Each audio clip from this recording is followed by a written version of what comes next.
re-energize our collective work for a better, more peaceful and more humane world.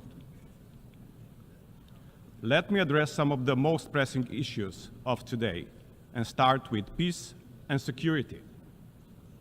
Secretary General Antonio Guterres, who enjoys our full support and enormous respect, has repeated on several occasions that last year, with the highest number of conflicts in decades, was also the deadliest one. Slovenia has been elected member of Security Council since January, and during this time, we have observed and witnessed gradual but steady erosion of power of rules. The Council is increasingly unable to respond in an effective way to major conflicts such as Gaza, Ukraine, or Sudan. And we are not doing any better in other crisis managements. What we are witnessing in Ukraine is aggression of a stronger, more powerful neighbor upon a smaller and weaker one.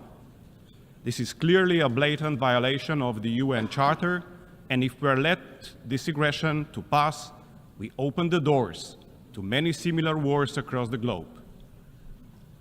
In Gaza, almost 4 months since the Council's resolution on ceasefire and hostage release, the deal is nowhere close. As the Secretary General said yesterday at UNRWA meeting, people in Gaza are existing, not living, existing among lakes of sewage, piles of rubbish, and mountains of rubble. The only certainty they have is that tomorrow is going to be worse. In the West Bank and East Jerusalem, violence and dehumanization of Palestinians is increasing and has reached a boiling point. All this is taking us further away from the two-state solution, with Israelis and Palestinians living side by side in peace and security. Escalation of Gaza crisis into the region is now a reality. The region is at the brink of an abyss. De-escalation is urgently needed, starting with the ceasefires in Gaza and Lebanon. In Sudan, we are witnessing a man-made humanitarian catastrophe, with millions displaced and in desperate need of humanitarian aid. At the same time, we are seeing the atrocity happening again in Darfur. How is this possible? Has Security Council really failed the humanity? To be honest, it is the permanent 5 Security Council members who bear most responsibility. By misusing veto power and putting national interests first, they effectively blocked the working of the UN Security Council. The concerns and pain that we feel for civilians, the condemnation of violations of the Charter and of international humanitarian law should not depend on our geographical or political proximity to the conflict. We should all put common interests first, and the world would be a much better place. Having said that, let me come to a reform of the Security Council. Our experience with the Security Council has given us renewed appreciation for the need to reform the Security Council. We urgently need a council that is a true representation of the international community, a council that is fit for the world of today. We need to ensure that the distribution of the seats is fair. The Council needs stronger voices of the regions that have been underrepresented, such as African continent. Reform of Council's composition needs to be accompanied with the reform of the veto powers. The reality is that we won't be able to eliminate veto, but we could definitely regulate this right of veto more precisely. The Security Council also needs to exercise its power with higher ambition when it comes to prevention of conflicts and play a stronger role in peace-building activities that involve all aspects of the UN system. Colleagues, let us not forget that United Nations are much more than the Security Council alone. We commend the work of nameless humanitarian workers who are on the ground in armed conflicts among the civilians representing the face of United Nations.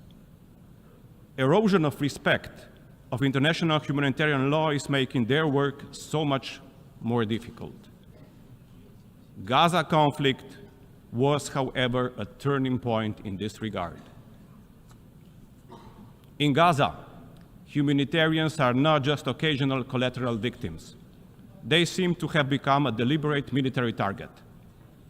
There is no other explanation for the highest number of humanitarian workers being killed last year, of whom a vast majority in Gaza. The sense of impunity for crimes in Gaza is putting humanitarian organizations under stress elsewhere.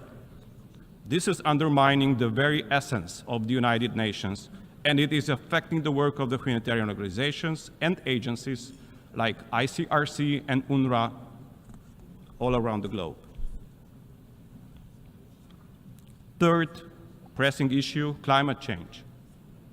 The impact of climate change is mostly felt on the lifeline for people and nature, that is water, the most precious of the elements.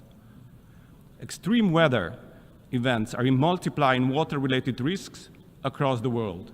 This global challenge demands a global and collaborative response. Solutions exist, but are not equally accessible to everybody. The UN Secretary General's Early Warning for All initiative is the right step in this direction. As the catastrophic floods devastated my home country last year, we initiated development of an advanced digital solution linking Earth observation with supercomputing and artificial intelligence. The system, when built, will help us predict floods and droughts and improve our resilience. We are ready to share this solution with our partners globally. Remote sensing and Earth observation inform our early warning systems, but we are fully aware that many countries lack the capacity to monitoring all the hazards and are restricted in their access. A call upon all to form a global partnership around the early warning for all to help overcome these challenges. The partnership would boost our common preparedness and ensure that everyone on Earth is protected from hazardous weather, water, or climate events through life-saving early warning systems. Fortunately, people suffering from armed conflicts do not have the luxury of high-tech solutions. More often than not, they are denied basic access to clean drinking water. Even more, we are increasingly seeing how access to water is becoming weaponized in Yemen, Somalia, Gaza, and Sudan. Slovenia decided to take initiative, and we launched the Global Alliance to Spare Water from Armed Conflict, together with a cross-regional group of countries. Such global partnerships are urgently needed to safeguard the human right to water for all. And last but not least, on humanity. We need to make sure that people around the world age with dignity and rights. The current international human rights law offers only a fragmented and inconsistent framework for the full protection of human rights of elder persons. This is why we are leading a global action towards a legally binding instrument on human rights of older persons. The world should spare no time to address the main issues related to gender equality, including the future developments and implementation of the Women, Peace and Security Agenda. The UN should lead by example when it comes to the full, equal and meaningful role and leadership of women in our societies. In its entire history, the General Assembly has been led by only 4 women. We never had a female UN Secretary General. The time has come to reflect gender equality in top leadership positions of our organization. Slovenia has joined the supporters of the Rotation for Equality initiative, which calls for gender rotation in the position of the President of the United Nations General Assembly. In the times of crisis, children are always the most vulnerable ones. Today's world is increasingly hostile to children's rights. More children than ever are experiencing violence in all settings. Many have lost their lives, are forcibly displaced, exposed to most traumatic experiences, imprisoned, denied education and healthcare, and face extreme poverty and social exclusion. Gaza is an example of extreme suffering of the children. Slovenia is offering concrete help with the foundation Let Them Dream, which is dealing with the rehabilitation of children from Gaza. It is an extremely noble and human project which was launched years ago and has already helped hundreds of children from Gaza who came on rehabilitation in Slovenia and will continue to do so. Sadly, some of these kids were now already the victims of recent aggression on Gaza. Let me finish with the story of the two young girls from Palestine. At the beginning of this week, I attended an event on missing futures in the occupied Palestinian territory organized by Save the Children. At this event, I heard stories from two courageous girls, Sarah and Rand. They spoke about their challenges in life, they spoke about their feelings, they spoke about their plans for the future. And despite all of the destruction, dehumanization, and fear, there was no anger nor hate in their stories. They just had this enormous wish to live a normal, decent life. They just had this enormous wish to be able to educate and study in order to be able to contribute back to their community. One wants to become a doctor. Second wants to become a humanitarian worker. Today, I fulfill my promise to them and I bring their story to the General Assembly. Only with our united call for peace and against war, we could make sure that Sarah and Rand and all the other children of Palestine and the world are not among the thousands missing futures of children under occupation. I want to say this out loud and clear to the Israeli government. Stop the bloodshed. Stop the suffering.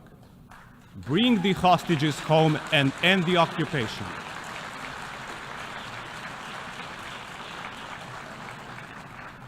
Mr. Netanyahu, stop this war now.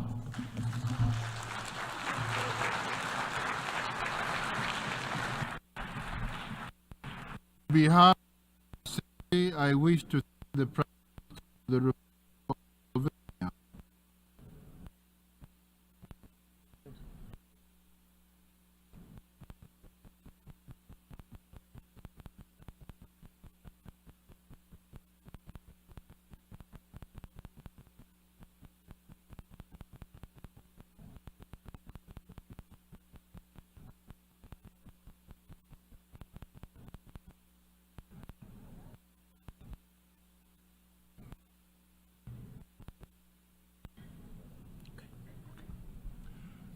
The Assembly will hear an address by His Excellency Mohammed Shehbaz Sharif, Prime Minister of the Islamic Republic of Pakistan. I request protocol to escort His Excellency and invite him to address the Assembly.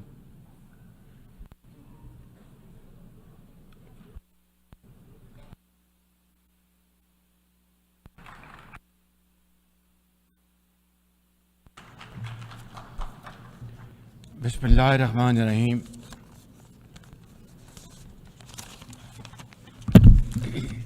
Mr. President, heads of state and government, excellencies, delegates, ladies and gentlemen, Assalamu alaikum wa rahmatullahi wa barakatuh, and a very good morning. Qala ya abati inni raitu And he said, "Oh, my father, I have seen 11 planets and the sun and moon bowing to me." He said, "Oh, son, do not tell your story to your brothers, they will devise a scheme for you. The devil is the enemy of humans. Honor for me to address the United Nations General Assembly for the second time as the Prime Minister of a country that has always been a proactive member of the UN Assembly. I would like to congratulate you and wish you all the success, Mr. President, on your election as the President of the 79th session of the UN General Assembly. I would also like to appreciate the efforts of Ambassador Dennis Francis for his skillful stewardship of the 78th session of the UNGA. Mr. President, the father of our nation, Quaid-e-Azam Muhammad Ali Jinnah, declared in 1947 that we stand by the United Nations Charter and will gladly make our full contribution to peace and prosperity of the world. Pakistan has stood by this commitment unwaveringly. Today, we are facing most daunting challenges to the world order. Israel's genocidal war in Gaza, a dangerous conflict in Ukraine, destructive conflicts across Africa and Asia, rising geopolitical tensions, resurging terrorism, galloping poverty, stifling debt, and the mounting impact of climate change, we feel the chill of a new world order. In response to these challenges, our Secretary General Antonio Guterres called for the Summit of the Future. It led to the adoption of the 54 actions on development, peace and security, technology and global governance in the Pact of the Future. Mr. President, today I stand before you to express the searing pain and anguish of the people of Pakistan at the plight of the people of Gaza. Our heart bleeds as we witness the tragedy unfolding in the Holy Land, a tragedy that shakes the very conscience of humanity and the foundation of this institution. Mr. President, can we, as human beings, remain silent while children lie buried under the rubble of their shattered homes? Can we turn a blind eye to mothers cradling the lifeless bodies of the children? This is not just a conflict, this is systematic slaughter of innocent people of Palestine.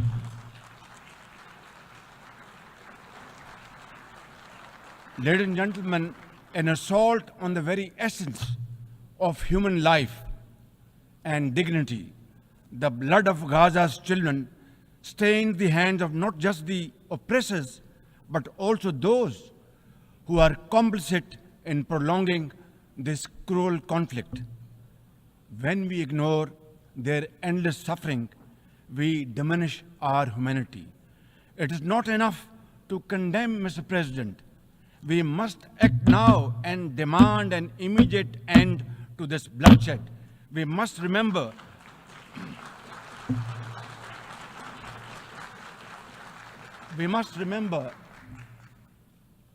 that the blood and sacrifice of the innocent Palestinians will never go waste. We must worry about their plight and difficulties and stand by them. We must work for a durable peace through the two-state nation. We must seek a viable, secure, contiguous and sovereign state of Palestine based on the pre-1967 borders with Al-Quds al-Sharif as its eternal capital, and to advance the goals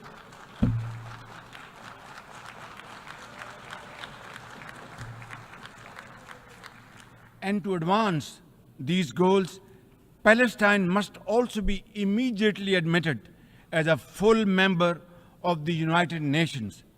Mr. President, in a span of a few days, Israel's unrelenting bombing of Lebanon has killed over 500 people, including women and even small children. The failure to implement UN resolutions has emboldened Israel. It threatened to drag the entire Middle East into a war whose consequences could be very grave and beyond imagination. Similarly, like the people of Palestine, the people of Jammu and Kashmir too have struggled for a century for their freedom and right to self-determination. Instead of moving towards peace, India has resiled from its commitments to implement the Security Council resolutions on Jammu and Kashmir. These resolutions mandate a plebiscite to enable the people of Jammu and Kashmir to exercise their fundamental right to self-determination.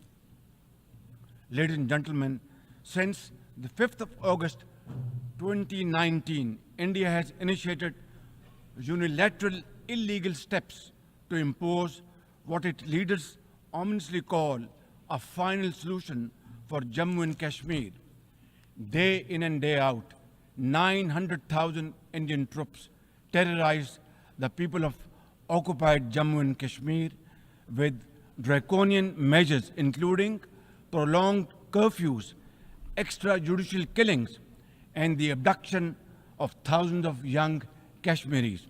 At the same time, in a classic settler colonial project, India is seizing Kashmiri lands and properties and settling outsiders into occupied Jammu and Kashmir in their nefarious design to transform the Muslim majority into a minority. This hackneyed tactic is employed by all occupying powers, but it has always failed. In Jammu and Kashmir too, it shall fail by the grace of God. Ladies and gentlemen,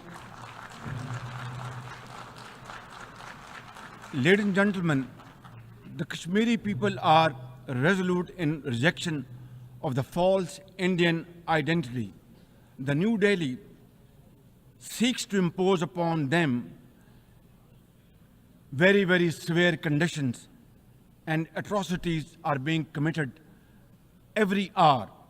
India's policy of brutal coercion and oppression in occupied Kashmir has ensured that Burhan Wani's legacy continues to inspire the struggle and sacrifices of millions of Kashmiris. Inspired by the legitimacy of their epic struggle, they remain defiant. Their heart-wrenching stories remind us that behind every statistic lies a human life, a dream deferred, and a hope shattered. Even more worryingly, it is engaged in massive expansion of its military capabilities, which are essentially deployed against Pakistan. Its war doctrines envisage a surprise attack and a limited war under the nuclear overhang. Thoughtlessly, India has spurned Pakistan's proposals for a mutual strategic restraint regime. Its leadership has often threatened to cross the line of control and take over Azad Kashmir. Ladies and gentlemen, Mr. President, let me state in no uncertain terms that Pakistan will respond most decisively to any Indian aggression. Therefore, to secure durable peace, India must reverse the unilateral and illegal measures it has taken since 5th of August 2019 and enter into a dialogue for a peaceful resolution of the Jammu and Kashmir dispute in accordance with the UN security resolutions and the wishes of the Kashmiri people. Mr. President, remember, illegal occupation creates a fresh hell every day in the killing fields of Palestine and in the pristine valleys of occupied Jammu and Kashmir. Apart from conflicts, Mr. President, the 21st century has brought a cascade of crises, including the reversal of development and the mounting impact of climate change. 2 years ago, my country was devastated by catastrophic floods, causing $30 billion in damages. It is now clear that each summer will bring blistering temperatures and trigger fresh climate impacts. Pakistan emits less than 1% of global carbon emissions, yet we have paid a very heavy price for no fault of ours. This is most unfair in any calculus of global justice. We must uphold the axiom, the polluter must pay. Ladies and gentlemen, Pakistan looks forward to fulfillment of commitments made by our development partners to support the achievements of the SDGs and climate goals, including a new annual goal beyond $100 billion in climate finance. Mr. President, with nearly 100 developing countries trapped in the vicious cycle of debt and liquidity crisis, which I always call a death trap rather than debt trap, achieving the SDGs in these circumstances remain a distant mirage. The international financial architecture, which the Secretary General has described as morally bankrupt, and the world trade and technology regimes must be reformed and aligned to promote development and global equity. Mr. President, since assuming office in March this year, the progress and prosperity of my 240 million people has been my singular focus. We have taken some very difficult but necessary decisions that have rescued our economy from collapse, restored macroeconomic stability, controlled physical deficits, and strengthened our reserves.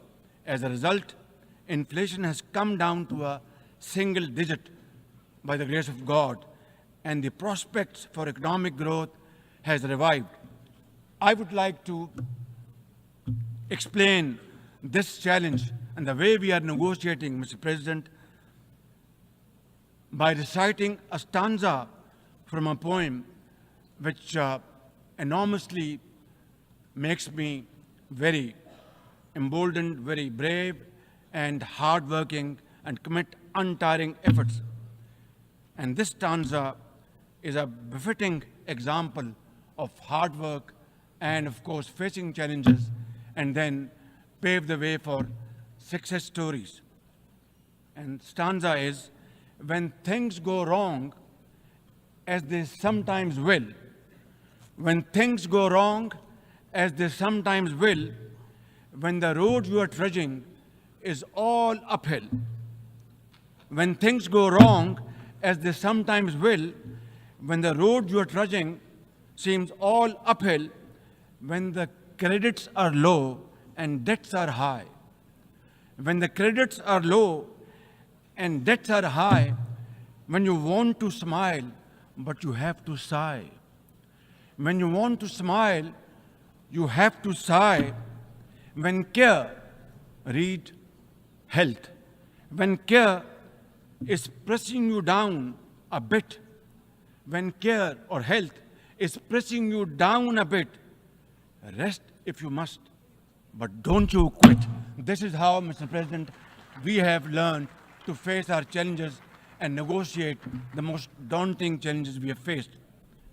Mr. President, situated at the crossroads of South and Central Asia and the Middle East, we have prioritized geoeconomics and regional connectivity to secure win-win outcomes for our people. The second phase of the landmark China-Pakistan Economic Corridor has been successfully launched through the Apex Special Investment Facilitation Council. We are mobilizing investments in resilient infrastructure, renewable energy, minerals, sustainable agriculture, and technology. This will herald a new era of development and modernization in my beloved country. Ladies and gentlemen, for 2 decades, Pakistan has fought terrorism boldly and most successfully, defeating terrorist groups within Pakistan. We have paid a very heavy price.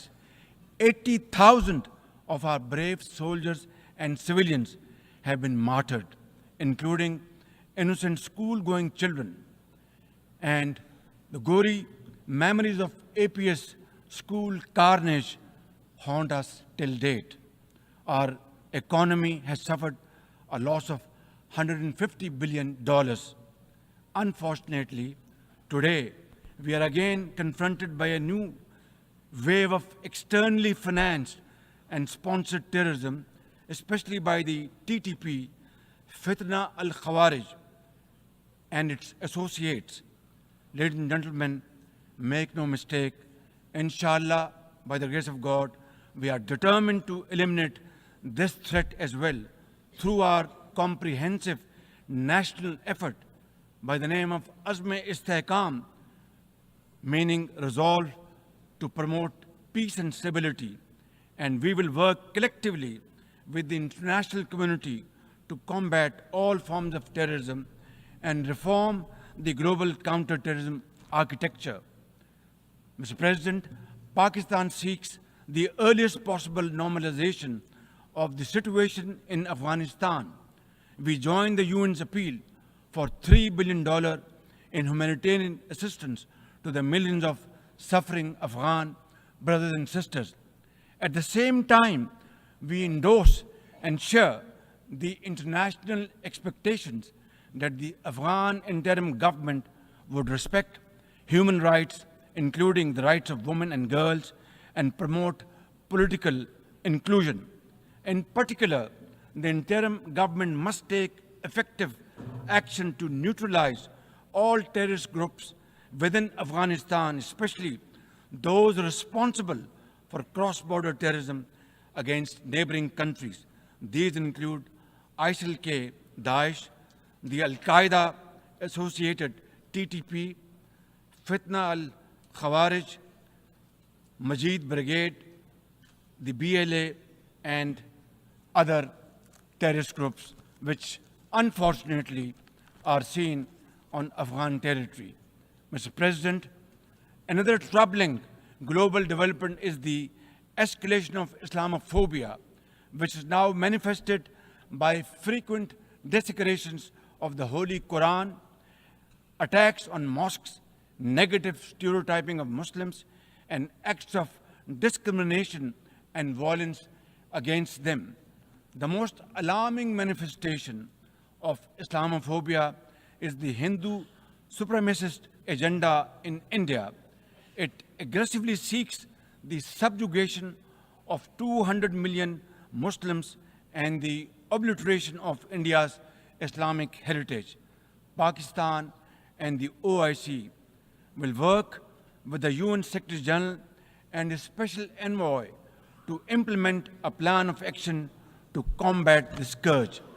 Ladies and gentlemen, Pakistan seeks an immediate end to the tragic conflict in Ukraine and its peaceful resolution in accordance with the UN Charter and international agreements. Ladies and gentlemen, Pakistan has a long and proud history of solidarity, friendship, and cooperation with the nation of Africa. We will continue to cooperate with them to counter terrorism and resolve regional conflicts, including through UN peacekeeping and peace building in the region. Finally, Mr. President, as we leave this august hall, we must carry with us a message for our people, that the weak are not voiceless, that the oppressed should not lose hope, that poverty is not preordained, and that Allah Almighty promise of justice and equality in our terrestrial home must be respected. I thank you all, and thank you very much for your time. God bless you.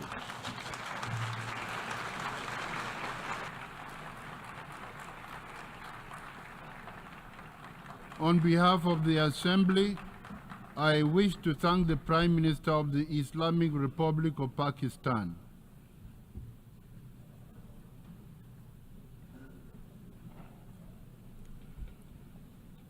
The Assembly will hear an address by His Excellency Benjamín Netanyahu, Prime Minister of the State of Israel. I request protocol to escort His Excellency and invite him to address the Assembly.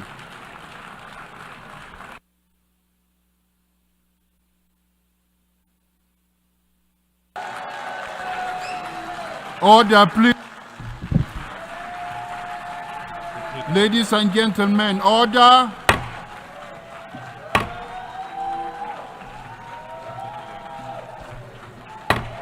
Order, please.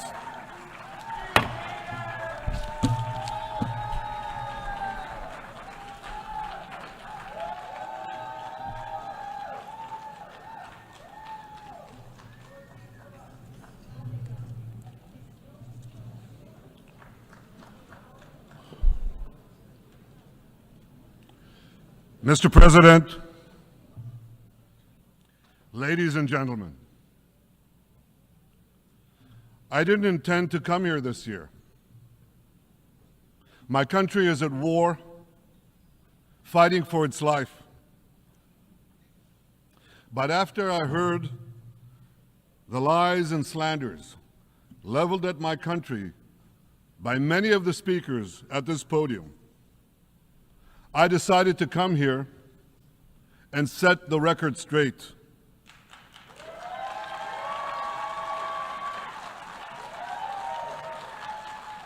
I decided to come here to speak for my people, to speak for my country, to speak for the truth. And here's the truth. Israel seeks peace. Israel yearns for peace. Israel has made peace and will make peace again.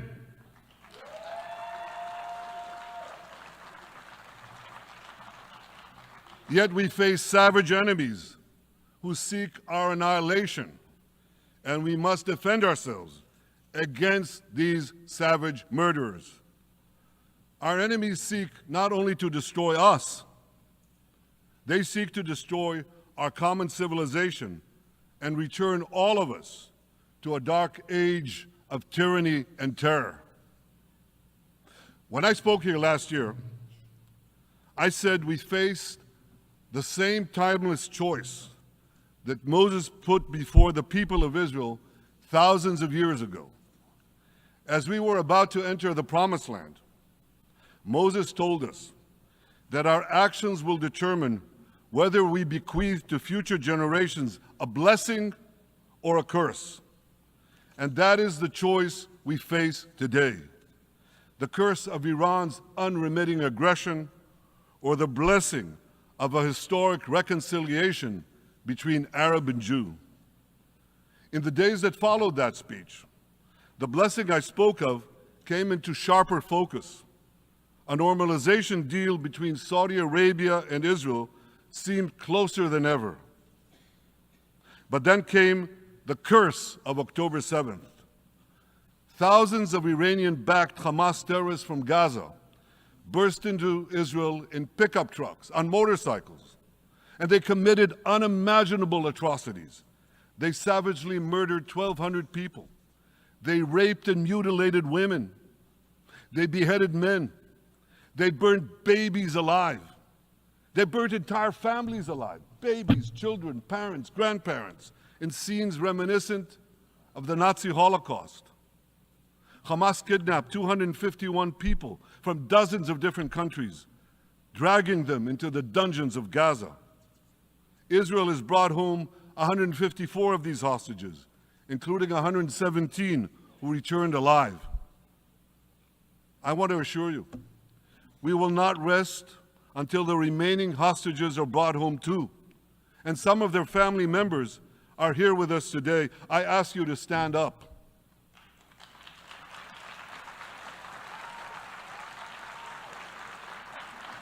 With us is Eli Stevie, whose son Idan was abducted from the Nova Music Festival. That was his crime. A music festival. And these murderous monsters took him. Kobe Smirno, whose son Jonathan was murdered, and his corpse was taken into the dungeons, into the terror tunnels of Gaza. A corpse held hostage. Salim al-Atrash, whose brother Muhammad, a brave Arab-Israeli soldier, was murdered. His body too was taken to Gaza. And so was the body of Ifat Hyman's daughter Inbar, who was brutally murdered at that same music festival. With us is Sharon Sharabi, whose brother Yossi was murdered, and who prays for his older brother Eli, who is still held hostage in Gaza. And with us too is Izhar Lifsich from Kibbutz Nir Oz, a kibbutz that was wiped out by the terrorists. Thankfully, we achieved the release of his mother Yocheved, but his father Oded is still languishing in an underground terrorist hell of Hamas. I again promise you, we will return your loved ones home. We will not spare that effort until this holy mission is accomplished.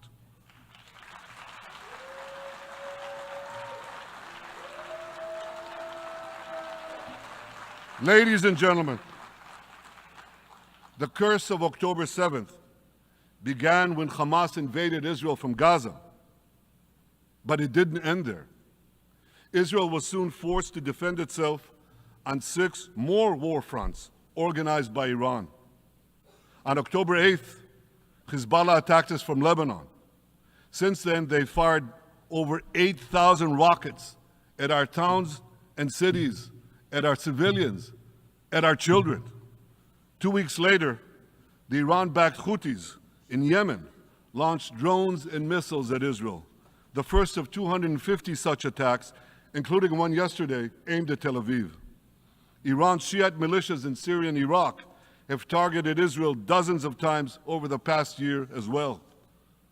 Fueled by Iran, Palestinian terrorists in Judea and Samaria perpetrated scores of attacks there and throughout Israel. And last April, for the first time ever, Iran directly attacked Israel from its own territory, firing 300 drones, cruise missiles, and ballistic missiles at us. I have a message for the tyrants of Tehran. If you strike us, we will strike you. There is no place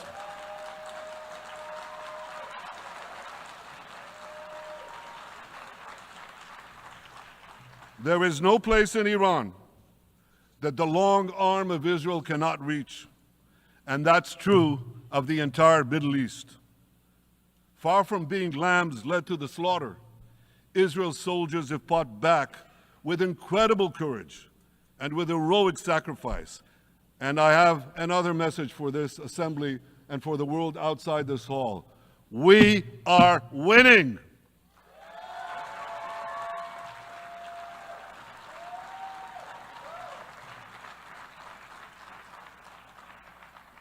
Ladies and gentlemen, as Israel defends itself against Iran in the seven-front war, the line separating the blessing and the curse could not be more clear.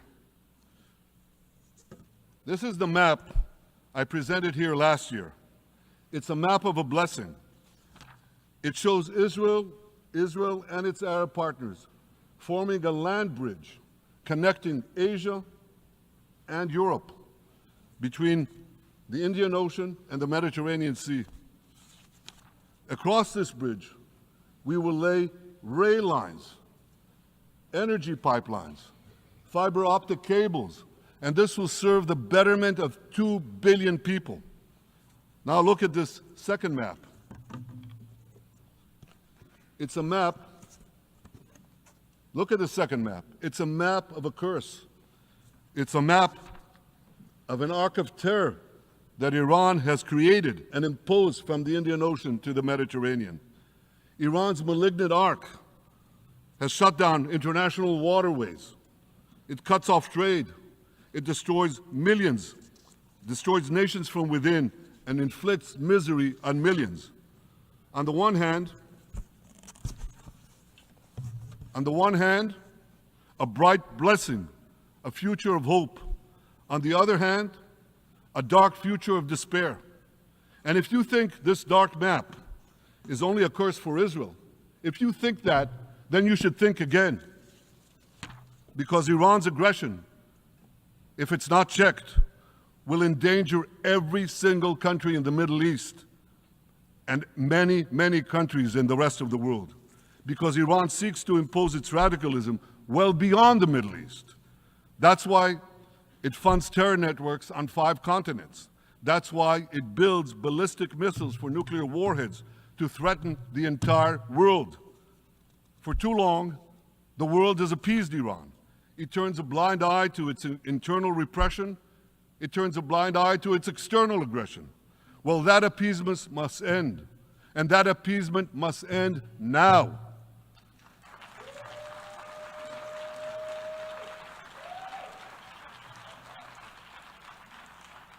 Nations of the world should support the brave people of Iran who want to rid themselves of this evil regime.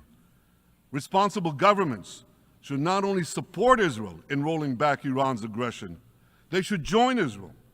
They should join Israel in stopping Iran's nuclear weapons program. In this body, in the Security Council, we're going to have a deliberation in a few months. And I call on the Security Council to snap back UN Security Council sanctions against Iran, because we must all do everything in our power to ensure that Iran never gets nuclear weapons.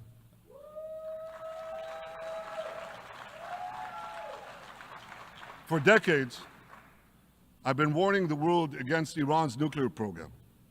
Our actions delayed this program by perhaps a decade, but we haven't stopped it. We've delayed it, but we haven't stopped it. Iran now seeks to weaponize its nuclear program for the sake of the peace and security of all your countries. For the sake of the peace and security of the entire world, we must not let that happen. And I assure you, Israel will do everything in its power to make sure it doesn't happen.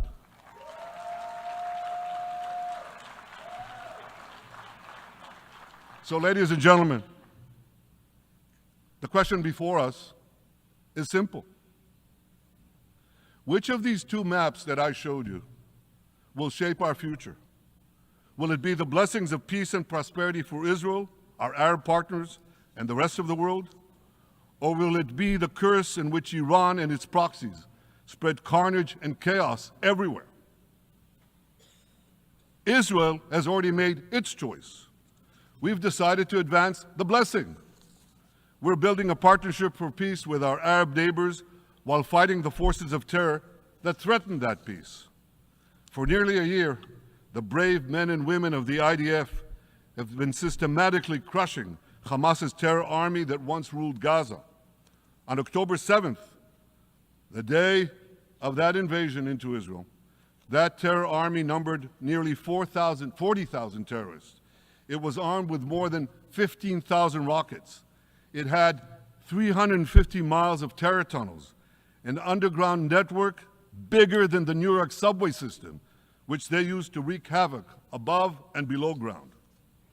A year later, the IDF has killed or captured more than half of these terrorists, destroyed over 90% of their rocket arsenal, and eliminated the key segments of their terror tunnel network. In major military operations,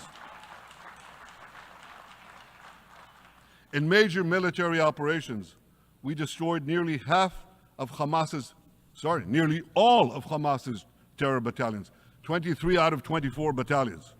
Now, to complete our victory, we are focused on mopping up Hamas's remaining fighting capabilities. We are taking out senior terrorist commanders and destroying remaining terrorist infrastructure. But all the while, and I'll say this one more time, we remain focused on our sacred mission, bringing our hostages home, and we will not stop until that mission is complete. Now, ladies and gentlemen, even with Hamas's greatly diminished military capability, the terrorists still exercise some governing power in Gaza by stealing the food that we enable aid agencies to bring into Gaza. Hamas steals the food, and then they hike the prices. They feed their bellies, and then they fill their coffers with money that they extort from their own people. They sell the stolen food at exorbitant prices. And that's how they stay in power. Well, this too has to end, and we're working to bring it to an end.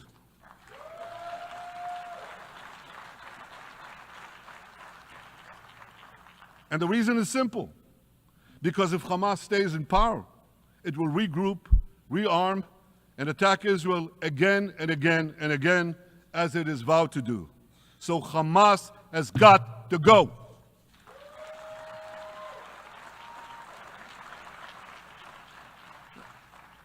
Just imagine, for those who say, well, Hamas has to stay, it has to be part of a post-war Gaza, imagine in a post-war situation in World War II, imagine allowing the defeated Nazis in 1945 to rebuild Germany. It's inconceivable, it's ridiculous. It didn't happen then, it's not going to happen now.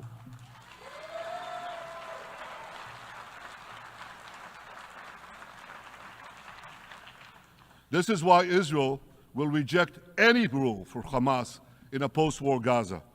We don't seek to resettle Gaza. What we seek is a demilitarized and de-radicalized Gaza. Only then can we ensure that this round of fighting will be the last round of fighting. We are ready to work with regional and other partners to support a local civilian administration in Gaza committed to peaceful coexistence. As for the hostages, I have a message for the Hamas captors. Let them go. Let them go. All of them. Those alive today must be returned alive, and the remains of those whom you brutally killed must be returned to their families. Those families here with us today, and others in Israel, deserve to have a resting place for their loved ones, a place where they can grieve and remember them. This war, ladies and gentlemen, this war can come to an end now. All that has to happen is for Hamas to surrender, lay down its arms, and release all the hostages. But if they don't, we will fight until we achieve victory, total victory. There is no substitute for it.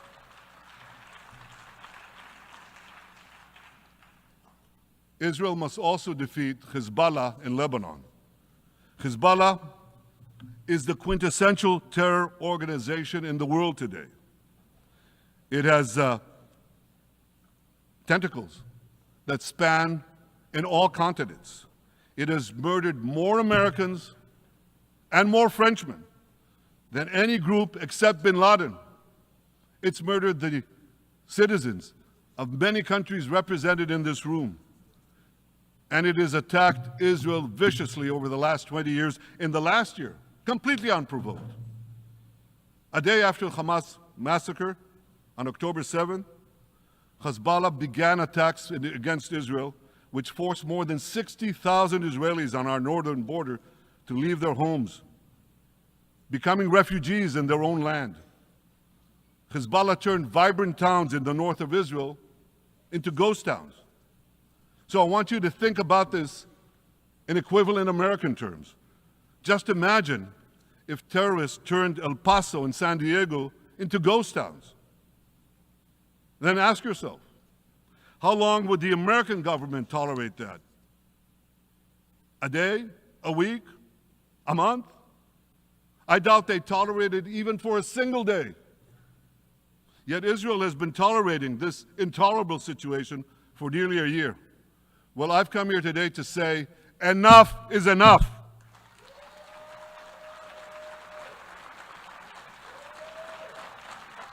We won't rest until our citizens can return safely to their homes.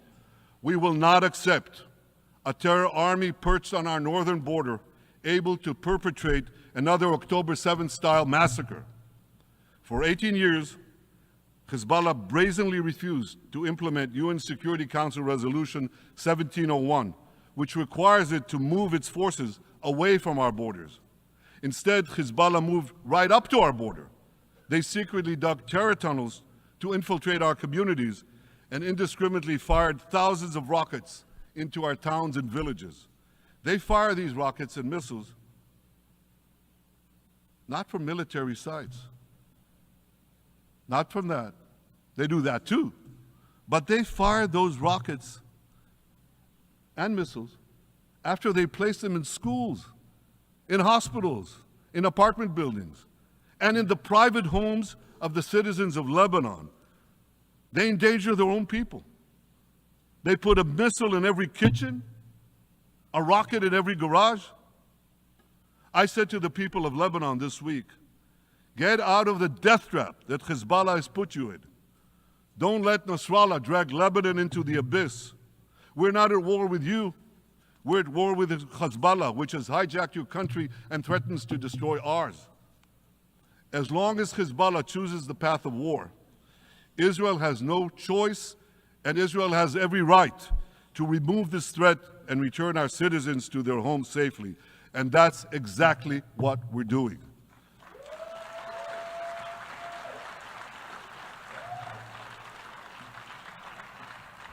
Just this week, the IDF destroyed large percentages of Hezbollah's rockets, which it built with Iran's funding for 3 decades.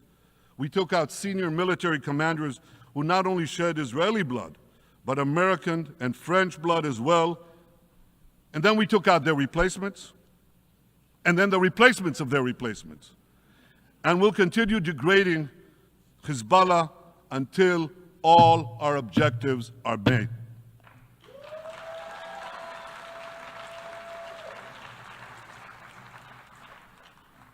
Ladies and gentlemen, we're committed to removing the curse of terrorism that threatens all civilized societies. But to truly realize the blessing of a new Middle East, we must continue the path we paved with the Abraham Accords 4 years ago.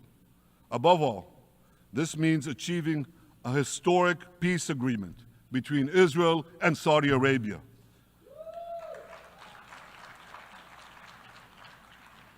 And having seen the blessings that we've already brought with the Abraham Accords, the millions of Israelis who've already flown back and forth across the Arabian Peninsula, over the skies of Saudi Arabia, to the Gulf countries, the trade, the tourism, the joint ventures, the peace, I say to you, what blessings such a peace with Saudi Arabia would bring. It would be a boon to the security and economy of our two countries. It would boost trade and tourism across the region. It would help transform the Middle East into a global juggernaut. Our two countries could cooperate on energy, water, agriculture, artificial intelligence, and many, many other fields. Such a peace, I'm sure, would be a true pivot of history. It would usher in a historic reconciliation between the Arab world and Israel, between Islam and Judaism, between Mecca and Jerusalem. While Israel is committed to achieving such a peace, Iran and its terror proxies are committed to scuttling it. That's why one of the best ways to foil Iran's nefarious designs is to achieve the peace. Such a peace would be the foundation for an even broader Abrahamic alliance. And that alliance would include the United States, Israel's current Arab peace partners, Saudi Arabia, and others who choose the blessing of peace. It would advance security and prosperity across the Middle East and bring enormous benefits to the rest of the world. With American support and leadership, I believe this vision can materialize, and much sooner than people think.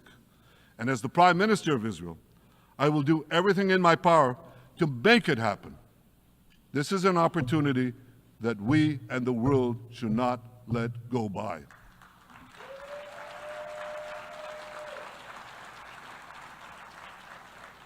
Ladies and gentlemen, Israel has made its choice. We seek to move forward to a bright age of prosperity and peace. Iran and its proxies have also made their choice. They want to move back to a dark age of terror and war. And now I have a question. And I pose that question to you. What choice will you make? Will your nation stand with Israel? Will you stand with democracy and peace? Or will you stand with Iran, a brutal dictatorship that subjugates its own people, exports terrorism across the globe? In this battle between good and evil, there must be no equivocation. When you stand with Israel, you stand for your own values and your own interests. Yes, we're defending ourselves, but we're also defending you against a common enemy that through violence and terror seeks to destroy our way of life. So there should be no confusion about this. But unfortunately, there is a lot of it in many countries and in this very hall, as I've just heard. Good is portrayed as evil, and evil is portrayed as good. We see this moral confusion when Israel is falsely accused of genocide, when we defend ourselves against enemies who try to commit genocide against us. We see this too when Israel is absurdly accused by the ICC prosecutor of deliberately starving Palestinians in Gaza. What an absurdity. We helped bring in 700,000 tons of food into Gaza. That's more than 3,000 calories a day for every man, woman, and child in Gaza. We see this moral confusion when Israel is falsely accused of deliberately targeting civilians. We don't want to see a single person, a single innocent person die. That's always a tragedy. And that's why we do so much to minimize civilian casualties, even as our enemies use civilians as human shields. And no army has done what Israel is doing to minimize civilian casualties. We drop flyers, we send text messages, we make phone calls by the millions to ensure that Palestinian civilians get out of harm's way. We spare no effort in this noble pursuit. We see yet another profound moral confusion when self-described progressives march against the democracy of Israel. Don't they realize they support the Iranian-backed goons in Tehran and in Gaza? The goons who gun down protesters, murder women for not covering their hair, and hang gays in public squares, some progressives. According to the U.S. Director of National Intelligence, Iran funds and fuels many of the protesters against Israel. Who knows, maybe some of the protesters, or even many of the protesters outside this building now. Ladies and gentlemen, King Solomon, who reigned in our eternal capital, Jerusalem, 3,000 years ago, proclaimed something that is familiar to all of you. He said, "There is nothing new under the sun." Well, in an age of space travel, quantum physics, and artificial intelligence, some would argue that's a debatable statement. But one thing is undeniable. There is definitely nothing new at the United Nations.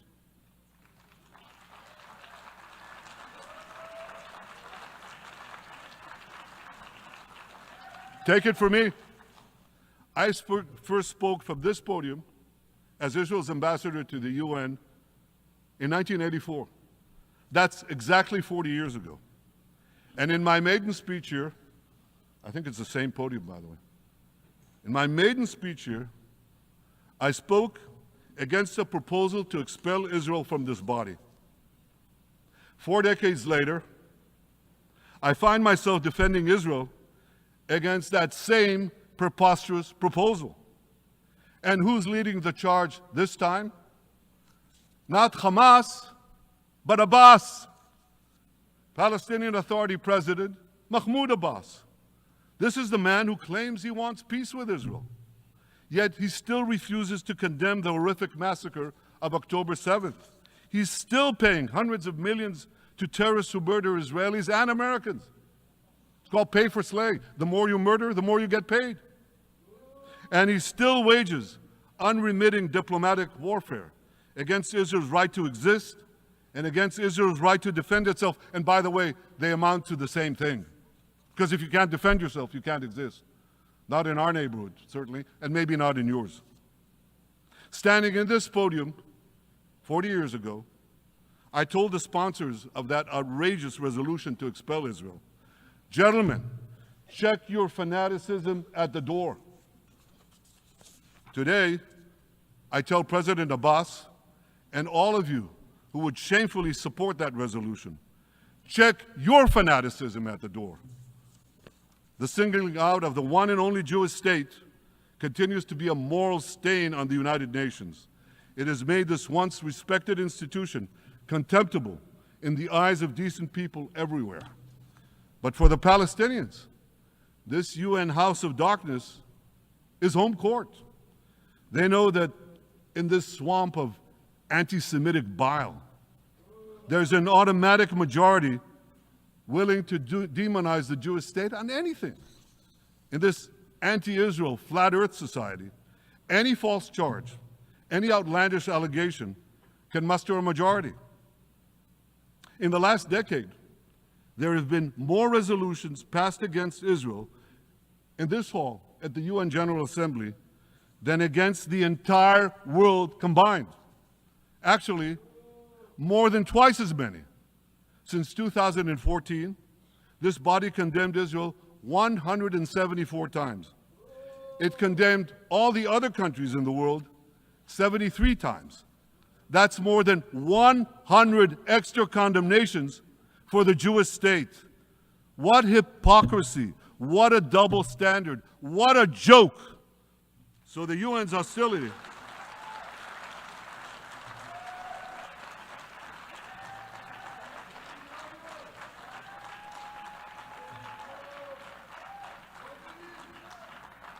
So all the speeches you heard today, all the hostility directed at Israel this year, it's not about Gaza.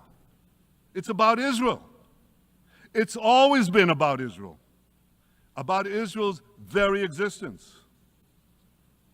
And I say to you, until Israel, until the Jewish state is treated like other nations, until this anti-Semitic swamp is drained, the UN will be viewed by fair-minded people everywhere as nothing more than a contemptuous farce. Now, given the anti-Semitism at the UN, it should surprise no one that the prosecutor at the ICC, one of the UN's affiliated organs, is considering issuing arrest warrants against me and Israel's defense minister, the democratically elected leaders of the democratic state of Israel. The ICC prosecutors rushed to judgment. His refusal to treat Israel with its independent courts, the way other democracies are treated, is hard to explain by anything other than pure anti-Semitism. Ladies and gentlemen, the real war criminals are not in Israel. They're in Iran. They're in Gaza, in Syria, in Lebanon, in Yemen. Those of you who stand with these war criminals, those of you who stand with evil against good, with a curse against the blessing, those of you who do so should be ashamed of yourselves.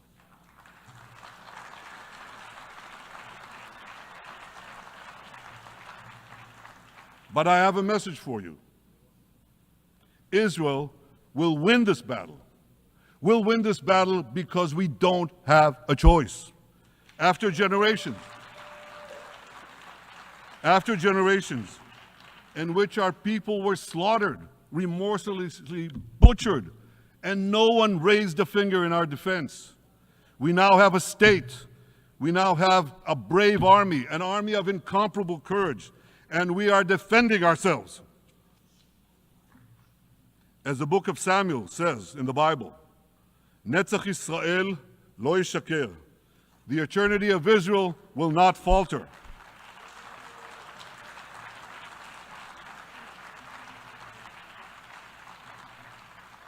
In the Jewish people's epic journey from antiquity, in our odyssey through the tempests and upheavals of modern times, that ancient promise has always been kept, and it will hold true for all time. To borrow a great poet's phrase, Israel will not go gently into that good night. We will never need to rage against the dying of the light, because the torch of Israel will forever shine bright.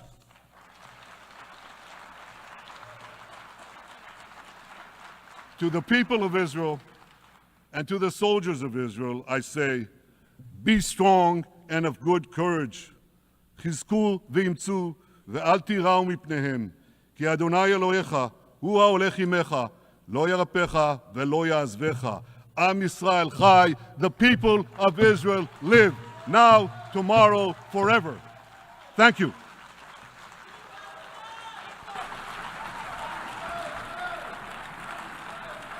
On behalf of the Assembly, I wish to thank the Prime Minister of the State of Israel,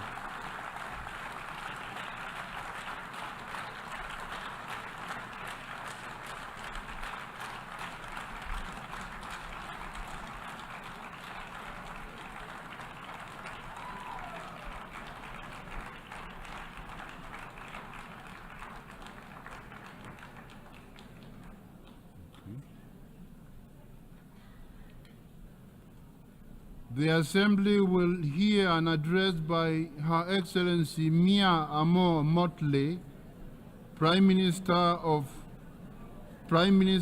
Minister for National Security and the Public Service, and Minister for Finance, Economic Affairs and Investment of Barbados. I request protocol to escort Her Excellency and invite her to address the Assembly.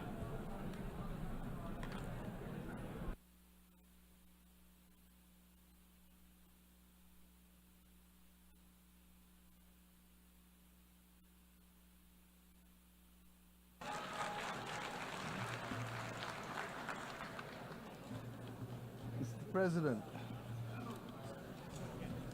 we need a reset, and we need to reset. Mr. President, in your absence, I congratulate you on your assumption of this chairmanship of the General Assembly.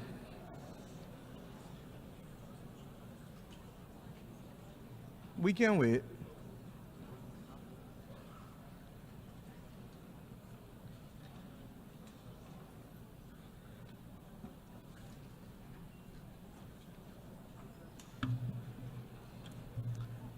As I said, Mr. President, we need a reset, and we need to reset. Those of us here today representing our brothers and our sisters the world over have endured 4 years of polycrises. As the children of Mother Earth, we continue to wrestle with the climate crisis. As a human family, we grapple with the legacy of the pandemic.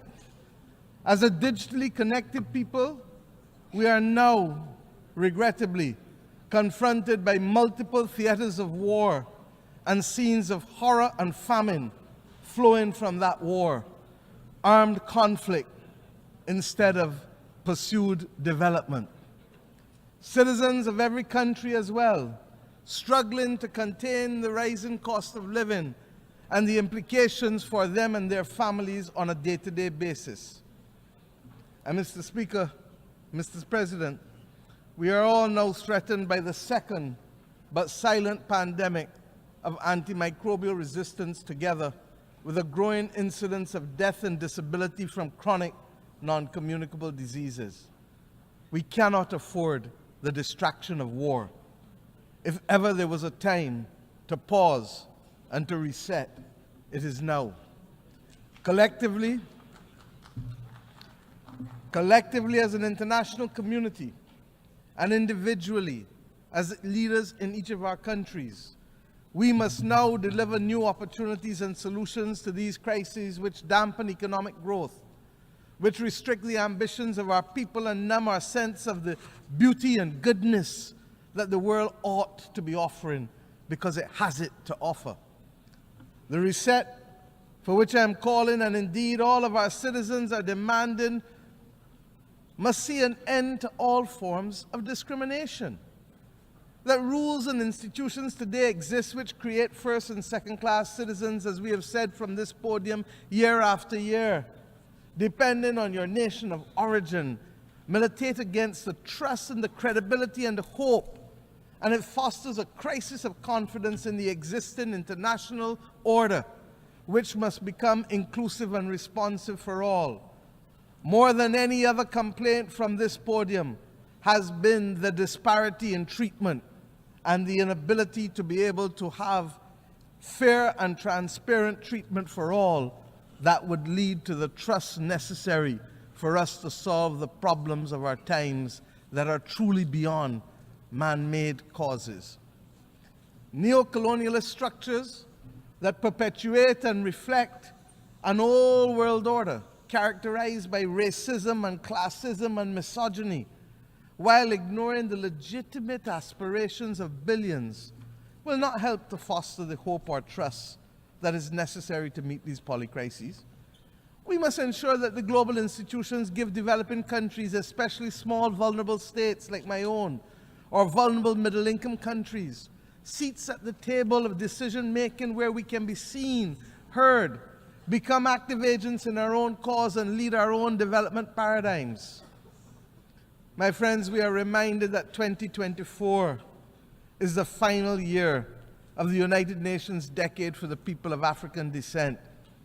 Much has been achieved, but the recognition, the justice, and the development for people of African descent that was promised by this decade has, to say the least, not yet been fully realized. And it is for this reason that the Caribbean community joins the growing chorus, and my own country in particular, for the immediate proclamation of a second decade to complete the unfinished work and address the matter of reparations for slavery and colonialism.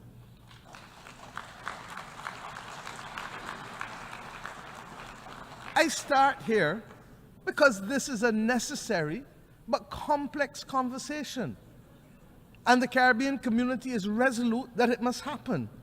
Its resolution lies, and I want to be very clear, its resolution lies in a multi-generational approach, in the same way that the £20 million sterling debt that was incurred by the British government only was repaid in this 21st century, almost 200 years later, so that the notion of unaffordability becomes a non-issue once we recognize that the solution to reparations must be multi-generational and grounded in development.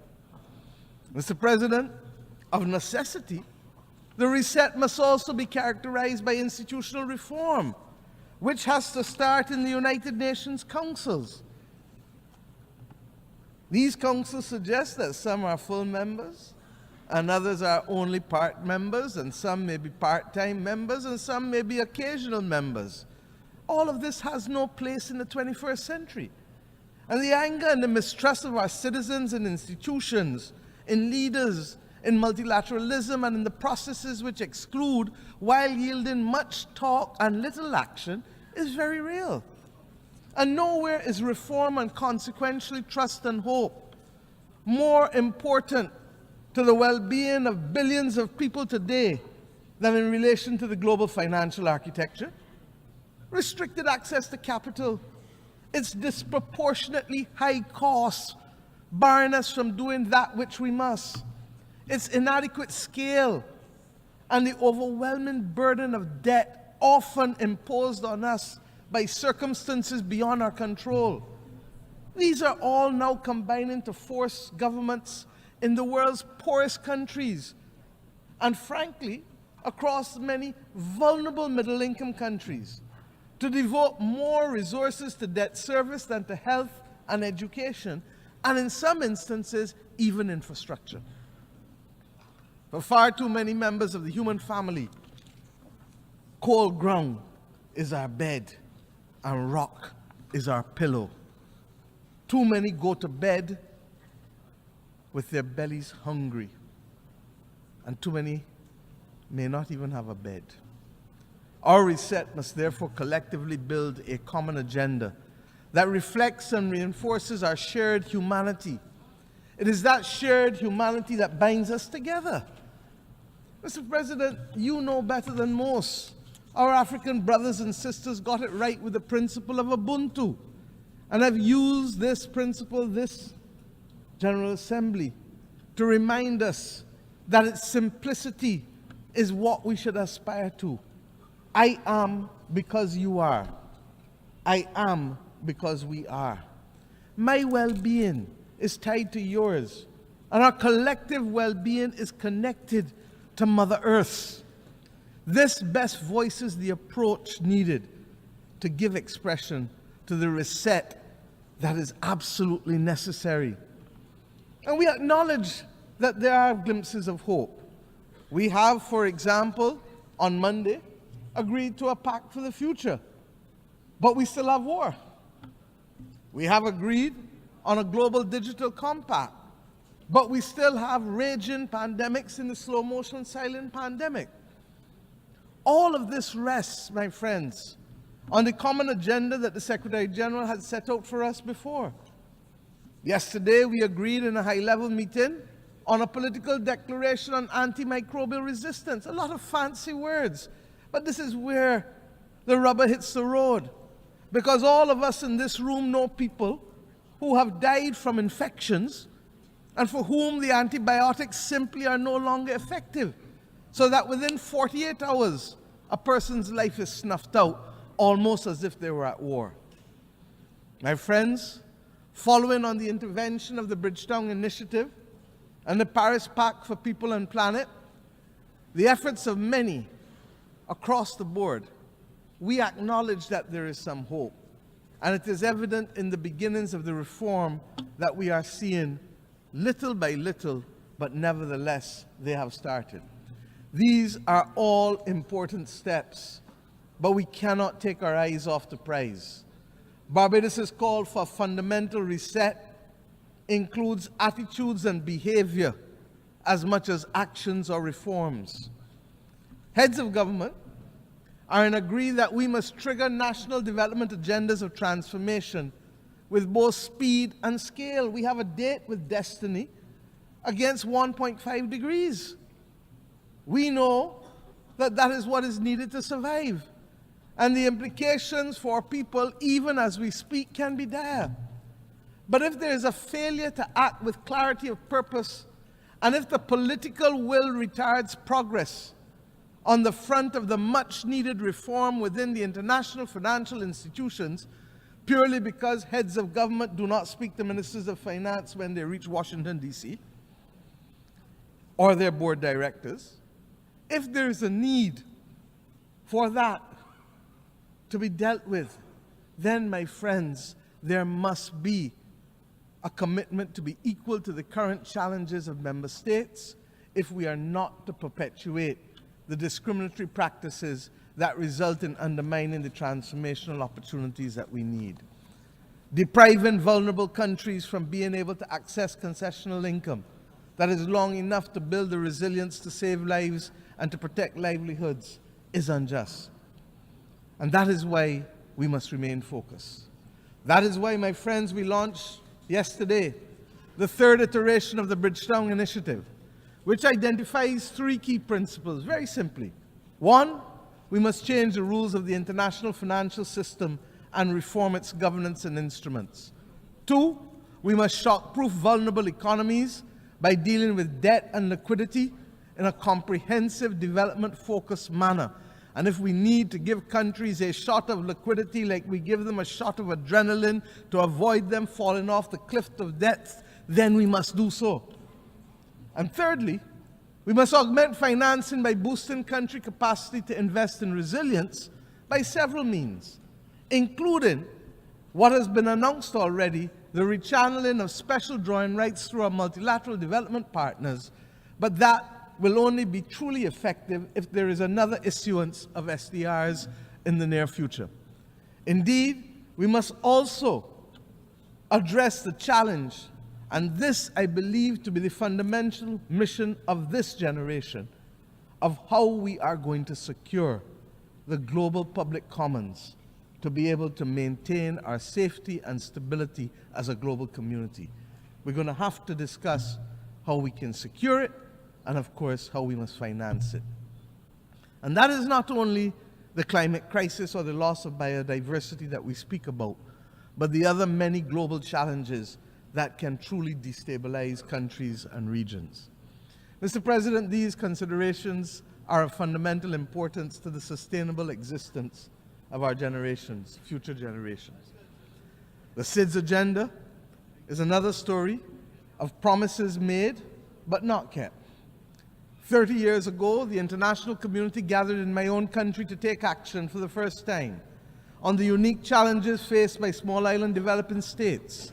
We birthed in my home country the first ever global agenda for small island developing states, which became known as the Barbados Program of Action. I thank Mauritius for its strategy of implementation, Samoa for its pathway. They were carriers of the baton of a development agenda for small island developing states in the intervening years, in the face of multiple global crises from health to climate to finance. The vulnerabilities, yes, of our countries as small states have become more pronounced. In May of this year, we gathered in Antigua and Barbuda for the 4th International Conference on Small Island Developing States.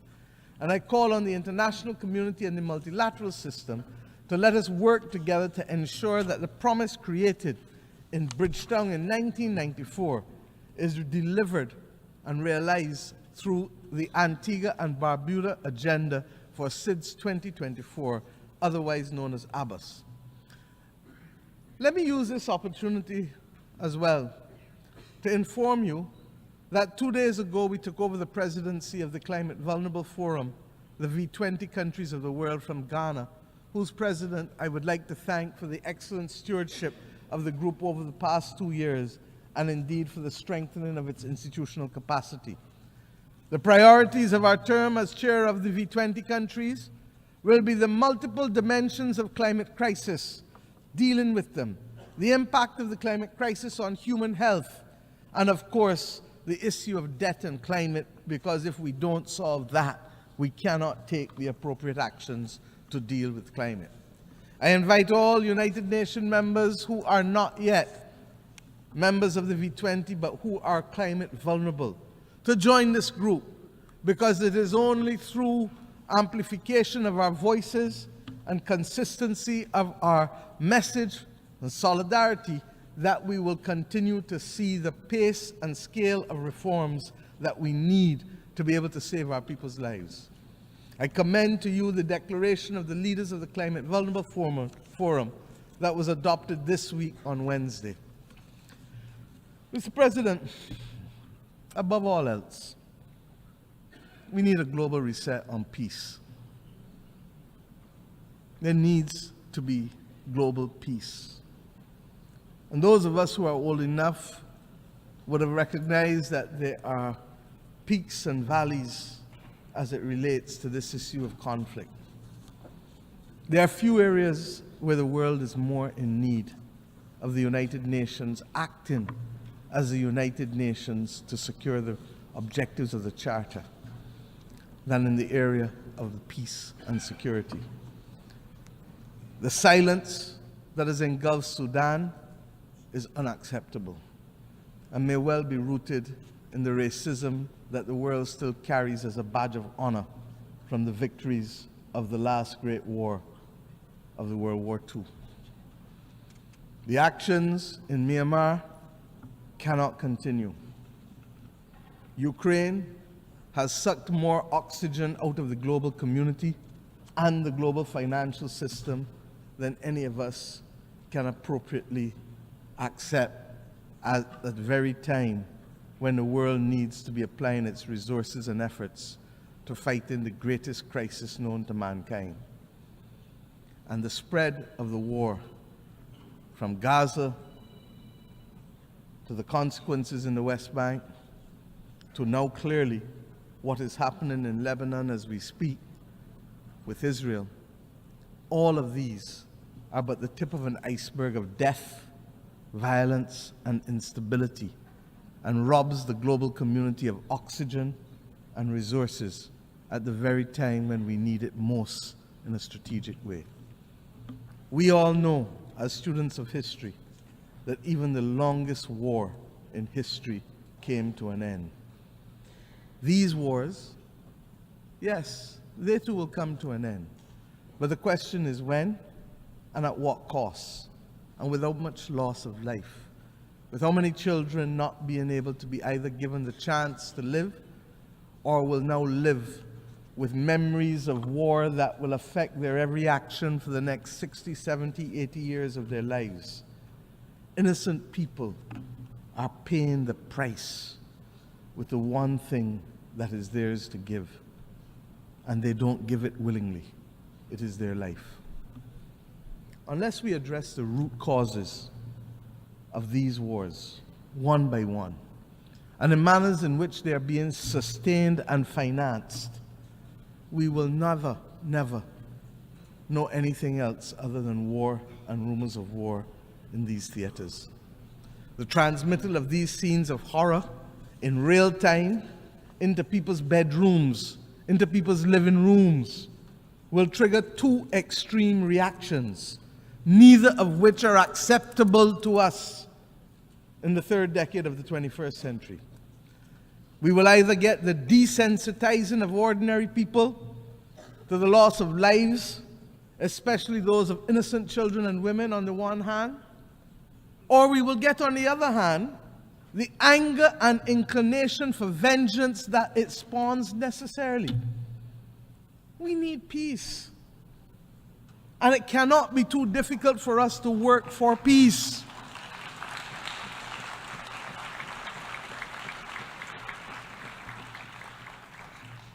It is the same Bible that tells us in the stories of the Old Testament, much which has guided many people across this world.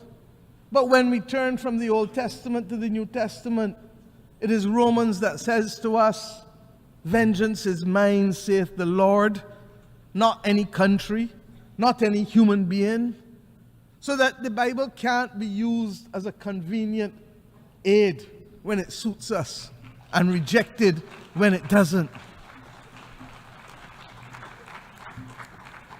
In the midst of this maelstrom, we were very clear.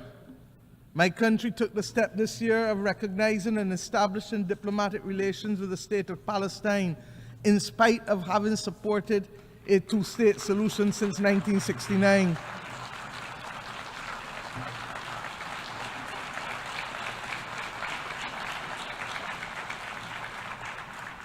And we did this because it is clear to us that the state and people of Palestine, human beings, are entitled to full recognition by integration into and support from the international community.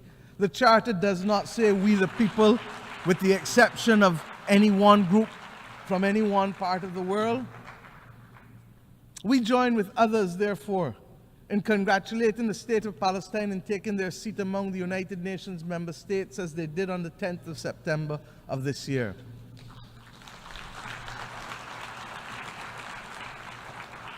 And let me be clear, we condemn the actions of Hamas on October 7th.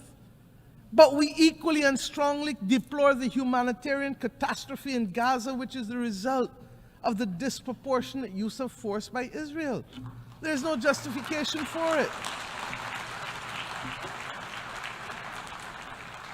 And that is why treaties exist governing the rules of engagement for war. Because we as human beings learned better and know better and committed to better. A two-state solution, no matter how elusive it may appear to be now, is the only answer. And I've said already this week that we have known difficult battles in mankind's history. But when we were in it, we didn't think we could achieve it, but we did. We abolished slavery. We removed apartheid in South Africa. These battles are not beyond our creativity, our capacity, and our resilience to resolve them. Similarly, we insist that the killing in Ukraine really has to stop. The people of Ukraine must be allowed to live within the internationally recognized boundaries of their state in peace and freedom from the threat of use or force. And as I said, it is sucking too much oxygen out of the global financial system, and countries that should be the beneficiary of aid are being told that they may have to wait in the interest of the defense of others because of war. I say to us truly, there has to be a singular commitment to build a peace. Truly.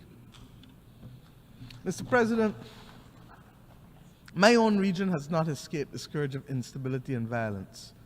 The Americas do not constitute today a theater of war, but we are today witnessing, for some years now, an unprecedented escalation in the number and caliber of assault weapons which are finding themselves in the hands of criminals who are wreaking havoc on the legal systems and our societies, particularly in the small island developing states of the Caribbean and indeed in the wider states of Central and Latin America. This scourge caused by guns manufactured in the United States of America primarily also requires a fundamental reset. The right of persons to bear arms in countries not engaged in military conflict should not be an opening to accept as legitimate the presence of assault weapons in countries. It is simply not right. There is no place for assault weapons in our societies. I turn now to the fate of the people of Haiti, which continues to be of major concern to our people in the Caribbean region.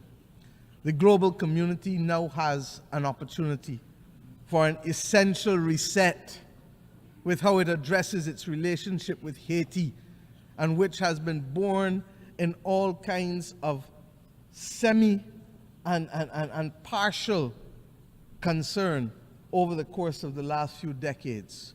We continue to have it as a recurring decimal because we have failed to solve the problems and put them on a sustainable path to development for its people. What is needed is transformation of our sister nation. And yes, we must provide first and foremost security, but transformation must be its handmaiden. The government and people of Haiti need the full support of the international community, not just in the short term, but in the long term. And yes, this starts by extending the mandate of the Multinational Security Support Force, escalating the work of the United Nations, deploying all the tools of bilateral, regional, and global cooperation, not excluding countries who want to participate for spurious reasons, ensuring that those of us who can step up to the plate by significantly increasing the pledge funds that we do so, because we know that it takes cash to be able to deploy the forces and the police necessary to help with the restoration, so that Haitian mother or that Haitian child can go about their day-to-day life without fear of being assaulted or killed or being denied the right to work because of their simple fear of walking the streets. The Caribbean community has been working hard this year to support our largest member state. And in the early part of the first few months of this year, we met on Haiti almost 3 to 4 times a week to guarantee the stability that we ask you now to help us secure. We thank the efforts of the Eminent Persons group of former CARICOM prime ministers who were on the front line of helping to resolve this complex problem day in and day out, so that we could find a political consensus for Haiti. That Haiti had at this General Assembly both the interim president of the Transitional Council and Prime Minister Cornille is a remarkable achievement given where Haiti was in February of this year. Let them continue on a path, please, of securing their future. And we cannot be on this podium speaking about Haiti without thanking Kenya and President Ruto for their remarkable leadership. After many delays and in what represents now a historical precedent for an African country, they have ensured that an African country has taken the lead in helping to tackle the peace and security challenge beyond its own continent. That is the kind of reset that we need in the international community. And Mr. President, you cannot come on this platform regrettably, although I look forward to the day when I will not have to say it, when we must ask for reprieve for the people of Cuba. It is unacceptable, it is unconscionable, and that it continues today is a mark on our international conscience. The Cuban people continue to face the most dire of economic circumstances, and that this is directly as a result of its exclusion and its designation as a state sponsor of terrorism. And I have addressed our only knowledge of terrorism, and Cuba is in fact the downing of the Cubana plane off the waters of Barbados, where Cubans, Guyanese, and Koreans were killed. My friends, Cuba has been a valuable partner stepping up for us when it has mattered most, by the provision of nurses and doctors in pandemics, and by the provision of other essential workers when the global community needed it and when people needed to be liberated in Southern Africa. The reality is that we must have and continue to have resolve in calling for the embargo to be lifted, and we will condemn it year after year after year because it is simply wrong. As we say so, we pray that the people of Cuba, as they determine what damages they have found from Hurricane Helen, as well as we pray for the people of Florida, who clearly are going to spend the next few days identifying the damage as a result of a hurricane that hit Category 4 when it reached Florida. This is the climate crisis that we speak about. The people of Nigeria are still counting the bodies with respect to the floods that took place there. We have hard work to do. In our own Caribbean region, Beryl literally decimated the islands of Carriacou and Union Island, and indeed would have affected Grenada and St. Vincent more broadly. Jamaica and my own country's coastal infrastructure was significantly affected, with our fishing industry, 90% of it being decimated. This season of superlatives, with its floods and droughts, its hurricanes and fires, will take the lives and livelihoods of too many. The climate crisis is hitting us almost weekly across the globe. The deniers of the climate crisis, they too need a reset that will admit of the absolute necessity of collective action by the global community to save our way of life and our planet. Mr. President, at the start of this week, the skies were much darker. I truly believe so. We are starting to see some glimmers of light. We leave New York this week noting that the clouds are lifting, conscious that the sun is peeping out in certain areas, not all, but in certain critical areas, giving us a sense of renewed hope that reset is in fact not only possible, but necessary in key areas: institutional reform, reform in our financial architecture, reform in how we view development, but above all else, reform in how we see each other and value each other. This hope springs from the Pact for the Future and the many declarations that we have made here, the terms in which my fellow leaders spoke from this platform for the most part, the urgent need to recognize reset, reset, reset, even if they didn't call it by that name. It is as if we all truly understand and accept the challenge of rising to solve the major difficulties that are faced by the people of the world, and to recognize that global moral strategic leadership requires of us the commitment to redress the wrongs and to take care of saving people and planet. But recognition of the need for the reset, while it is the first step in any issue, what is now also needed is eternal vigilance as our companion, so that as we take the steps to transform attitudes and institutions and rules, we will not succeed overnight.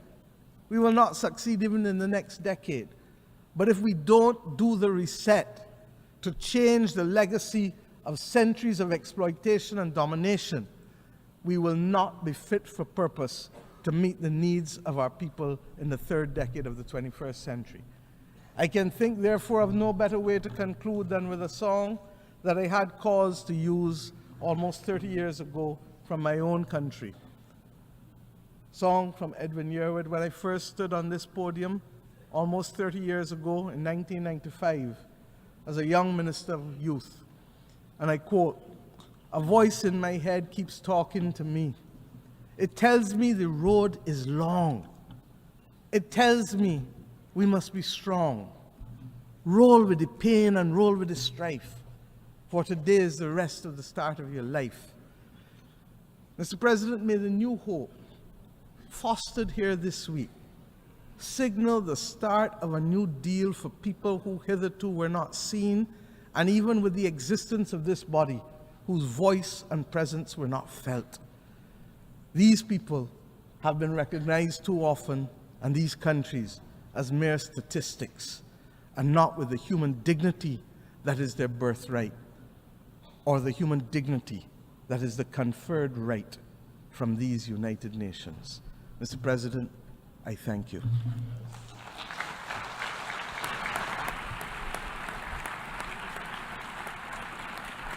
On behalf of the Assembly, I wish to thank the Prime Minister, Minister for National Security and the Public Service, and Minister for Finance, Economic Affairs and Investment of Barbados.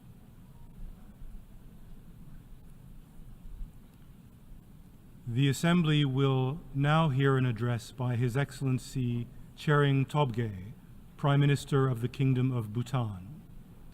I request protocol to escort His Excellency and invite him to address the Assembly.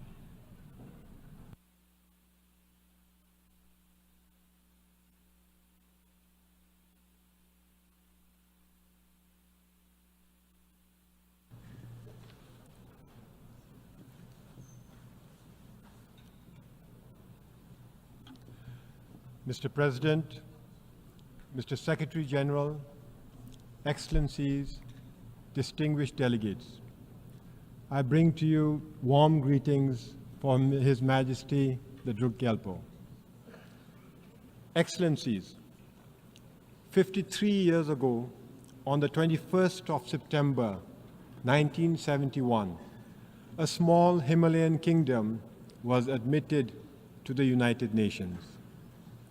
On that day, after centuries of self-imposed isolation, Bhutan became the 128th member of the United Nations. It was a defining moment for us. When a small, poor, landlocked country nestled in the world's highest mountain joined the global community of nations. That same year, the United Nations created the least developed country category to provide targeted support to the world's poorest nations. Bhutan was among the first to be admitted in that list. Back then, our economy was primarily agrarian, operating largely on a barter system. Our per capita GDP income stood at just $215. Life expectancy was barely 40 years. Infant mortality was tragically high, at 142 deaths for every 1,000 live births. And our literacy rate was woefully low. We had only, in fact, less than 300 students in the few scattered schools that had been established to provide modern education. Today, I stand before you with a story of transformation and progress. Our per capita GDP has risen to more than $3,500. Life expectancy has increased to 70 years. infant mortality has plummeted to 15 deaths per 1,000 live births. And our literacy rate, it has climbed to 71%, with youth literacy skyrocketing to 99%. I am pleased to report to this august assembly that because of our all-round progress, last December, 52 years after joining the United Nations, Bhutan graduated from the LDC category. To achieve this achievement did not come easily. It was a journey marked by hard work, perseverance, and sacrifice. But we were not alone. We had the support of many friends who accompanied us on this important journey. I take this opportunity to extend our deep gratitude to the United Nations and its specialized agencies. I would also like to thank all our development partners, including Japan, the European Union, the World Bank, and the Asian Development Bank for their unwavering support. But most importantly, I would like to reserve our deepest thanks to India, our closest friend and neighbor. They have been with us from the very beginning of our development journey and have remained steadfast in their support and friendship. Excellencies, graduating from the LDC category is a significant milestone. But what truly matters is that we did it in our own terms.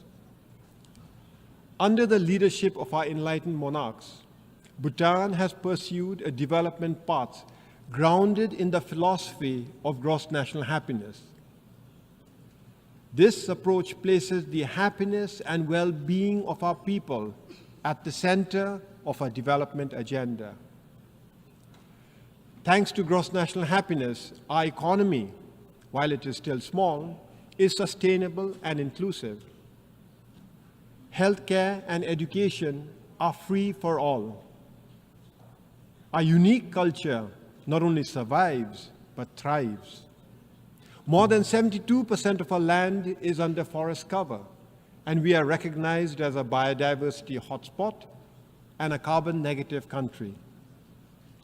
Our democracy, a gift from our king, has been embraced by a reluctant population. Excellencies, having graduated from the LDC category, it is now our responsibility to ensure that we sustain our hard-earned progress and that under no circumstances should we ever backslide. As we chart a new course for the future, we are faced with new challenges, particularly those arising from our weak economy. Foremost among them is youth unemployment. To address these challenges, we must strengthen our economy. We must provide our youth with meaningful opportunities to grow and to prosper. We must embrace a new development paradigm. In this context, I am pleased to report that His Majesty the King has announced the establishment of the Gaelifu Mindfulness City. The Gaelifu Mindfulness City is a transformative vision for future urban spaces, a blueprint for living mindfully and sustainably. Spanning 2,600 square kilometers of pristine forests and fertile farmlands, it will enable human innovation and natural ecosystems to thrive together while fostering human well-being, environmental sustainability, and mindful living. We invite thought leaders, innovators, and investors to join us in building this groundbreaking city, contributing to a model of peace, harmony, and progress that others can follow. Excellencies, Bhutan's story is one of hope, but it is also a call to action. More than 50 years have passed, and only 7 nations have graduated from the LDC category, leaving 46 countries still in need.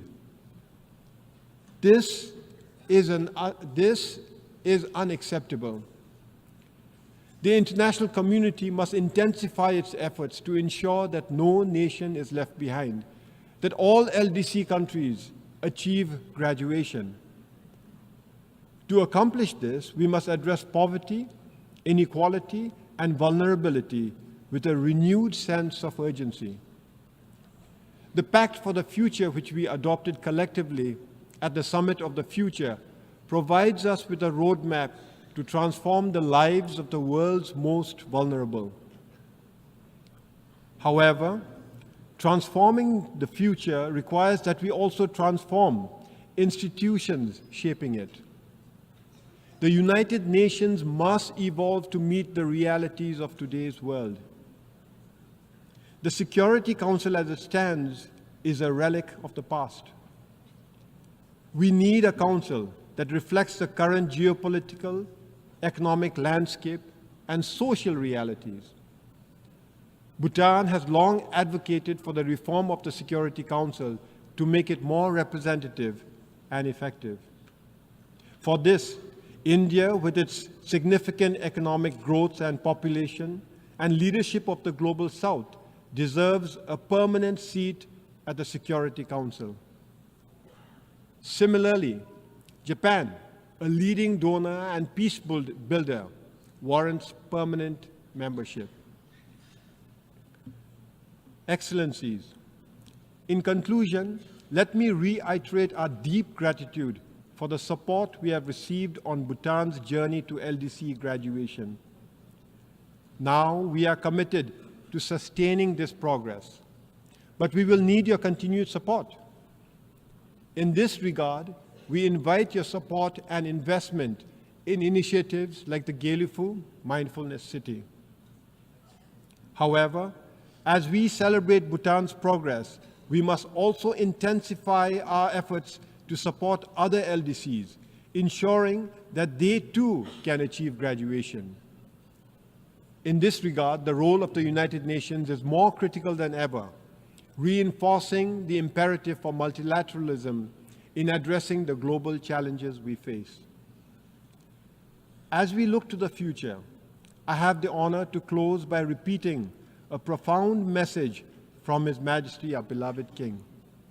I first did so 7 years ago, and I repeat, no nation today can stand alone in achievement. Time is slowly telling us that there can be no lasting individual success without success as a community. And there cannot be lasting national progress and success if it does not fit into a future of global peace, harmony, and equality. The world must progress together or fail together. Thank you, and Tashidile.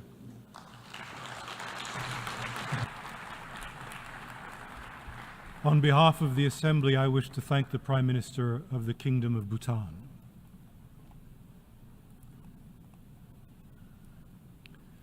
The Assembly will now hear an address by His Excellency Xavier Espot Zamora, Head of the Government of the Principality of Andorra. I request protocol to escort His Excellency and invite him to address the Assembly.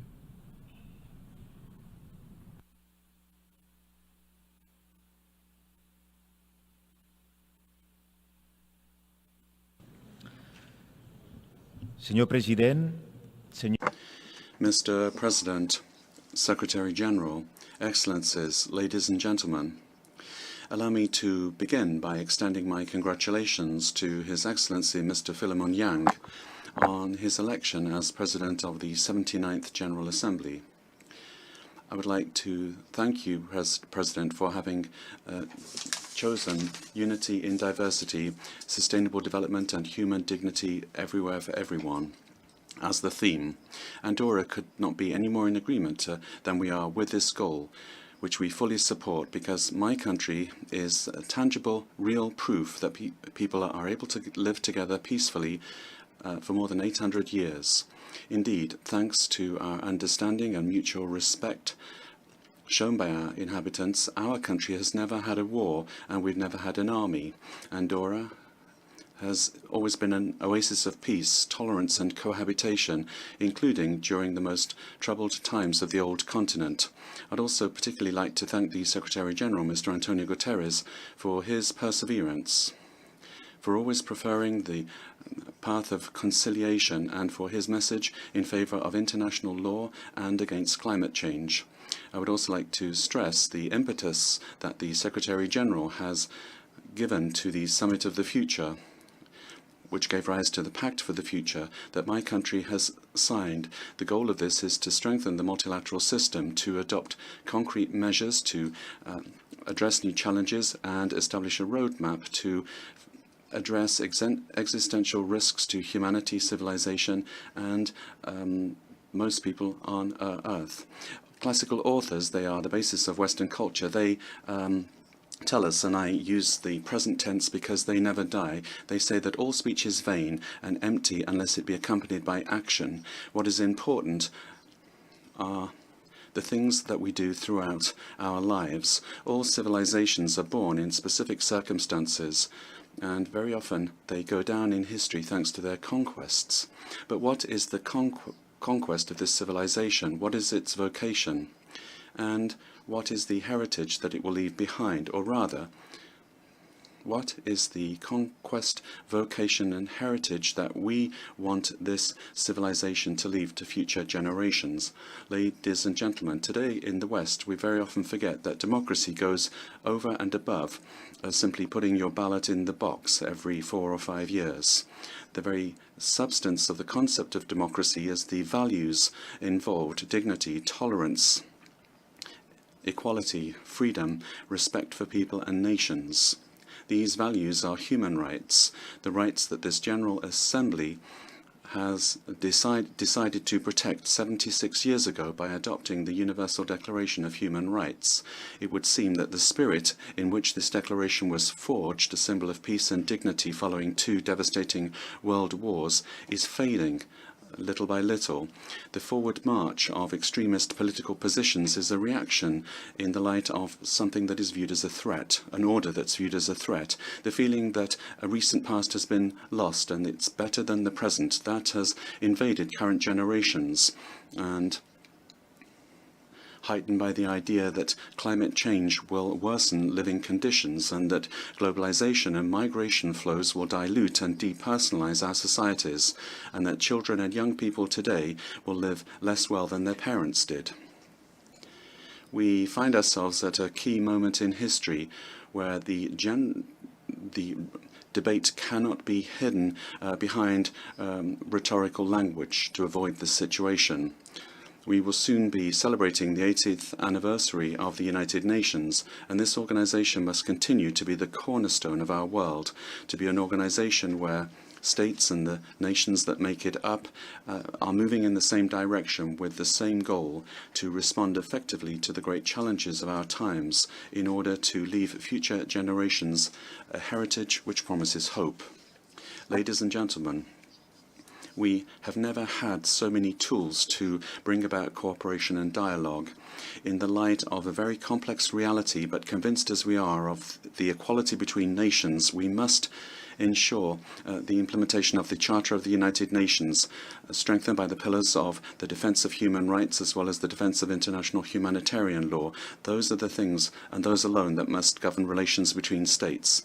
The serious situations in Ukraine, Gaza, Lebanon and Sudan and other regions where we see conflicts that have become permanent, particularly in the region of the Sahel, we cannot remain indifferent to these. We must urgently become mobilized to achieve the most noble goal of politics: peace. We must come together and find solutions to conflicts without violence or recourse to military resources. We would call upon all parties to work for peace, and that they respect international humanitarian law and that they obey it. Because nothing can justify the attacks suffered by civilian populations, nothing can justify the attacks against hospitals and schools, and nothing can justify using hunger as a strategy of war. Nothing can justify such irrational behavior. Children are the main victims of this.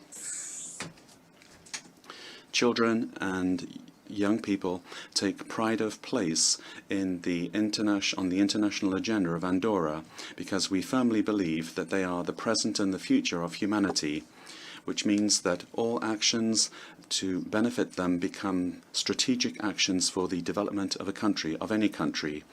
This is why, since its creation, we have supported the Office of the Special Representative of the Secretary-General for Children and Armed Conflict, and more recently, the study on the impact of climate change on children and armed conflict. When I asked you at the beginning of my statement what conquest, what vocation, and what heritage did we want to leave behind, there can be no doubt a world in peace for our children and our young people, a world that provides opportunities to each and every one of them. This is the great responsibility which we bear, to ensure that future generations do not have a life worse than ours, but rather that they are fully able to participate in progress, as we have agreed in recent days in the Summit of the Future. Excellencies, Andorra joined the United Nations in 1993. The international context at the time was full of hope, the reunification of Europe after the Cold War. We decided to become a member of the United Nations with the conviction that we wanted to be a society open to the world, which shares with the international community its opportunities and its challenges. We believe that the problems of the world are also our problems, and it is for that reason that we wanted and want to participate in solving them.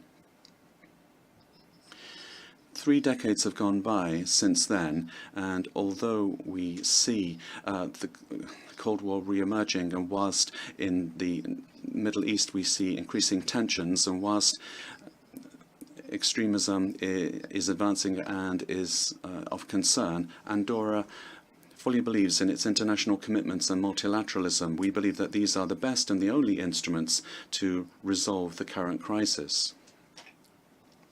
But Andorra also attaches particular importance to regional cooperation, particularly that deployed by the European Union, with which Andorra is negotiating an association agreement, which will mean that we will be able progressively and in a structured way to enter the European single market, to diversify our economy and participate in building a geographic, economic and political reality, that of the European Union, with a privileged status of associated state.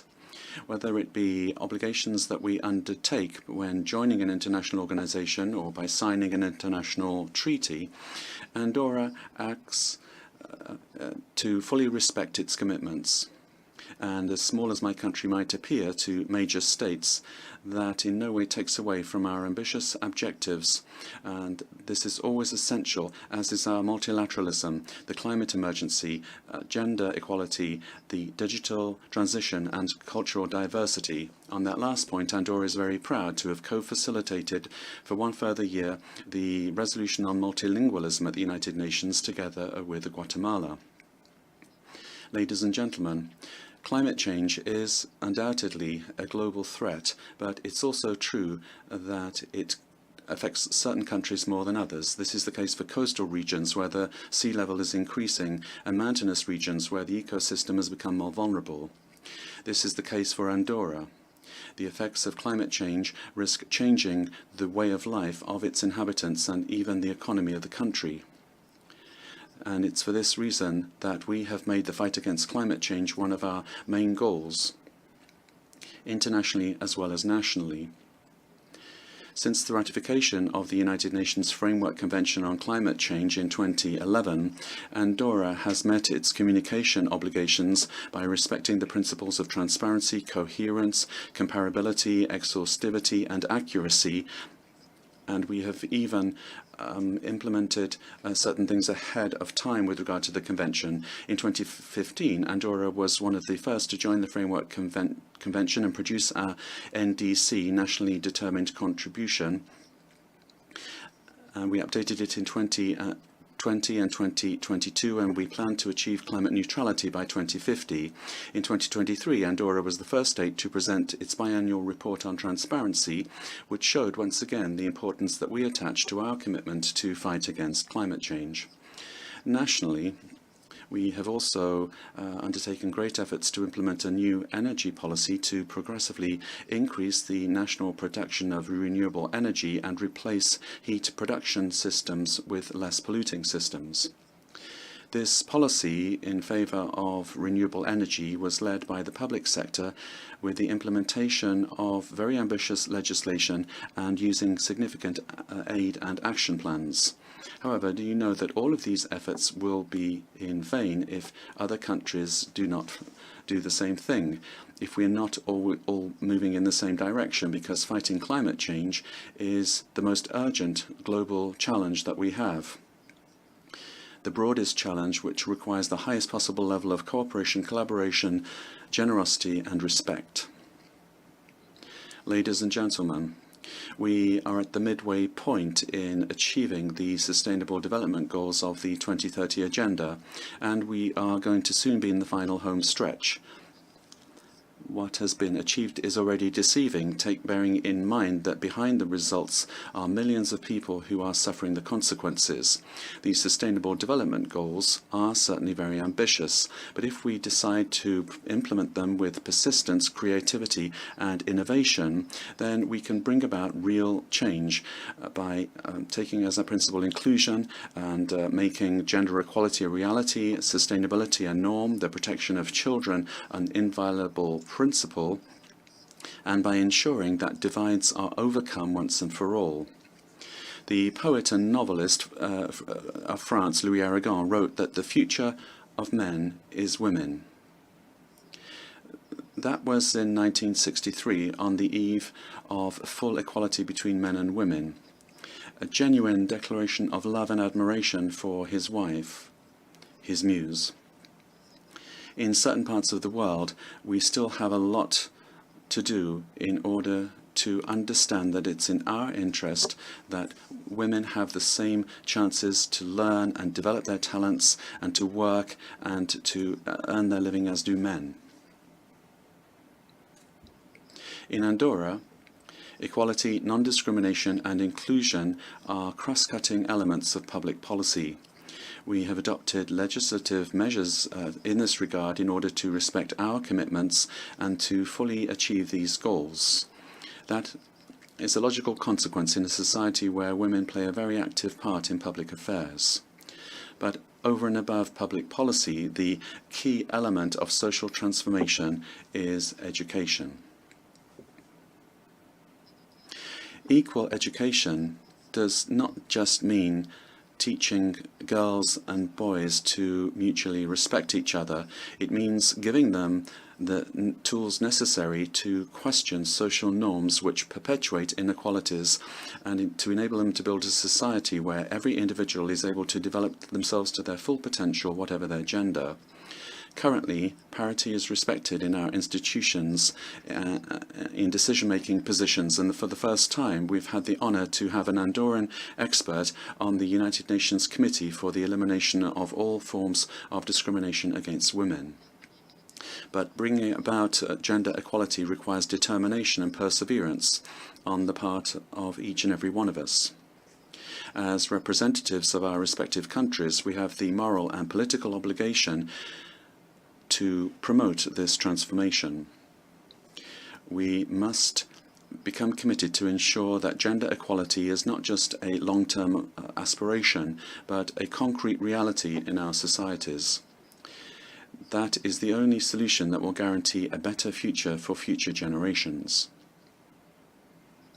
Excellencies, access to information is in the process of redefining the paradigms of growth and economic and social development. As public services and the private sector are being converted to the digital world, the divide that separates those that have access to this world and those don't is becoming ever more pernicious. The Global Digital Compact that we adopted during the Summit for the Future includes actions in favor of digital literary actions in order to guarantee an inclusive, open, safe and protected digital future. In this area, multilateralism has a crucial role to play to create opportunities, and at the same time it must guarantee accessibility and security in this new virtual space of globalization. For small states such as Andorra, these technologies have the potential to provide resources with exponential added value. Aware as we are of the situation and our manifest need to diversify our economy, Andorra has made huge strides in this area. Currently, 6% of Andorran homes have an internet connection. The country has implemented a national strategy for digital transition, which is particularly focused on digital rights of citizens and respect for Sustainable Development Goals 9, 16 and 17, with the creation of an ethical and legal framework that preserves digital rights, protecting private life and data security, and ensuring free access to digital information, because we want all citizens to be able to access the digital world and thus avoid situations of inequality. Ladies and gentlemen, the Principality of Andorra has made a commitment to this organization of peoples and for peoples 30 years ago, in the hope that a better world would be possible, because our country, a small size, can also make exemplary choices. We presented ourselves to the world as an ancestral land which finally has found its place in the community of nations, a country that is open to the world, with a constructive spirit and a peaceful disposition open to dialogue, in favor of comprehension and harmony between peoples. These are the values that continue to guide us nationally and internationally. It is important that all peoples promote a new culture of peace based on an end to war and on a commitment to bring about peace agreements to resolve conflicts. Development must reach all four corners of the planet, where fundamental rights must be respected, and it is essential that this new digital universe be based on knowledge. I began my intervention by quoting the classical authors. If I may, I'd like to end in the same way. There's a work that is at the heart of Greek literature that has left its mark on Western culture and which is very difficult to forget. It refers to conquest and destruction, hatred, compassion, love and death. Homer's Iliad is in a certain way a mirror of the human condition. Even though this work shows that life is not always fair and that it is subject to the will of the gods, it also shows us that human relations can, if we want them to be, profoundly humane. And I think that we must take ownership of this message. It is important to believe in humanity and to work to build, all of us together, peace in the world, as well as a world of solidarity that is more just and more inclusive. I thank you. On behalf of the Assembly, I wish to thank the head of government of the Principality of Andorra. The Assembly will now hear an address by His Excellency Muhammad Yunus, Chief Advisor of the Interim Government of the People's Republic of Bangladesh. I request protocol to escort His Excellency and invite him to address the Assembly.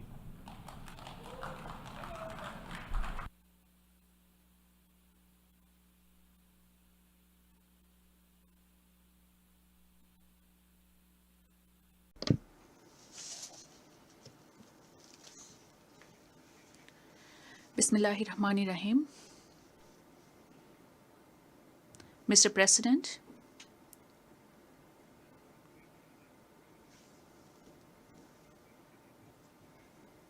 let me congratulate you on your election as the President of the United Nations General Assembly.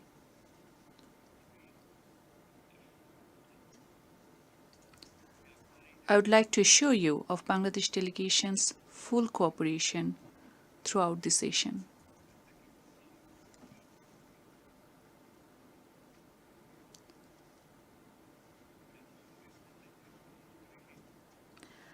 I would also place on record our deep appreciation to the Secretary General Antonio Guterres for his unwavering commitment to deliver on the UN mandates and address the global challenges.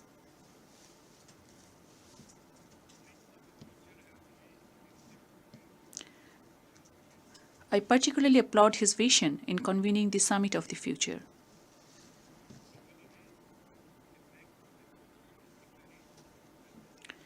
The Pact for the Future and the Declaration on Future Generations could help in setting pathways beyond Agenda 2030.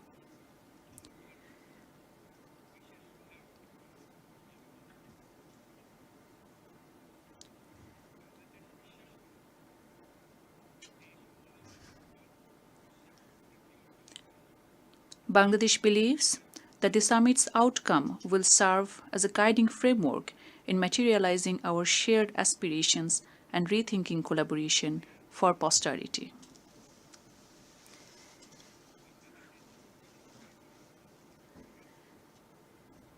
I stand in this Parliament of Nations thanks to an epochal transformation that Bangladesh witnessed this July and August.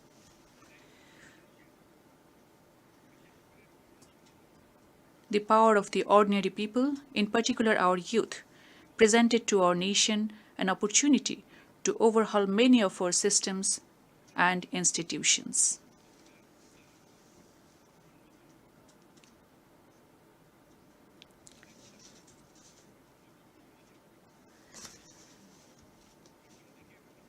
The uprising led by the students and youth was initially aimed at ending discrimination.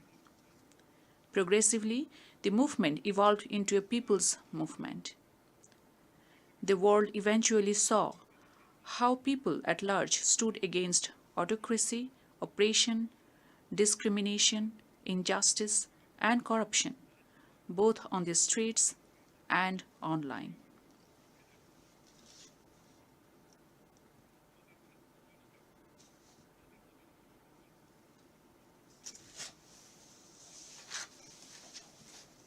Our people, particularly youth, gained us independence from an autocratic and undemocratic regime with an exceptional resolve and capability. That collective resolve should define Bangladesh of the future and place our nation as a responsible state in the Committee of the Nations.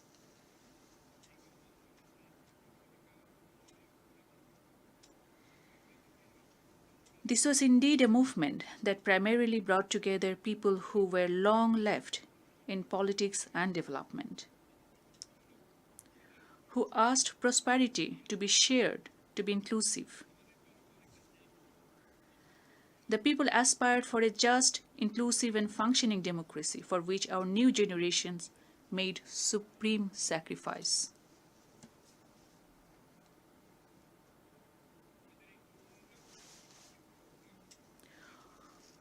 We were moved by the wisdom, courage, and conviction our youth showed. Even braving bullets bare chest.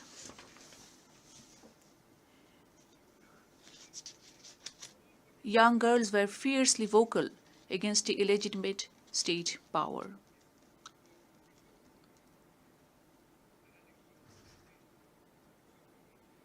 School-going teenagers laid down their lives. Hundreds lost their eyes forever. Mothers, day laborers, and scores of people across cities lent their shoulders for their children.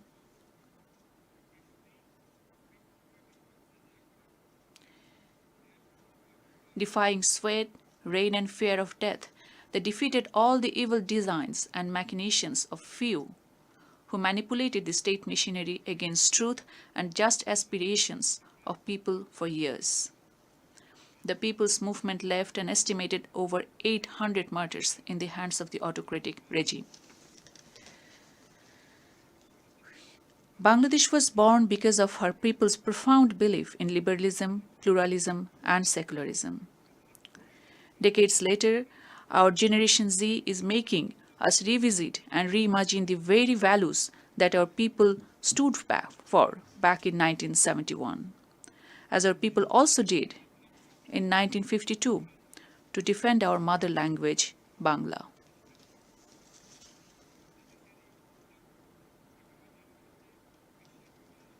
We believe this revolution that the world witnessed in Bangladesh in the span of few weeks may inspire many across communities and countries to stand for freedom and justice.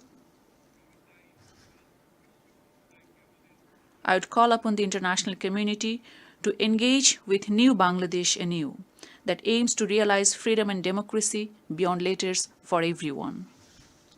Mr. President,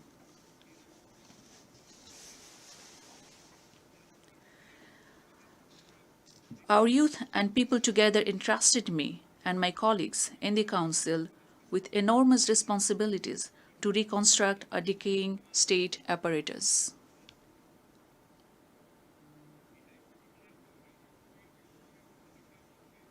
As we took to the office, to our utter shock and dismay, we discovered how endemic corruption brought a functional democracy to a farce. How key institutions were ruthlessly politicized. How public coffers were reduced to rubble. How oligarchs took over business.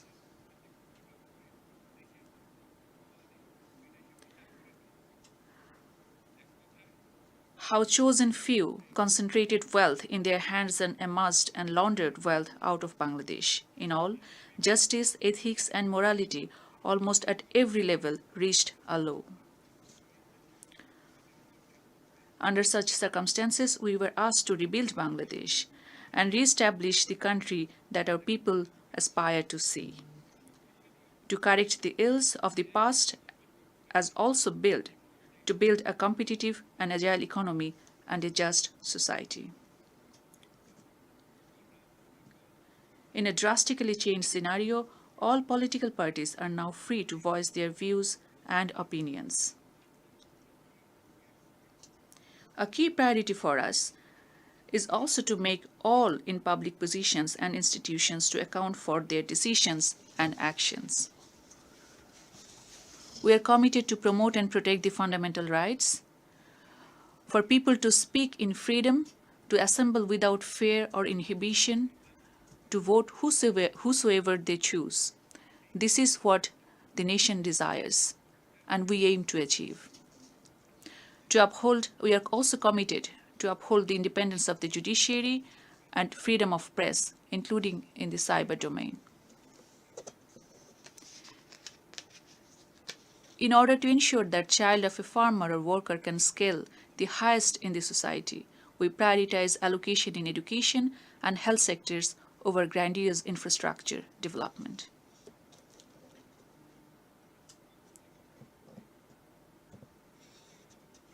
We also aim at ensuring good governance across all sectors. I wish to assure that our government shall adhere to all international, regional, and bilateral instruments that Bangladesh is party to. Bangladesh will continue to remain an active proponent of multilateralism with the UN at the core. Bangladesh is open to nurture friendly relations with all countries based on mutual respect, upholding our dignity and pride and shared interests. Mr. President, in the last 7 weeks, the government has initiated several actions. At our request, the UN High Commissioner for Human Rights has dispatched a fact-finding mission to investigate into the gross human rights violations during the People's Movement and to suggest for sustainable course correction. That mission has already started work on the ground in Bangladesh. I wish to register my deep appreciation to the High Commissioner, Volker Turk. We have acceded to the International Convention for Protection of All Persons from Enforced Disappearance within 2 weeks in office.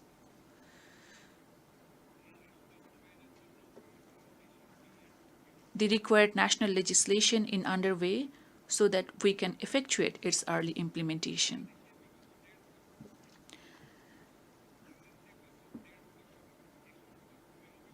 An inquiry commission has started investigating into all the cases of enforced disappearances reported during the past decade and a half. in order to restore people's trust and confidence and to ensure that the tragic past never recur in future Bangladesh, we have initiated reforms in certain prioritized sectors. In that direction, we launched independent commissions to reform electoral system, constitution, judicial reform, civil administration, law and order sectors.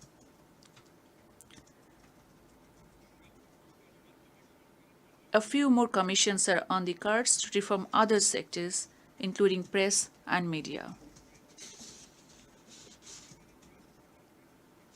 In order to create a conducive environment for business, we have rolled out extensive reforms in banking and financial sectors.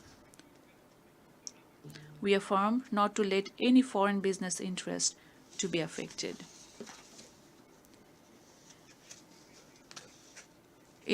Beyond rhetoric and numbers, we aim to establish effective safeguard mechanisms to ensure the sustainability of these reforms and create an enabling environment towards conduct of full, free, fair, and participatory elections.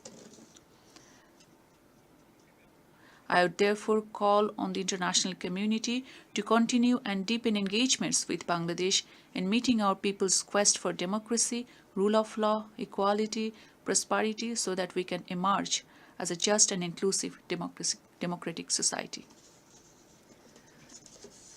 Mr. President, Bangladesh feels that maintaining peace and addressing conflicts is central to people's progress. During the recent revolution, our valiant armed forces have once again shown their commitment to peace by standing firmly with the people in fulfilling their aspirations for freedom during a most difficult time in our history. This was possible thanks to our commitment to peace, place human rights at the core of peacekeeping. Bangladesh remains equally committed to peace building from the inception of the UN Peacebuilding Commission.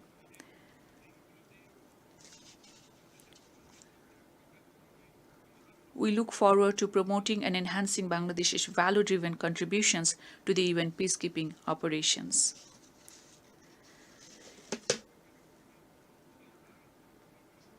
As the third largest troop contributing country, our peacekeepers had served across 63 missions in 43 countries to date.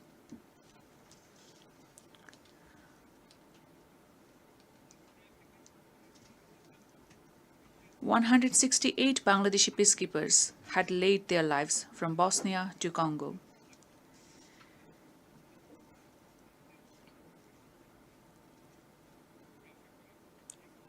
We do hope that Bangladesh Defense Forces would continue to be called upon in the future UN peace operations, regardless of the challenges or circumstances.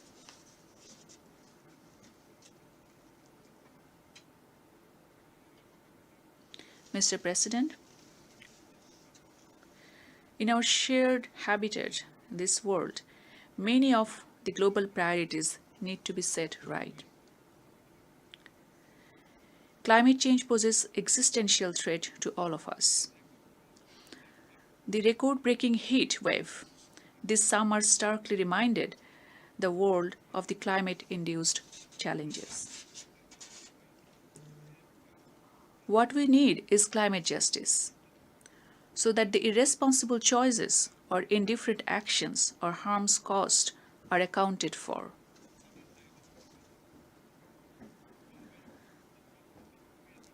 Long-term damages leave irreparable damages all around. We are losing biodiversity, changing pathogens leading to newer diseases. Farming is under stress, shrinking water threatening habitat. Rising sea level and salinity decimating ecosystems. The damages in terms of rising intensity and frequency of cyclones or floods can hardly be ignored. The climate risks are faced far deeper by our small farmers and artisanal livelihood holders. As I speak, over 5 million people witnessed a most devastating flood in their living memory in eastern Bangladesh. Yet Secretary General Guterres showed that under the current trajectory, the world is heading for a plus 2.7 degrees centigrade scenario.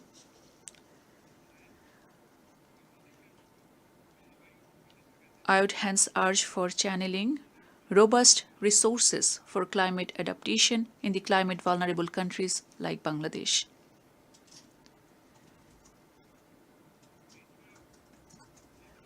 It is moreover crucial to operationalize loss and damage fund by leveraging innovative solutions and additional finance. We equally need access to technologies and increased capacity.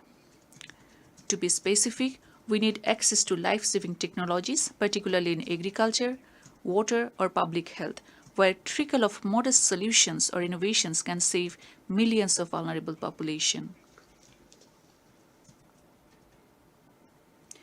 Tackling climate crisis has to go hand in hand in getting global economy in order as well. The world is increasingly focused on decarbonization. In order for such a shift to be beneficial to majority of global population, the transformative vision of a net zero world has to redeem for countries like Bangladesh.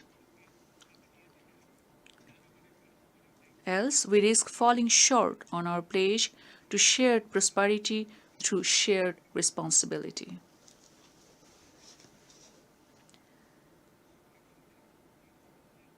I believe the world needs to engage on a shared vision of 3 zeros that we can materialize together, targeting zero poverty, zero unemployment, and zero net carbon emissions.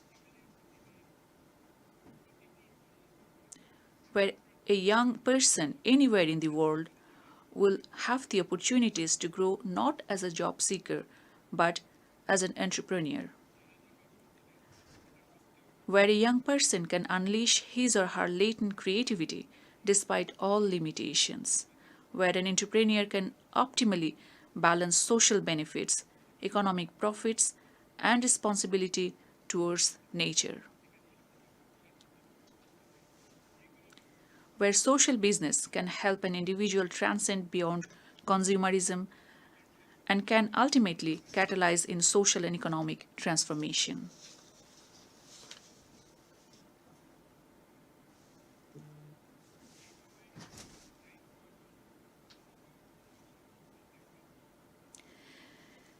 Time demands new attitudes, new values, new compacts across communities and countries, across developed and developing countries alike, across all actors and stakeholders.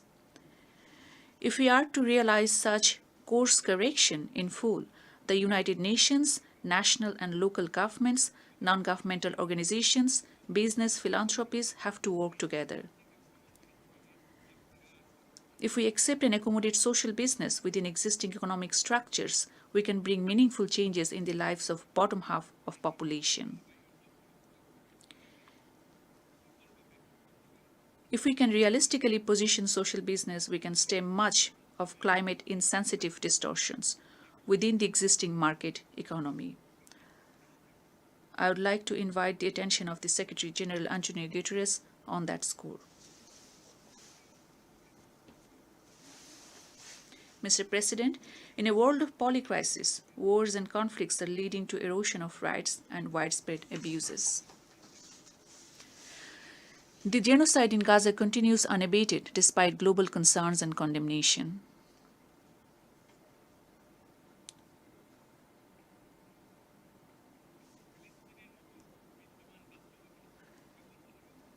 The situation in Palestine just does not concern the Arabs or the Muslims at large, rather the entire humanity.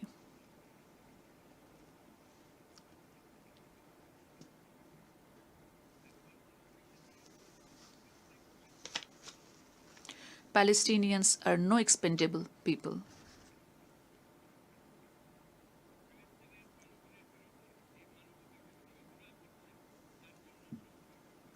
All those responsible for the crimes against humanity against the Palestinian people must be held accountable.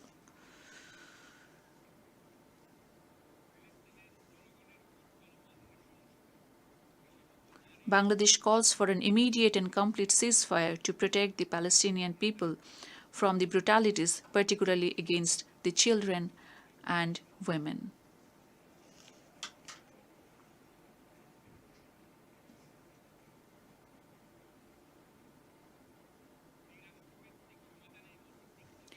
International community, including the UN, needs to act in earnest to implement the two-state solution that remains the only path to bring lasting peace in the Middle East.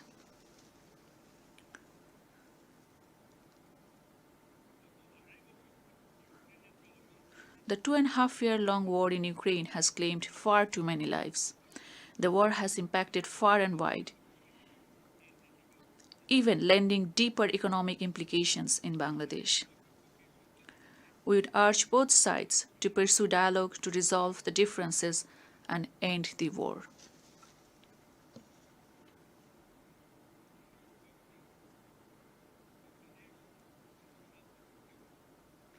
Mr. President, 7 years on, Bangladesh has been hosting 1.2 million Rohingyas on humanitarian ground, incurring significant social, economic, environmental costs. The protracted crisis in Myanmar also pose growing risks with national and regional security implications for Bangladesh, both in traditional and non-traditional terms. We remain committed to supporting the forcibly displaced Rohingyas from Myanmar in Bangladesh. We need continued support of the international community towards the Rohingyas in carrying out the humanitarian operations and their sustainable repatriation.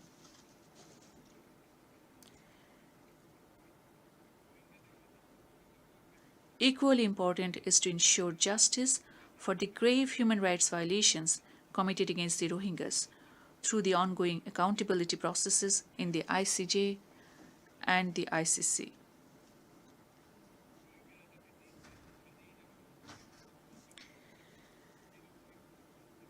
We recognize and appreciate the efforts of the Secretary General and the United Nations system in creating a conducive environment for Rohingyas so that they can lead a free and dignified life.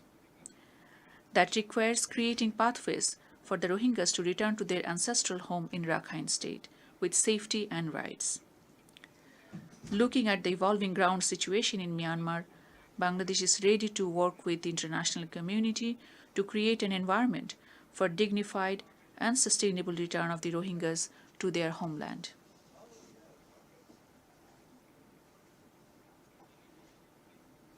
Mr. President, ensuring peace and security cannot succeed without political freedom and socio-economic emancipation of the people. Around a decade back, the world unanimously adopted the Agenda 2030. We reposed our collective hope and trust in the universal set of goals. Yet, overall, 17% of the SDG targets are on track to be achieved by 2030. Clearly, many developing countries risk to be left behind. Every year, developing countries face a significant SDG financing gap estimated between 2.5 to 4 trillion US dollars. High debt burdens, shrinking fiscal space, and adverse impacts of climate change put countries like Bangladesh at greater risk. We look forward to the 4th International Conference on Financing for Development to deliver on addressing the complex and systemic challenges.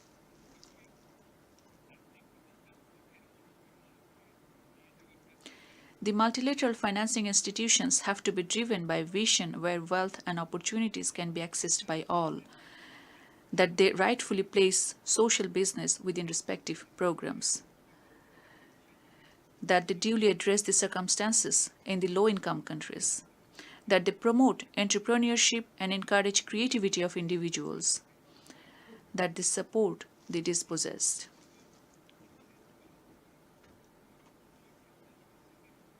In this regard, prevention of illicit financial flows and siphoning of resources from the developing countries merit greater attention. Increased international cooperation must rechannel the assets stolen from developing countries. We look forward to early conclusion of an international tax convention that can combat tax evasion. Mr. President, migration and mobility is an inescapable reality in an interconnected world. As a country of origin of migrants, over 11 million of our people live and work worldwide.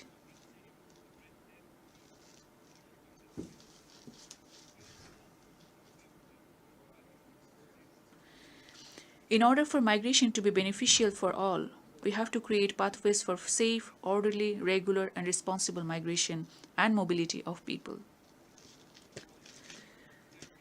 The international community has to ensure full respect for human rights and end inhuman treatment of migrants, regardless of their migration status.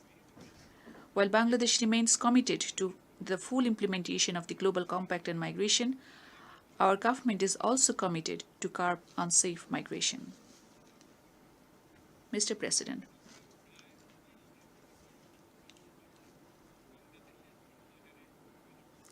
every year nearly 2.5 million Bangladeshis enter our labor market.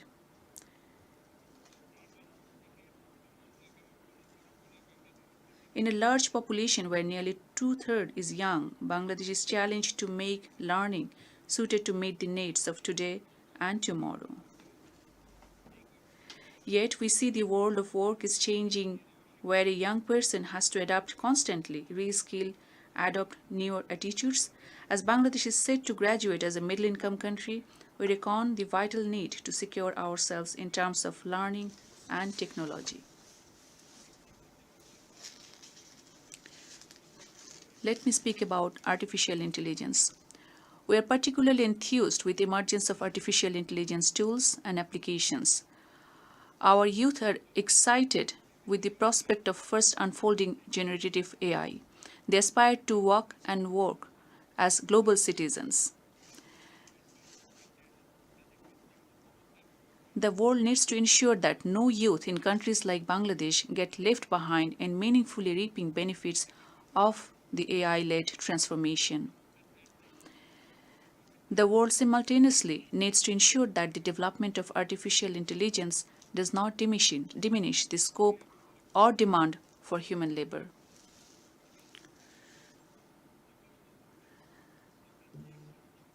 As the scientific community and world of technology keeps moving on developing autonomous intelligence, artificial intelligence that propagates on its own without any human intervention, we all need to be cautious of possible impact on every human person or our societies today and beyond.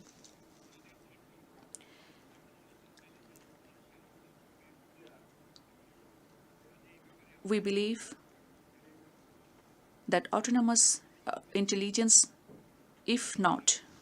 unless autonomous intelligence develops in a responsible manner, it can pose existential threat to human existence.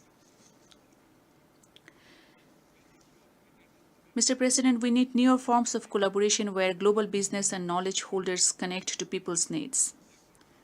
International cooperation should create space for developing countries in ways that can bring transformative applications or solutions for jobs, endemic socioeconomic challenges, or livelihoods. Uniting our efforts, capacities, and resources is increasingly crucial for us to leverage collective strengths, innovate, and foster growth. The challenges we face in economic development, climate resilience, or social development have to be addressed with common endeavors. In that context, South-South and triangular cooperation can help us given our unique social and economic circumstances. It is also a growing necessity for the Global South to make our voices heard. In shaping and steering the global agenda, the Global South merits equal space and focus.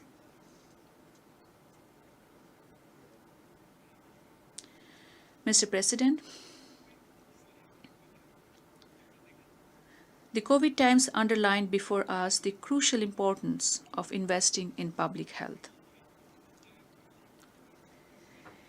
In the WHO, as Bangladesh leads the negotiations on global pandemic treaty, we urge for convergence on the key provisions of adequate international cooperation, financing public health systems, technology transfer, research and development, diversification of production of medical diagnostics, vaccines and therapeutics.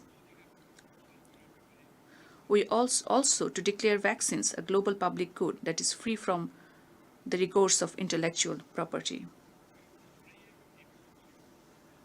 These are also crucial for combating the scourges of non-communicable disease. Mr. President, this year we celebrate the Golden Jubilee of Bangladesh's partnership with the United Nations. It has been a shared journey of mutual learning in our modest ways. Bangladesh contributed towards promoting global peace and security, justice, equality, human rights, social progress and prosperity, and indeed in building a rules-based international order.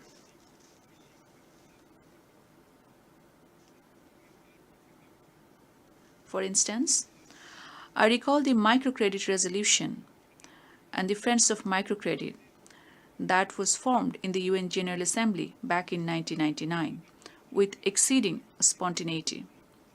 The United Nations declared 2005 as the year of microcredit that resulted in global reach of microcredit. The Annual General Assembly resolution on culture of peace since 2001, or the resolution 1325 in the Security Council on Women, Peace and Security may be worth recalling as well.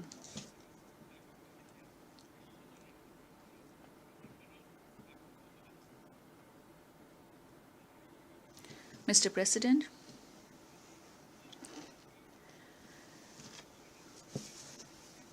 as the Great Hall reverberates with crying call for peace, security, justice, inclusivity, and equitable distribution of wealth, as states, we need to reflect on how we embolden men and women today, create space for them to grow as entrepreneurs of tomorrow.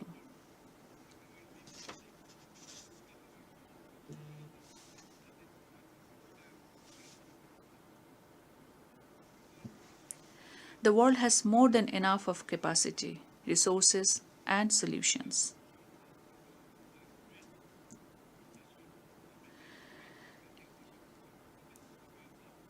Let us redeem all the pledges we made nationally and internationally. Let us work together to end all forms of inequality and discrimination within and among nations, especially in advancing the proposition of social business in our economic interactions. The youth in Bangladesh have showed that upholding freedom, dignity and rights of people, regardless of distinction and status, cannot just remain aspirational. It is just what everybody deserves.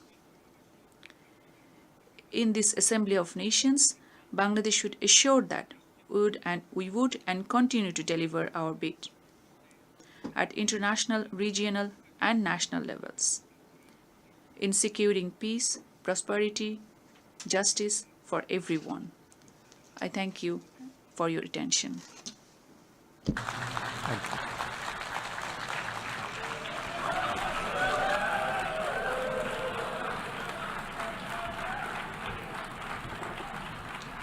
On behalf of the Assembly, I wish to thank the Chief Advisor of the Interim Government of the People's Republic of Bangladesh. The Assembly will now hear an address by His Excellency Dorin Recian, Prime Minister of the Republic of Moldova. I request protocol to escort His Excellency and invite him to address the Assembly.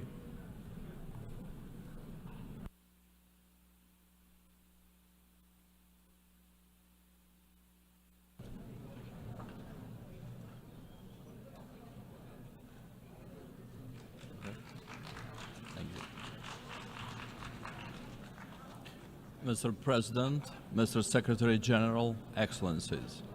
It is an honor to represent my country, Republic of Moldova, at this unique forum where small and large nations alike address core issues on the global agenda.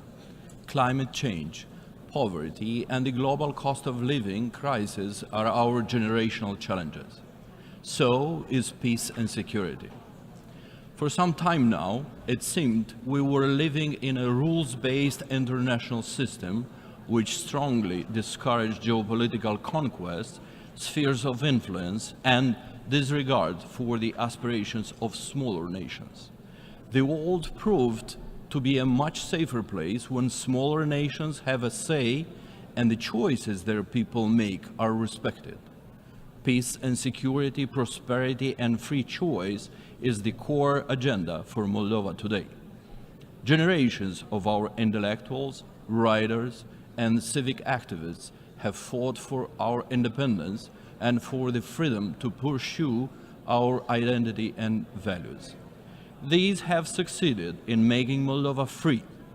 After 33 years of independence, we see it in the confidence of our youth, in the revitalization of our culture, and in the way our people stand proud on the international stage, knowing their future lies in their own hands.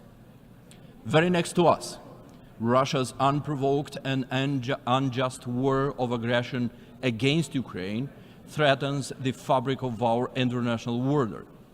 It throws us back to the times of great power politics, when a large state pursues cynical geopolitical designs to divide the region into spheres of influence and annex smaller neighbors, denying them a say in their own destiny. For Moldova, this is not a mere distant memory, it is a looming threat. Moldova knows all too well the consequences, and we are determined to never return to those times. Don't forget, Kremlin doesn't want us at the table. Kremlin wants us on the table. Never mind all the excuses and the circumstances. Compulsion and raw force are perpetuated and complemented now with hybrid warfare, malign influence, and subversion of the democratic state. And these latest developments, ladies and gentlemen, are threatening not only Moldova. We see them escalating throughout the democratic world too. Even mature democracies find it difficult to cope with, witnessing polarization and division. Therefore, Ukraine is now fighting not just for its statehood, nation, and its very existence.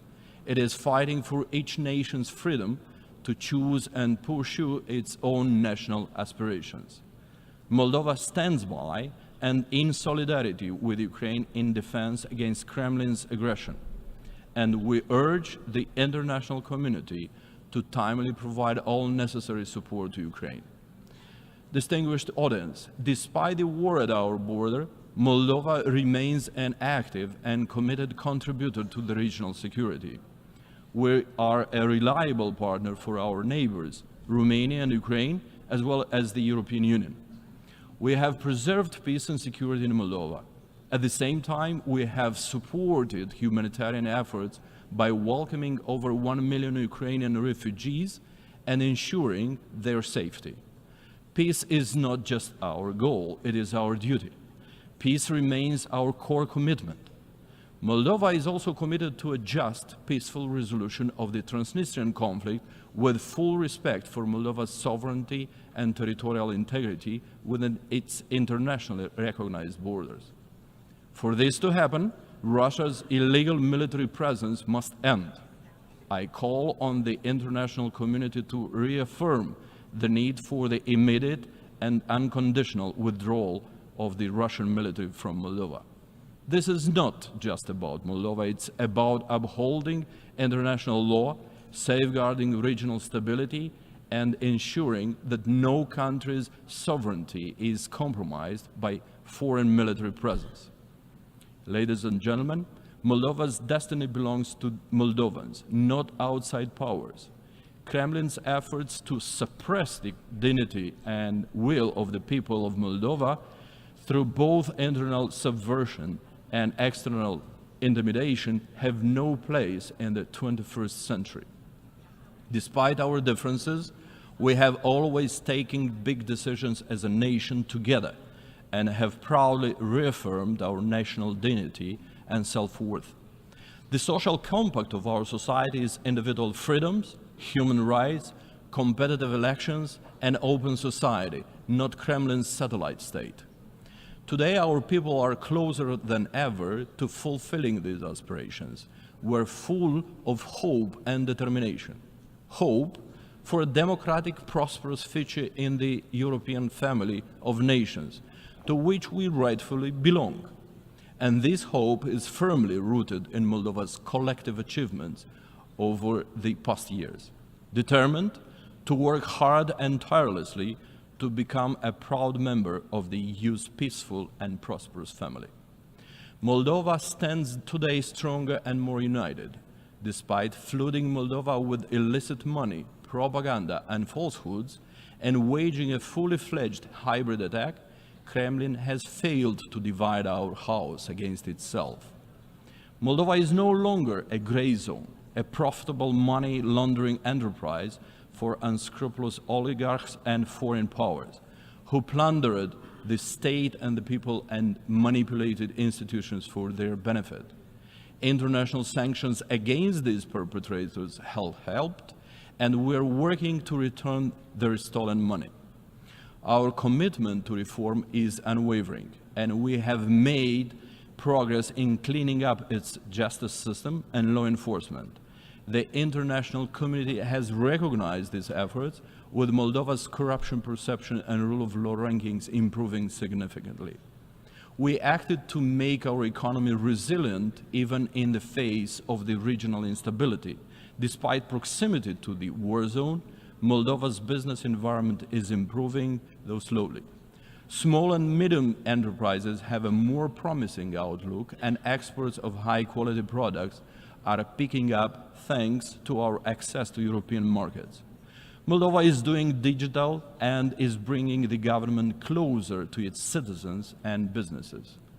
Over the past few years, more has been invested in infrastructure than over 10 years before that. Our energy independence is now a reality. Energy can no longer be used to blackmail and extract geopolitical concessions.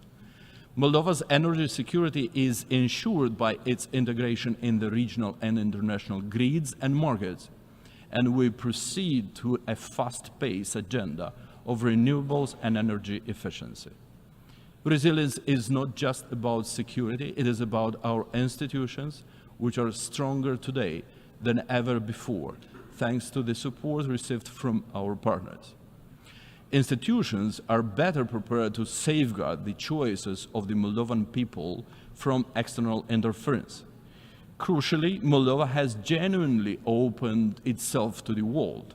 In recognition of the country's progress, in December of 2023, EU leaders unanimously agreed to open accession negotiations with Moldova. This is our most significant achievement since independence, and we are committed to be ready to join the EU by 2030. Our European path is a matter of vital national interest and our strongest guarantee of peace, democracy, and development. On October 20th, Moldova will reaffirm its European choice in a referendum to enshrine EU integration into our constitution. Russia may continue its attempts to disrupt Moldova's path through the threats, disinformation, and destabilization to change the sovereign choice of the Moldovan people. They want to keep Moldova captive in its past. But we, the Moldovan people, are united in determination. Only we can choose our future. We will not return the country to oligarchs who plunder the state and want to once again turn the country into their personal fiefdom, which yields massive wealth to a few but fails the majority. We will not return to a past dominated by oligarchs and corruption. We will not be dragged back into a sphere of influence that does not reflect our aspirations. The people of Moldova choose freedom. We choose Europe. And next month, we will reaffirm the goal of our generation: fully fledged membership in the EU, a union which has supported Moldova throughout our independence. I will touch on climate change issues now. Moldova has long been known for a temperate, welcoming climate and agricultural fertility. But just over the past year, we have aced the most severe weather extremes in our history: devastating snowfalls, unprecedented droughts, and heat waves, and severe floods. They cause massive damages and disruptions like never before in our history. These challenges are not hypothetical. They are here, and they threaten the livelihoods of our farmers, economy, the infrastructure of our villages and towns, and the future of our children. Climate change risks destroying many things we heavily rely on throughout the planet. In this context, we welcome the adoption of the Pact for the Future by the United Nations General Assembly. This is a significant step towards building a more effective, inclusive, and sustainable global order. It reaffirms our collective responsibility to future generations. We are committed to working alongside the international community to turn these pledges into concrete actions that will shape a better, more resilient world. As a final remark, Moldova stands at its historic crossroads, both as a nation and as a member of the international community. Moldovan people will not allow it to be stripped of its agency. Moldova chooses peace, democracy, freedom, and rule of law over war, authoritarianism, and repression. For us, this means Europe. It is our choice, and it strengthens our resolve to move more decisively towards the EU, a peace and prosperity project, while rejecting war, aggression, and any assaults on human dignity. Dragi moldoveni, de acasă și de pretutindeni, acum este momentul să ne unim efortul, să fim consolidați și să aducem Republica Moldova acolo unde este locul, în marea familie europeană, unde pacea și prosperitatea sunt asigurate. Thank you.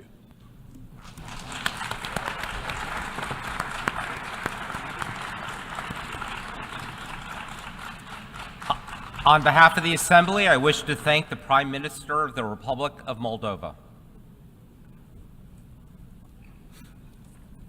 The Assembly will hear an address by His Excellency Charlotte Salwai Tabimasmas, Prime Minister of the Republic of Vanuatu. I request protocol to escort His Excellency and invite him to address the Assembly.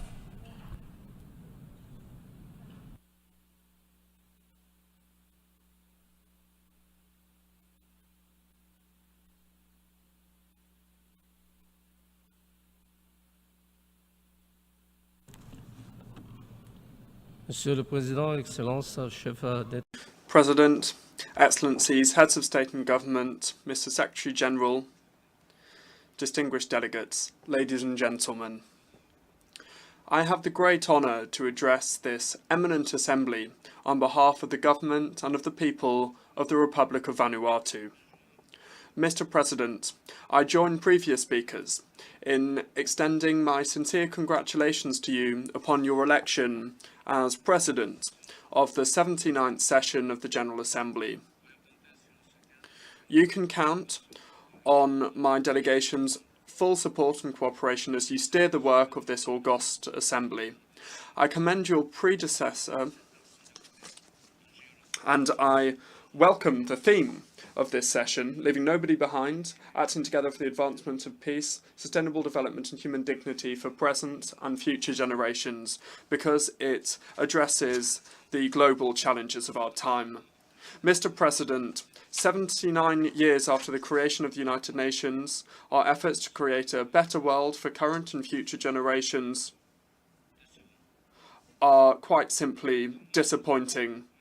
It is alarming that after All these years, we continue to be plagued by multiple world crises, undermining the promise of the Charter of the United Nations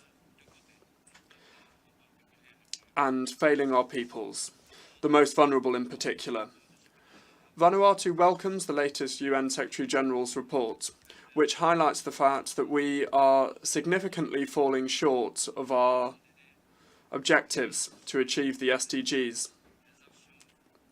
prompting the need to fast-track actions to scale up the implementation of the 2030 Agenda and the Sustainable Development Goals.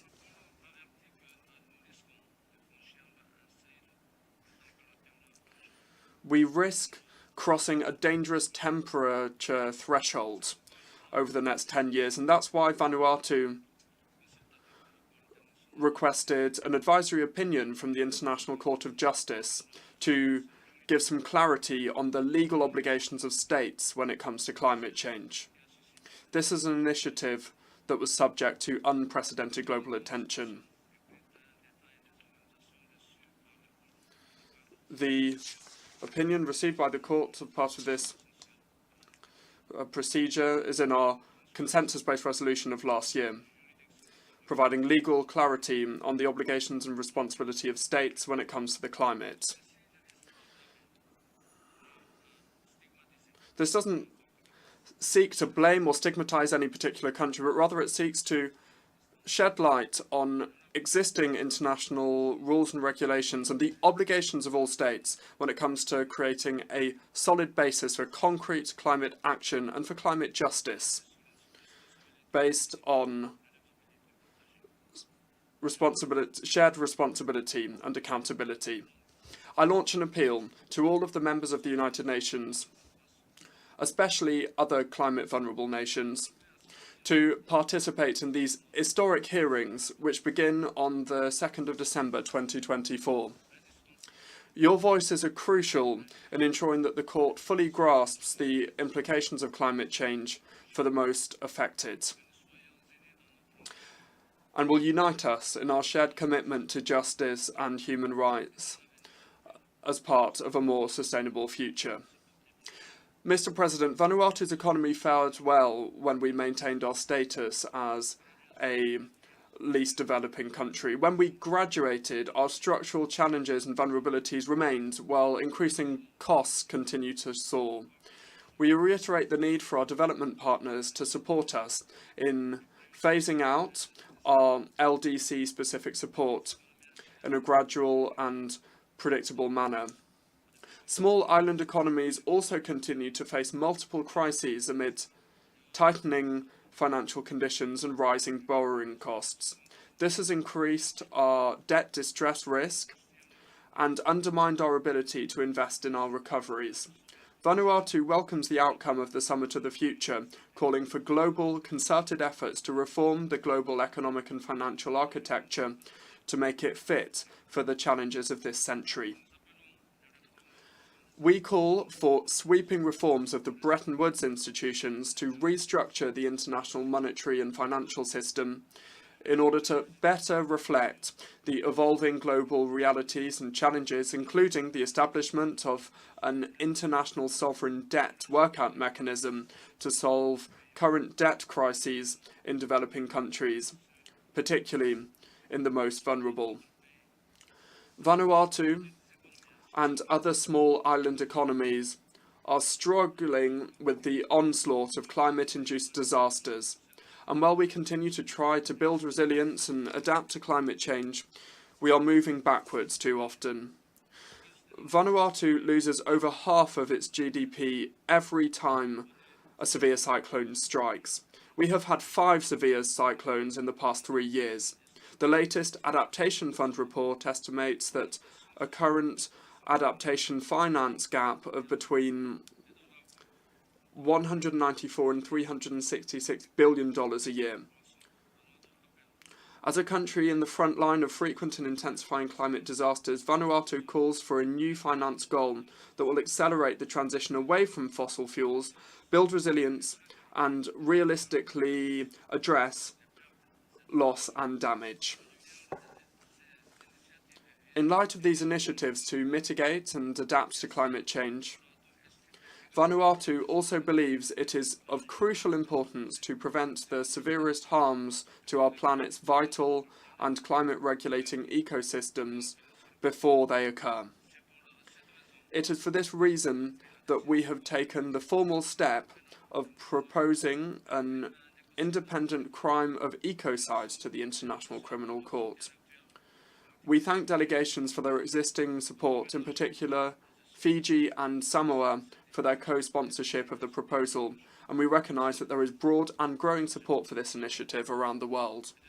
Mr. President, Vanuatu and many Pacific Island states have faced multiple correspondent banking withdrawals restricting financial inflows, including delay in the transfer of international development funds and humanitarian and disaster relief funds, as well as discouraging private sector investment. This is despite genuine efforts to improve and enforce national money laundering and finance for terrorism regulations. Safeguarding uninterrupted access to international financial services is essential for fast cross-border payments, including remittances and export revenues. We welcome the efforts made by the World Bank to help Pacific Island countries address this issue, among others, earlier this month. Mr. President, in 2019, Vanuatu presented its first voluntary national review, VNR, highlighting a very positive message of progress despite extreme vulnerability to climate-related disasters. The presentation of the second voluntary national review this year at the high-level political forum highlighted significant challenges in our pursuit to achieve sustainable development. We continue to endure increasingly frequent and severe tropical cyclones, which were compounded by the impacts of the COVID-19 pandemic, and there is no clear trajectory or end in sight. Ever looming is the prospect of future disasters. The government and people of Vanuatu have had to continuously adapt and strengthen resilience mechanisms to mitigate the impacts of these persistent threats and disruptions. Mr. President, fulfilling the SDGs is not merely an aspiration, but rather a necessity for us. The 2023 SDG Summit saw the adoption of a strong political declaration and launched a new phase of accelerated action to achieve the SDGs by 2030. In July this year, the convening of the high-level political forum, yet again, serves as a platform to follow up and review the 2030 Agenda for Sustainable Development with an aim to galvanise real transformational change to achieve these Sustainable Development Goals. More so, the recent convening of the Summit for the Future aims to rally collective support to deliver faster and smarter on the 2030 Agenda, the Addis Ababa Action Agenda, and the Paris Agreement on climate change. It is my hope that the reforms highlighted in the Pact for the Future will enable us to rebuild trust again in the multilateral system. The Pact for the Future requires strong political will to drive transformative actions that will usher in a brighter future for all. Mr. President, financing is the fuel for development. Yet, at the very heart of our lack of making real progress in achieving the SDGs lies a lack of financing.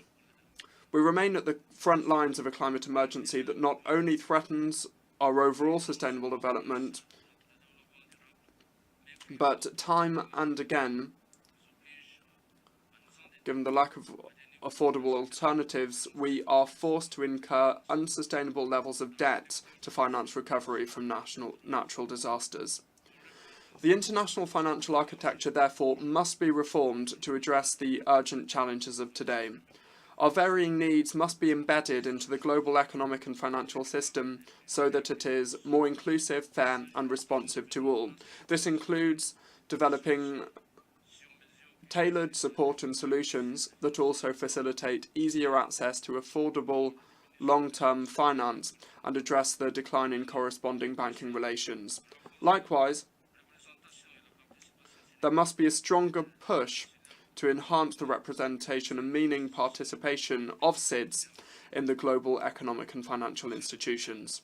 Mr. President, Vanuatu, like many of our Pacific neighbours, continues to face acute existential health and development threats, including the burden of non-communicable diseases and malnutrition, as well as threats from future pandemics. COVID-19 and severe tropical cyclones expose Vanuatu to its fragile health infrastructure and the need to invest in a health system that can better respond to the needs of its people and to future pandemics, that will be resilient to climate change and related natural disasters. We urge the World Health Organization and SIDS partners to work together to enhance access to sustainable financing, to support our efforts to prevent and to control non-communicable diseases, and our efforts to build a health system that is fit for purpose. Mr. President, advancing the agenda of leaving no one behind in the context of the non-self-governing territories means that we must work constructively to complete the work of decolonisation. Recently, the First Peoples of New Caledonia were not content with the manner in which the third referendum for political independence from France was conducted. As a result, riots took place, which led to several deaths and stalling of economic activity. It's essential to recognise the rights of First Peoples to their lands, oceans and culture. I encourage the First People of New Caledonia to work together with France to address their political future. In the meantime, New Caledonia must remain in the decolonisation list. In a similar vein, we call for the right of the First People in West Papua over their customary land and culture to be respected, and I plead that they work mutually with the government of Indonesia to address their challenges and to obtain greater autonomy for West Papua for greater participation in decision-making. Mr. President, to achieve sustainable development, we need peace. Today, some regions of the world are not able to enjoy sustainable development due to the inability of the United Nations to maintain international peace and security. We call for the urgent reform of the UN Security Council to ensure that it is fit for purpose and able to meet the challenges of our time. We are deeply concerned over the greatest threat to international peace and security posed by the continued existence of nuclear weapons. With the current heightened global geopolitical tensions, we call for a renewed and strengthened effort to come out of the current impasse in achieving nuclear disarmament and nuclear non-proliferation in all of its aspects. We further call for the United Nations Charter to be respected. In today's fractured and polarised world, we need to accelerate our efforts to work together and rebuild trust in the multilateral system. The UN at its centre. The Summit of the Future offers us hope, and now we need to move from rhetoric to real actions on the ground. We need peace for the advancement of sustainable development and human dignity for present and future generations. It's essential to act on finance as a driving force for development. Thank you.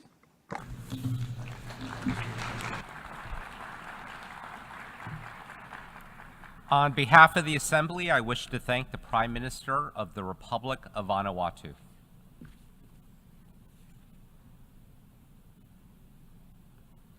The Assembly will hear an address by His Excellency Andrej Plenković, Prime Minister of the Republic of Croatia. I request protocol to escort His Excellency and invite him to address the Assembly.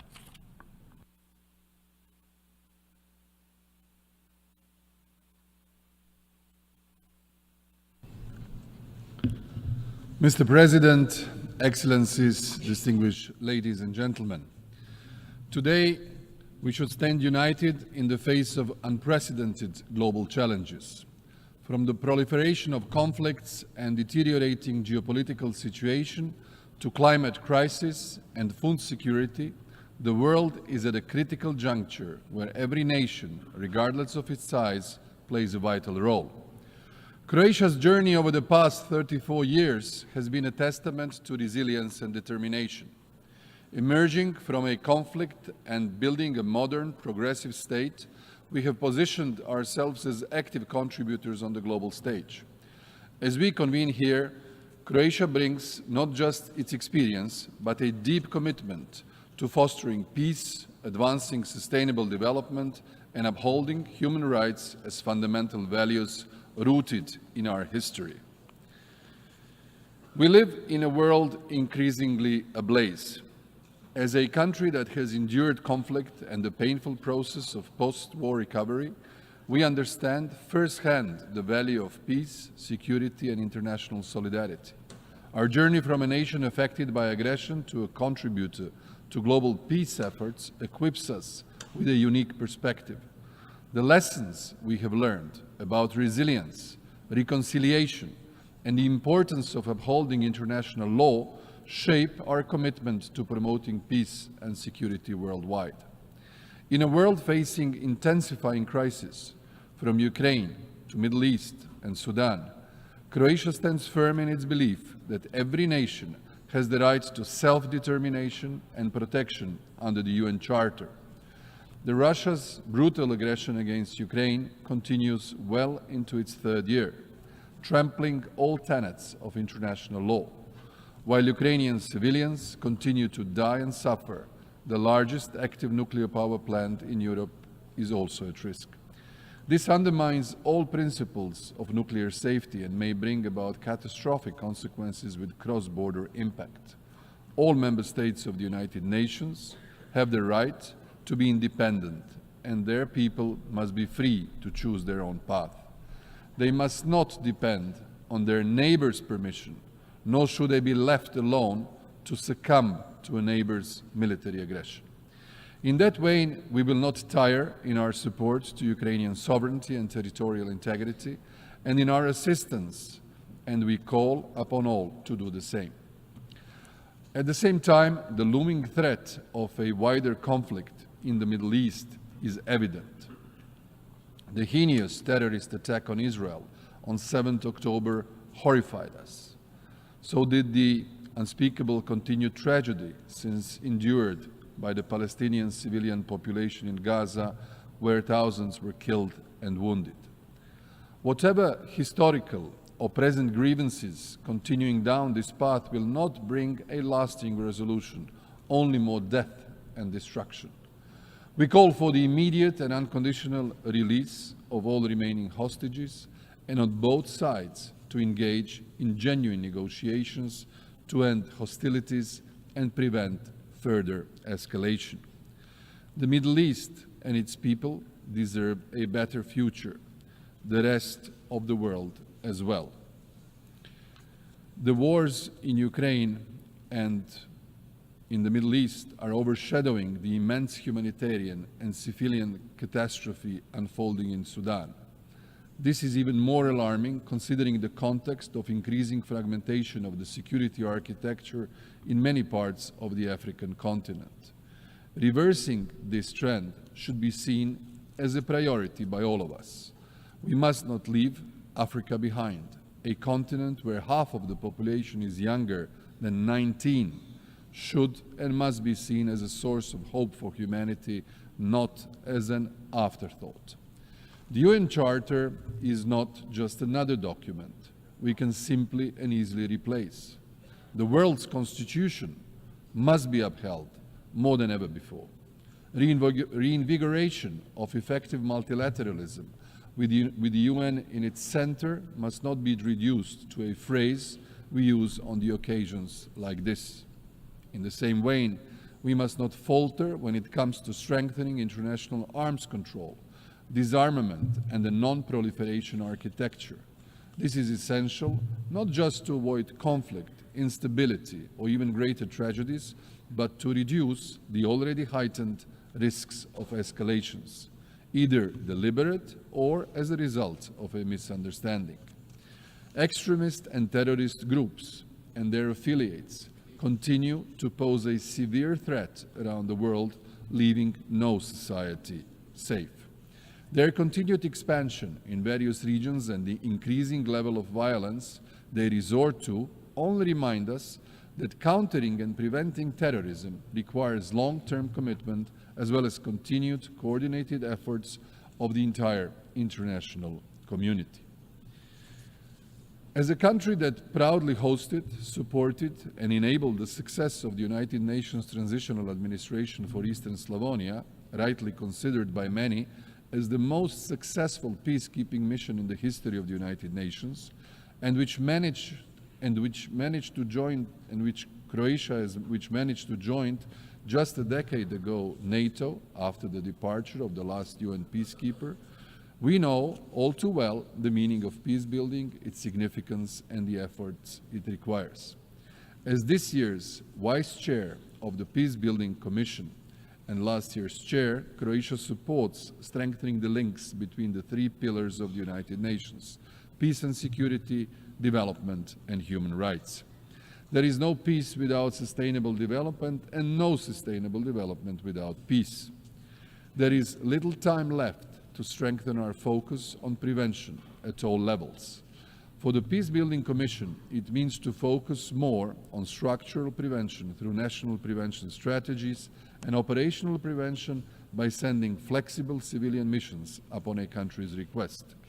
The 2025 review of the peace-building architecture will be a crucial moment to strengthening the PBC and to broaden its mandate and give it some decision-making powers. You can count on Croatia's active participation to share its experience and in view of its candidature to be again a member of the PBC in 2026. Croatia is also proud that today a Croatian company is a global leader in robotic demining, and we are actively supporting Ukraine by providing our expertise to assist in the clearance of mines and unexploded ordnance in conflict-affected areas. Ladies and gentlemen, we are committed to sustainable development, which is deeply rooted in its unique position as one of the most biodiverse and nature-rich countries in Europe. Often referred to as the nature park of Europe, Croatia has long recognized the importance of preserving its natural resources. Our achievements in renewable energy, where we rank among the top in the European Union, and our strong performance in meeting the UN Sustainable Development Goals reflect a national strategy that balances economic growth and social stability with environmental stewardship. As we stand at the crossroads of environmental crisis and digital transformation, Croatia's experience offers valuable insights into how we can harness innovation while protecting our planet for future generations. The path we take today will determine our future tomorrow. Therefore, we must choose it wisely. Croatia, in its national development strategy till 2030, espoused a vision of a competitive, innovative, and safe country with a recognizable identity and culture, a country with preserved resources, quality living conditions, and equal opportunities for all. We have built our strategy on the three main interrelated development pillars: digital transformation, decarbonization, and demographic revitalization. The digital transformation of our societies is inevitably changing our way of life and our way of doing business more rapidly and intensively than any transition in the last century. We are transforming our state and public administration, businesses, and society, and half of our population is using the digital services of the state. Croatia's IT industry is competitive and booming. At the same time, while new and emerging technologies are unlocking great potential, they also come with risks. To manage these, we need effective, accountable, and inclusive institutions at all levels, as well as informed citizens. My government will continue with policies which promote this path. Humanity's greatest challenge of the 21st century is climate change, coupled with loss of biodiversity, reduction of food and natural resources, increase in the number of droughts, fires and floods, as well as the acceleration of the sea level rise. Croatia is located in the Mediterranean, one of the world's regions expected to be hit hardest by climate change. It is not by accident that Croatia got a portfolio for the Mediterranean in the new European Commission. This summer, we saw record-breaking heat waves, followed by torrential rains in our part of Europe only last week.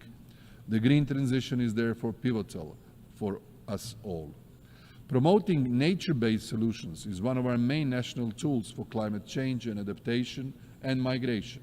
For this reason, we need to strengthen the multilateral system of dealing with climate, biodiversity, and sustainable development. We need to put more efforts in dealing with climate as a threat amplifier that endangers security and stability of many regions and countries in the world, especially in Africa. We spare no effort to integrate the 2030 Agenda and the Sustainable Development Goals in our national policies and initiatives and strategies and into the reinforced and reformed global governing structure. We are proud that our reforms and investments have earned Croatia a high 8th place among 193 UN member states, according to the 2024 Sustainable Development Report. Finally, for Croatia, all these measures culminate also in a demographic revitalization as another key national structural priority. We consider it an indispensable element of our resilience, competitiveness, and a prerequisite for its successful, sustainable growth. Ladies and gentlemen, our deep commitment to human rights stems from our own difficult experiences under totalitarian regimes and the horrors of the aggression during the Homeland War. The violations of fundamental rights that we endured as a nation have shaped our understanding of the importance of protecting human rights, dignity, justice, and equality. Croatia's journey from a war-torn country to a strong advocate for human rights in the international arena has given us a unique perspective on the necessity of upholding these principles. With this background, we remain steadfast in our dedication to promoting human rights, preventing atrocities, and providing humanitarian assistance to those in need, both at home and abroad. The 2030 Agenda sets out a vision for a sustainable development grounded in international human rights standards, promoting one of the main values of the UN Charter, to leave no one behind. Only through respect for human rights can we achieve a more peaceful, equal, and sustainable world. Croatia will continue to champion this cause. As a country still searching for 1,792 missing persons from the Homeland War, Croatia spares no efforts to end the anguish of uncertainty for their families. We shall never cease the search for them, and we shall never stop demanding answers from those who know their fate. We contribute by sharing our acquired expertise with interested countries and by advocating for the missing persons everywhere in the world, in our national capacity and as a committed member of the Global Alliance for the Missing.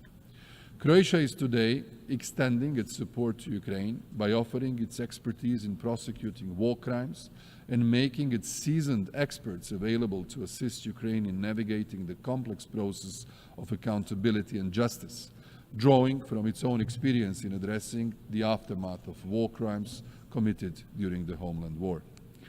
Committed to eradicating domestic violence and violence against women, we have introduced femicide as a distinct criminal offense.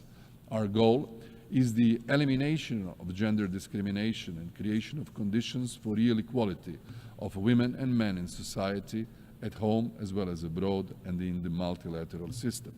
This is why Croatia promotes women, peace and security at the global level, as we know the disproportionate effect of conflict on women, but we have also seen how women, when participating in all peace building and sustaining peace process, are agents of change and harbingers of peace. Croatia also advocates a comprehensive approach to issues affecting persons with disabilities. This includes mainstreaming disability in all fields of human rights. With this in mind, in the UN, we will be leading an effort by a cross-regional group of countries to proclaim the International Day of Deaf Blindness. This resolution will hopefully contribute to understanding as well as encourage and inspire national and legal recognition of deaf blindness as a distinct and unique disability worldwide. In the past 3 years, Croatia has also been honored to serve as a co-chair of the Group of Friends of Responsibility to Protect in New York. We still believe more has to be done in terms of atrocity prevention and the operationalization of the responsibility to protect concept. In the humanitarian context, we are facing worse circumstances than ever.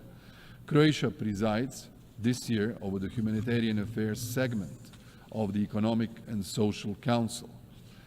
Against the challenging backdrop of unresolved conflicts and eruption and escalation of new ones, climate-related disasters, disease outbreaks, economic shocks, and famine for millions of people. Focusing the discussion on the consequences of the erosion of respect for international humanitarian law, clear and strong calls were heard across the board for upholding international humanitarian law, ending impunity, bolstering women's leadership, addressing climate emergency, and for ethical and responsible use of new technologies. Ladies and gentlemen, as one of equal successor states of former Yugoslavia, Croatia is among the founders of the United Nations. Following the dissolution of former Yugoslavia in the midst of defending itself from aggression and invasion, 32 years ago, Croatia reconfirmed its commitment to the UN Charter, this time as a free, sovereign, and independent member states of the United Nations. Ours is a journey of liberty and democracy, a pursuit of peace and prosperity, of vigilant defense of human rights and dignity, while honoring the values and principles of multilateralism and international cooperation that UN embodies. Our experience as a small but resilient nation with a deep understanding of peace, security, and development underscores the importance of reforming and revitalizing the UN to ensure it remains fit to address the global challenges of today and tomorrow.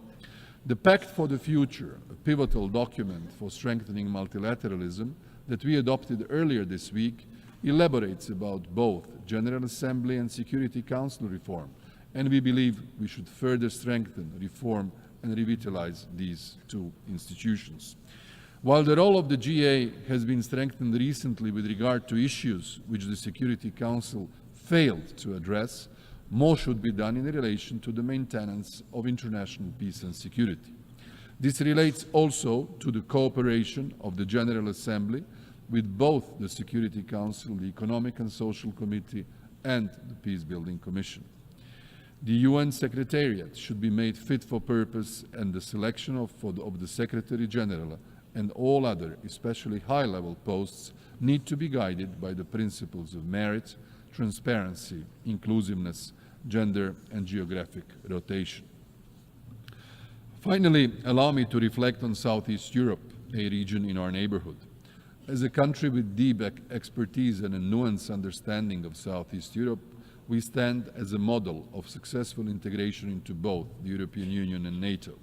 This unique position not only gives us Croatia a special status within the region, but also grants its significant authority in advocating for peace, stability, and the European aspirations of our neighbors. Croatia consistently encourages our Western Balkan partners to invest even more in fulfilling the established criteria. Regional cooperation and good neighborly relations, along with solving outstanding issues and disputes, remain an essential, indispensable part of the process. The merit-based approach and rewarding individual achievements in fulfilling the standards will accelerate accession to the European family. In this regard, those who cooperate in good faith, align with the EU's, for instance, foreign policy resolutions and positions, and conduct genuine reforms should move ahead on their EU accession path. Of particular importance for us is the stability of our neighboring Bosnia and Herzegovina. with which we share more than 1,000 kilometers long border. In order to achieve security and stability in the country, the constitutional full equality of the three constituent peoples, Croats, Bosniaks and Serbs, must be ensured, and the Dayton-Paris Accords, the peace treaties that ended the war and confirmed the multinational, multi-confessional and multicultural Bosnia and Herzegovina must be upheld. In conclusion, the story of our country is one of transformation from a nation rebuilding after war to a committed partner within the global community. Our journey reflects the power of collaboration, vision, and perseverance. As we look ahead, Croatia is ready to join, to continue contributing to a world where peace, justice, human rights, and sustainable development are attainable for all. Together, through multilateralism, we can overcome today's challenges and build a future where every country, every citizen can thrive. The path may be long and difficult, but by standing united, we can make it a reality. Let us move forward with renewed purpose, ensuring that the foundations we build today will support a prosperous and peaceful tomorrow. Thank you for your attention.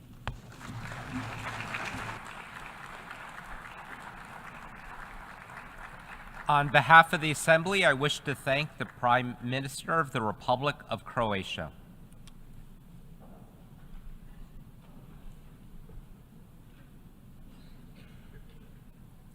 The Assembly will hear an address by His Excellency James Marape, Prime Minister of the Independent State of Papua New Guinea.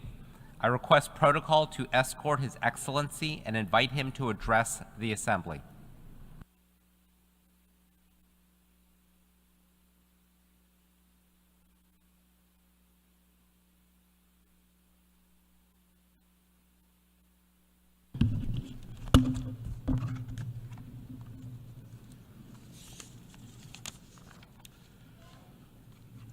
His Excellency Mr. Philemon Yang, President of the General Assembly, His Excellency Mr. Antonio Guterres, Secretary General of the United Nations, distinguished Head of State and Head of Governments, Excellencies, ladies and gentlemen, it is my honor to address this august hall once again on behalf of my people of Papua New Guinea. Mr. President, firstly, let me congratulate you, the government and people of Cameroon, on your successful election to lead the work of the 79th session of the General Assembly. I thank your predecessor, His Excellency Mr. Denis Francis, for his excellent leadership during the 78th UN General Assembly. I also extend my gratitude to the United Nations Secretary General for his strong leadership to mobilize the support of the global community on key issues that require our collective efforts, especially in dealing with climate change-related matters. Mr. President, you selected a theme for this debate, leaving no one behind, acting together for the advancement of peace, sustainable development, and human dignity for the present and future generations, I believe is very pertinent. I thank you and commend your foresight in drawing our collective attention to the work we must still do for peace and humanity, considering the vast challenges that continues to threaten our society and what we face today. Mr. President, I speak on three threats to humanity that is complementary to your theme. These threats, in my view, are religious intolerance, poverty induced by climate change, and geopolitical differences and sovereignty contests over territories and people. And I will prefix this statement here with my country as a backdrop. Mr. President, Papua New Guinea is the world's most culturally and linguistically diverse nation, with over 830 languages in a myriad of sub-ethnicities and subcultures that are still authentically indigenous today as I speak. A real-time modern nation of 1,000 tribes. And we embrace this diversity and do our utmost best to function as one people, one nation, and one country in our intention to leave no one behind. In terms of environment, Mr. President, my country hosts up to 7% of world's biodiversity, mostly housed within a tropical rainforest that is the third largest in the world and has a vast marine ecosystem. We sustainably manage our forest, land, and sea because our livelihood depends on them. Papua New Guinea, in a small way, teaches the world on how living in balance with nature, tolerating cultural diversities, and practicing environmental stewardship. The father of our country, our modern Papua New Guinea, the late great Grand Chief Sir Michael Thomas Somare, was a champion in this regard. In fact, Sir Michael's championed the cause of Article 5 that has become has found its place into Paris Agreement as I speak today, early in year 2000s. This is a reflection of Papua New Guinea's strong affinity to the forest, land, and sea. In this regard, my country has been contributing to the public or global discourse over the last 2 decades in as far as environmental management is concerned and matters relating to climate change. Unfortunately, this has been met with very little return of action. However, we continue to stand ready to assist the United Nations family in this area. Mr. President, over the last 49 years of our country's history as an independent nation, our challenges has been many, compounded by vast ethno-linguistic diversities and cultural complexities and the small size of our economy. However, we have remained as one people and one nation. We have moved in the last 49 years. We started off as a least developed nation. Today, we have entered the middle income earning nation status, and we intend in the next 20 years to migrate from where we are today to a high income earning nation by 2025. In doing that, we will migrate from being just a raw resource exporter to a manufacturing economy within the next decade. Mr. President, I want to assure you all that all this is being done in total alignment, and we have aligned our development agendas to the United Nations Charter, especially consistent with the 17 Sustainable Development Goals of the United Nations. Our aspirations mirror that of this august institution. In fact, in 1975, when we gained independence, our National Constitutional 8-point plan directs not just my government today, but government into the future, as it was in the past governments that led my country, on our national aspirations to leave no person behind. Mr. President, our nation's Vision 2050 that was launched in 2010 compels governments to develop Papua New Guinea into a top 50 nation by 2050 in terms of Human Development Index. Papua New Guinea looks forward to submitting to the United Nations a full progress report in July of 2025 at the high-level political forum, secondary voluntary national review covering the work we have undertaken thus far amidst the challenges we continue to face and the steps we are taking going forward that will culminate in 2030. Mr. President, if you can indulge me in sharing an insight into managing a diverse, multicultural people and what has helped us to blend as one nation, I put to you the role of Christian missionaries and their work that dates back to 1845 when the first Catholic missionaries arrived in my country. In 1975, when we gained independence, Christianity became profound. And consistency with your theme, Christianity in PNG has been the front runner, bearing message of unity, peace, and sustainable coexistence, embracing diversity of cultures, language, and tribes into one human family, living in our natural environment as God has created. Since then, Christian churches have contributed immensely to our country's development through their health and education programs. Real Christianity teaches love, peace, unity, forgiveness, giving meaning to leaving no person behind.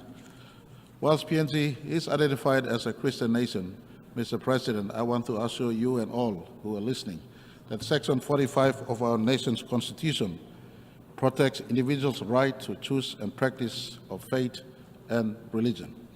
We subscribe strongly to Article 18 of the Universal Declaration of Human Rights on freedom of thought, conscience, and religion, United Nations has been the anchor of this God-given right of humanity. And I offer my country's support to the protection of individuals' choice and rights to practice their faith, and urge that this remains a key duty of United Nations.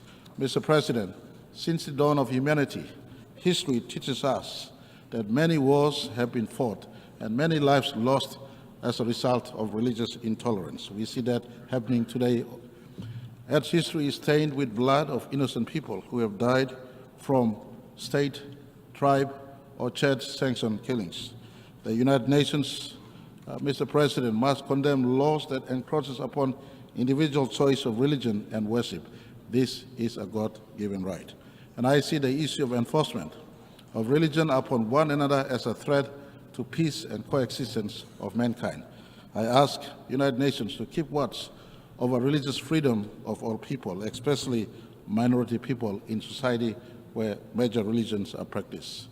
Mr. President, the second threat I see facing humanity is poverty, and especially poverty induced by climate change. The pursuit of wealth has caused man to plunder edge of its resources beyond the threshold of sustainability, with little consideration for our children's future.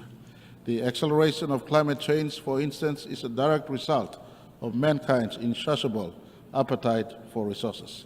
An attitude of survival of the fittest, nations and corporations jostle and stampede over each other in order to harvest resources, causing environmental degradation, deforestation, burning of cheaper fossil fuel, and pollution, spiraling our planet into climate catastrophes that will further engender poverty. Nations like mine oceans nations like mine continue to live with the climate change-induced sea level rise and weather pattern changes that has now become an accidental threat. That is why we welcome the Chair's summary of the high-level meeting on sea level rise.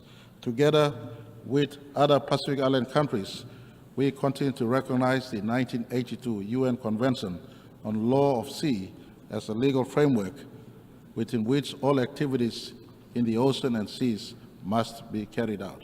We reaffirm commitment to the Pacific Island Forum Declaration of Continuity of Statehood and the protection of persons in the face of climate change-related sea level rise. Last month, the Pacific Island Leaders Forum in Tonga officially recognized these climate change manifestations as existential threat to our Pacific people. We stand united in the support of Vanuatu-led United Nations General Assembly proposal for the inclusion of sea level rise as a standalone agenda in the United Nations General Assembly and other relevant United Nations processes. Mr. President, despite our economic needs, PNG remains committed to safeguarding both our blue ocean life and our green forest life for its children. As a forest nation, PNG continues to play a proactive role to progress our commitments under United Nations Framework Convention on Climate Change and the Paris Agreement by undertaking adaptations and mitigation effort. However, accessing of global climate finance continues to be a challenge to Papua New Guinea and many small nations. We call on the United Nations to look into this matter with a sense of urgency, or else we can liquidate our forests and marine resources to achieve our development aspirations, especially in a pursuit to alleviate poverty from our people. It is for this reason I speak in solidarity with all forest nations, especially those in the Congo Basin and those in the Amazon Basin, for adequate compensation if we are to preserve our forests, which is in fact the lungs of Earth. Mr. President, Papua New Guinea's vast forests, rich biodiversity, marine life, and indigenous people and cultures are now at the crossroads of great change, either of preservation or loss and extinction. The responsibility to save our environment and planet should bear on all of us in equal measure. It is now up to members of the United Nations to save these forests, which are global assets as I speak. On this note, I want to thank my good friend, His Excellency Emmanuel Macron, President of France, for mobilizing European Union funding for a forest conservation area called Managalas in my country. This is the kind of partnership that should be encouraged. And again, I remind the world, the forest of PNG is a global asset. It must be preserved at a price transferable to improving the lives of my forests. You cannot talk about climate change without conversation on forestry. They are the two sides to the same coin in conversations on climate change. And I call for others out there, especially those who have big carbon footprints. You have to do justice to planet Earth by doing your part, especially assisting us in the preservation of our forests. Mr. President, the third threat facing humanity, in my view, is geopolitical differences and sovereignty contests over territories and people. Increasing geopolitical conflicts and tensions are fueling fragmentation and protectionism around the world today. The restrictions on trade, disruptions in supply chains, growing competitions are crippling our economies. We need to examine peaceful strategies and solutions and invest in peace-building initiatives for de-escalation, mutual understanding, cooperation, build trust, and foster peaceful relationships. The United Nations' role in this must be respected by all nations, for really it was for this reason that the UN was born. So the world does not need to face many more wars again or another big war again. Mr. President, I say this: violence begets violence, and is evil no matter what the justification may be. Violence begets violence. Peace must be achieved by peaceful means. No matter how long or unjust it may seem, peace must be achieved by peaceful means. We live in a time where the press of a button, an atomic or nuclear bomb has the ability and potential to destroy our planet. All conflicts can be resolved if we allow United Nations one rule book to take prominence over our own parochial national interests. In PNG, we partner United Nations in national and subnational peace-building efforts. One good example is the de-escalation of our own internal conflict on Bougainville, when the United Nations supervised the Bougainville Peace Agreement in 2001 and continues to ensure we comply with all requirements of that agreement, including bringing the 2019 referendum results to our national parliament. To this day, I am happy to report that no bullets have since been fired in Bougainville. This is the role and the strength of the United Nations, and I call on all nations and people to respect the charter of this institution and the reasons for its existence. PNG therefore calls on the UN and its systems to begin the process to review the Security Council and the reforms that must take place, including removal of veto powers, so all nations can sit equally on the table in as far as decision-making is concerned. Mr. President, we must do all we can to restore stability to the far reaches of Earth. Global conflicts cause domino effect, and the subsequent impacts are felt throughout the world, including intergenerational wounds. Mr. President, as I conclude, let me remind us again on our collective responsibility to together preserve our planet and our human race. In 1987, a space philosopher called Frank White wrote the overview effect, a cognitive shift astronauts experience after viewing planet Earth from the space, and upon their return to Earth, he records that most astronauts, if not all, experience a self-transcendence, appreciating Earth much more and feeling a very strong connection to all people on the planet. And I am sure Neil Armstrong in 1969, on July 20, when he gazed back on planet Earth, standing on moon, he would have looked back and he would not have seen his planet, he would not have seen his country, the United States of America. He would have seen the blue planet, the planet he called home. I call upon all of us, esteemed leaders of this planet, let us adopt a little bit of overview effect to see the world through the eyes of the astronauts. They see the planet from humanity perspective, one planet, one people, one humanity. They appreciated Earth much better. And I want to ask all of us, I want to ask all of us, all leaders of planet Earth, let us appreciate Earth. Let us treasure its life-sustaining gifts. Let us do everything within our means to preserve and protect planet Earth. It starts with all of us, leaders, to think and act correctly because our children's collective future depends on this one. We have but one planet. After all, there's not two planets. You look at the observable universe, you look billions and billions of light years into the observable universe.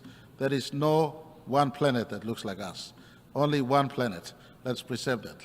Let us rise above religious bigotry, fight poverty together, and coexist in peace under the charter we ourselves have written into this magnificent institution called the United Nations. I thank you all for the opportunity to speak. May the peace of my Lord Jesus be upon you. Mr. President and all people of Earth, our beautiful life-sustaining Earth, may God bless each and every one of you.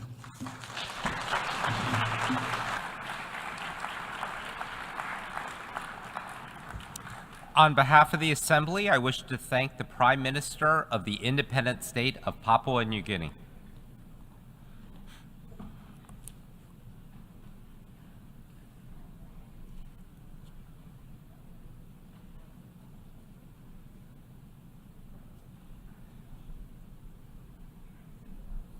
The Assembly will hear an address by His Excellency Robert Abela, Prime Minister of the Republic of Malta. I request protocol to escort His Excellency and invite him to address the Assembly.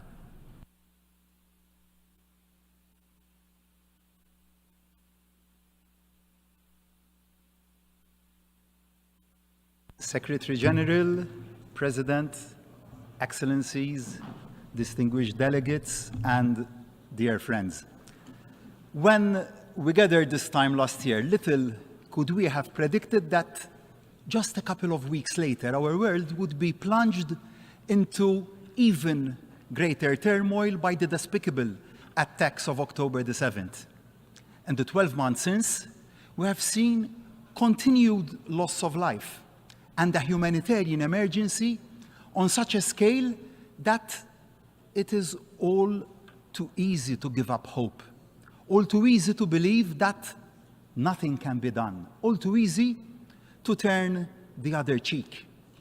We cannot escape from the stark reality that our world faces the gravest of challenges, and the populations of far too many of these United Nations face the greatest perils. The gravity of these threats is such that we, as leaders from across the globe, are confronted with a choice of two paths.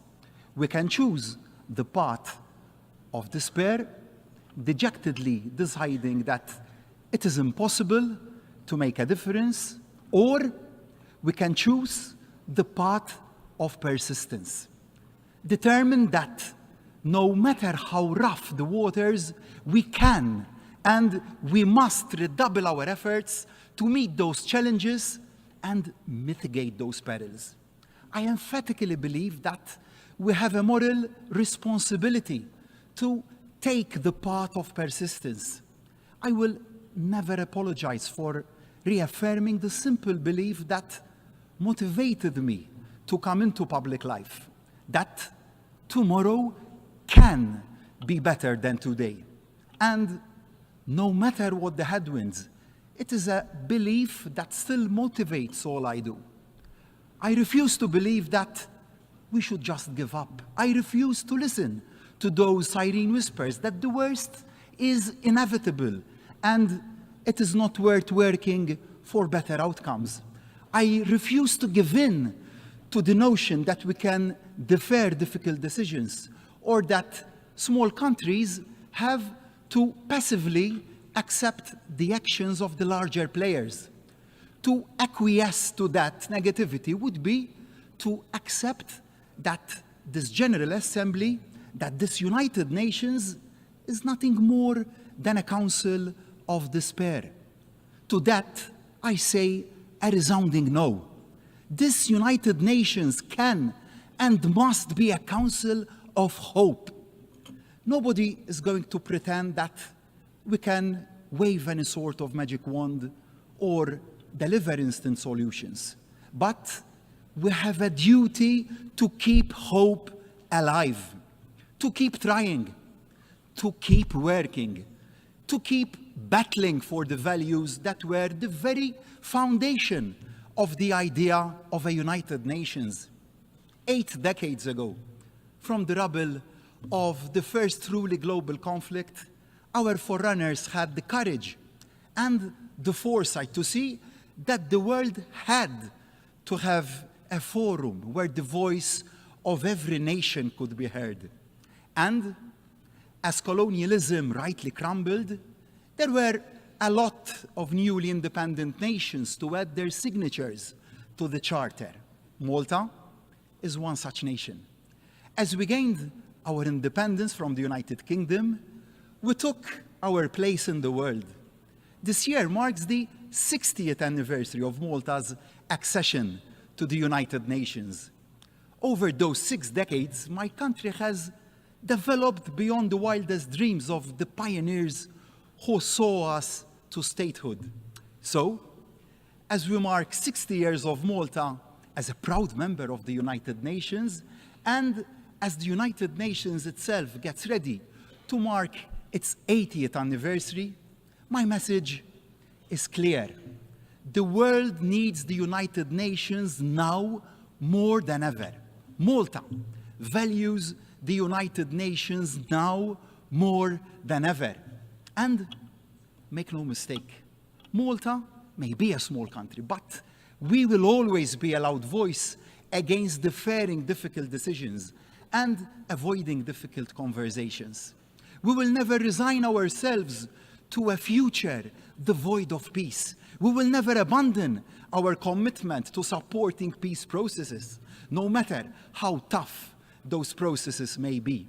We will remain steadfast in our support for steps to build and maintain peace in every region of conflict. We will remain as committed to and confident in this United Nations as that day in December of 60 years ago when the ink dried on Malta's signature. Malta has a unique political and geographical position at the heart of the Mediterranean, a bridge between Europe and North Africa, and the crossroads of Europe and the Middle East.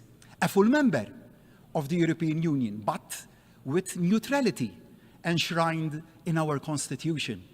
We are acutely aware of the responsibility that this position brings.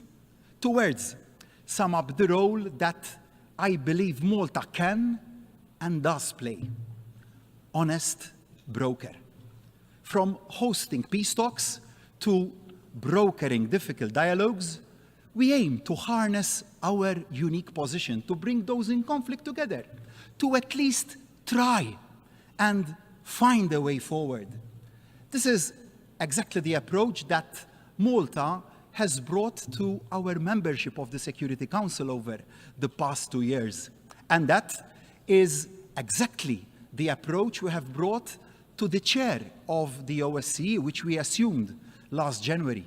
Malta was happy to step up and take the chair as an honest broker, allowing all members to endorse our leadership and ensuring the work of this vital body can continue. Like Malta, the OSCE is a bridge between neighbors across continents. Europe can only be secure and at peace if its neighbors are secure and at peace, which is why both in the Security Council and the OSCE, our guiding watchwords are always promoting sustainability, peace, and security. This approach sits well alongside the OSCE's comprehensive conception of security as not just about ending military conflict, but also addressing the social and economic tensions that create and exacerbate international tensions. To that end, we will continue to press for all nations to comply with the Arms Trade Treaty. The failure of too many countries to comply with international rules poses too great a threat to too many innocent citizens. President, as I've reflected on my country's 6 decades of membership of this United Nations, I've looked back at the wisdom of some of those who have held the office of Secretary General. Sadly, those words of Ban Ki-moon remain as true and urgent today as ever. The world is overarmed and peace is underfunded. The peace and humanitarian budgets, which are at the heart of the UN's mission, remain unfortunately severely underfunded, harshly impacting too many of the world's most vulnerable people, which is why Malta urges all member states to play their part by remitting the resources to ensure the hard-working, hard-pressed frontline UN staff can play their part in bringing relief and hope where it is so desperately needed. As Malta concludes its current term on the Security Council, I am proud of what we have been able to help achieve. Amidst the tragedy of the events in Israel and Gaza, we have worked with others to prioritize the relief of humanitarian suffering. We used our seat on the Security Council to work for Resolution 2712, which demanded urgent and extended humanitarian pauses and the provision of corridors through Gaza to supply critical supplies needed by so many innocent civilians, not the least children. The resolution also called for the release of hostages held captive by Hamas and other militant groups in Gaza. We are proud that this led to the release of 105 hostages during the negotiated 7-day pause. Similarly, I am pleased Malta played a key role in the Security Council adopting Resolution 2728, which demanded an immediate ceasefire in Gaza for the month of Ramadan, alongside the immediate release of all hostages. This was the first joint motion from the non-permanent members on a geographic situation in the Security Council's history. Understandably, much of the world's attention has been on Israel and Gaza since October the 7th, which has now expanded to a dangerous and deeply worrying escalation in Lebanon. We stand firm in our belief that we must all strive to ensure that the flames of this conflict do not engulf the whole region, and that we all take decisive steps to resolve this conflict before it is too late. Furthermore, it is imperative that we, as a global community, do not lose focus on those other parts of the world where war and the killing of civilians is also all too present and all too tragic a daily reality. Sudan, Yemen, Syria, and of course, Ukraine. So, let me now turn to another country in conflict, Malta's southern neighbor, Libya. Helping the Libyan people achieve a genuine and lasting resolution to the institutional crisis for which they have paid too high a price for too long is a key priority for Malta. For such a resolution would not only benefit the Libyan people, it would also benefit all Libya's neighbors and also the wider region. Only with a single functioning government supported by citizens across the whole country can Libya play its full part in addressing the migrant crisis, which puts so many lives at risk, which is why Malta welcomes the initiatives taken by UNSMIL in bringing the parties together to sign an agreement that will hopefully end a crisis at the central bank of Libya, and also to kickstart this stalled wider political process. Malta will continue to stand ready to do anything it can to aid that process, and we will be unstinting in advocating for proactive engagement by the international community to support and enhance those UN-led efforts. Together, we have a duty to aid the mediation needed to create a pathway towards national, parliamentary, and presidential elections in Libya. As friends and neighbors of Libya, we can and must help. But for the process to truly succeed, it must be fully Libyan-led and Libyan-owned, to which end we unequivocally call for the immediate withdrawal of all foreign forces, fighters, and mercenaries from Libya. And Malta re-emphasizes the need for a full completion of the Libyan arms embargo in line with all the relevant Security Council resolutions.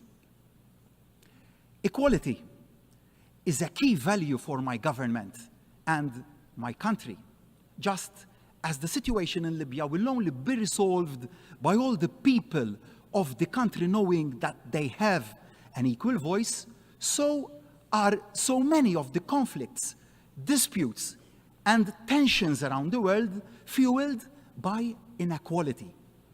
Equality isn't some sort of added extra, nice to have, but not vital to tackling the world's problems. That view couldn't be more misguided.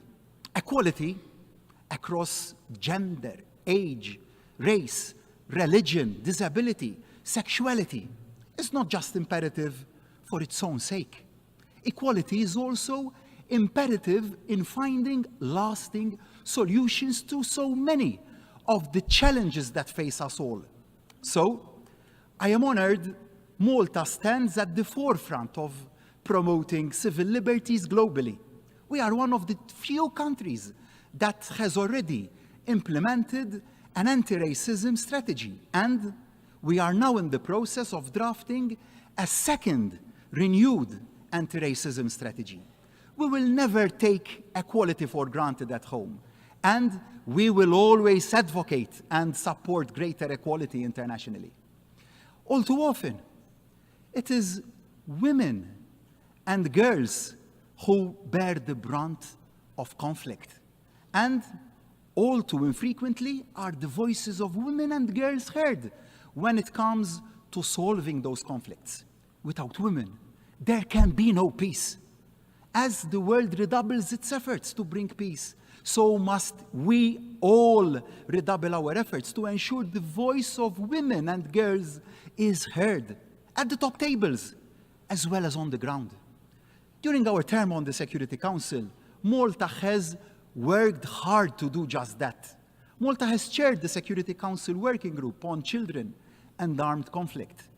In the last 18 months, the working group has issued conclusions on the role of children in the conflicts in South Sudan, Nigeria, Mali, Afghanistan, CAR, Colombia, Iraq, and Somalia.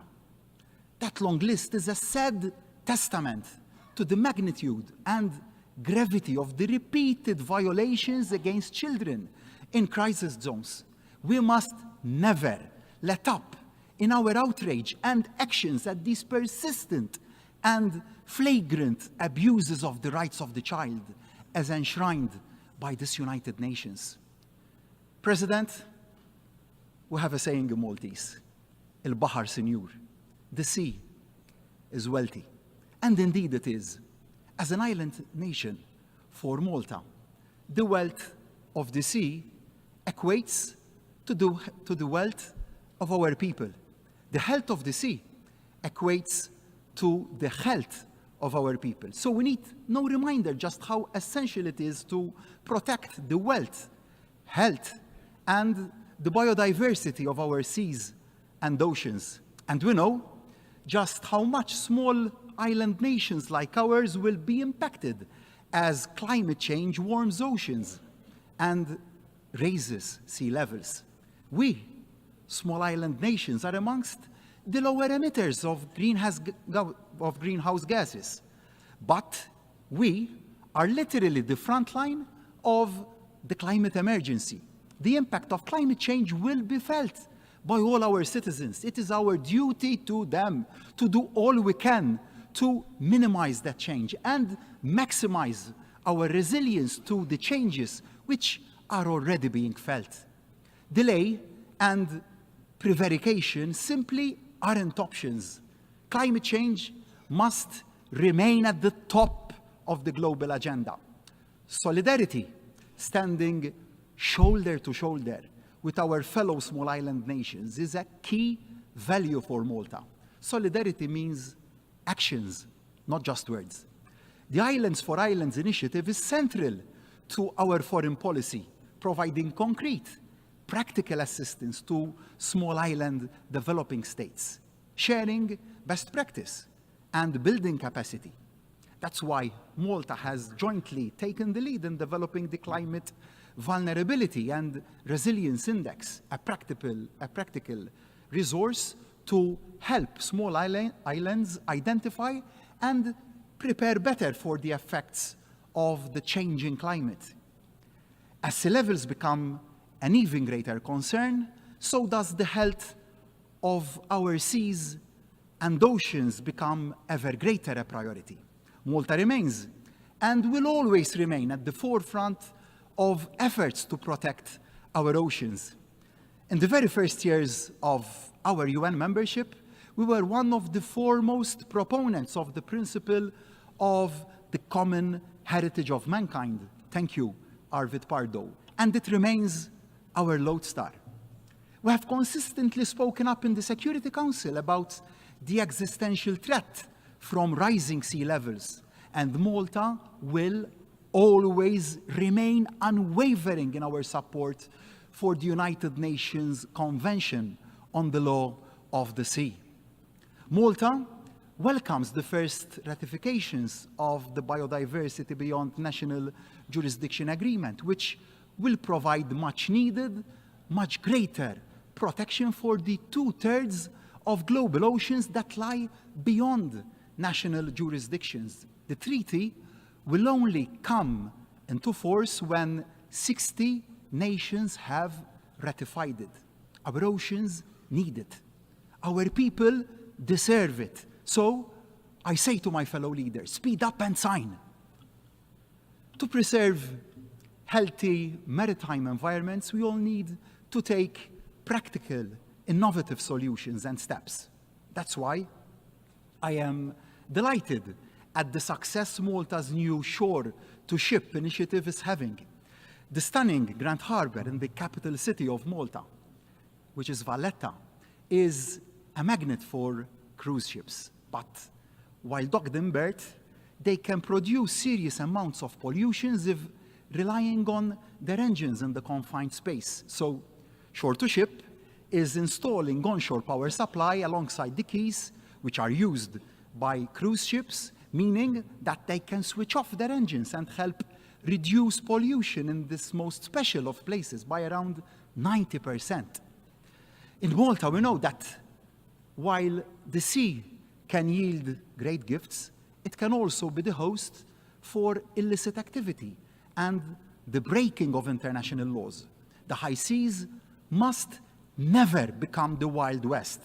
The rule of law and the will of the international community must always hold on sea as on land, which is why Malta championed the creation of a unified database of all vessels which are involved in illicit activity, shareable and usable by all participating states.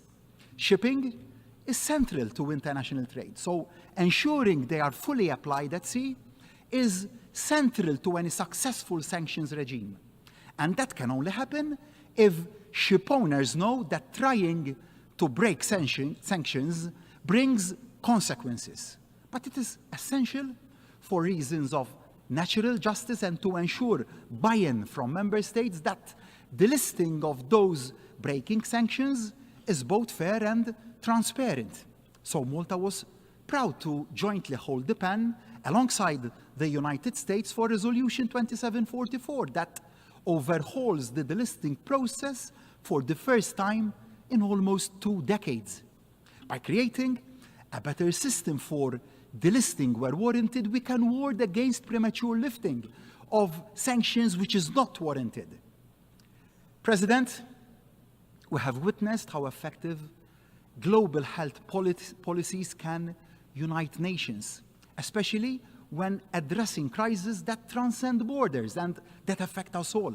Just yesterday, United Nations member states adopted the political declaration on antimicrobial resistance, which has been diligently facilitated by Malta and the Barbados over so many months. AMR presents a collective threat and demands our urgent attention. We know what must be done to prevent the loss of millions of lives and avert trillions of dollars in additional healthcare costs. This declaration should serve as a strategic roadmap for policymakers, guiding their efforts to tackle AMR in the years ahead. President, when we reconvene in a year's time, we will be marking the 80th birthday of our United Nations. But we mustn't ever be just marking time. We need to always be marking progress. As Dag Hammarskjöld said, the pursuit of peace and progress cannot end in a few years in either victory or defeat. The pursuit of peace and progress, with its trials and its errors, its successes and its setbacks, can never be relaxed and never abandoned. In Europe, the average life expectancy is just over 80 years. United Nations will only have life expectancy longer than that if we all recommit to its future. As the saying goes, I want reports of its death to be greatly exaggerated. Yes, we can't ignore the fact that the architecture of the world's collective security is under stress like never before. Voices of nationalism dismiss the need to work together. Instigators of conflict believe they can escape the rat and writ of the global community. Both couldn't be more wrong. Acting to end conflict, and relieve suffering is never easy. But that doesn't mean we should stop trying. Reaching consensus across borders and across political differences is never easy. But that doesn't mean we should stop trying. Acknowledging we have all contributed to the state our world is in today and setting aside pride to try and make the world a better place is never easy. But that doesn't mean we should stop trying. Arguably, the temptation to wring hands and see change as too hard to achieve is greatest for small nations like mine. To sit back and sigh that the big boys have made too much of a mess of things. Well, Malta will never sit back. Malta will never wring hands. Malta will never leave it to others. Yes, Malta will always be realistic, but Malta will always remain committed to multilateralism. When the perils are at their greatest, the need to work together is at its greatest. So let us use the next 12 months in the run-up to that 80th anniversary to reassert our collective belief in this United Nations, to redouble our efforts, to resolve conflict, to take the steps the future of the Earth needs, and to deliver the change the people of this planet need and deserve. To raise our game in supporting the Secretary General in delivering the institutional reform the United Nations needs to better fulfill its purpose. In short, and with every fiber of my being, I say to my fellow leaders, now is the time to choose. And we must choose the path of persistence. We must reject the path of despair. Yes, our world faces huge challenges and huge threats. But if we lose belief in the power of collective action, if we lose belief in the ability to work together to make a difference, then we are losing belief in the very idea of a better world. If we fail to persist, we fail to lead. If we fail to persevere, we fail the people who put their faith in us.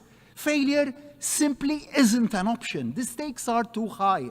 The risks are too great. The consequences are too severe. So let us make that choice. Let us today recommit as a United Nations. Let us affirm the path of persistence, and no matter how tough the going, let us enter the 80th year of this United Nations with the simple goal in our head and in our hearts. Let us now, more than ever, never give up believing that tomorrow can and must be better than today. Thank you.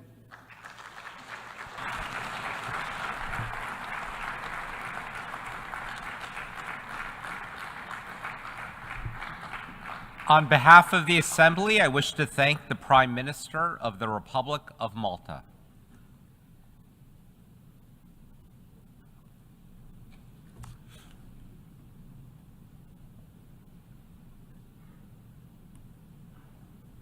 The Assembly will hear an address by His Excellency Philip Edward Davis, Prime Minister and Minister for Finance of the Commonwealth of the Bahamas.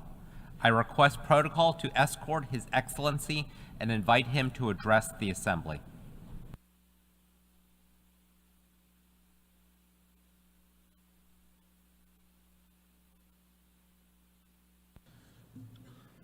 Mr. President, Mr. Secretary General, Your Excellencies, I wish to congratulate Ambassador Yang on the session to the presidency of the General Assembly for this year coming, and give my best wishes to outgoing Ambassador Francis for leading us in the last year. Over the past 3 years, the Bahamas has been pleading with member states to engage in urgent action in respect of climate change. Along with other small island developing states, we have highlighted our vulnerabilities and our predicament. We have told you what we know, shared our experiences from the front line, described what we are doing to address the various issues, and warned how our yesterdays are becoming your tomorrows. There's been some welcome progress, but it falls far, far short of what is needed. And now we all have to live with the reality of a climate crisis that has pushed our planet past the critical threshold of 1.5 degrees Celsius for an entire year. At this very moment, the new harsh reality manifests in hurricanes and heat, fire and floods. Member states can somehow quickly find eye-watering sums of money for bullets and bombs, but only rattle small change in their pockets when it comes to financing the costs of loss and damage, repair and recovery, so desperately needed to adapt to the new climate reality. Why? Why do members persist in ignoring the biggest threat of our lives? The easy answer would be to say that you just don't care. But I cannot accept that. To do so would be to accept a view of humanity which is at odds with my faith and lived experience of humanity. But we in the Bahamas clearly see that lack of determined, committed action as a series of misguided short-term choices and priorities. We can choose differently. We can choose better. We can act to address real, consequential priorities, priorities that are already impacting the lives of every single one of us, and will continue to impact the lives of our children and their grandchildren for generations to come. The irony is that generations before us did not have an established forum such as this, a place to come together as a whole world to work together for the common good. The genocidal crisis of the Second World War gave birth to the United Nations, and the ensuing wars of independence and regional conflicts means that we have in place the structure for real, effective action. And so today, as the Bahamas celebrates 51 years of membership of the United Nations, we offer our service to the international community as we bid for non-permanent membership of the Security Council for the term 2032-2033.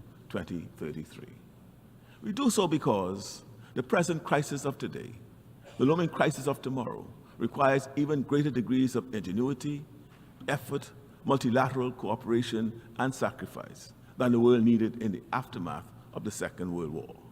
We understand well that the Council's mandate to maintain international peace and security goes far beyond the mere absence of war. But we also know that from where we stand, on the front line of the impact of climate change on humanity, that the mandate to cooperate in solving international problems, now more than ever, requires us to stand up and step forward. We do so to amplify the voices of small island developing states. We do so because the voices of small island developing states are the harbingers of what lies in store for all of us. The Security Council of the future will not be equipped to deal with the biggest crisis of our time without voices like ours at the table. The link between climate change and global security is undeniable. Things are bad now, and they're going to get a lot worse before they get better. Climate considerations must be integrated into all aspects of the Security Council's work. Because of this, the Bahamas stands ready to advocate and support whatever reforms are needed to help maximize the effectiveness of the work of the Council. Membership for countries like ours was not what the Charter members contemplated when the UN was established. But it is countries like ours which will help the Council with inclusive, truly representative decision-making needed to help address the greatest crisis of our time. Friends, aspirations to lasting global peace and security will remain empty dreams if not supported by economic security. For too long, the global financial system has been skewed against developing nations. It is a cruel irony that industrialized nations who bear the greatest responsibility for the climate crisis often perpetuate another form of injustice in the form of our current global system. We have been instrumental in exposing the hypocrisy of unilateral blacklisting and advocating for a framework that prioritizes fairness and inclusivity. The present system, with its dark rules and uneven playing field, drains resources from developing countries, leaving us to grapple with the consequences. The Bahamas refuses to accept this double standard. We are raising our voice to demand a fairer and more equitable international framework, one where the voices of all countries, regardless of population or GDP, are heard and respected. The Bahamas will continue to be a leading voice in championing this issue for as long as we need to do so, no matter how lonely or how long the journey may take. Even among small island developing states, the Bahamas is uniquely vulnerable. We are not waiting for solutions. We are creating them. We have created a National Youth Guard, empowering our young people to become environmental champions because we know that future generations will have an enormous burden to shoulder. We are embracing innovation, particularly in the realm of ocean technology, to find solutions to the climate crisis.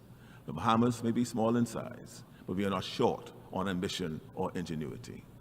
We have said it before, but we can never say it often enough.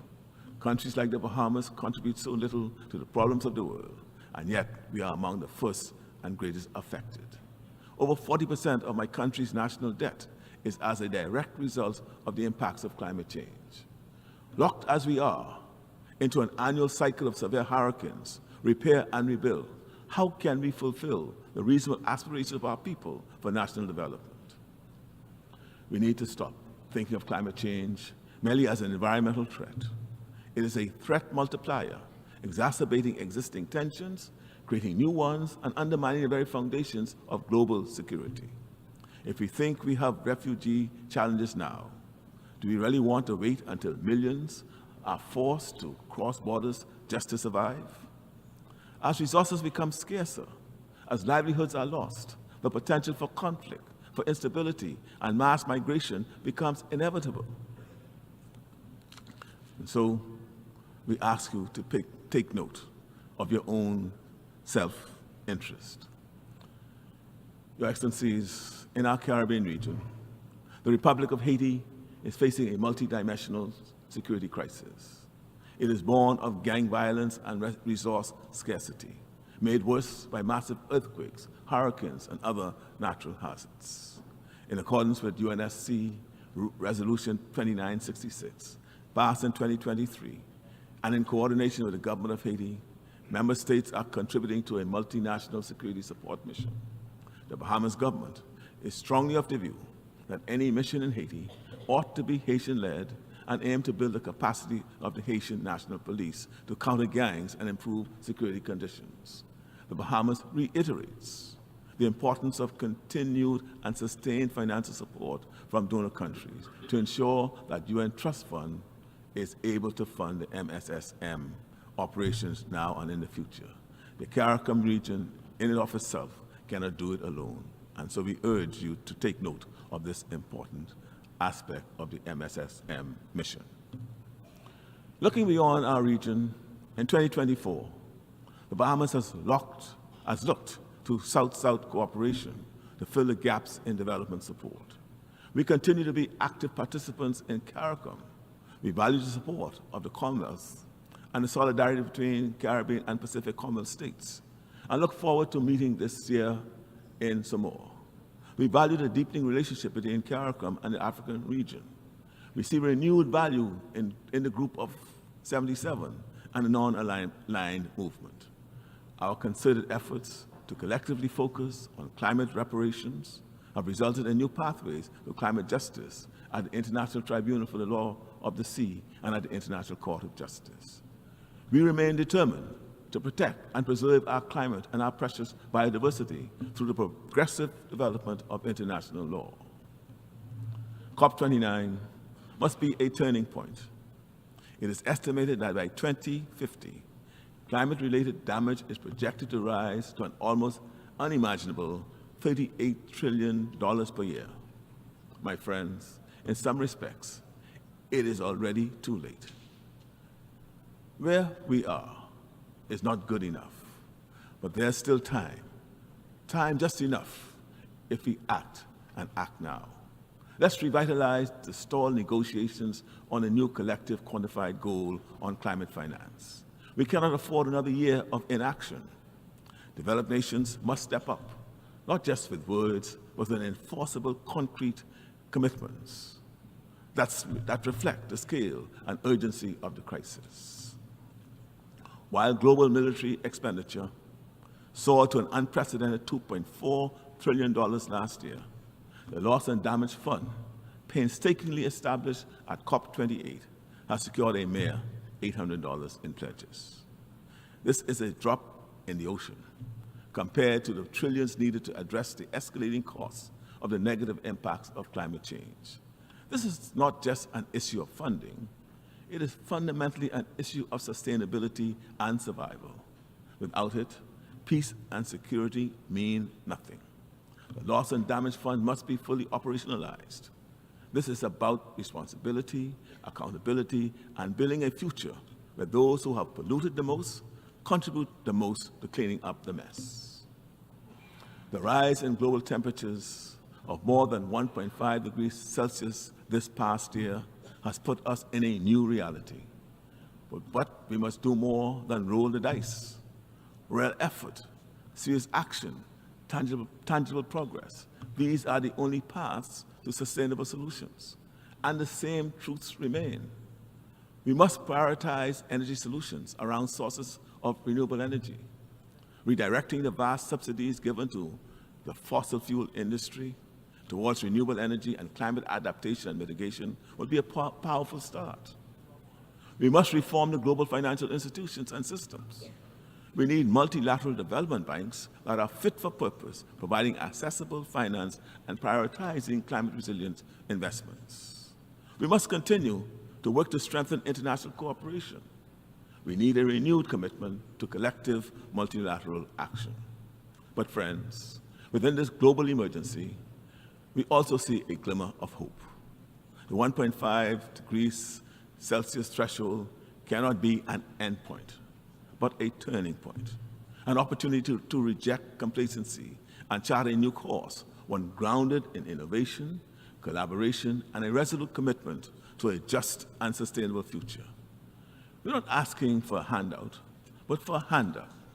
Even the strongest swimmers drowns if left alone in a raging sea. I'll be remiss if I had to leave this podium without joining my sister,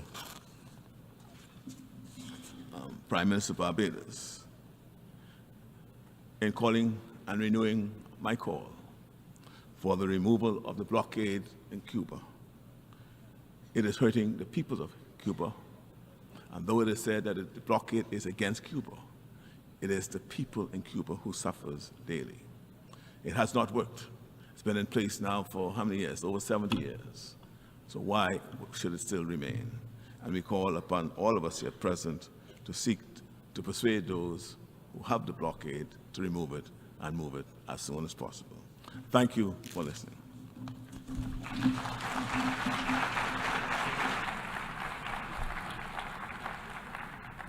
On behalf of the Assembly, I wish to thank the Prime Minister and Minister for Finance of the Commonwealth of the Bahamas.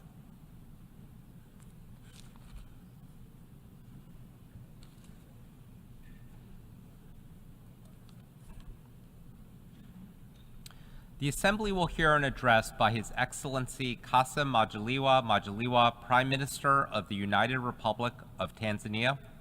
I request protocol to escort His Excellency and invite him to address the Assembly.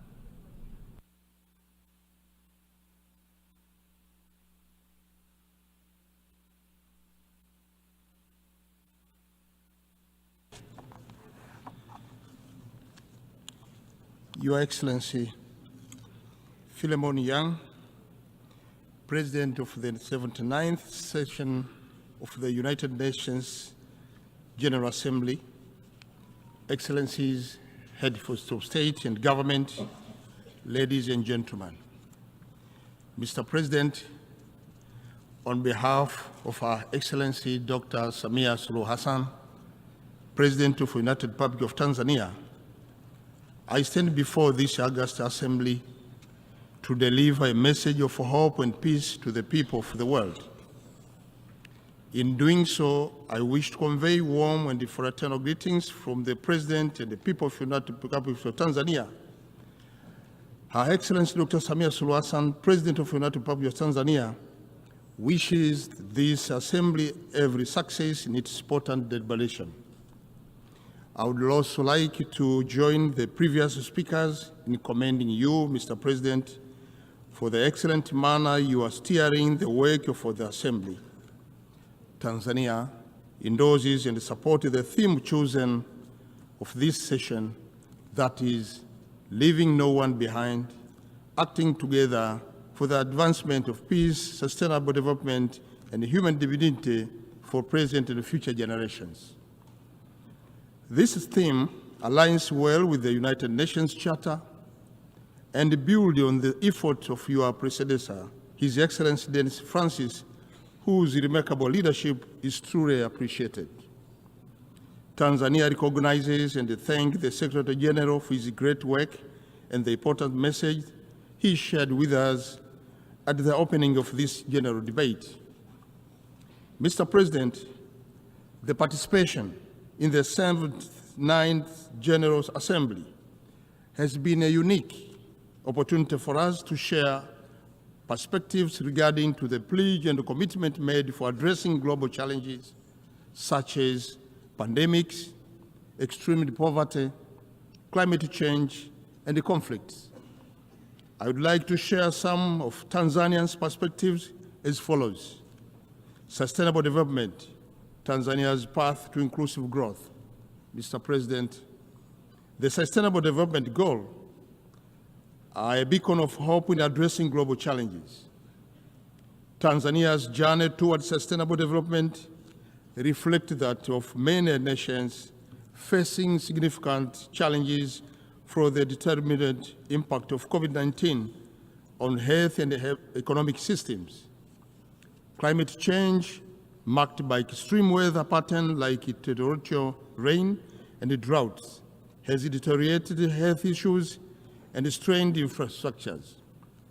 We are concerned about the slow pace in attaining these goals, whereas of 2023, only 17% of targets were on track, with over one-third regressing or stalling. Urgent action and global solidarity are needed to overcome barriers such as economic imbalances, climate change, conflict, and gender inequality. Mr. President, our commitment toward the realization of SDGs is focused on sustainability economic growth through strategic investment in agriculture, aquaculture, livestock, fisheries, infrastructure development, energy, and the digital economy. Our goal is to improve food security, reduce poverty, ensure job creation, and drive inclusive economic growth. There are many success stories in Tanzania emanating from this investment, such as the empowerment of youth through the Building Better Tomorrow agriculture initiatives in mainland Tanzania, and empowerment of local women in Zanzibar through seaweed farming. On the other hand, Tanzania implements policies to ensure access to quality healthcare and education for all citizens, including the Universal Health Insurance Act and the free basic education. The government also invests in vocational training and STEM education to prepare youth for job market and digital economy. Defending human dignity, inclusivity, and equality. Mr. President, for decades, Tanzania foreign policy has prioritized respect for human dignity. Addressing this assembly on 4th December 1961, Mwalimu Julius Kambarage Nyerere, the then Prime Minister of Tanganyika, stated that the basis of our action, internal and external, will be an attempt, an honest attempt, to honor the dignity of man. Mr. President, Tanzania has maintained this pledge by leading the fight against colonialism and racism. In this regard, Tanzania hosted the OAU Liberation Committee, supporting freedom fighters in their struggles for independence. Despite gaining political liberation, many countries still face economic sanction and inhuman conditions which hinders the achievement of genuine development. Thus, we call for realization of the right of self-determination of all people under colonial occupation and the fighting and the lifting of economic sanction imposed against them. This assembly must continue to more boldly call for the lifting of economic sanctions placed against the people of Cuba and other countries too. So, to allow the peoples of these countries realize their basic rights, including rights to development. Mr. President, global humanitarian crisis due to war, conflict, and natural disaster requires unrestricted access to humanitarian aid, fair treatment of victims, accountability to actual sites, and the United Nations commitment to uphold human dignity for a peace world. Tanzania believes that every individual deserves to live in dignity, freedom, and security to reach their full potential. The United Nations must not remain indifferent in these solutions, as doing so would only determine its legitimacy. Mr. President, let me talk about peace and security. Security is indivisible. In the face of global health insecurity characterized by the pandemic such as COVID-19 and current mpox, the saying no one is safe until everyone is safe truly gathers meaning. It is imperative that we should invest more in peace, foster unity, and rebuild trust. In this regard, Tanzania welcomes the adoption of General Assembly Resolution 78/312, which proclaimed July 7th as World Kiswahili Language Day. Kiswahili is a language spoken by over 200 million people in all continents of the world. It is an important tool for advancing peace, unity, and cultural diversity. While Tanzania and other Kiswahili-speaking countries looking forward to commemorate this day in 2025 and beyond, we also call on this assembly to explore the possibility of recognizing Kiswahili as an official language of our esteemed organization or as this assembly. Tanzania, East African Community, South African Development Community, and the African Union have already led the way to Kiswahili speaking, and it is again important that we invest more in peace initiatives, because there is no development without peace and unity. Your Excellency, Mr. President, in recognition of this requirement, Tanzania has several decades participated in peacekeeping, peace building, and mediation efforts. Tanzania has and continues to contribute towards world peace through its membership in the United Nations Security Council and the African Union Peace and Security Council. This contribution is also evident through its leadership in regional arrangements, such as International Conference on the Great Lakes region of Africa, and currently the chair of the organ on politics, defense, and security of Southern Africa Development Community. I wish to reassure this August Assembly that Tanzania's commitment towards peace will not weaken. Tanzania will continue to diligently dispense the obligations emanating from the culture of the United Nations. Mr. President, let me talk about climate and change. Tanzania, like many other developing countries, is highly vulnerable to droughts, floods, desertification, and effect to sea level rise. It is estimated that the sea level will rise by 41 centimeters by 2080. While the sea level rise cannot be reversed, Tanzania is taking several adoption and mitigation measures, including the restoration and the plantation of mangrove, enhancement of coastal infrastructure, and the promotion of ecotourism and aquaculture. It is imperative that, therefore, that we must invest more in climate finance to help recover economies already suffering from these effects, and to enhance access to funding for loss and damage in the hand-hit countries. Mr. President, about transformation to clean energy, as we prepare for COP29 in Baku, Azerbaijan, it is worth remembering that globally, an estimated 2.4 billion people are still using polluting fuel for cooking. This contributes to health problems, food insecurity, gender inequality, and environmental damage, including millions of premature death, limited access to education and employment for women and children, and increased household gas emission and deforestation.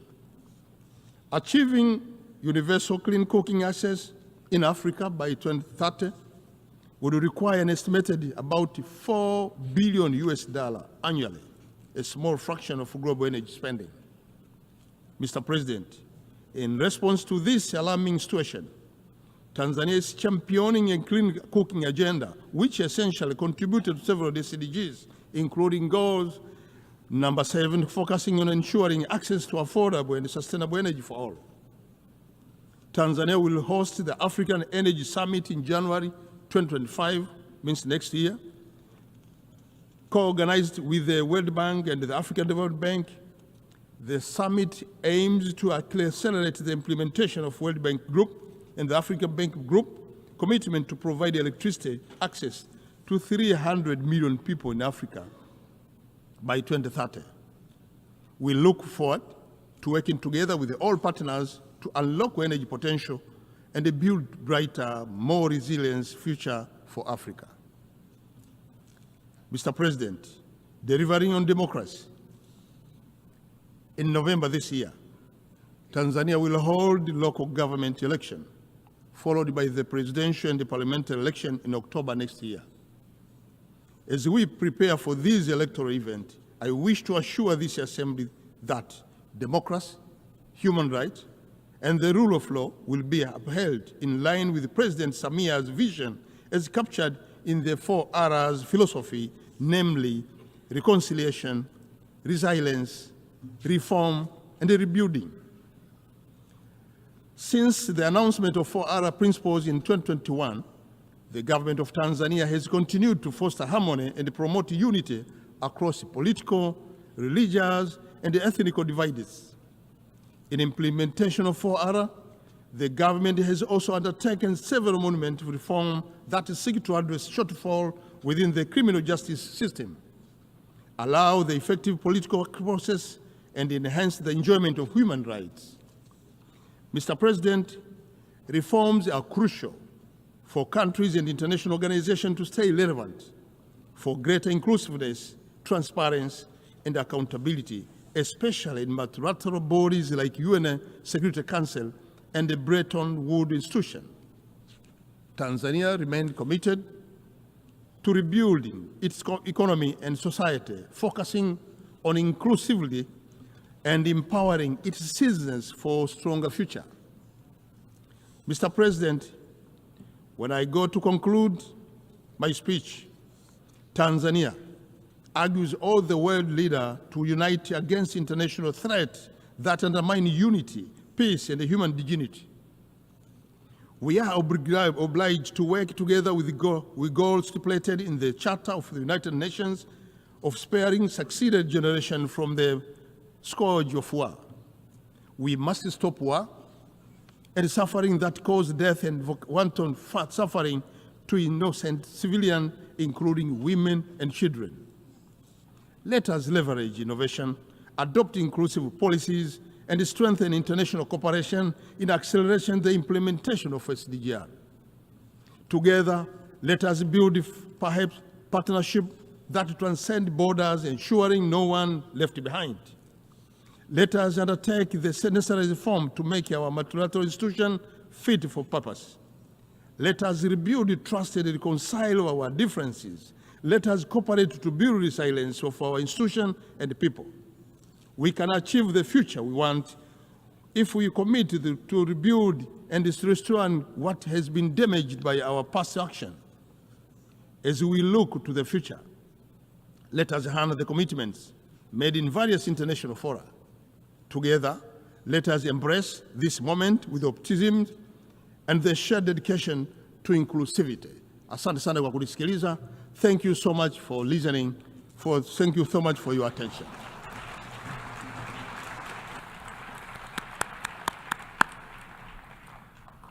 On behalf of the Assembly, I wish to thank the Prime Minister of the United Republic of Tanzania.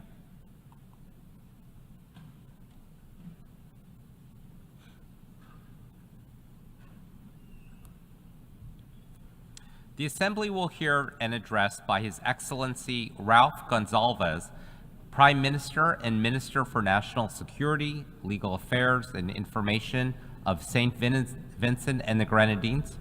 I request protocol to escort His Excellency and invite him to address the Assembly.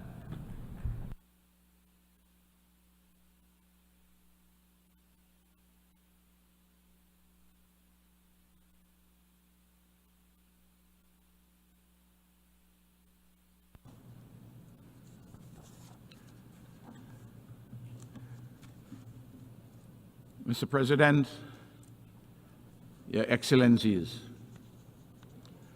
St. Vincent and the Grenadines is a magnificent exemplar of our Caribbean civilization. Despite the quarter century of analysis, advocacy, and prescriptions set forth by leaders of small island developing states and international institutions charged with advancing the interests of SIDS, our travails are enduring in a global community largely disinterested in our well-being and that of small states generally. We in SIDS remain unequally yoked in a global community motivated by the baser instincts of the untrammeled power of money, ideology, guns, lethal weapons, territorial and global dominance. To be sure, the SIDS have made incremental advances in the global community and in the architecture of international relations. Nevertheless, for us in SIDS, it has been a situation akin to going up a dung escalator, in which the dung escalator is moving at a faster pace than the upward baby steps. Frequently, it appears as though much of the powerful would wish the SIDS not to exist. But here we are, stubborn as the heavens, We're not going anywhere despite our massive vulnerabilities. Our people have a permanence in this world. Even if some of our lands wash away, we have a voice and we will continue to use it. We demand, as of right, a special support from the international community to address efficaciously the unique social, economic, and environmental vulnerabilities of SIDS, in the interests of the nearly 70 million people who permanently occupy the seascape and landscape of the SIDS, and in the interest, too, of all the other 8 billion or so persons who inhabit Mother Earth. Small island exceptionalism ought to be a category embedded formally in international law and accorded most favorable treatment. Rather than securing a most favorable treatment, the SIDS are required to fight to maintain the special considerations which providence or serendipity has bestowed upon them. A case in point is the attempt currently by the International Development Association, IDA, to pit the most vulnerable, the SIDS, against the poorest countries in its quest to tighten the terms under which qualifying SIDS of a particular income level, such as St. Vincent and the Grenadines, obtain soft loans through the World Bank IDA nexus. In any event, why is the World Bank persisting with the single, anachronistic, and ill-designed metric of average per capita income in respect of vulnerable SIDS in the age of the Anthropocene, as against a more comprehensive and sensible measure of a multi-dimensional vulnerability index? Your Excellencies, the unvarnished truth is that the developed countries have not kept their promises to the SIDS, except the most marginal ones.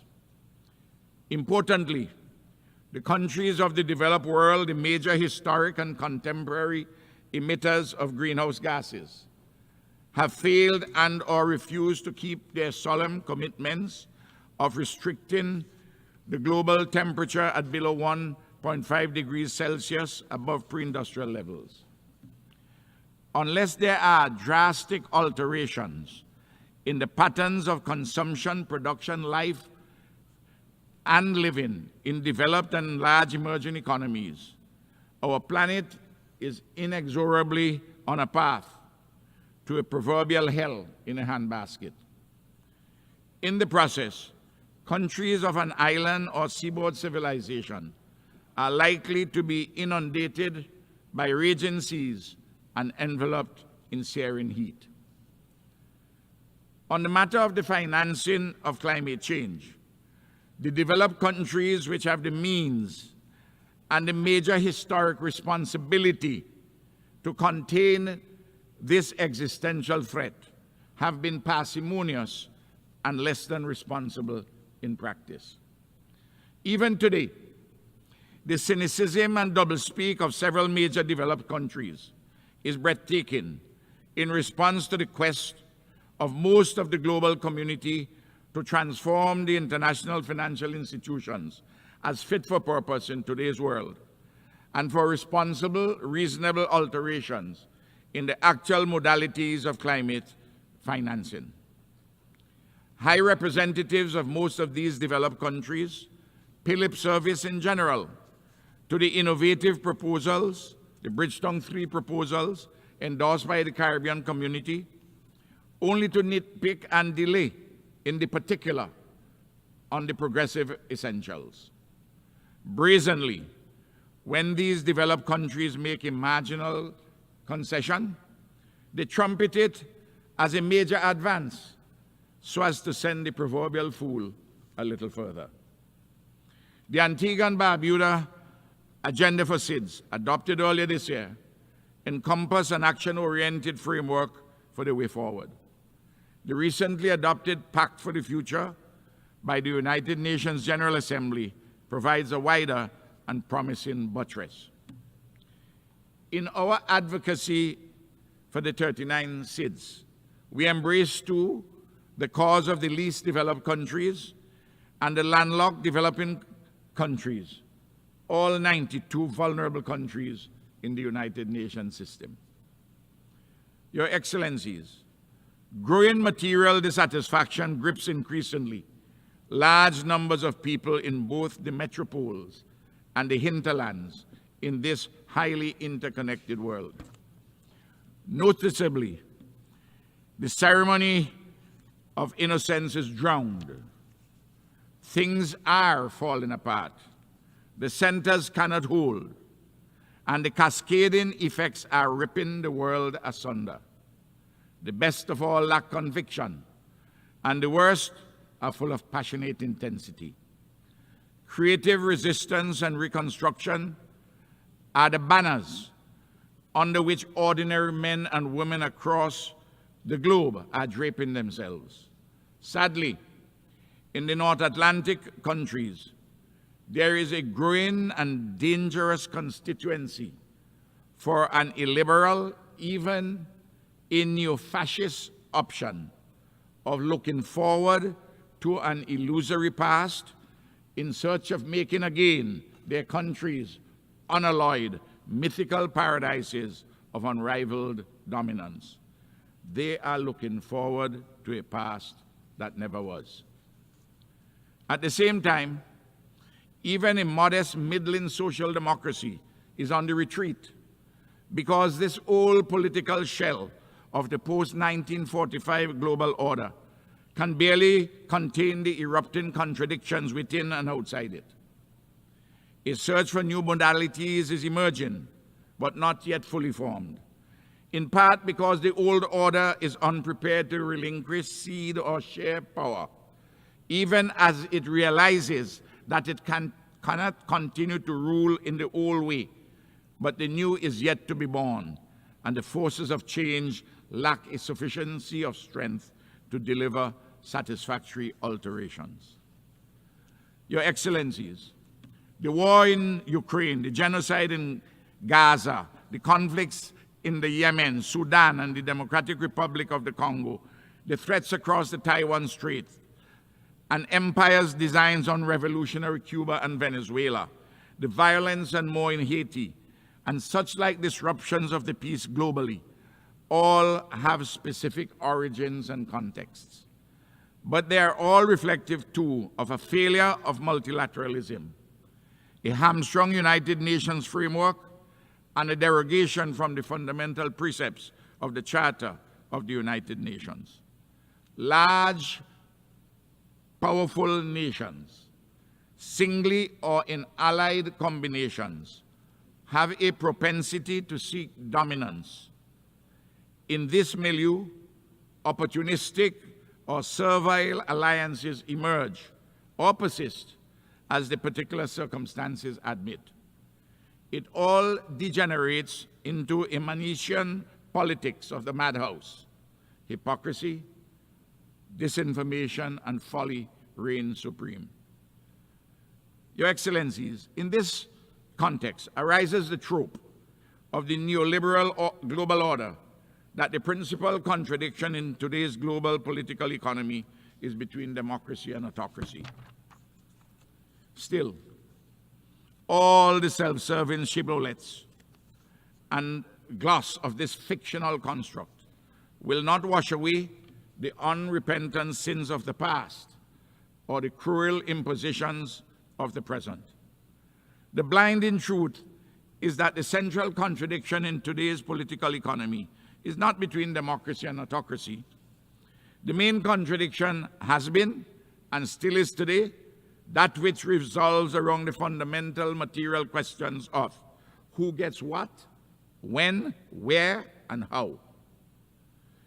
It is centrally about the struggle or competition for ownership, control, and distribution of material resources, which constitute the basis for regional or global hegemony. Everywhere, more and more, the poor, the hungry, the marginalized, the disadvantaged are clamoring and organizing for a different and better future, not an unacceptable past, not a present without possibilities of upliftment, but for a future beyond unbounded elements. Your Excellencies, sadly, in our region, we have been experiencing the lived reality that the imperial ghost of Monroe still stalks the marbled halls of the citadels of a neighboring great country of extraordinary possibilities to the detriment of countries in Latin America and the Caribbean. No country in our hemisphere can reasonably be considered a security or other threat to this great nation. Yet St. Vincent and the Grenadines and other Caribbean countries have been damaged collaterally and directly in significant material ways by the weaponizing of the financial system and the unjust unilateral coercive sanctions against Venezuela and Cuba, which are in breach of international law. I am pleading with our friends for an amicable reset of these troubled relations in the interest of peace, mutual respect, justice, and prosperity. The international community continues overwhelmingly and rightly to demand the end of the unilateral sanctions, the embargoes, and unfair declarations about state sponsorship of terrorism and more made against Cuba. Your Excellencies, on July the 1st, 2024, the Category 4 Hurricane Beryl battered St. Vincent and the Grenadines, Grenada, and Jamaica. Since the dawn of the 21st century, this is the 12th significant natural disaster to have struck my country. Hurricane Beryl has adversely affected 1/5 of our population and has caused economic damage amounting to 1/3 of our country's gross domestic product. The relief, recovery, and reconstruction processes are underway. On behalf of the government and people of St. Vincent and the Grenadines, I thank all countries and organizations, including the United Nations, that have come to our aid in the aftermath of the hurricane. Unfortunately, for the recovery and rebuilding processes, we are essentially on our own. We have had to seek significant loans to rebuild our physical infrastructure and 5,000 houses, to provide income support for affected persons, and to mobilize production support for the agricultural, fishing, and tourism industries. I'm appealing to the international community, our dear friends, to assist us, not with further burdensome loans, but with requisite grants. The recovery and reconstruction after every natural disaster increased sharply our debt burden. Countries like ours have contributed little or nothing to global warming and man-made climate change, yet we suffer largely alone on the front lines. This cannot be fair. It cannot be just. Do we have to choose death or debt? D-E-A-T-H or D-E-B-T? Which one we have to choose? Your Excellencies, the Caribbean community, the African Union, the Community of States of Latin America and the Caribbean, their diasporas, and all fair-minded persons globally have been insisting that the European nations responsible for native genocide and the enslavement of African bodies pay reparations for the consequential legacy of underdevelopment. This issue of transformative reparative justice will not go away until it is appropriately addressed.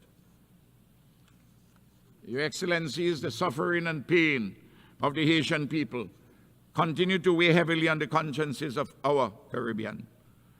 Through the efforts of the Haitian people, in tandem with the regional and international communities, especially CARICOM, the USA, Canada, and Kenya, a measure of progress has been made on some fronts, but immense challenges remain in the humanitarian, security, political, and economic spheres.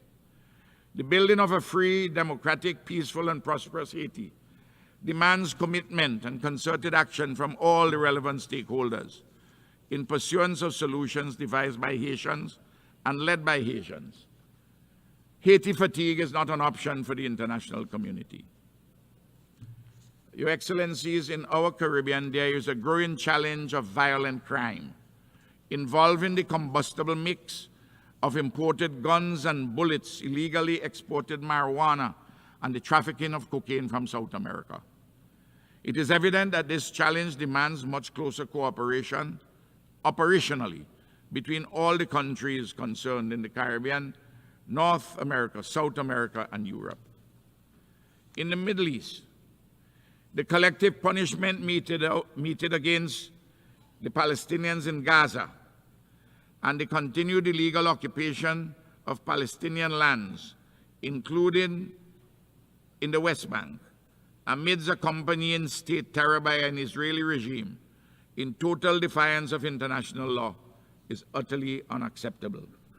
Surely, despite the complexities of the problems at hand, this United Nations, especially the Security Council, ought to summon the courage and will to stop the carnage and facilitate the lasting peace and security. Your Excellencies, in the Far East, the prospect of a disruption of the tenuous peace across the Taiwan Strait is alarming. The quest for hegemony and the denial of a people's inalienable right to self-determination are wrong in the East as it is in the West. Bullying is objectionable in the West as it is in the East.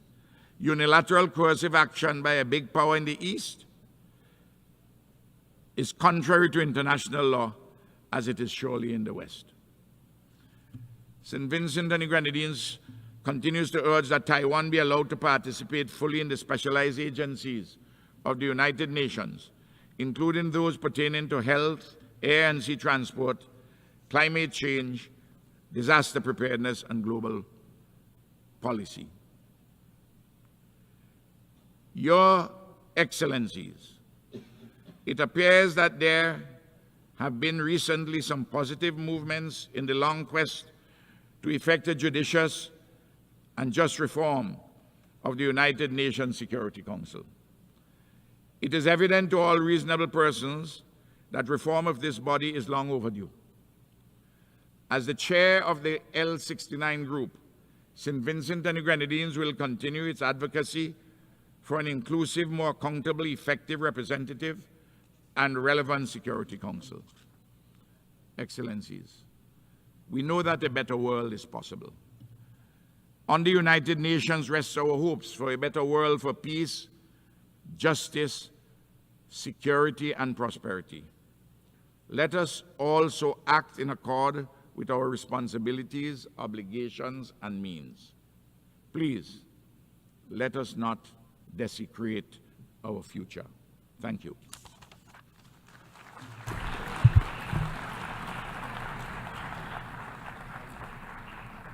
On behalf of the Assembly, I wish to thank the Prime Minister and Minister for National Security, Legal Affairs, and Information of St. Vincent and the Grenadines.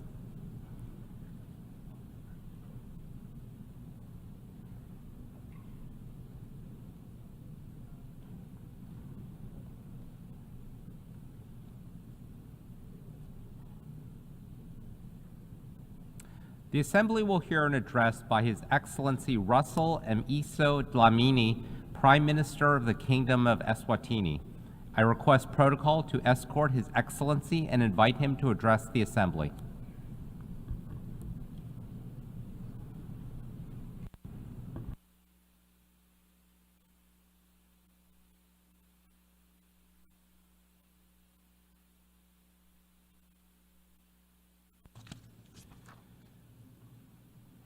Your Excellency, Mr. Philemon Yang, President of the 79th session of the United Nations General Assembly, Your Majesties, distinguished heads of state and government, the United Nations Secretary General, honorable delegates, ladies and gentlemen.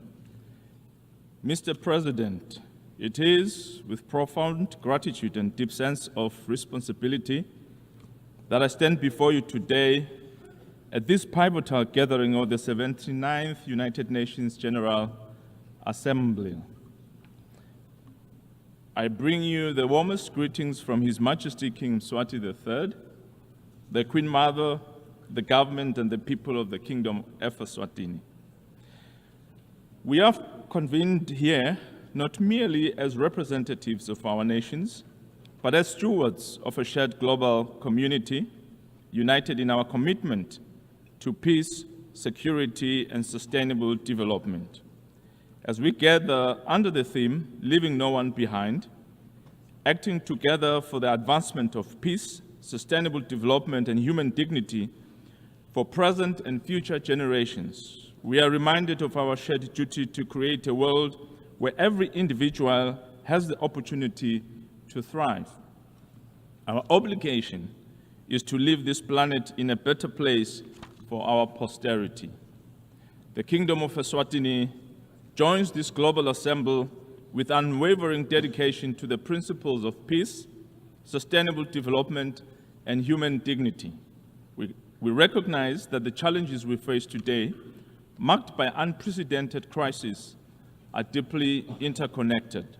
It is only through collective action, innovation, and a firm commitment to multilateralism that we can forge a path towards a more just and equitable world. We commend the Secretary General for convening the recently concluded Summit of the Future, which has provided a unique opportunity to reinvigorate multilateralism, enhance global solidarity, and reform our international governance structures. Eswatini fully supports the summit and its outcomes, as they resonate with our belief in a fairer and a more inclusive world. Since the establishment of the United Nations in 1945, there are concerns that it no longer addresses adequately the issues faced by the global community. There is a need to reconsider the operations of the multilateral institutions such as the IMF and the World Bank, and particularly the Security Council. The Kingdom of Eswatini stands by its efforts to call for reforms in the United Nations. In 2005, the Kingdom of Eswatini hosted the African Union meeting that resulted in the Ezulwini Consensus, which articulated Africa's common position on the reform of the United Nations, including the call for greater African representation on the Security Council. While it has taken nearly 2 decades for this conversation to advance, Eswatini is proud of her early role in championing this cause. We urge the global community to implement these long-standing commitments and ensure that all regions and peoples have a voice in shaping our collective future. Mr. President, in Eswatini, we have embraced the spirit of Nkwe, which means run. This national ethos symbolizes our collective resolve to accelerate progress towards achieving the Sustainable Development Goals. It is a call for urgent action, for picking up the pace, and for ensuring that every effort is made to meet the needs of our people and our planet. With only a few years left until 2030, time is not on our side. We must double our efforts to bridge the gaps in development, combat poverty and inequality, and address the climate crisis. Nkwe is our rallying cry to run faster, to work harder, and to leave no one behind. We invite the global community to join us in this accelerated drive towards a better future for all. Africa is the youngest continent in the world, brimming with potential and promise. The Kingdom of Eswatini is committed to harnessing this demographic dividend by investing in our youth.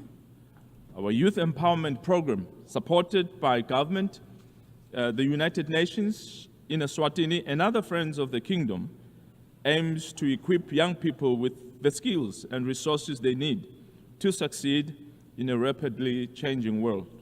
We believe that by creating opportunities for employment and entrepreneurship, we are laying the foundation for a more prosperous and inclusive society. Addressing youth unemployment and providing our young people with meaningful opportunities is not just an economic imperative, but a moral one. We must act now to ensure that our youth can participate fully in building the Africa we want, an Africa of peace, prosperity, and dignity. Poverty remains one of the greatest challenges facing our continent. In Eswatini, we are committed to eradicating poverty through inclusive growth and robust social protection programs. We have prioritized policies that provide safety nets for the most vulnerable in our society, including women, children, and persons with disabilities. We urge the international community to support these efforts by promoting fair trade, increasing development assistance, and fostering partnerships that create jobs and uplift communities. Let us work together to build a world where no one lives in poverty and every person can achieve their full potential.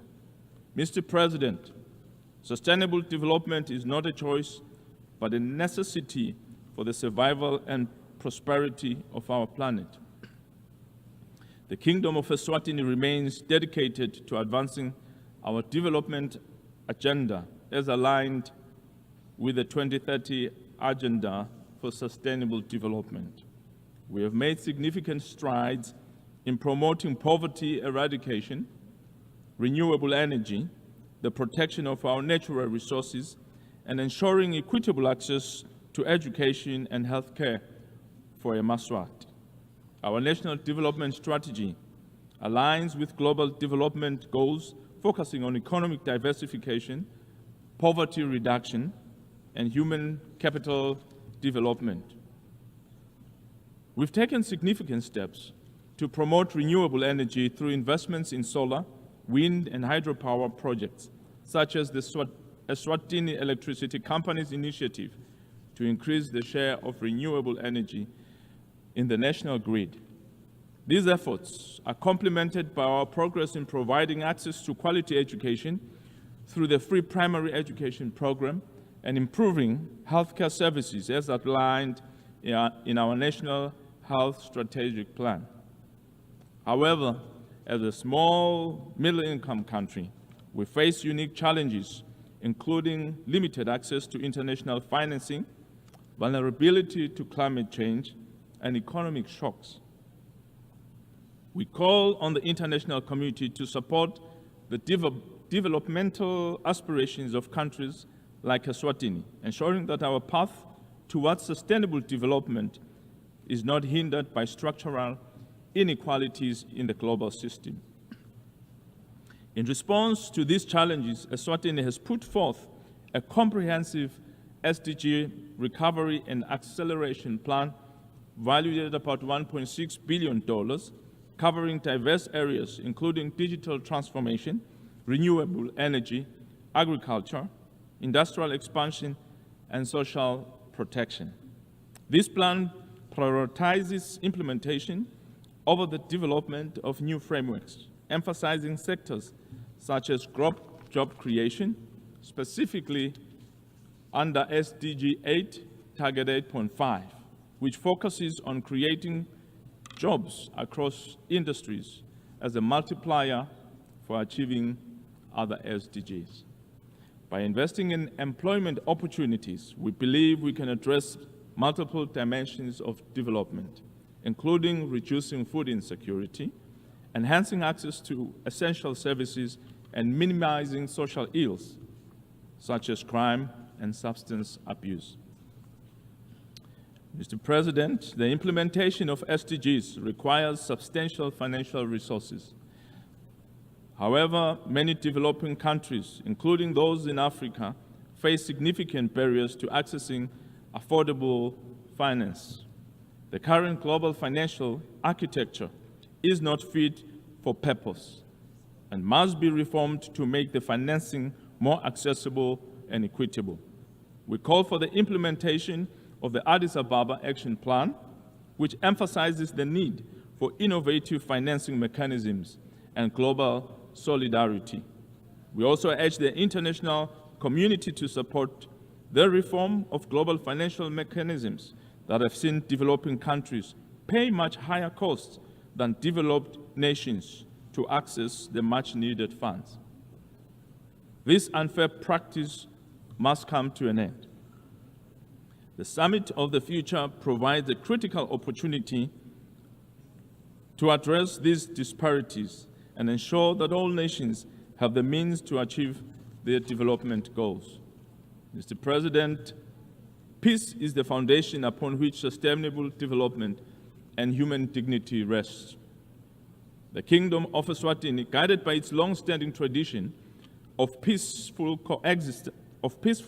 coexistence, continues to advocate for dialogue and peaceful resolution of conflicts. We condemn all forms of violence and support efforts aimed at silencing the guns across the world, particularly in Africa. We call upon the international community to support the African Union's Agenda 2063 and the African Union Master Roadmap for silencing the guns. It is imperative that we are not to leave anyone behind. We must address the root causes of conflict, including poverty, inequality, and lack of opportunity, which drive instability and undermine development efforts. Mr. President, health is a fundamental pillar of sustainable development, and its challenges are multidimensional, impacting not just individual well-being, but also national productivity and social stability. The Kingdom of Eswatini recognizes that achieving universal health coverage is integral to the broader agenda of leaving no one behind. Despite our efforts to improve healthcare access through initiatives such as the National Health Strategic Plan and investment in health infrastructure, Eswatini, like many other countries, continues to grapple with significant health challenges. These include a high burden of communicable and non-communicable diseases, inadequate health financing, and the complexities of delivering equitable health care in rural and remote areas. Furthermore, the ongoing threat of pandemics such as COVID-19 and emerging health threats such as the mpox exacerbated by climate change underscore the need for adequate preparedness and resilient health system. We call upon the international community to support collaborative efforts in strengthening health systems, enhancing disease surveillance, improving access to essential medicines, and building capacity for rapid response to health emergencies. Only through such global solidarity and shared commitment can we ensure healthy lives and promote well-being for all ages as enshrined in SDG 3. Mr. President, climate change poses an existential threat to our future. In Eswatini, we have taken decisive steps to address this crisis. We have developed a comprehensive strategy to mitigate and adapt to the impacts of climate change, investing in renewable energy, sustainable agriculture, and disaster risk reduction. We are also proud to announce that Eswatini has recently adopted a ban on single-use plastics. This decision, supported by UNDP and the Eswatini Environment Agency through initiatives like Patsasako Nawe, is part of our broader commitment to environmental sustainability. However, our efforts alone are not enough. We call upon developed nations to honor their commitment to climate finance and technology transfer. It is only through collective action that we can ensure a sustainable future for all. The theme of this year's UN General Assembly is leaving no one behind, acting together for the advancement of peace, sustainable development, and human dignity for present and future generations. Ironically, Taiwan and its 23.5 million people continue to be left by the United Nations and its specialized agencies. we wish to make a call for their inclusion. They need to be part of this global platform so that they can also fully participate in global development and growth of our goals. Mr. President, the road ahead is fraught with challenges, but it is also filled with hope and opportunity. Let us seize this moment to reaffirm our commitment to the ideals of the United Nations and to the vision of a world where peace, sustainable development, and human dignity are realities for all. The Kingdom of Eswatini stands ready to work with all nations in this noble endeavor. May we all embrace the spirit of Nkwe and let us run together with accelerated speed towards our shared goals and ensure that no one is left behind. I thank you.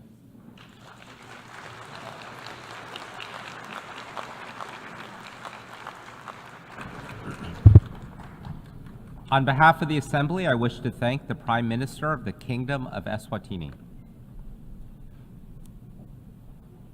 The Assembly will hear an address by Her Excellency Robina Nabanja, Prime Minister and Leader of Government Business in Parliament of the Republic of Uganda.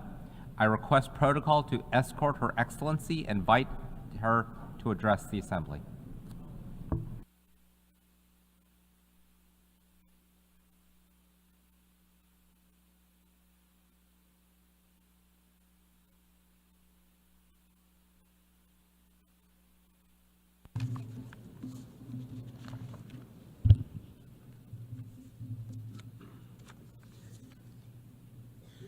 Your Excellencies, ladies and gentlemen, I bring you warm greetings from His Excellency Yoweri Kaguta Museveni, the President of the Republic of Uganda, and the people of Uganda.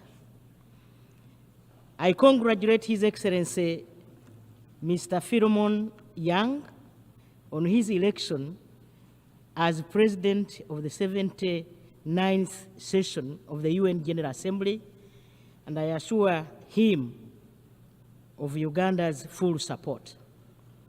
I commend His Excellency Mr. Dennis Francis, former President to the General Assembly, for his stewardship of the 78th session of the General Assembly, and equally pay tribute to the Secretary General, His Excellency Antonio Guterres, for his commitment to the work of the United Nations. Mr. President, in the face of the current global shocks occasioned by multiple human, natural, ecological, sociological, and financial crises, we can all agree that the world is not in a good place. Today, the negative consequences of disunity have given rise to conflicts, global instability, interstate rivalry, and has worsened the already existing problems of poverty, hunger, and disease in many parts of the world. There is therefore need to recommit ourselves to a common identity of shared humanity in the modern global village. As people of the United Nations, we should live by the Charter of the United Nations with a sincere determination to save future generations from the scourge of war. We should fully commit ourselves to upholding the dignity and worth of human person for peaceful coexistence and tolerance regardless of our differences in values, cultures, race, ideologies, and religions without political, military threats or dominion by war. Your Excellencies, we must resolve our political commitment for the full implementation of the globally agreed frameworks for the promotion of socio-economic development, and advancement of all people. In this regard, Your Excellency, urgent action is required to address global inequalities with regard to poverty, hunger, and disease, which continue to affect disproportionately the poorest and most vulnerable. Therefore, this is the time to ask the following questions. Why have we failed to forge stronger international cooperation in response to collective global challenges? The second question is, why is it that, in spite of the multiple global commitments derived through conceptually formulated solutions, decisions, and commitments, do all these remain unimplemented? This year's General Assembly, unlike others, should seek to answer these questions. Mr. President, we are all aware that most conflict drivers begin as unresolved local or regional tensions or problems, which become increasingly complex, sometimes involving multiple actors. Regional conflicts must be addressed comprehensively beyond security, with the need for broad and strong political commitments by the regional governments. Uganda believes in the peaceful resolution of conflicts wherever they occur. We are at the forefront of promoting regional peace, security, and stability necessary for economic development. In this respect, Uganda encourages international partners to support local and regional-led initiatives or solutions for building peace and stability as prerequisites for sustained and inclusive economic growth and development in our countries and regions. We call on the increased collaboration by the international community to eliminate or reduce the incidence of conflicts caused by factors such as inequality, climate change, pandemics, new technologies, transitional organized crime, and terrorism. Uganda believes that the benefits of this world must be shared with all humanity, and detests all forms of exclusion by the relatively few wealthy nations. We reject the increasing competition and confrontation between major powers, which undermines the collective international responses to security, peace, stability, and socio-economic development. Your Excellencies, Uganda reiterates its call for the urgent and comprehensive reform of the UN Security Council for Africa to be represented in both permanent and non-permanent categories as a special case in order to address the historical injustice and the urgent imperative to address it, and fully supports the common African position on this matter. The African Union Committee of 10 heads of state, under the leadership of the Republic of Sierra Leone, has been pursuing the mandate to promote, advocate, and canvass for support of the common African position on the reform of the United Nations Security Council as stipulated in the Ezurwini Consensus and the Sati Declaration. The position is that Africa should have 2 permanent seats with a veto if others have it, and 2 additional non-permanent seats on the Security Council.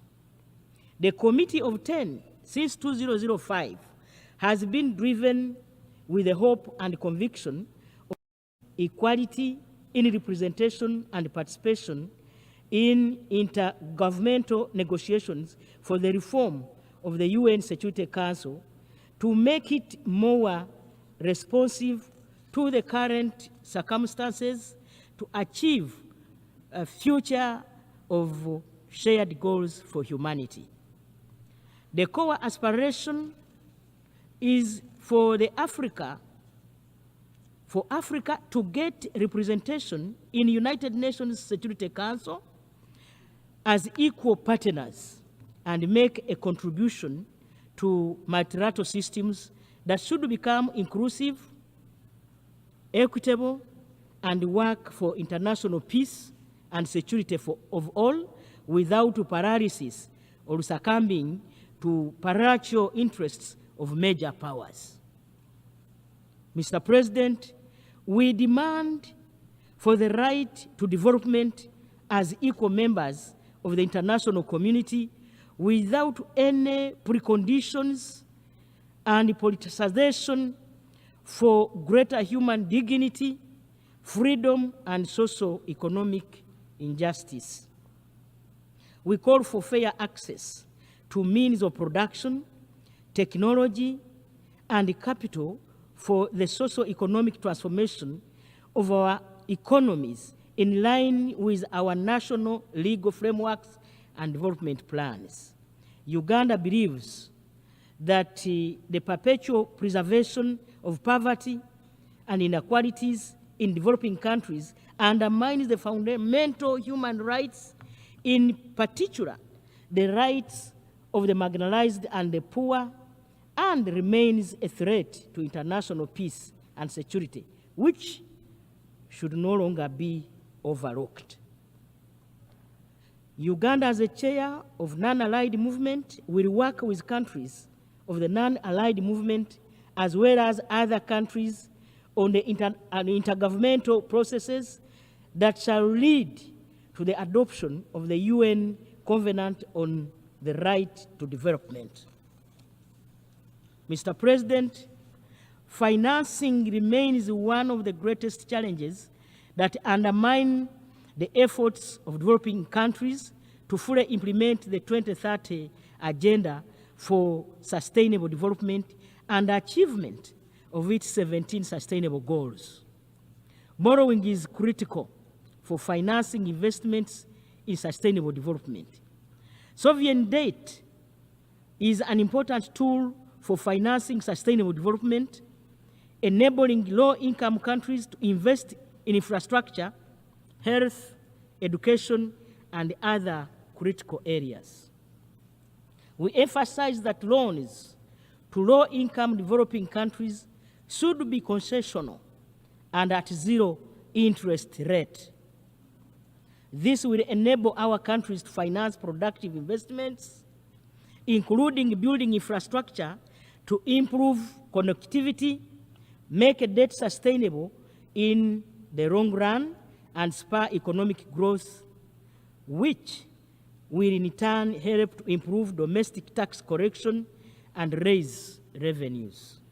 Uganda, like other developing countries, faces constraints of domestic resource mobilization due to limited tax base. We call for strengthening of the international cooperation in tax matters to ensure that it is effective and inclusive by making multinational corporations pay taxes in countries of their operations, including collecting revenue generated by e-commerce in cross-border transactions. Mr. President, we fully support the ongoing discussions on adoption of the UN Framework Convention on International Tax Cooperation and call upon all countries to negotiate constructively. We also call for the strengthening of international cooperation in the prevention of and combating illicit financial flows, with a view of ensuring that all illicit funds, all resources, including assets, are returned to their countries of origin. Furthermore, Uganda calls for the urgent reform of the international financial architecture, including the international financial institutions and their rules to ensure equitable representation of developing countries in international economic governance decision-making that affect the trajectory of their national development. Your Excellencies, Uganda identified 4 key sectors of wealth and job creation in line with its national development plan, and that includes agro-processing, industrialization, services, information and communication technologies, digitalization, and skills development to support our socio-economic transformation. There is no doubt that affordable energy and access to affordable high-quality internet connectivity is vital to catalyze their full implementation in order to realize inclusive development outcomes and benefits for our people.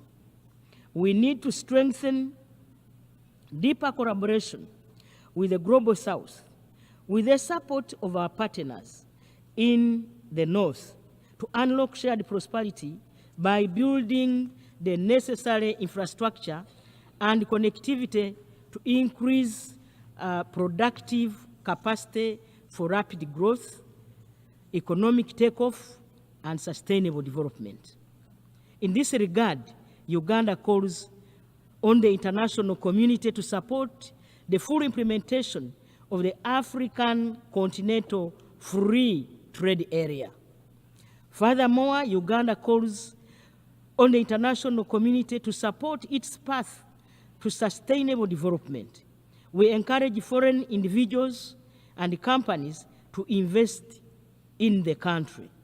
We welcome inflows of money, technology, knowledge, skills, and expertise as major sources of non-debt financial resources for economic development of our country.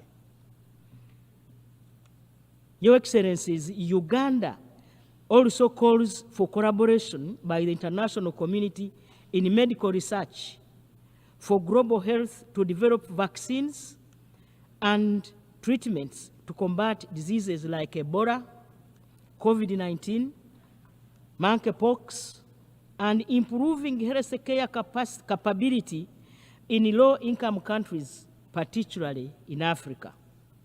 Uganda advocates for mutually beneficial trade and investment.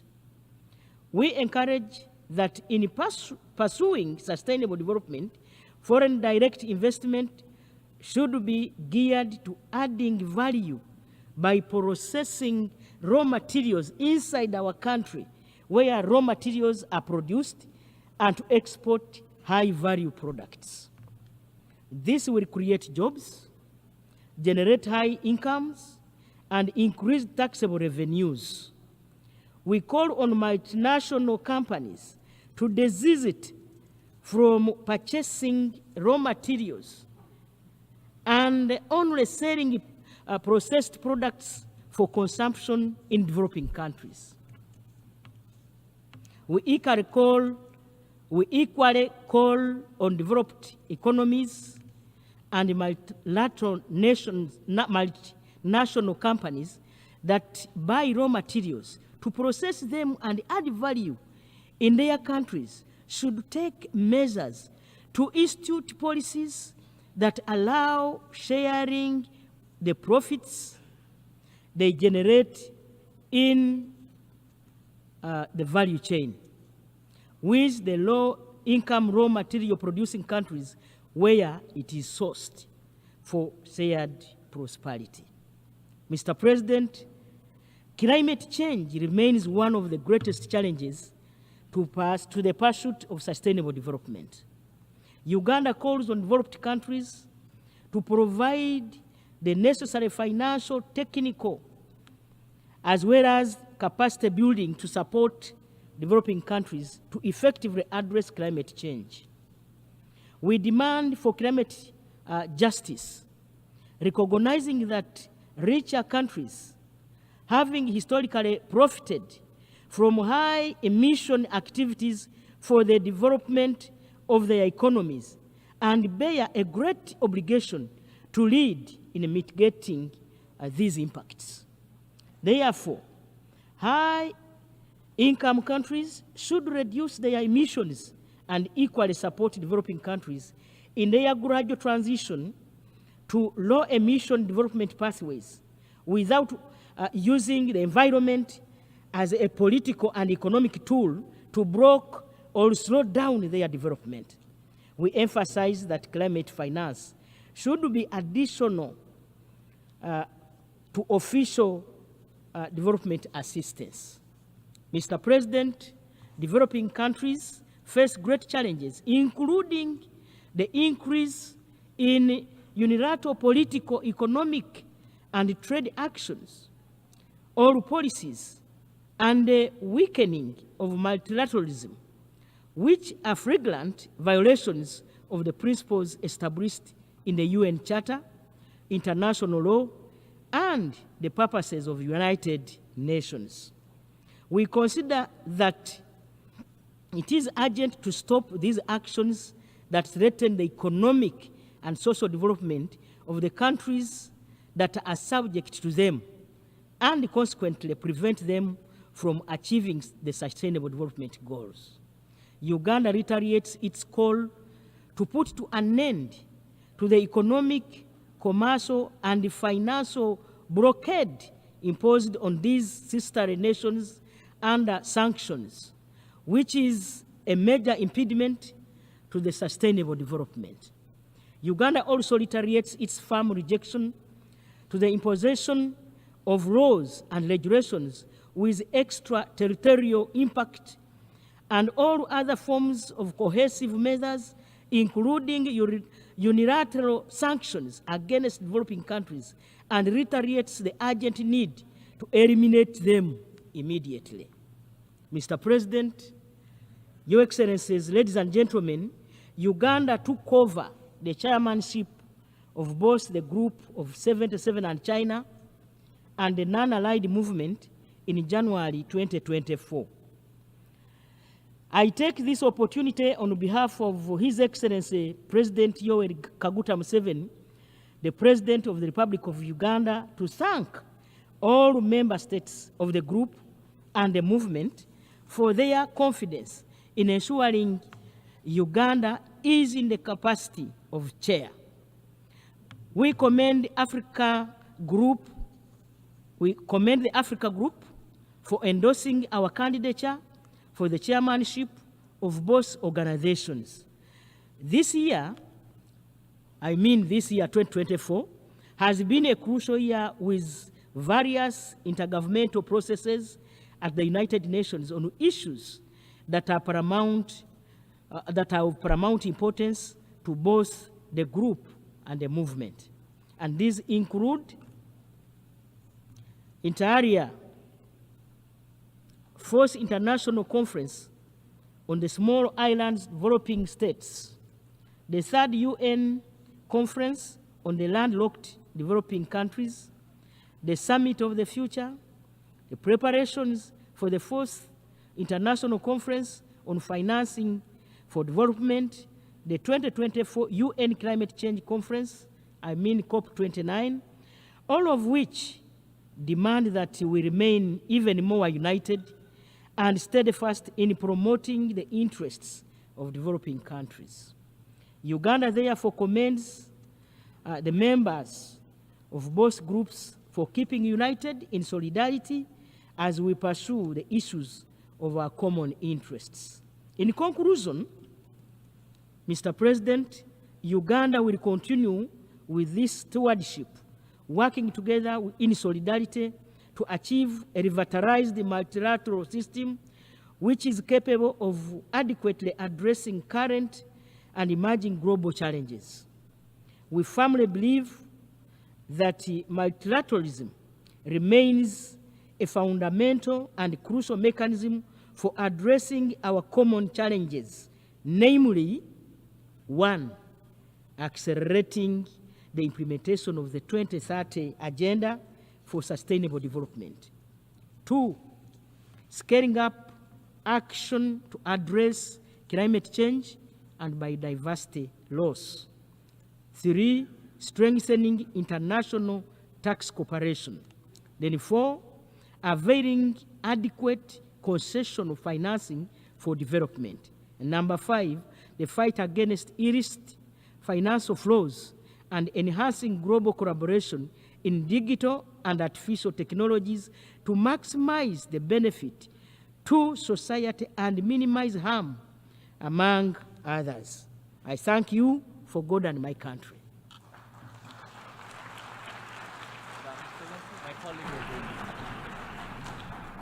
On behalf of the Assembly, I wish to thank the Prime Minister and Leader of Government Business in Parliament of the Republic of Uganda. We have heard the last speaker in the general debate for this meeting. The 14th plenary meeting to continue with the general debate will be held immediately following the adjournment of this meeting. The meeting is adjourned.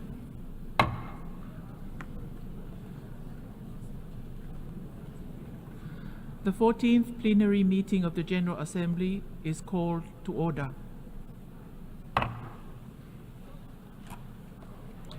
The Assembly will continue its consideration of Agenda Item 8 entitled General Debate. The Assembly will hear an address by His Excellency Gaston Alfonso Brown, Prime Minister and Minister for Finance, Corporate Governance and Public-Private Partnerships of Antigua and Barbuda. I request protocol to escort His Excellency and invite him to address the Assembly.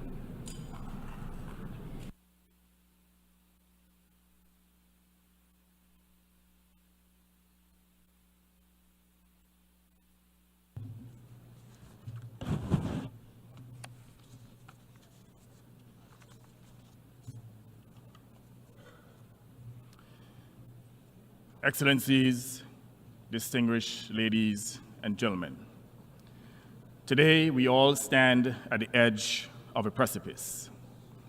Never before has humanity been confronted with such stark choices: to end wars or condemn humanity to endless suffering, to eliminate poverty or watch millions starve, to act on climate change or doom future generations to a scorched planet.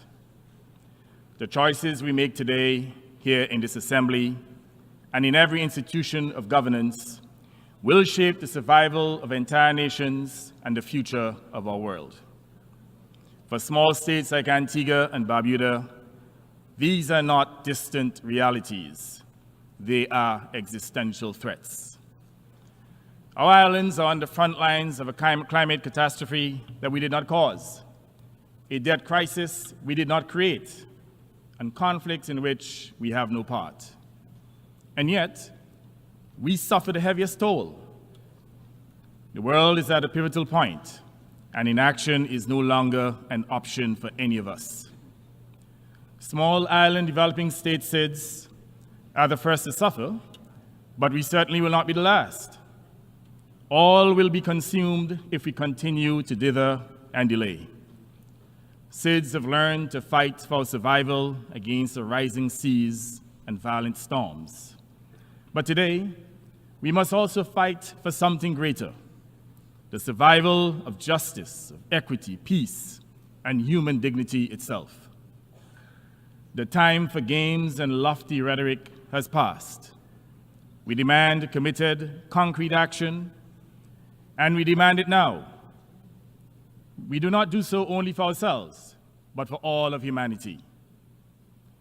The 4th United Nations Conference on Small Island Developing States, SIDS-4, is a pinnacle of monumental achievement, a milestone that marks not only our collective progress as SIDS, but also our unrelenting resolve.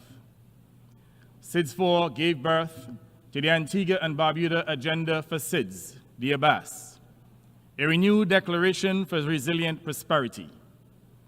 This agenda is not just a roadmap for the future, it is a lifeline for now. For SIDS, the ABAS represents the difference between thriving and perishing. It's our roadmap to a prosperous future. At its core is the SIDS Center of Excellence, built by SIDS for SIDS. This center is intended to be more than just an institution. It is an instrument for meaningful change, a center for groundbreaking technologies, revolutionary processes, and certainly pioneering solutions. With its global data hub, innovation and technology mechanism, as well as the Ireland Investment Forum and Debt Sustainability Support Service, the DSSS, the Center of Excellence can be literally transformed the way in which we adapt to our vulnerabilities and set a path for resilient prosperity. However, this vision cannot succeed in isolation. We need the cooperation and support of the global community to ensure its success. Without global cooperation, our hope of a secure future within our countries will crumble under the weight of inaction. That is why today I call for unwavering commitment of the international community to the center's success. Our survival depends on it. Mr. President, climate change is not an abstract or academic threat. For my people and the people of SIDS, it is a persistent and destructive reality. Intense hurricanes are now an annual terror. Coastal erosion is wiping away our productive areas for tourism and agriculture. The climate crisis is not on the horizon. It is here, now burning through our ecosystems, flooding our villages, and leaving us with fewer tomorrows. And yet, we find ourselves at an absurd situation. Continue to subsidize the very industries that are accelerating our destruction. Fossil fuel companies have become the architects of our demise while generating ostentatious profits for the owners. We must fight to end this madness, and I emphasize that we must fight to end this madness in protection of our planet and the interests of humanity. We need a fossil fuel non-proliferation treaty to halt the reckless destruction of our environment, to end fossil fuel subsidies, and to chart a course toward a sustainable future with a negotiated and graduated transition. Let COP29 be the moment we draw a line in the sand. Let it be known that we can no longer afford the luxury of delay. While we recognize that fossil fuels still play a vital role in the energy security of many countries, and we do not expect their production to cease overnight, we should not support companies extracting oil and gas to continue generating extravagant profits at the expense of our planet. It is only fair and just that these companies pay a global levy to fund mitigation efforts and compensation for the damage that they continue to inflict. And this is not punishment. It's climate justice. It is a moral and legal responsibility in which the polluter pays. And it is also very appropriate that the time for action is now. While we face the climate emergency, we are also drowning in a sea of plastic pollution that is choking our oceans and devastating our biodiversity. It is no longer a question if we act, but how swiftly we can mobilize against this threat. Our nations must commit to a binding treaty as required by the UNEA Resolution 5.14 to put an end to plastic pollution and safeguard our world's most fragile ecosystems. Let us not allow this tightening suffocation of our planet to continue. Distinguished delegates, Antigua and Barbuda, in concert with other small island developing states, has played a leading role in pursuit of climate justice. And I said to all of us that we cannot relent on the issue of climate justice. At COP26 in 2021, together with Tuvalu, we established the Commission of Small Island States on Climate Change and International Law, COSIS. Today, an expanded membership from the Caribbean and the Pacific stands united in our demand for accountability. In 2022, the Commission sought the first ever advisory opinion from the International Tribunal for the Law of the Sea on the obligations of states to mitigate greenhouse gas emissions. In May of this year, the tribunal rendered a historic opinion, affirming that major polluters are under legally binding obligation to protect the oceans, and by extension, small island states, from the catastrophic harm of climate change. This precedent sets the stage for the advisory proceedings now before the International Court of Justice, initiated under the leadership of Vanuatu, with the co-sponsorship of Antigua and Barbuda and other SIDS. It is remarkable that the smallest nations are those driving this global response to the greatest threat to human survival. Yet, despite our efforts, the COP process continues to fail us. Instead of limiting global warming to 1.5 degrees Celsius, an essential threshold for survival, the world is hurtling towards a disastrous 2.8 degrees centigrade rise. This is nothing less than a death sentence for small island states. But it is also a harbinger for grief for the rest of the planet. We must demand that major polluters not only respect their obligations on international law, but also compensate us for the loss and damages that we have suffered. Those who preach about a rule-based international order must now lead by example. Rules must apply equally to all, including the mighty, not just to the poor and powerless. At COP29, we expect no further delay in the capitalization and operationalization of the Loss and Damage Fund, for which we have struggled so long and certainly so hard. Equity and fairness demand it. Mr. President, the fight for survival is not just about climate. It's about financial justice, reparatory justice, and other injustices and equity. The international financial system is skewed, outdated, and unjust, literally punishing the most vulnerable, while rewarding the already rich and prosperous with favorable terms for their financial instruments. For too long, small states like mine have been shackled by debt we did not cause, debt that arose from recovery spending on recurring disasters that are beyond our control. We cannot achieve climate justice without addressing the structural inequities in the international financial architecture. It is time to lift the burdens that keep us bound to the past and unable to invest in our future. The SIDS Debt Sustainability Support Service is a critical mechanism that can provide tailored solutions, utilizing debt for climate swaps, debt relief, repurposing of SDRs and carbon pricing funding to help us escape the cycle of unsustainable debt. This is not charity. It is the justice of financial inclusion. And in the end, by remedying past injustices, it will establish a world that is fairer, more just, and more at peace with itself. Excellencies, the adoption of the Multidimensional Vulnerability Index, the MVI, which Antigua and Barbuda was honored to help advance in this organization, offers a path towards correcting the imbalance of unjust treatment accorded to small and vulnerable nations.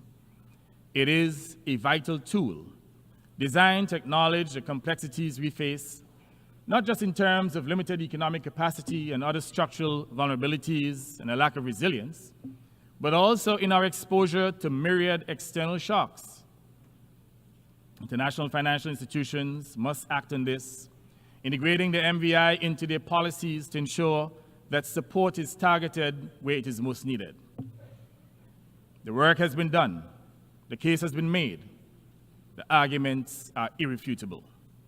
There can be no just and sustaining reform of the World Bank, other IFIs, and multilateral banks without their effective implementation and use of the MVI. There can be no legitimate excuse for failing to utilize the MVI. As I said before, the arguments for its use are irrefutable and just. Mr. President, these initiatives which SIDS have undertaken are a small component of the wider and more fundamental necessity for reform of the international financial architecture to provide greater funding accessibility and better terms to include lower interest rates and longer maturity transformations. They are part of the wider need for change to effectively address the historic imbalances against SIDS, including financial exclusion. The international financial institutions and the nations that sit on their controlling boards must develop bespoke funding instruments that meet the needs of small, vulnerable states and other developing countries, taking into consideration their vulnerabilities and lack of resilience.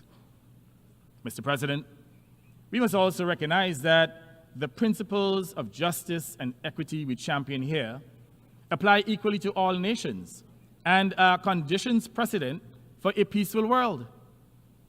In this spirit, Antigua and Barbuda calls for the end of the designation of Cuba as a state sponsor of terrorism and for the lifting of the long-standing, senseless embargo that has restricted its economic development. The time has come to cast off the chains of this outdated measure, which no longer serves the interests of our modern, interconnected world.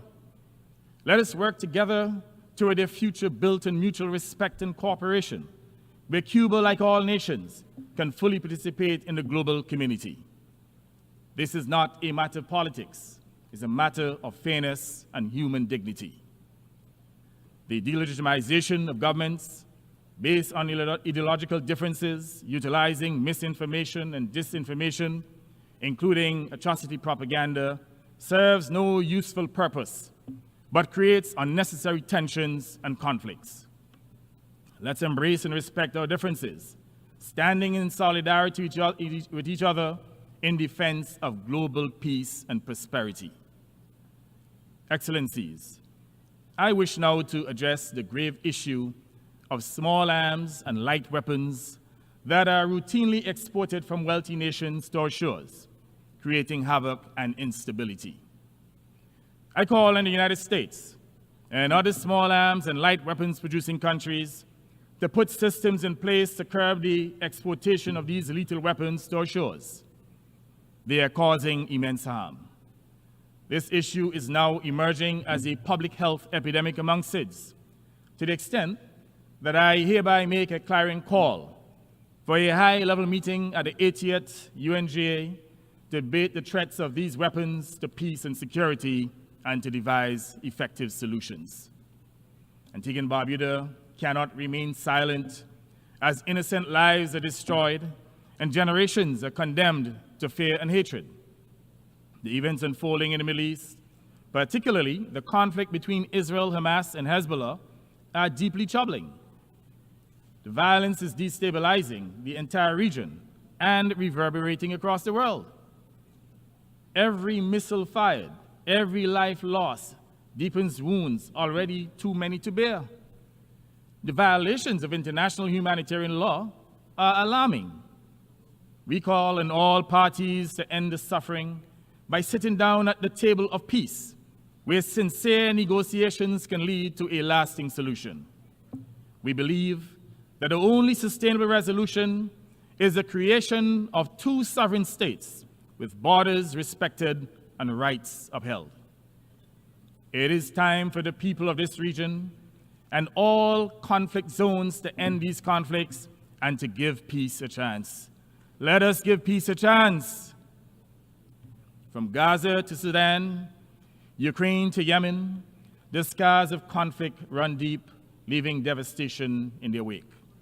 The anguish of families torn apart by war reverberates across the globe, and it is our collective humanity that bleeds. Conflict kills the victims of bullets and bombs, but it also diminishes all mankind. On September 17th, inspired by the Secretary General's impassioned call for peace, I wrote to him proposing an initiative that transcends borders, language, and conflict. With that letter, I transmitted a concept note setting out a proposal for holding international music concerts for peace across every region of the world. This initiative is intended not only to raise our global voices in a unified chorus against the horrors of war and other conflicts, but also to raise critical funds to support displaced persons and those who continue to suffer. Music is a universal language. It speaks to the soul in ways that words cannot. In moments when words fall short, music carries our collective cries for peace and justice. This would be more than a performance. It would be a global appeal, a powerful demonstration that peace is not just an ideal, it is an absolute necessity, a survival imperative for this and future generations. I call on all nations, large and small, to support the concept of international music concerts for peace. Mr. President, the world is crumbling under the weight of crises, to include poverty, wars, pandemic, and the climate devastation. We are at a defining moment, and the choices we make now will determine the fate of every nation, large and small. We can end these grave challenges, but it requires more than words. It demands decisive, concrete, unified action. Antigua and Barbuda, like all small states, does not stand on the sidelines. We stand on the principles of peace and love for common humanity, and in the path of struggle against these global predicaments we did not create. Yet we fight not just for ourselves, but for a world where justice reigns, where peace endures, and where future generations inherit not a planet in peril, but one that prospers. The world must act now, for the choices we make today will resonate through history. Let us choose peace, let us choose justice, and let us choose the survival of our one human race in our one homeland, the planet Earth. Peace.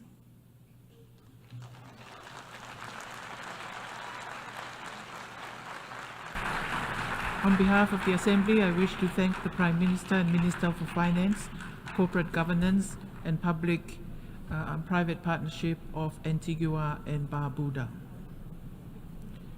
The Assembly will hear an address by His Excellency Edi Rama, Prime Minister of the Republic of Albania. I request protocol to escort His Excellency and invite him to address the Assembly.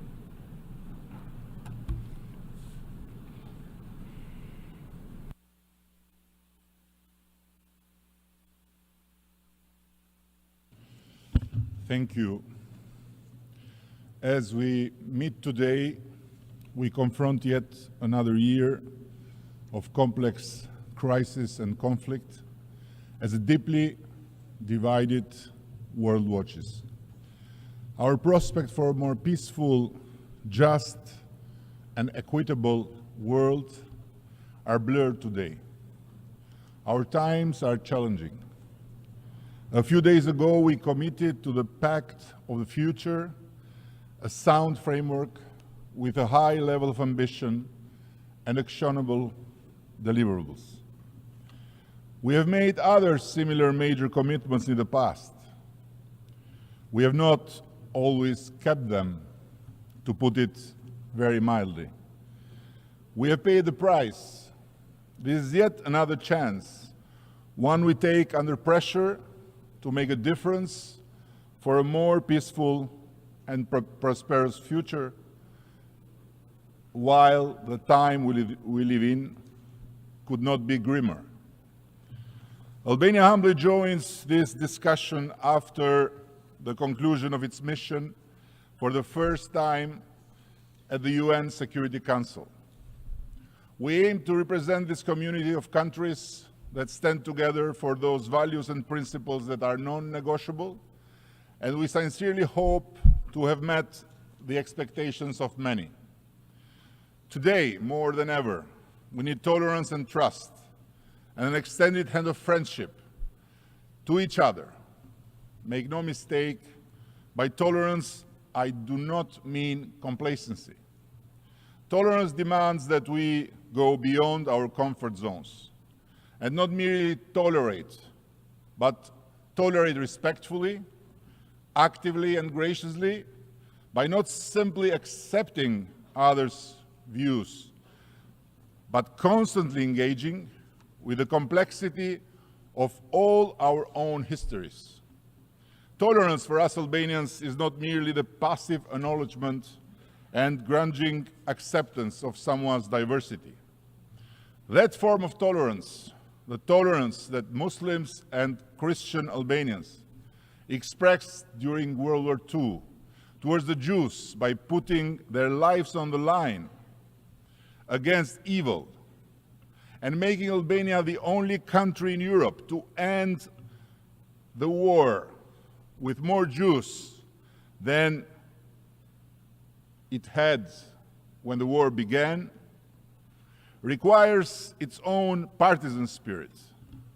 It requires engaging with the one who is different from us, accommodating disagreements with respect, and continuing to build bridges so that we can continue to debate and foster further understanding and peace by putting ourselves in the other's shoes.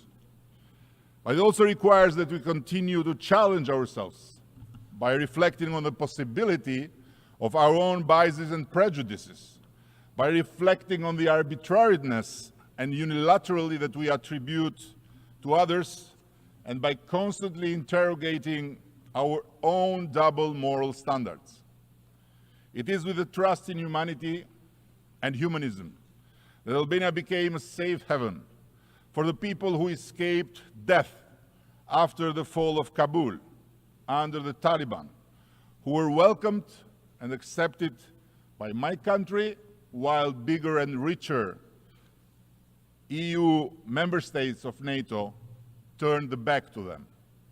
In the same spirit, we gave shelter to several thousand Iranian refugees whose lives were in daily danger in Camp Liberty, in Iraq, where they were raided and killed by Tehran assassins. We paid a dear price for being their hosts. The Tehran totalitarian regime engaged in a large-scale cyber attack against Albania, which aimed to bring the country to its knees by wiping out all our digital infrastructure of public services. They were very brutal, but they failed miserably. We didn't waver, and we will not waver in our commitment to shelter those people in our country for as long as it takes. Our hospitality was not, and is not at all related to any political stance against Iran, but only to humanitarian belief engraved in our spirit as a nation. We recently extended a hand of help to our neighbor and special friend Italy in an effort to ease the difficulties that geography has burdened on them with one of the most pressuring phenomena of our times, immigration. Meanwhile, instead of just talking, we try to act without pretending to solve the huge immigration problem in Europe, but on the other hand, without just sitting around and by trying to build and add something constructive, we just did our part. This attitude of solidarity, cooperation, and good neighborly relations is the linchpin of our policy in our region, the Western Balkans. In our region, after more than a quarter of a century, the deep wounds left by the violent disintegration of the former Yugoslavia still need to be healed. But we have also seen the construction of peace, reflected above all by the vision, unparalleled wisdom, and courage that led to the creation of the European Union. All of us in the Western Balkans have tried for over a decade to come together and meet and talk about the challenges and plans for our common future. It is Albania's firm belief that we need to look at the past with the eyes of the future and not look at the future with the eyes of the past. Today, the peoples of the Balkans have a moment of historical opportunity in a context of historical danger in the wider Europe, where the Russian aggression against Ukraine should serve us all as a permanently ringing bell. I would say that the Western Balkans is in a much better position today than ever before.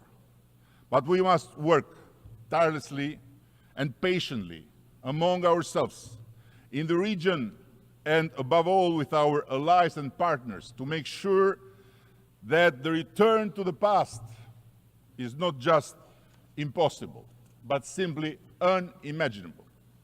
In this context, our brotherly Republic of Kosovo is an irreversible reality as a state among the six countries of the Western Balkans, with a clear European perspective and an undisputed allegiance to the large democratic community of nations.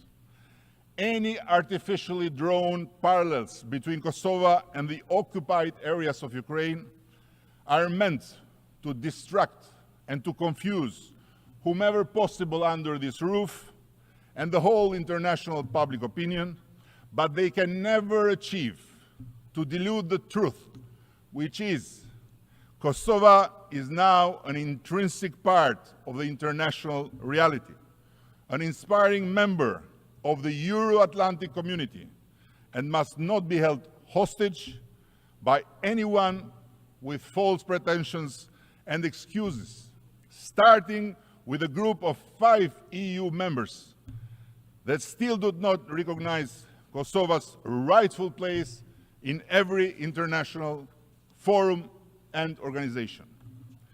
In the third year of the unprovoked and unjustified war of aggression of Russia against Ukraine, we feel compelled to renew our call for Russia to stop this war. This is a war that neither Ukraine nor our community of like-minded nations choose, a catastrophe conceived by the decision of one country, and indeed one delusional dreamer of an old imperial past, rewarding an aggressor who annexes the territories of a sovereign country by disarming the victim of the aggression does not bring peace, but paves the way for more war. All those who seek peace by stopping Ukraine instead of stopping the neo-imperialist Russia's aggression are wrong. And they should be aware of a very simple truth. A peace that defeats Ukraine would bring only further aggression and will turn our world into one ruled by might, not by right. Yes, we seek peace too, and we want peace to be made between Ukraine and Russia as soon as possible. And of course, we would support any peace attempt and format that would include Russia around the table. But we seek a just peace, based on the Charter of this United Nations, international law, and the resolutions of this General Assembly of the United Nations. A peace that cannot undermine Ukraine and its rights. Earlier this year in Tirana, our capital, we hosted the second summit between Ukraine and Southeast Europe and welcomed President Zelensky, a true and brave leader of resistance, which is not simply a resistance to a brutal aggression against their homeland, but at the same time, a resistance for the very existence of democracy and the just rule-based Europe and world. Albania will continue to stand by Ukraine and support it for as long as necessary and as long as a lasting, just peace is achieved. There is another war waging in Europe's southeast too.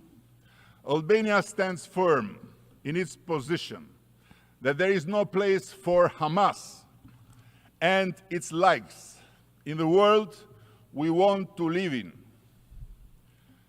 in a fully recognized right of the Palestinian people to have their own safe place in this world and their right to give birth and raise their children in their own state. Guaranteeing such a basic condition for millions of Palestinians is much easier said than done, just as it is much easier said than done for the Jewish people to live in their land without anyone around questions their right to exist. We need to restore our moral compass in the Middle East, yes, of course, But there is no moral compass that can relativize and, God forbid, normalize terror and a terrorist organization like Hamas as a part of the peace we all want between Israel and Palestine. Doing so would be like relativizing the scourge of anti-Semitism and accepting to coexist with a new vicious form of Nazism, which is the worst thing that could have happened for so many years to, first and foremost, the Palestinian people themselves. Nevertheless, it is not too difficult to state loudly and strongly that so much violence and destruction cannot be the long-term solution for both Israel and Palestine and should stop. We reaffirm here our national support for a just and comprehensive resolution of the Israeli-Palestinian conflict based on the two-state solution. Albania supports the international community efforts related to this conflict through dialogue and negotiations leading to a true independent states solution, living in peace and good neighborliness, a functional state of Palestine and a secure state of Israel, which instead of being lectured from far away should be supported with no yes buts in its fight against terror, while still more than 100 innocent people are being kept hostage in hellish holes under the face of the earth by the butchers of the last year, October the 7th. The rule of law stands at the heart of one of the Sustainable Development Goals of the 2030 Agenda, a goal which plays the role of the enabler and accelerator of all other sustainable development goals. Its importance stands on the promise of achieving more inclusive, just, and peaceful societies. Without strong institutions, access to justice, and respect for human rights, progress on other goals, such as ending poverty, ensuring food security, promoting health and well-being, including fighting climate change, will be limited. Albania is living proof of the radical transformation of good governance practices and mindset. Our public services are now 95% paperless, and the digitalization of access and services has curbed corruption, informality, and mistrust in institutions. With its unprecedented justice reform, Albania has invested tremendously over the last few years in achieving SDG 16 as a crucial tool for achieving a sustainable future, for social progress, economic prosperity, environmental sustainability, and justice. But for a developing country, the struggle for just and fair institutions and good governance is not one that can be won within a year through some reforms or even during a single decade. On the contrary, it is a perpetual effort to transform domestically over making to the most effective practices of providing access to citizens at all levels and instances of government. We are committed to playing our part and collaborating with the international community to ensure the successful realization of our Albania 2030 vision. Building upon the ongoing work during our previous mandate, as a non-permanent member of the Security Council, we'll continue to work with like-minded countries to improve the governance and institutional efficiency for the UN, as well as multilateralism and respect for human rights. As a member of the Human Rights Council, Albania is committed to the universal principles of human rights and dignity in a world where every human being can realize their full potential and live with dignity and respect. A very dear daughter of the Albanians, Saint Mother Teresa, once said, "I alone cannot change the world, but I can cast a stone across the waters to create many ripples." No better saying can mirror today's need to work together on what is clearly the substance of multilateralism. Thank you very much.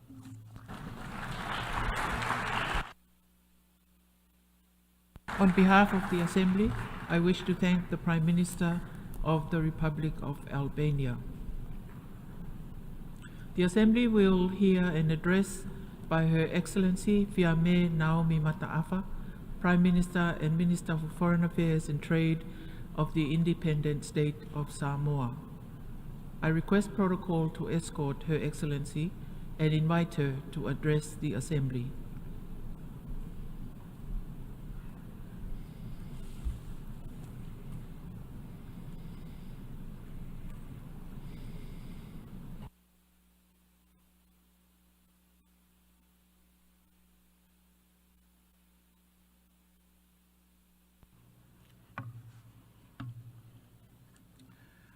Madam President, Excellencies, Tara Falawa, and good afternoon.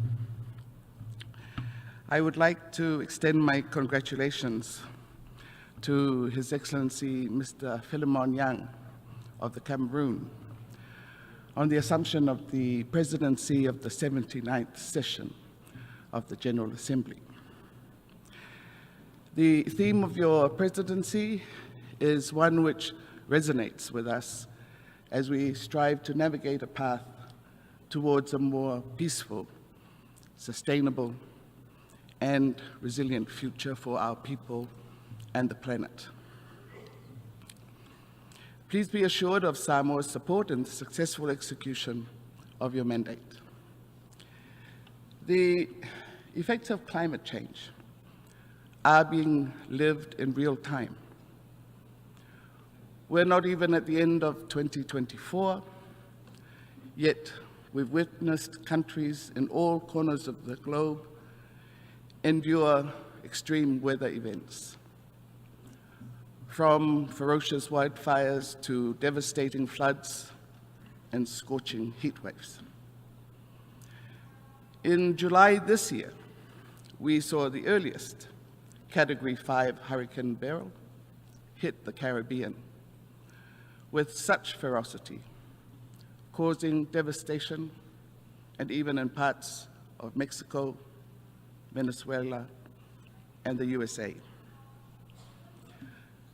Our collective efforts must not end at national borders. In our most difficult times, it is easy to abandon the collective to safeguard the individual. But history reminds us of the folly of that approach. Climate change remains one of the gravest concerns for all countries, especially SIDS. Its impacts are more extensively felt due to our special circumstances and the lack of capacity to respond quickly and effectively. Unless substantial investments are made to mitigate climate change, boost adaptation, and build more resilient economies, we face urgent climate and financial risks. Climate change also has significant security implications for our food, water, and energy supplies. Competition over natural resources, loss of livelihoods, climate-related disasters, and potentially forced migration. We must do more to turn the tide, to honor our commitments and obligations, and to take urgent and ambitious climate action now. Our expectations for the upcoming COP29 in Azerbaijan include securing an agreement on NCQG that is truly fit for purpose. It is time to review the outcomes of the first global stocktake to ensure that new NDCs due in 2025 are as ambitious as possible. Excellencies, we must keep global temperatures below 1.5 degrees Celsius. This is a red line for many SIDS like my country, Samoa. In this era of unprecedented sea level rise, international law must evolve to meet the climate crisis and the disproportionate effect it has on SIDS. Earlier this week, AOSIS leaders adopted a declaration of sea level rise and statehood. The declaration provides affirmation that international law is based on the fundamental principle of the continuity of states. Our statehood and sovereignty cannot be challenged. No matter the physical changes wrought by the climate crisis, we will remain sovereign states unless we choose otherwise. As part of the Blue Pacific continent, Samoa is committed to ensuring that our ocean spaces, resources, and ecosystems remain healthy for current and future generations. We have witnessed many demands on our marine resources from a variety of sectors. Cognizant of the threats that such demands and pressures place on these critical resources, we launched the Samoa Ocean Strategy in 2020, our national policy framework that seeks to sustainably manage Samoa's vast ocean and marine resources. The strategy provides bold and comprehensive integrated ocean management solutions to advance ocean stewardship and ensure that cultural and economic values that Samoans derive from the ocean continue to be available to all generations. Stewardship of the ocean extends beyond our national boundaries. In this regard, Samoa is working towards ratification of the BBNJ agreement, while continuing to engage regionally and internationally on advocacy of ocean health and sustainability of our marine ecosystems, including fisheries resources. We call on our partners to continue working with us to combat illegal, unreported, and unregulated fishing, which deprives us of resource benefits and undermines our management efforts. We continue to engage in the work of the INC for an internationally legally binding instrument on plastic pollution. For Samoa, the need to address the global plastic pollution problem, especially in the marine environment, is a priority. Your Excellencies, we need to protect our biodiversity, both terrestrial and marine. Healthy biological diversity maintains the web of life that we rely on, such as food, water, medicine, economic growth, and sustainable livelihoods. The protection of our mangroves and reef systems increase the resilience to climate change-driven erosion and flooding. Supporting healthy ecosystems and the sustainable well-being of coastal communities. Our experience with COVID-19 pandemic has taught us to be better prepared for global pandemics.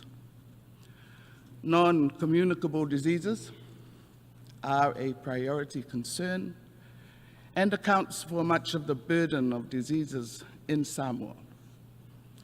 Chronic NCDs are overtaking communicable diseases as the dominant health problem and are the leading causes of mortality, morbidity, and disability. At the national level, NCDs account for almost half of the deaths, and premature deaths at that, in Samoa. Excellencies, food security is a priority that requires the transformation of our food systems. We must return to locally produced, quality, fresh foods with less reliance on processed, imported foods. As important is the need to address the balance of issues of access, affordability, and convenience against quality and well-being. In last May, we met in Antigua and Barbuda for the 4th SIDS conference, where we adopted the ABAS, a 10-year action plan for our sustainable development. SIDS are in the crossfire of multiple crises: climate change, the economic and social repercussions of COVID-19, which many of us still haven't fully recovered from. We face a unique set of vulnerabilities which impede our ability to achieve sustainable development. Most SIDS, like Samoa, face high indebtedness, compounded every time there is a natural disaster. These disasters will only increase and intensify as long as climate change remains unaddressed. The work of the Systematic Observations Financing Facility and the Risk-Informed Early Action Partnership in this space is much appreciated and fully supported by SIDS. Samoa looks forward to the timely and effective implementation of the MVI by international financial institutions and our development partners as a tool to assist SIDS in accessing finance. I am determined in this call, not only as Prime Minister of my country, but as Chair of AOSIS. In July this year, Samoa presented its 3rd voluntary national review report to the high-level political forum. Its focus is on the continued commitment of the government to the implementation of the 2030 Agenda for Sustainable Development at a pace commensurate with our prioritization, resource availability, and active engagement of our communities. We continue to place emphasis on achieving the SDGs through a balancing of the strengths of our culture and society, transformative reforms, effective resource mobilization, and the careful management of our natural environment. Your Excellencies, the Global Digital Compact has been a focus of this year's Summit of the Future, aimed at establishing a comprehensive framework for the governance of digital technologies and the Internet. We request that support for SIDS include capacity building, technical assistance, and strengthening digital infrastructure through cybersecurity measures and educational initiatives for public and private enterprises. The successful implementation of the Digital Compact will require a coordinated and multifaceted approach with the assistance of UN entities and development partners in applying the principles to our national context as well as to the regional and global levels. Samoa remains a peaceful country, committed to justice and the protection of human rights. We are concerned that the wars in Ukraine and the conflict in Gaza and surrounding areas are still ongoing with no resolution in sight.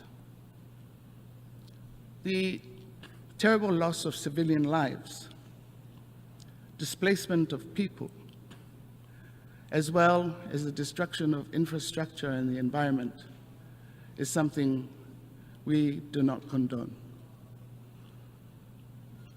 The provision of arms to these conflicts needs to cease. Arms and weapons only fuel more death and destruction. The UN can play a greater role in finding a path towards peace, and we are committed to the collective responsibility of our global community to achieve this through international cooperation and diplomacy. 2025, being the 80th year of the UN anniversary, presents an opportunity, all of us, to seriously consider the reforms of the Security Council. We must consider the expansion of both the permanent and non-permanent seats of the Security Council to enhance the representation of the underrepresented and the unrepresented regions. Your Excellencies, the more things change, the more we cannot afford to stay the same. The tools of a foregone era can no longer ensure our future. The complexity of the challenges that beset us requires a greater understanding of the challenges themselves, as well as those being challenged. Samoa remains committed to the United Nations, and our conviction that it remains the foremost forum to address all international issues. Whaftai, and thank you. On behalf of the Assembly, I wish to thank the Prime Minister and Minister for Foreign Affairs and Trade of the independent state of Samoa. The Assembly will hear an address by His Excellency Sonexay Siphandon, Prime Minister of the Lao People's Democratic Republic. I request protocol to escort His Excellency and invite him to address the Assembly.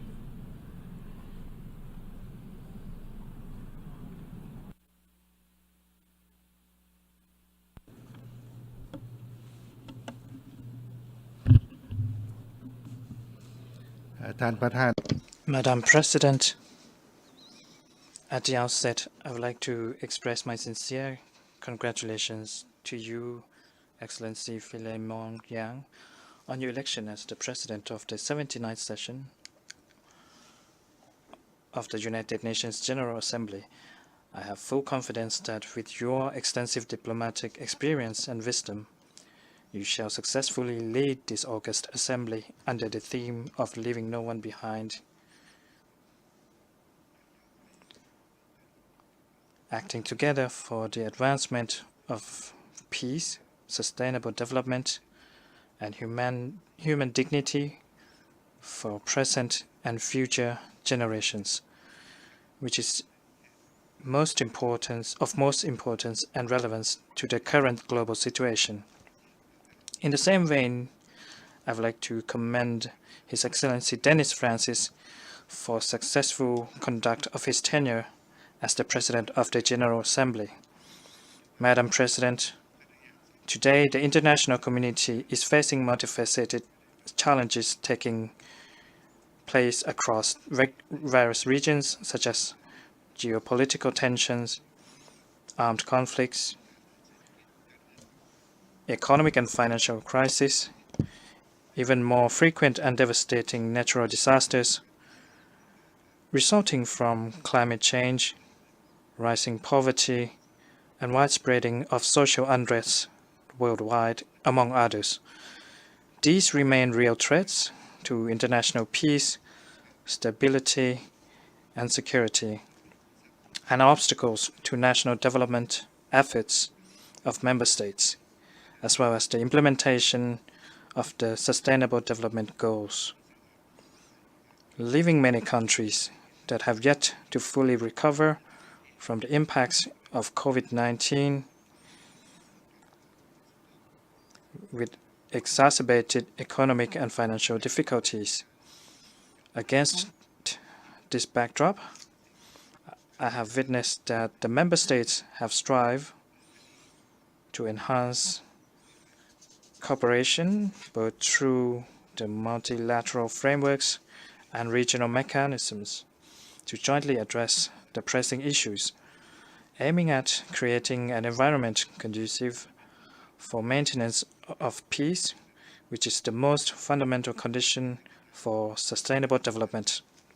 However, these challenges that we are facing are much more fragile and could lead to more dire consequences and potentially reshape the current and future international peace and security landscape, especially the geopolitical tensions that are becoming more confrontational and widening division, all of which require immediate attention, including the prolonged conflicts in Gaza, Ukraine, and many countries in Africa. The Laupida is deeply concerned with the ongoing armed conflict that is gravitating towards spilling over in the entire Middle East region, which would consequence in even more humanitarian crisis for innocent civilians.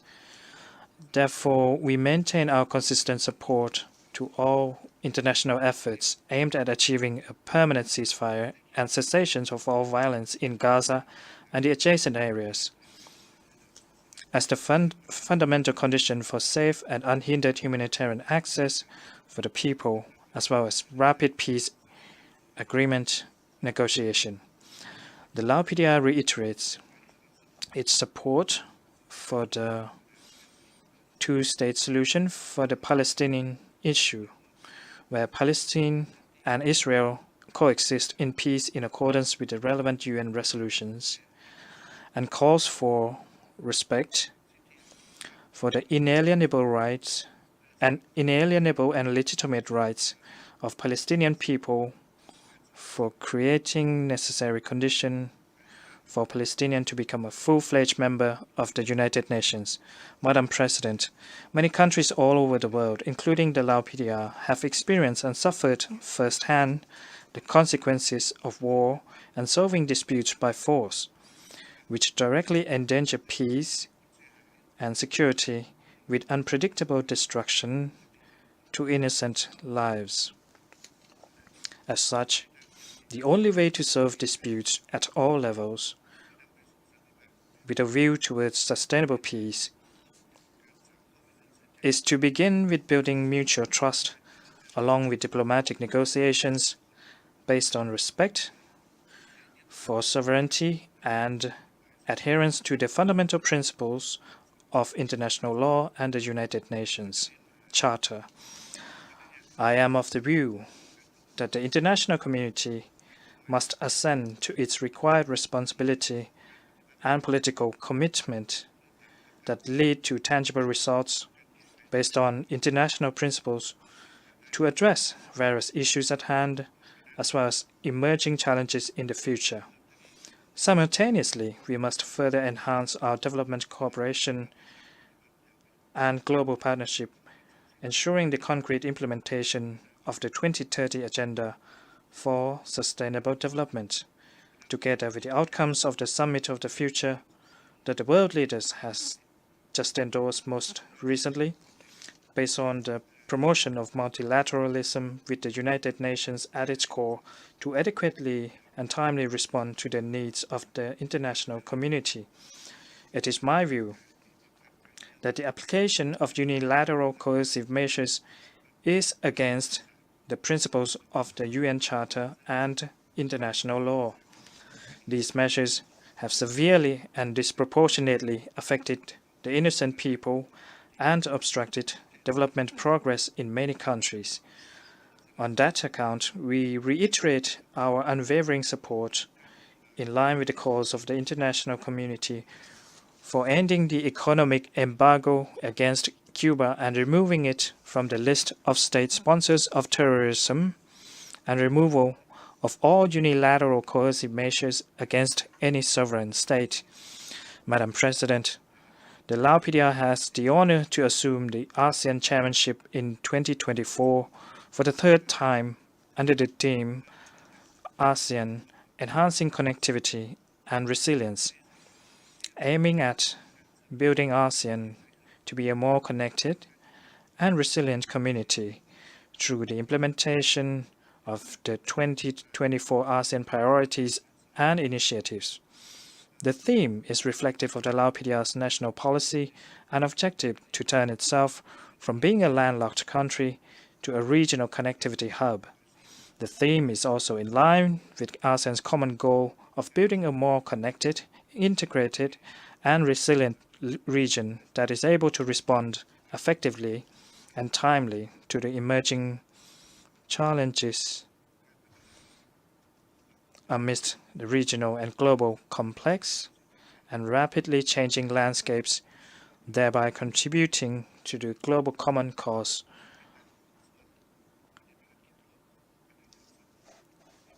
of maintaining peace, stability, and security, as well as sustainable development in the region and the world.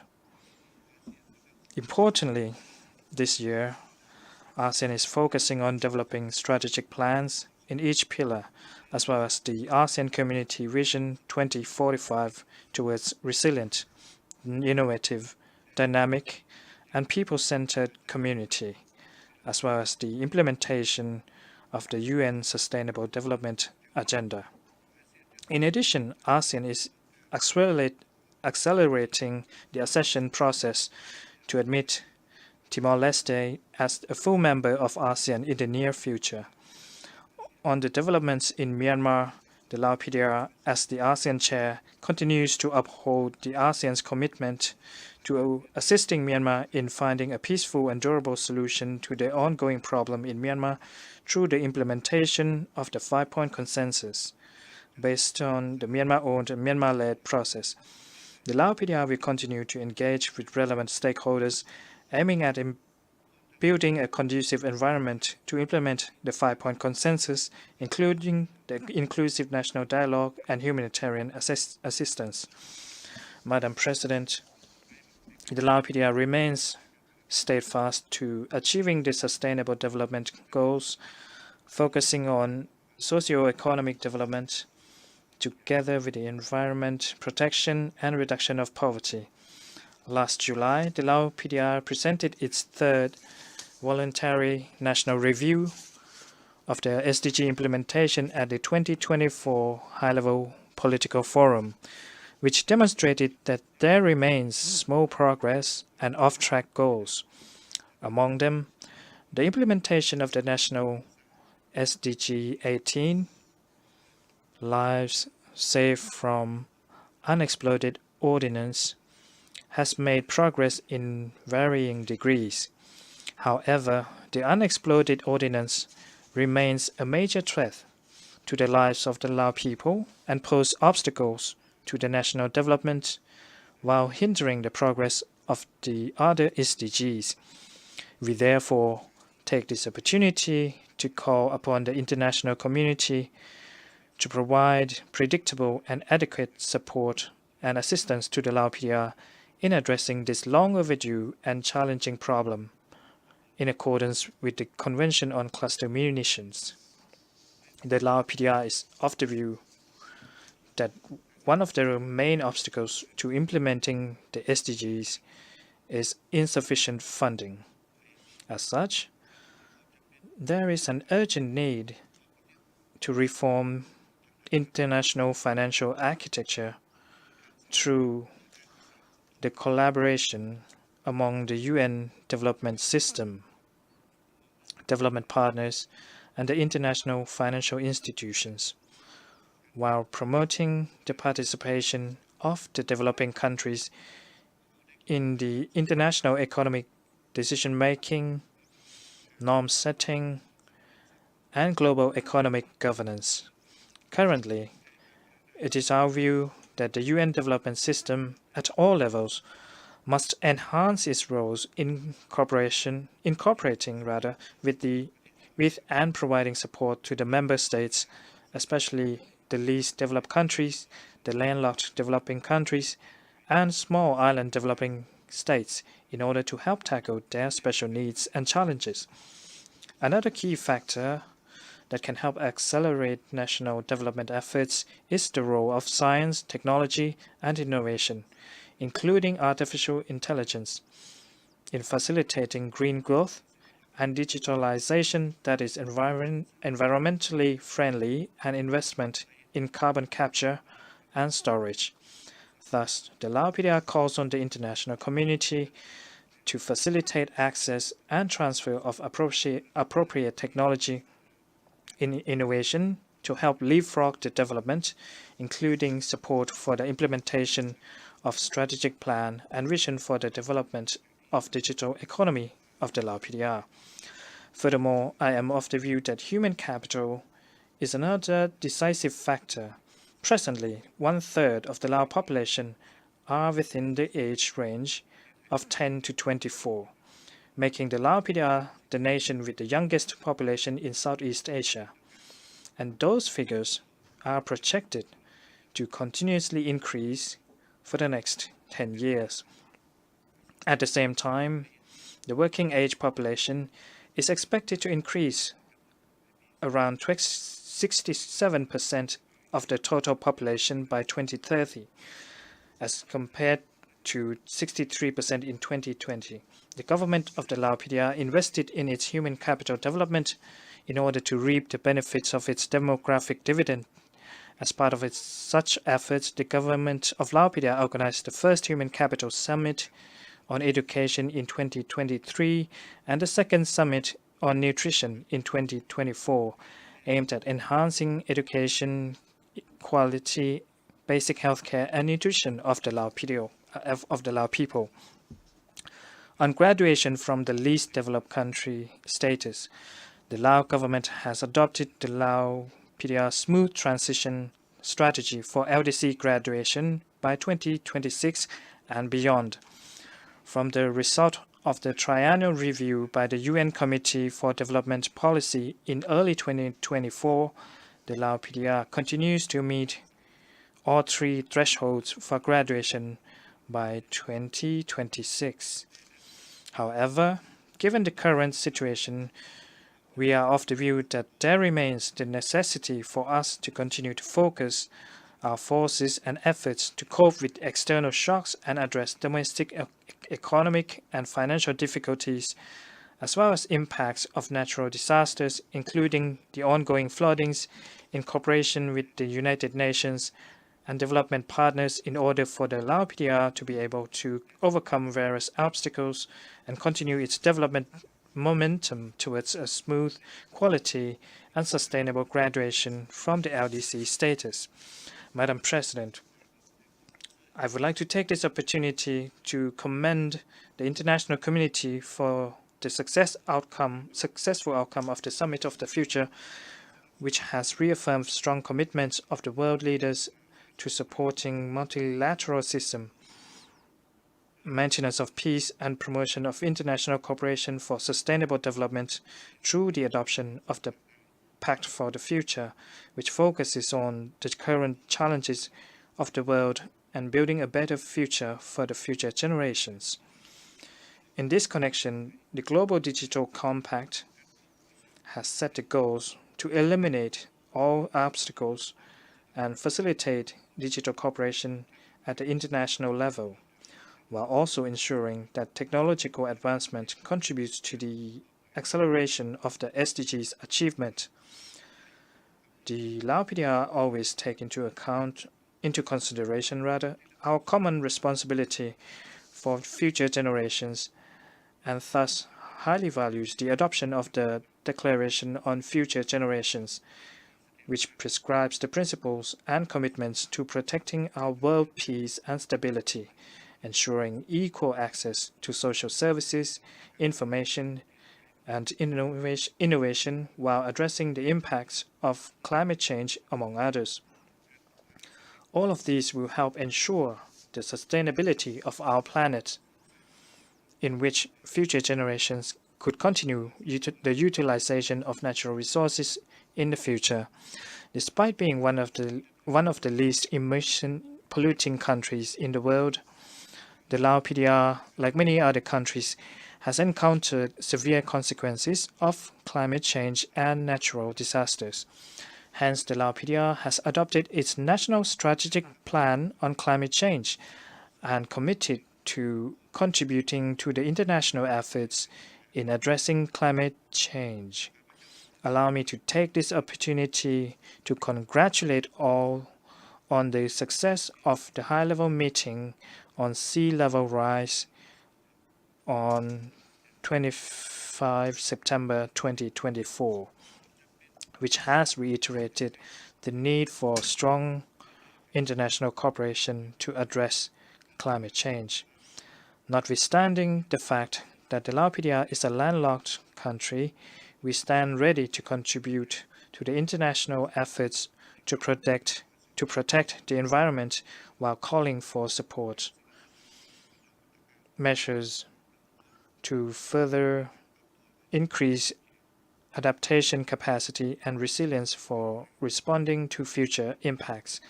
President, last but not least, I would like to reaffirm the consistent support of the government of the Lao PDR to the multilateralism and the principles stipulated in the UN Charter and international law.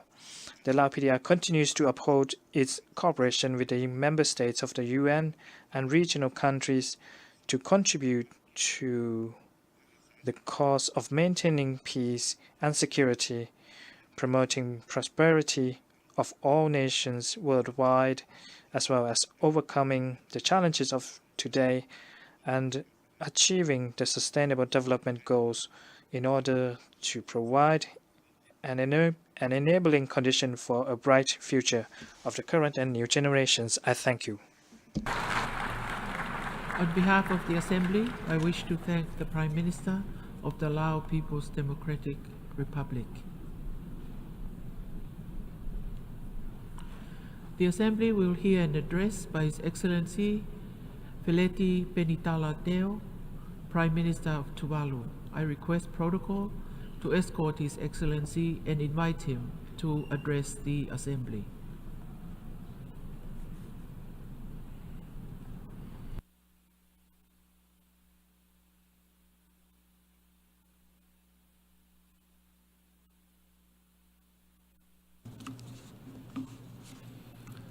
Excellencies, Madam President, I am humbled and indeed honored to stand before you today at this August Assembly for the first time as the Prime Minister of Tuvalu. I bring to the General Assembly and the related high-level summitaries the best wishes of my people and the government of Tuvalu. I take this opportunity to congratulate His Excellency President Philemon Yang for assuming the role of the President for the 79th United Nations General Assembly. Tuvalu wishes you a very successful presidency. I also take this opportunity to congratulate the outgoing President, His Excellency Dennis Francis, for a job well done and for his exceptional leadership during his presidency. Madam President, I applaud President Yang's insightful vision for this session, namely, leaving no one behind, acting together for the advancement of peace, sustainable development, and human dignity for present and future generations. The theme challenges us to work in unison to advance peace and security, sustainable development, and human dignity. Considering how off track the progress of the SDG, it is a timely and pragmatic call. We must therefore advance in unity as a family of nations. However, it is imperative to recognize the inherent disparity in our respective developmental capacities. The LDCs and the SIDS, trailing on the lower end of the global economic scale, face persistent and significant financial challenges in their developmental efforts. For Tuvalu, a purely import-oriented economy, our economic fragility is further compounded by poor natural endowment, geographical isolation from major markets, and environmental vulnerability to climatic crisis. Madam President, your vision to promote human dignity at this critical moment is highly commendable. Ensuring that all individuals have access to resources and opportunities to participate in international decision-making processes is crucial for a just and effective response to these global challenges. In that regard, it is regrettable that the Republic of China, Taiwan, continues to be excluded from the United Nations system, despite its significant contribution and partnership across various development sectors. The UNGA Resolution 2758 does not preclude Taiwan's meaningful participation in the UN system, and therefore must include Taiwan so that no one is left behind. As a vibrant democracy that has made remarkable progress on the SDG, Taiwan is well positioned to make meaningful contribution to global efforts in achieving those goals. It is also regrettable to observe that the people of Cuba continue to bear the economic burden of long-standing unilateral economic blockades. With such measures, Cuba is denied crucial international development assistance and partnerships necessary for its recovery and rebuilding efforts.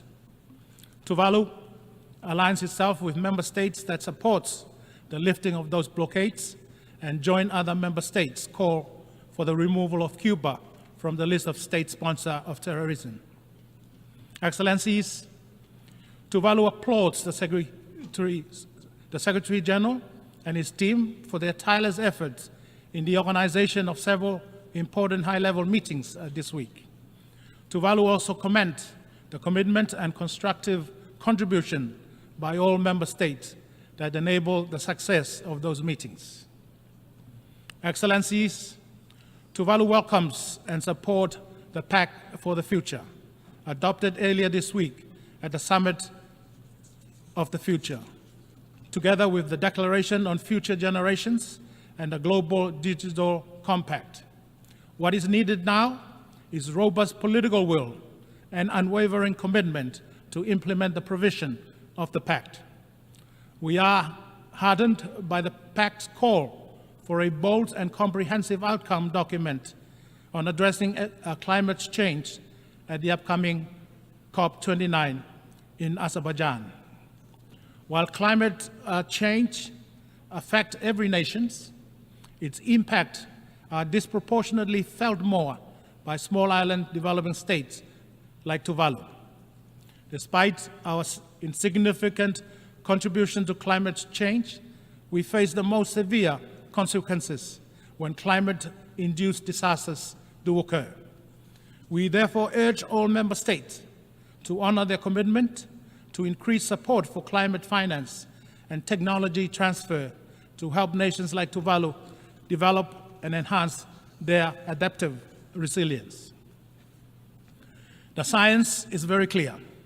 Atmospheric temperatures continue to rise due to the increasing emission of greenhouse gases from burning fossil fuels.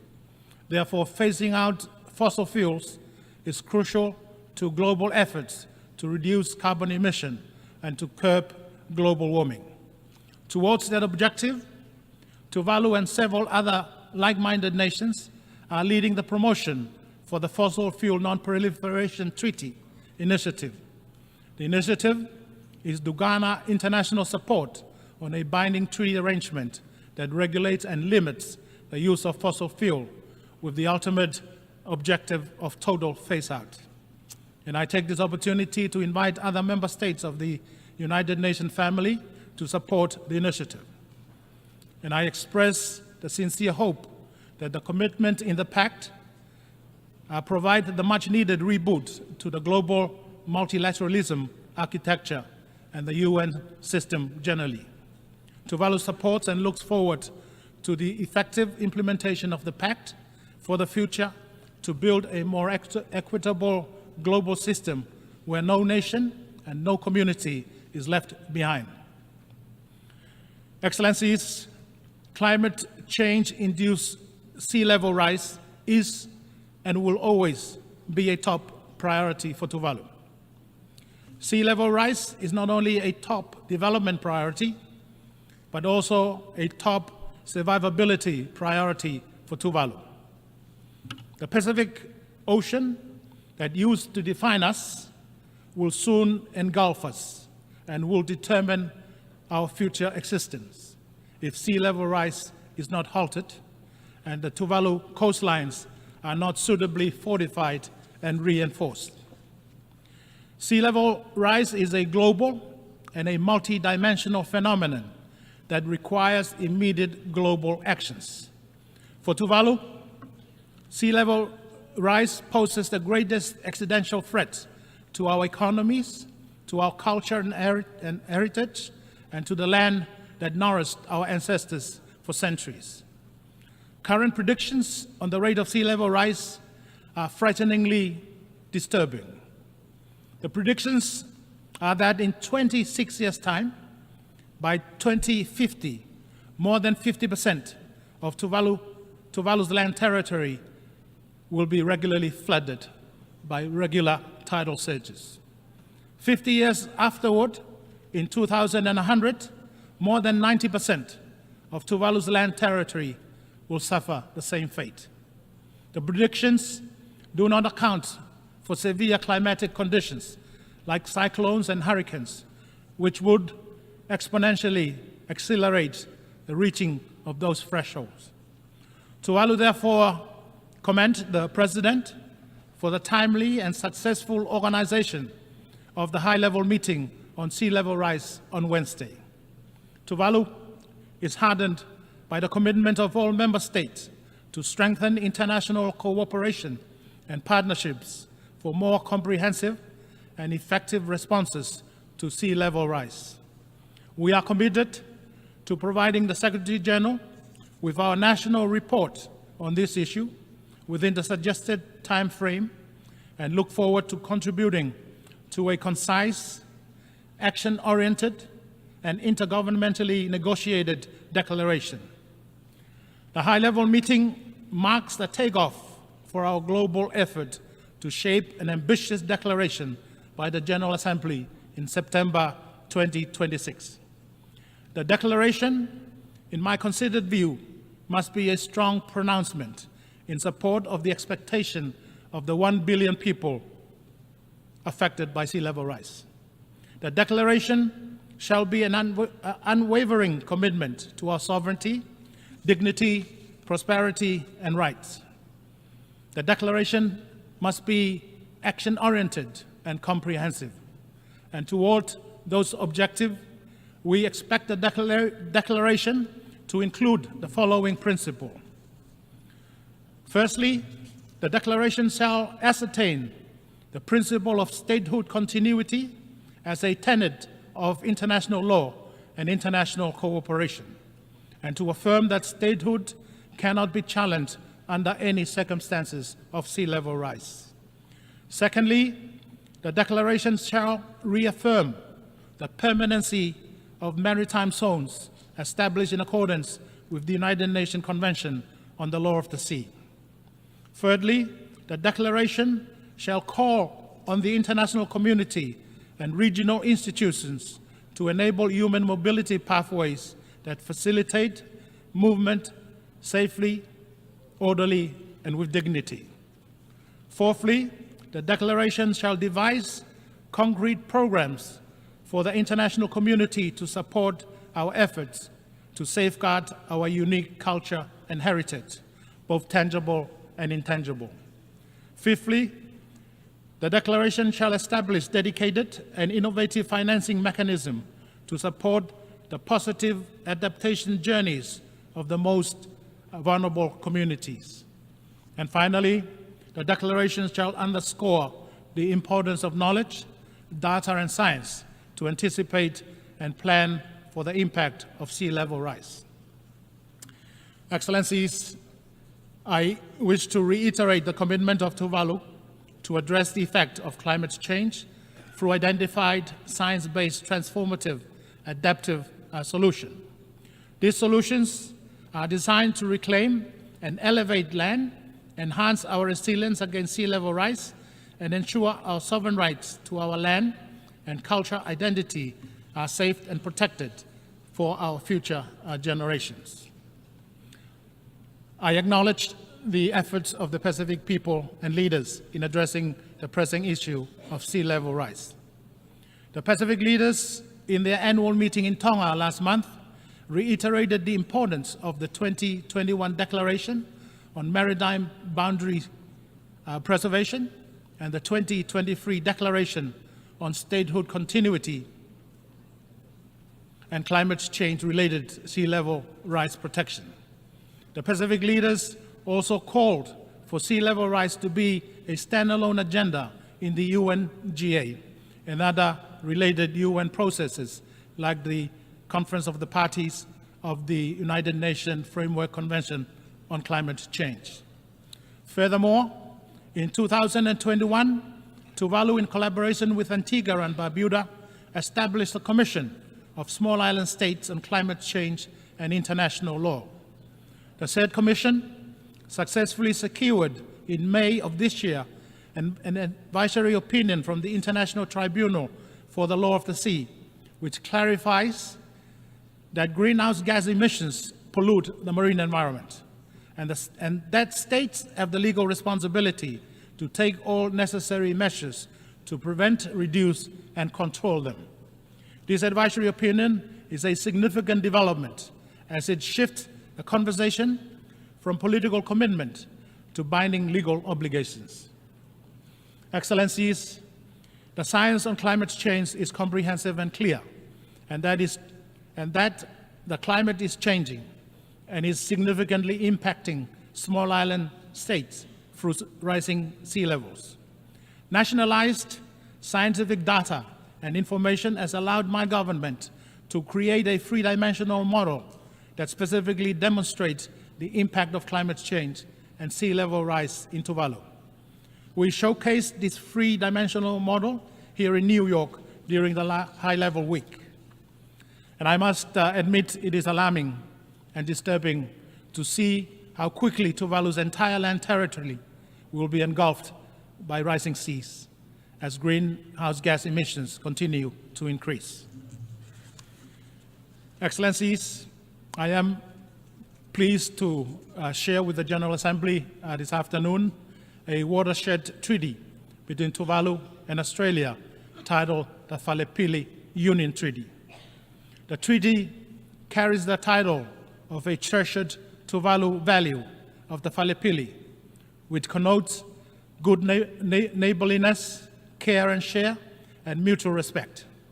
The treaty is firmly grounded on mutual respect of each other's sovereignty, territorial integrity, and political independence. The treaty prioritizes three key areas, namely climate cooperation, mobility with dignity, and shared security. For the first time, there is a country, Australia, that has committed legally to come to the aid of Tuvalu upon request when Tuvalu encounters a major natural disaster, when Tuvalu is experiencing a major public health pandemic, and when Tuvalu is subjected to some form of military aggression. For the first time also, another country, Australia, is legally committed to recognize the permanency of the future statehood and sovereignty of Tuvalu, despite the impact of climate change, particularly sea level rise. The treaty also provides for a mobility pathway for citizens of Tuvalu who so chooses to live, work, and study in Australia. And I look forward very much to the full operationalization of the Whalepili Union Treaty next year in 2025. Excellencies, let me reiterate Tuvalu's unwavering support for the Antigua and Barbuda's agenda for SITS, the ABAS, that was adopted in May this year. ABAS addresses the unique challenges faced by small island developing states through a multifaceted approach that includes climate action, economic diversification, and social development. Excellencies, Tuvalu is one of the smallest states in the world in terms of its land territory and population. But it is a very large ocean state, considering the extent of its exclusive economic zone. So Tuvaluans have a very close affinity with the Pacific Ocean.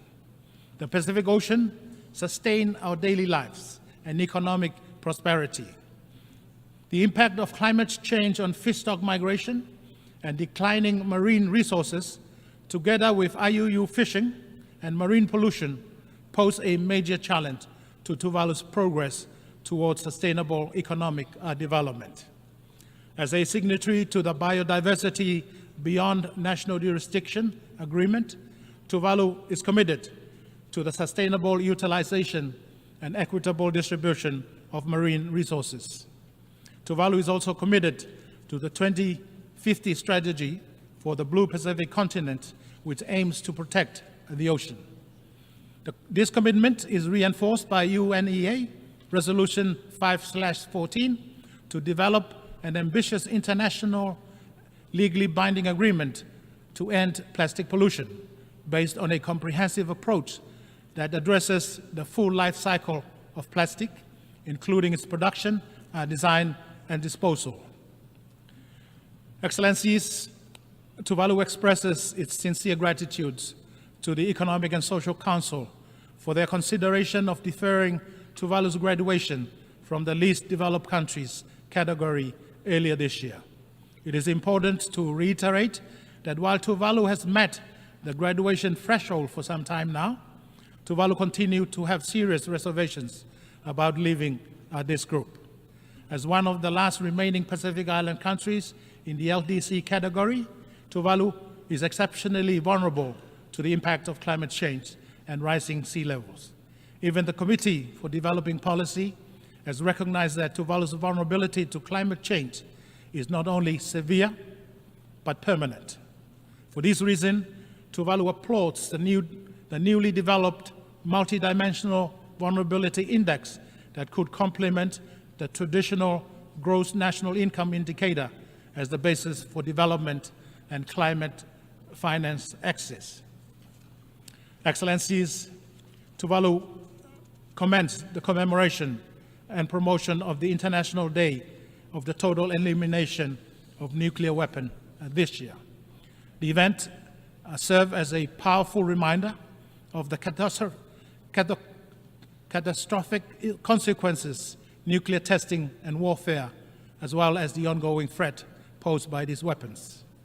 By observing this event annually, as agreed to in Resolution 78/27, reinforces our commitment to nuclear disarmament. Tuvalu is also a party to the Treaty on the Prohibition of Nuclear Weapons. And I'm also pleased to announce that in June of this year, Tuvalu became one of the few remaining states to accede to the Biological Weapons Convention, further solidifying our steadfast commitment to creating a world safe from nuclear and other weapons of mass destruction.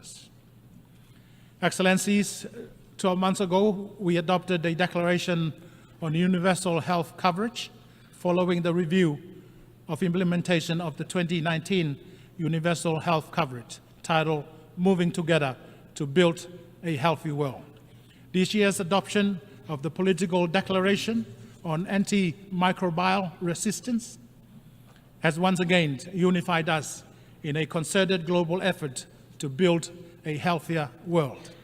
As unified as we ought to be, achieving equitable and adequate essential healthcare services for all must remain a common priority. International cooperation remains appropriate to the efforts of improving and strengthening healthcare systems, particularly those that are lacking. On the 5th of this month, Tuvalu celebrated its 24th anniversary of membership in the United Nations. It has been over 2 decades since Tuvalu joined this august body as the 189th member state.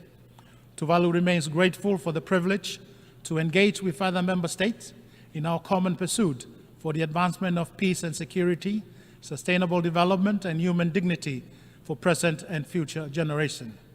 Next week, on the 1st of October, will be Tuvalu's 46th independence anniversary. And as I prepare to celebrate this momentous occasion for the first time as the Prime Minister of Tuvalu, I wish to take this opportunity to express my special appreciation and gratitude to the United Nations and its member states, and in particular, Tuvalu's generous traditional and emerging partners for all the support and assistance afforded to my country. Excellencies, in conclusion, I render Tuvalu's unwavering support to the Pact for the Future and for the accompanying declaration and compact adopted during the Summit of the Future earlier in the week. I expressed a sincere and genuine hope that the commitments in the Pact provide the much-needed reboot to the global multilateralism architecture and the UN system generally. The global community must seize this opportunity to reaffirm and to recommit to multilateralism and international cooperation, to the Sustainable Development Goals, and to the principle of the United Nations Charter. Tuvalu calls on the global community to rally behind the Pact for the Future and to build a more equitable global system where no nation, no community is left behind, particularly those frontline nations to the devastating impact of climate change and the climate change-induced sea level rise, like my country, Tuvalu. I thank you, Madam President. Tuvalu Modertua, Tuvalu for God.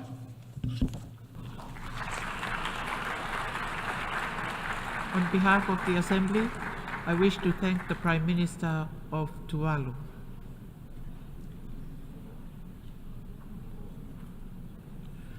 The Assembly will hear an address by His Excellency Terence McKeodro, Prime Minister and Minister for Finance, National Security and Immigration, Health and Social Security of St. Kitts and Nevis. I request protocol to escort His Excellency and invite him to address the Assembly.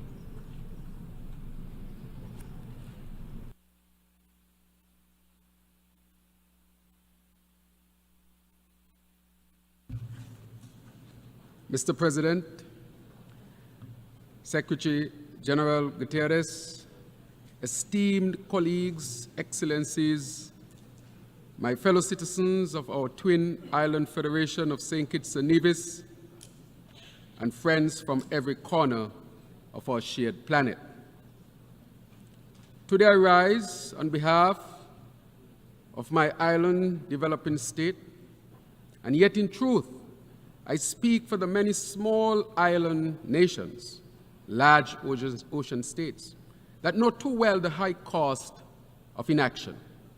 We are small, yes, but our voices carry the weight of rising seas, thundering storms, and livelihoods teetering on the edge of erasure. A sustainable future for SIDS demands more from us all. Let us begin by paying tribute to His Excellency Dennis Francis, whose leadership and presidency of the 78th session demonstrated the fierce determination of the Caribbean. Thank you for your service.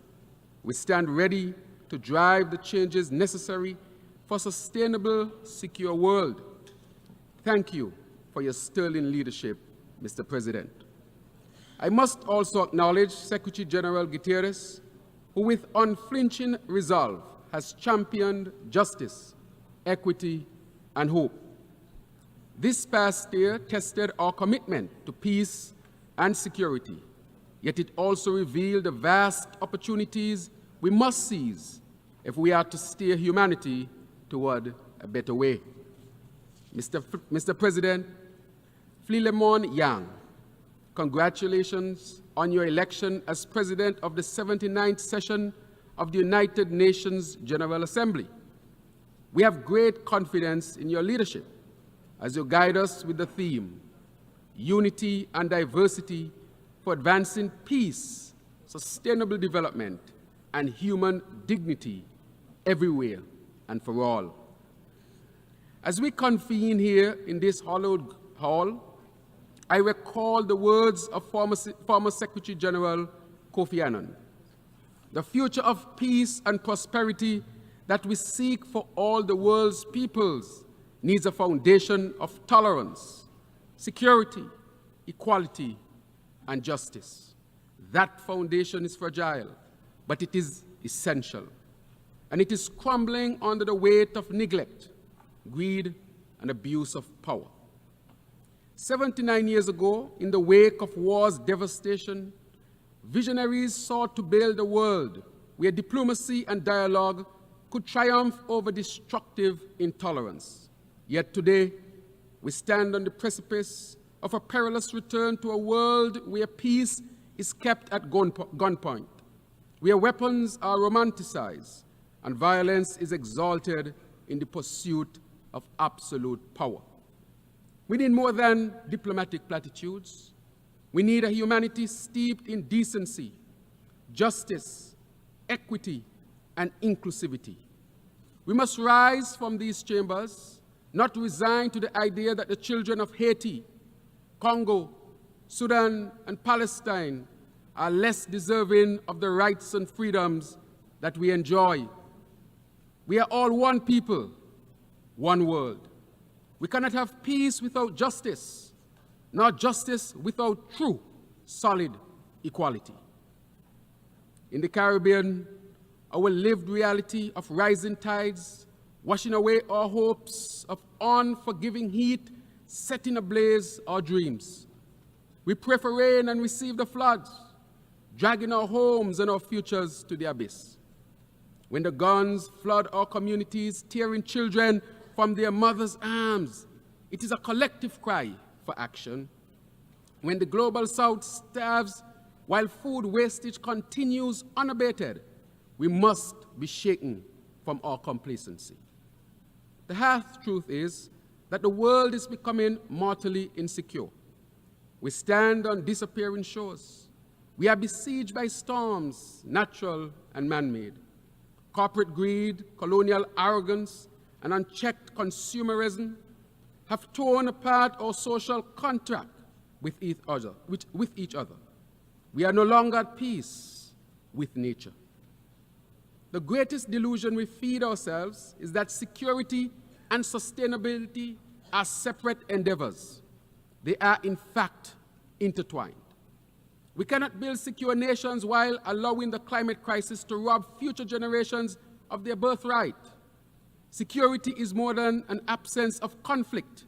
It is the presence of dignity, of justice, and hope. Generations ago, the labor movement in St. Kitts and Nevis paved the way for our people's emancipation, an emancipation built on the principles of social, economic, and human dignity.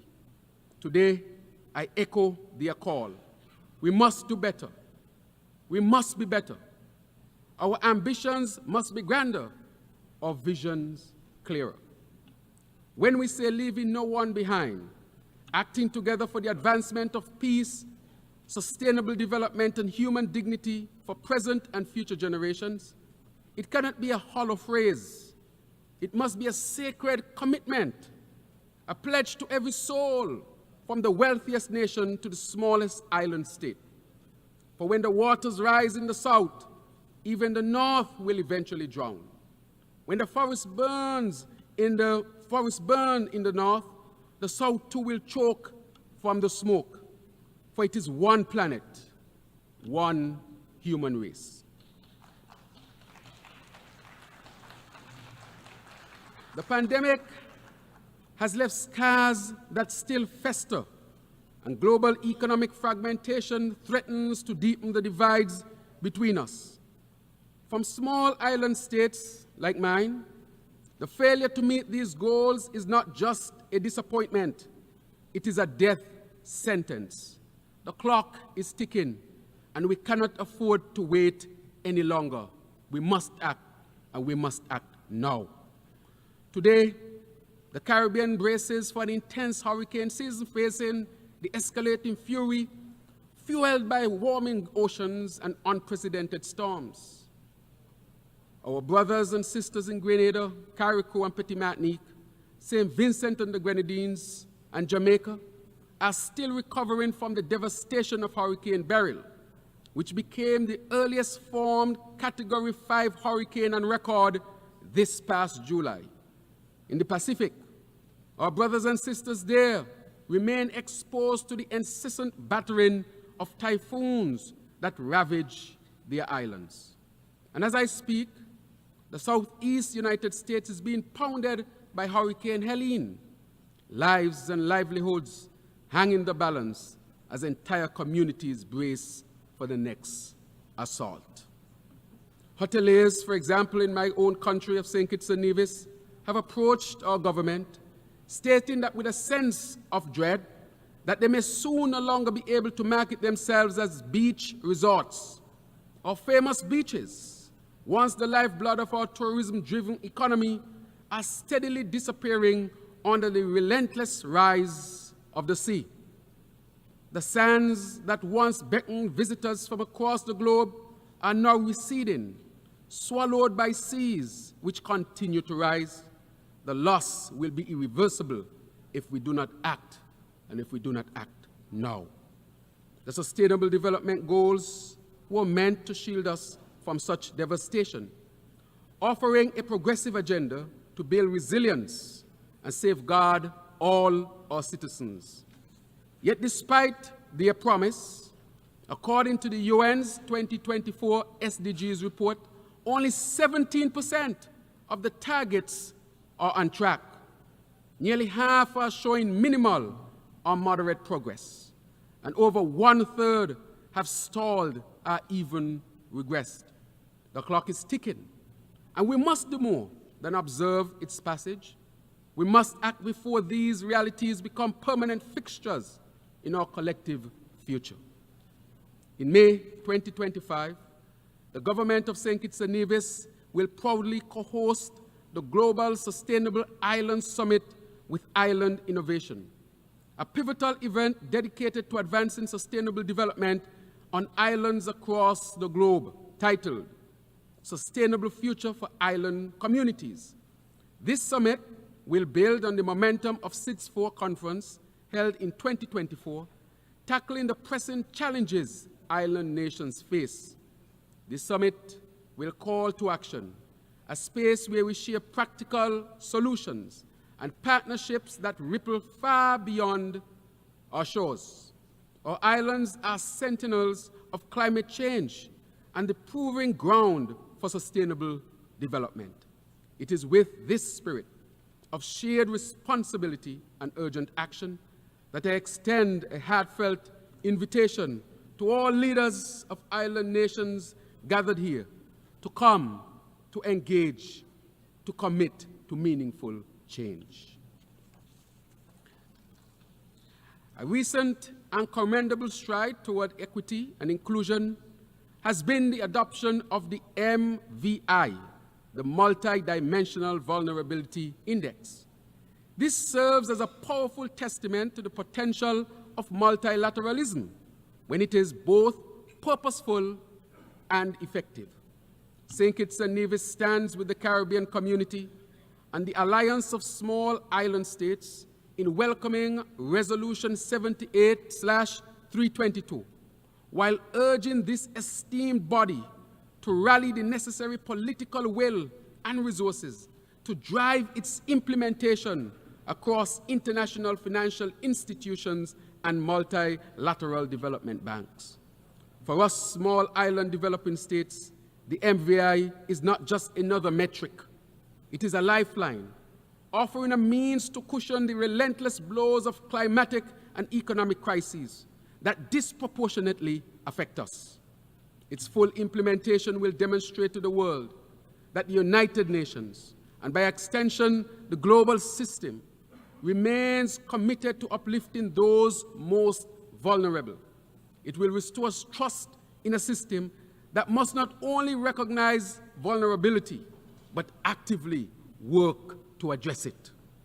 The time has come to reshape the United Nations, to reform its structures so that they reflect the realities of our modern world. Too many voices remain unheard. Too many nations marginalized. The UN Security Council must include representations from the regions most vulnerable to the threats of our time. Regions such as Latin America, the Caribbean, and Africa.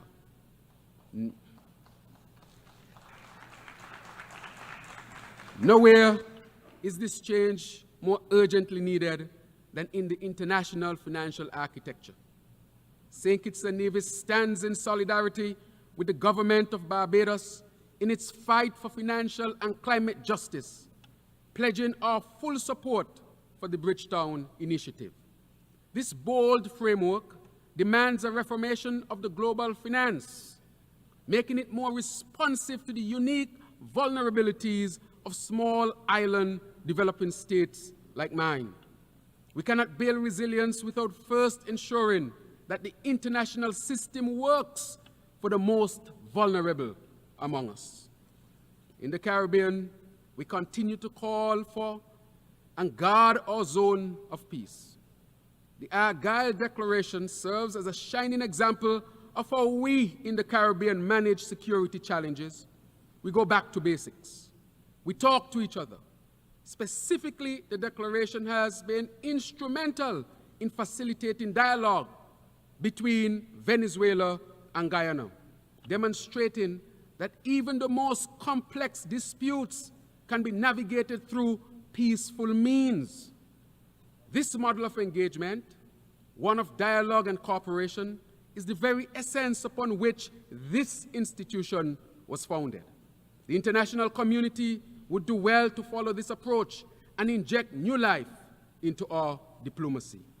And to this end, I reiterate CARICOM's call for an unconditional ceasefire in Gaza to put an end to the suffering. The only pathway to peace and to secure fundamental human rights and dignity is through the two-state solution, and St. Kitts and Nevis stand in full support. Mr. President, as we face these global challenges, we should always remember Haiti. I want to reiterate that again, Mr. President, that we should always remember Haiti.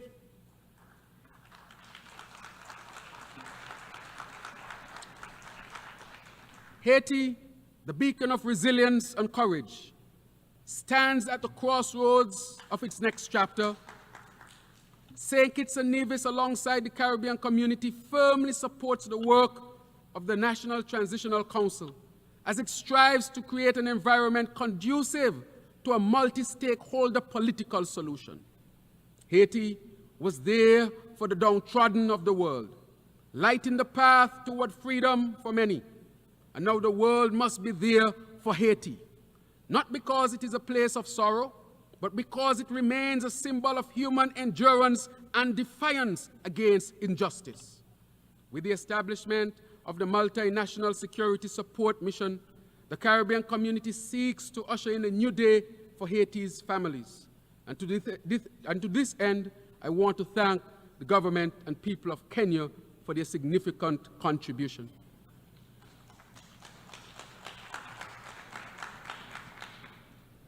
And of course, we want to usher in a new day for Haiti's families, a day where schools become places of learning, hospitals are places of healing, and markets are not arsenals for gangs, but havens for community and prosperity. Haiti's future is not only one of security, but one of sustainability, and we must rally to give it the peace it deserves. Mr. President, year after year, this body sends a strong message to the people of Cuba, a message of hope and a message of support. The embargo that has isolated Cuba for decades is not right, Mr. President, and it continues to be a stain on our collective conscience.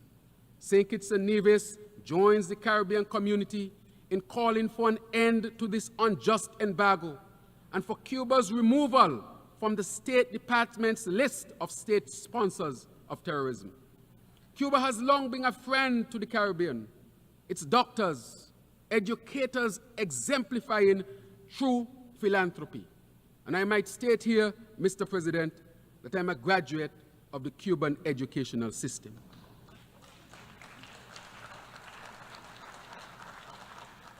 Instead of denigrating the island, we should elevate and learn from its sustainable solutions that have empowered their people and in turn the region. A stronger, more sustainable Cuba enhances the security and sustainability of the Caribbean.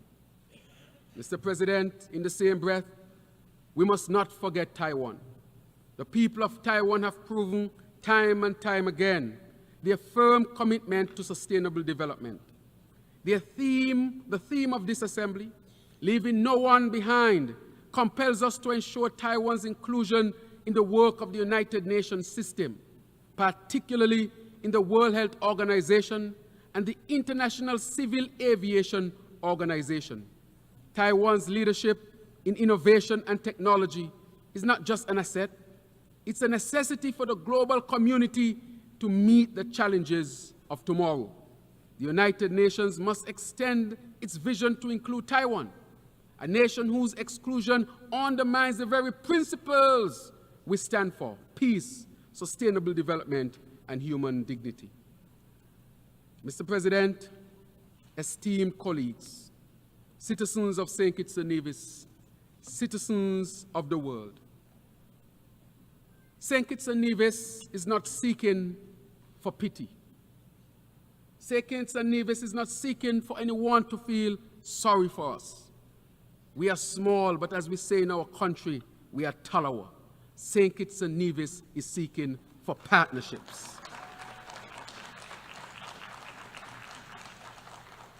We are on a transformative journey to become a sustainable island state, guided by 7 pillars, which are water security, energy transition, food security, sustainable industry, sustainable settlements, circular economy, and social protection.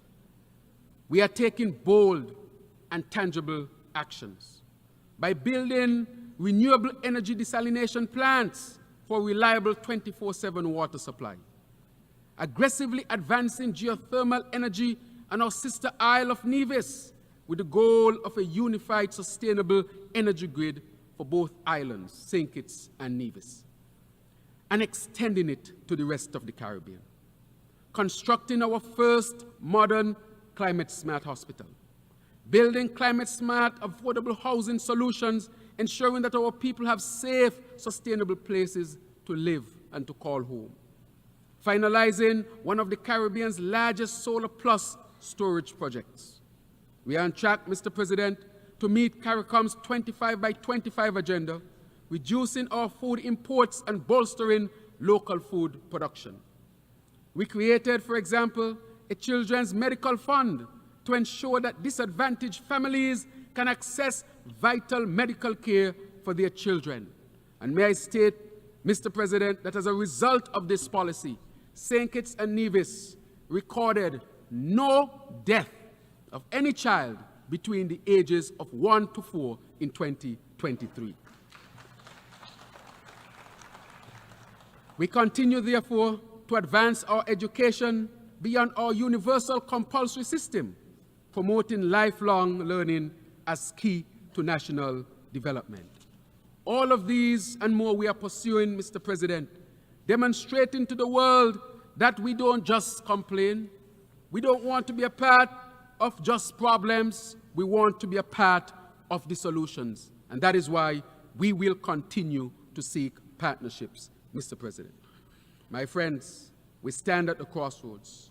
We can no longer afford the luxury of inaction. We must meet the moment with the courage it demands. We must reject business as usual and embrace a new path forward, one that values people over profit, one that prioritizes the planet over power. As we gather in this assembly, let us remember, we are all stewards of this fragile world. The rising tides do not respect borders, and the fires of conflict burn without discrimination. For St. Kitts and Nevis, for the Caribbean, for every small island nation whose future hangs in the balance, I ask you to stand with us. Let our voices rise like the oceans that surround us, powerful and unyielding, calling for a future where peace is not just the absence of war, but the presence of justice, of sustainability, of hope. Mr. President, citizens of the world, leaders, all who are present, together, let us seize this moment and shape the future. Together, let us stand proud and strong. Together, let us act now, for the moment demands it. Thank you very much.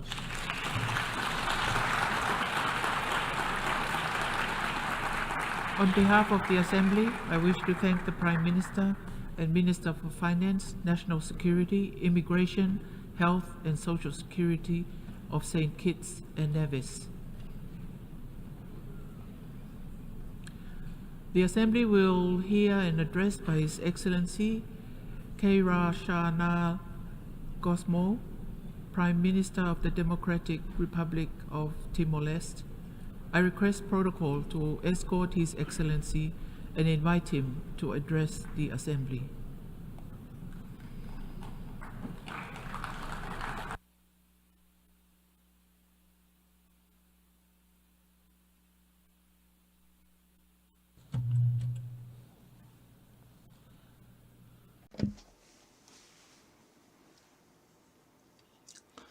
Your Excellency, the President of the United Nations General Assembly, all protocols observed.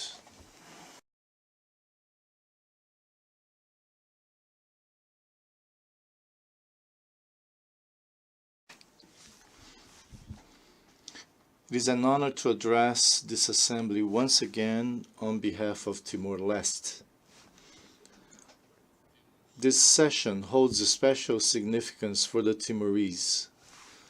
Last month, in Dili, with the esteemed presence of the United Nations Secretary General, we celebrated the 25th anniversary of our historic popular consultation. A quarter of a century ago, the people of Timor-Leste, under the auspices of the United Nations, exercised their vote for independence. With the support of the international community, we were able to return the destiny of our country to its people, the destiny of living in peace, freedom, and independence. After 24 years of resistance and a forgotten war in which more than 200,000 Timorese sacrificed their lives. In 2002, when we became the 191st member of the United Nations, it was a memorable day for the Timorese people and was undoubtedly a triumph for the international system. Today, I stand before you with pride, representing a vibrant democracy, a democracy that has embraced peace, dialogue, human rights, and the rule of law. Although a small country and a young state, Timor-Leste is an example of this relentless pursuit of peace and has affirmed this position on the international stage. Immediately after our vote for independence, we began a process of internal reconciliation among Timorese and external reconciliation with our Indonesian neighbors. Reconciliation is a powerful mechanism for healing the past and building the future. Reconciliation and trust are the instruments of peace that the world needs. Your Excellencies, the story of Timor-Leste is a story of hope and resilience. The creation of the United Nations was founded on hope. The hope of achieving peace in all its dimensions and in all places, promoting sustainable development, finding collective solutions to global challenges and threats, and uniting international cooperation around these goals.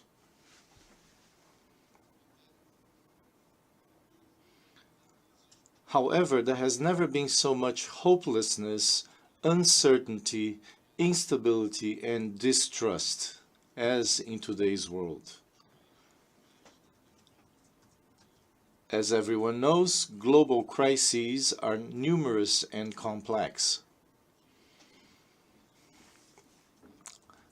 The Sustainable Development Goals, SDGs, are due in 6 years, and I must say that we are far from achieving them.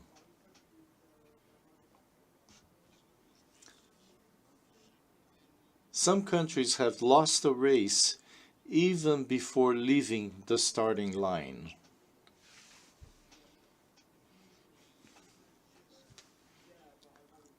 Timor-Leste and the G7+ countries proposed the inclusion of SDG 16, peace, justice, and strong institutions in the 2030 development agenda, because we believe that leaving no one behind means prioritizing the most fragile first.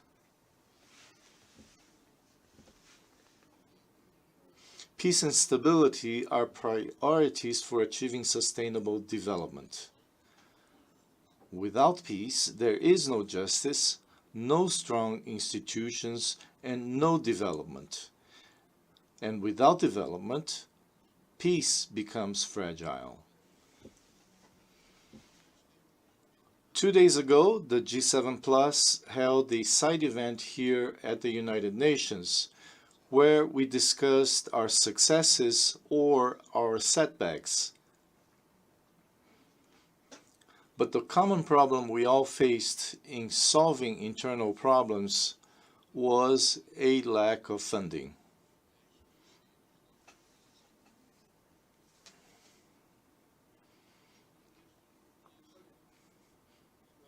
Timor-Leste is proud to have already made some significant progress. However, we are well aware that much remains to be done. The overlap of crises in the world has exacerbated social and economic inequalities. Hunger is the most illustrative face of inequality, and it is women, young people, and children who suffer the most from this tragedy.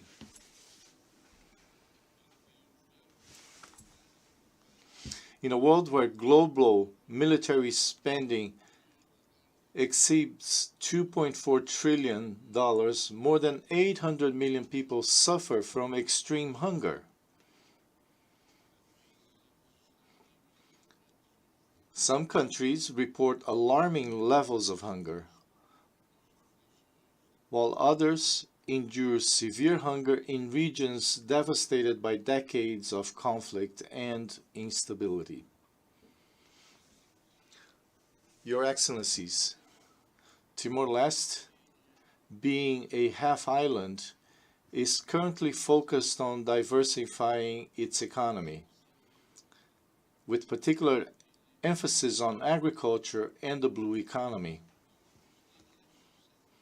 By investing in these sectors, we aim to improve the livelihood of our people and enhance food security.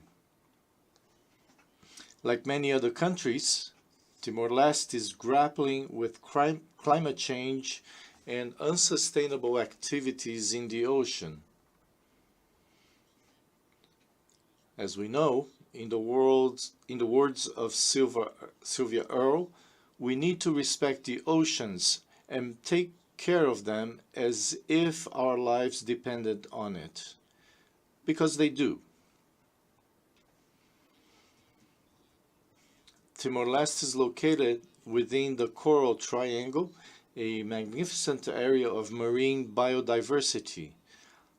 Our seas host important ecosystems and marine life and serve as an important migratory route for species such as the incredible pygmy blue whales.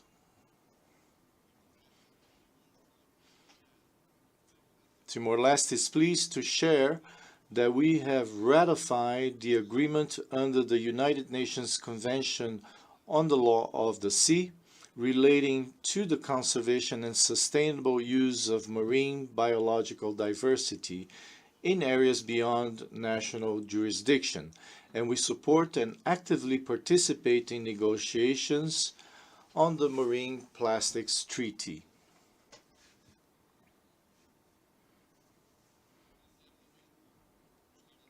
Internally, we are committed to exploring our ocean resources in a balanced and sustainable manner, ensuring that we can develop our country while simultaneously protecting our marine environment for future generations. Your Excellencies, we recognize that small island developing states and least developed countries face enormous challenges in achieving the SDGs. During the 4th International Conference on SIDS in Antigua and Barbuda, I saw that we shared a perception of geographical and historical disadvantage. Without financial conditions, capacity building, and technology transfer, we cannot do better.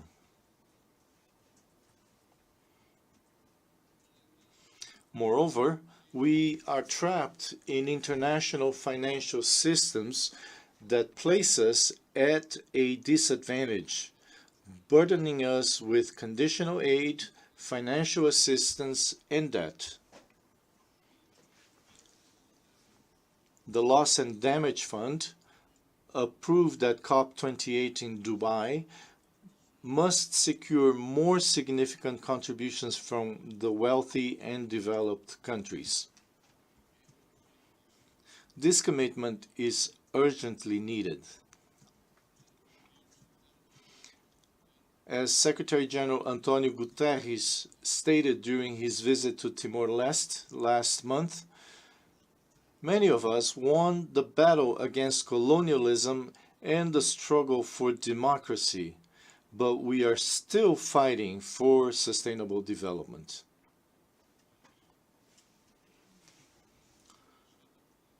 In his new agenda for peace, he also notes that the unequal suffering caused by the effects of climate change is among the greatest injustices in the world.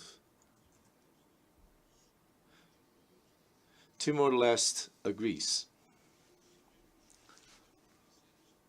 We all know that we can only win this battle with genuine global solidarity and effort. Unconditional support based on our identified needs and priorities is required.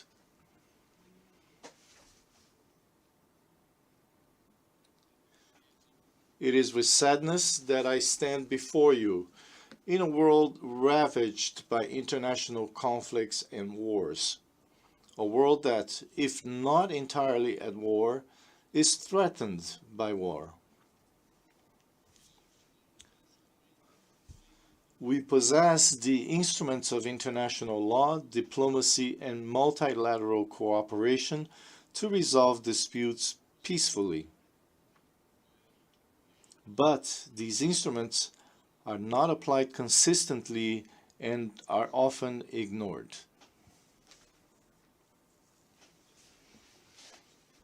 We call for the peaceful resolution of international disputes and conflicts, whether related to borders, sovereignty, or cooperation. Timor-Leste will host the 24th Regional Conference on the Special Committee on Decolonization in May 2025. Ladies and gentlemen, Western Sahara is a country that has faced political uncertainty for almost 5 decades. In October 1975, the International Court of Justice held that Western Sahara was a non-self-governing territory and that it should follow the parameters and principles stated in the UN General Assembly resolution for self-determination through the free and genuine expression of the will of the peoples of the territory. More recently, rulings by the European Union courts, as well as the decision of the African Court on Human and People's Rights, state that Western Sahara is separate and distinct from Morocco, without Morocco exercising any sovereignty over the territory. When in 1991, the United Nations Security Council established the United Nations Mission for the Referendum in Western Sahara through Resolution 690, the Timorese were motivated and hopeful that one day it would be our turn too.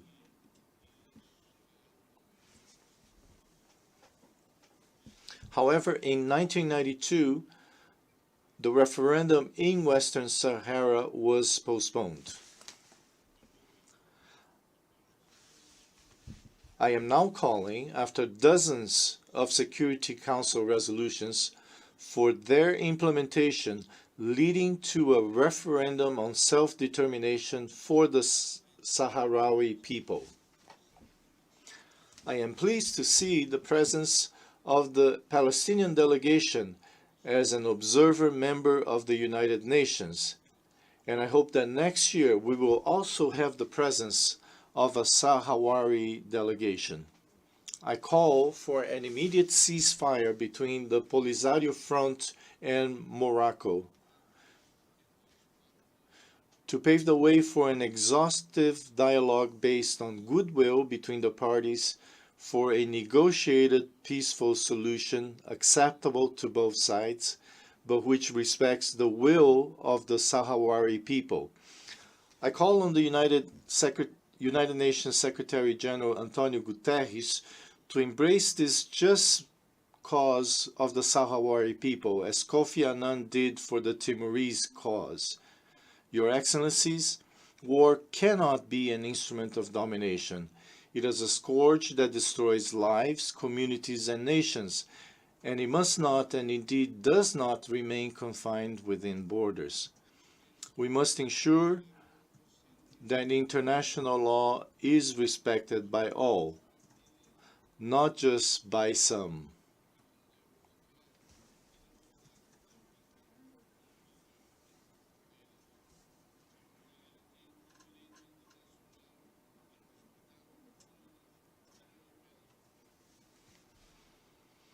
Timor-Leste expresses its deepest concern and full support for a peaceful resolution to the conflict between Israel and Palestine, and calls for an immediate end to the genocide, and also calls for the end to the war in Ukraine. I call for the principles of the United Nations Charter to be applied with courage and leadership. I call for more thought to be given to peoples and individuals, victims of global policies and leadership, entrenched status quo. An example of this is Cuba, a friend of Timor-Leste, without which our health sector would still be in a deplorable condition. The economic, commercial, and financial embargo imposed on Cuba for decades, with its implications for its people, is unacceptable.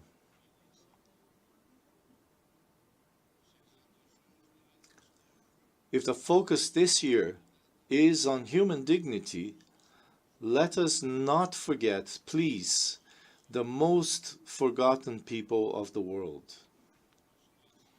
Your Excellencies, the Security Council must become more representative, and its decisions must reflect the collective will of the international community. The voices of smaller nations should not be drowned out by the interests of the more powerful states. The world's main peace and security body must be expanded so that it is not underrepresented and must include the permanent voice of the African continent, as well as Latin America and Asia. Timor-Leste supports comprehensive and long-term reform of the Security Council to expand both permanent and non-permanent members, as only then will we have a solid and transparent architecture for global peace. We also believe that the General Assembly itself should have more power on security issues to prevent member states from becoming paralyzed in critical situations. We are encouraged by the calls of the United Nations Secretary General to eliminate nuclear weapons and other weapons of mass destruction before they eliminate us. Timor-Leste has ratified the Comprehensive Nuclear Test Ban Treaty and the Treaty on the Prohibition of Nuclear Weapons, and calls on everyone to contribute to ensuring our common future, including the ratification of the treaty by Pacific Island nations. We call on all nations, especially the developed world, to join us in building a fairer, more equitable, and more sustainable future, and in doing so fulfill the vision of the Pact for the Future. Before concluding, I must express my appreciation to the Secretary General of the United Nations, who now also holds Timorese nationality, for his efforts to transform the present towards a future of dignity for all generations. This vision will only be possible if all UN member states can overcome their differences and act together for the consolidation of peace and development. Peace is a global mission. Development is a global duty.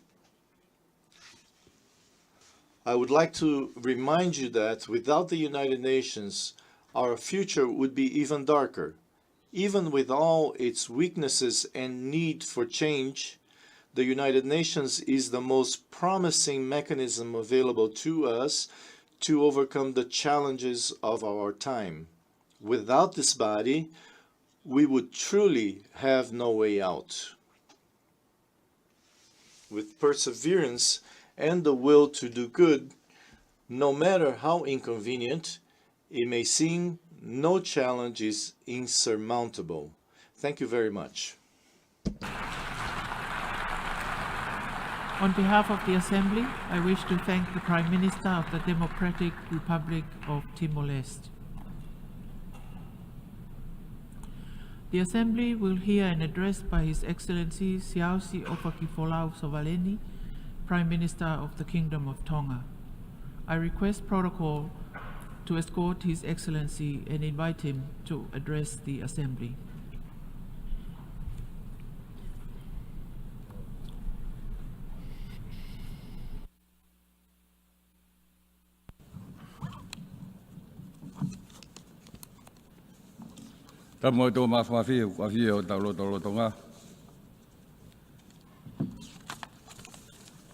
Mr. President, Maloelele, warmest Pacific greetings from the Kingdom of Tonga and our blue Pacific continent. First, I wish to congratulate Your Excellency in assuming the esteemed presidency of the 79th session of the United Nations General Assembly. I also thank your predecessor, His Excellency Mr. Tanis Francis, for his able leadership during a period where global challenges continue to increase in numbers and complexity. I acknowledge the Secretary General, His Excellency Mr. Antonio Guterres, for his steadfast stewardship of our home, the United Nations, during these troubled times. Mr. President, we convene at this 79th session with the theme of leaving no one behind. My delegation pledges our unwavering support to this noble goal. At a time of escalating conflicts, near conflict situation on the horizon, all too often triggered by political instability, economic disparities, social tension, and the security threats posed by climate change, we must rally around this goal. If we fail to do so, we will further erode world peace and fail people's lives far and wide. The long-awaited reform of the Security Council is now urgent, crucial, and must happen swiftly. It is our responsibility to resolve adequately the security challenges of the 21st century. We must include non-traditional security issues like climate change in each agenda. Further, we must include the voice of small island developing states. In our quest to leave no one behind, we must take a hard look at the lagging process in achieving the sustainable development by 2030. This goal is equally in peril unless we change our approach. Human dignity is intrinsically built on both peace, security, and sustainability. If we cannot act now, decisively and collectively, the goal to leave no one behind will be just words, and will have further eroded people's trust and hope. The key is not words, the key is our shared commitment to action. Mr. President, I commend the tireless effort that have led to the ambitious and balanced text of the Summit of the Future, not only do we stand at a critical juncture in our collective history, but it is now where we must safeguard the needs and interests of both present and future generations. The spirit of compromise and commitment demonstrated by delegation and regional groups give us hope that multilateralism can work. As our forebears, our founders did, we pledge to spare succeeding generations from the scores of war, and we commit to building a world where there is hope and they can thrive.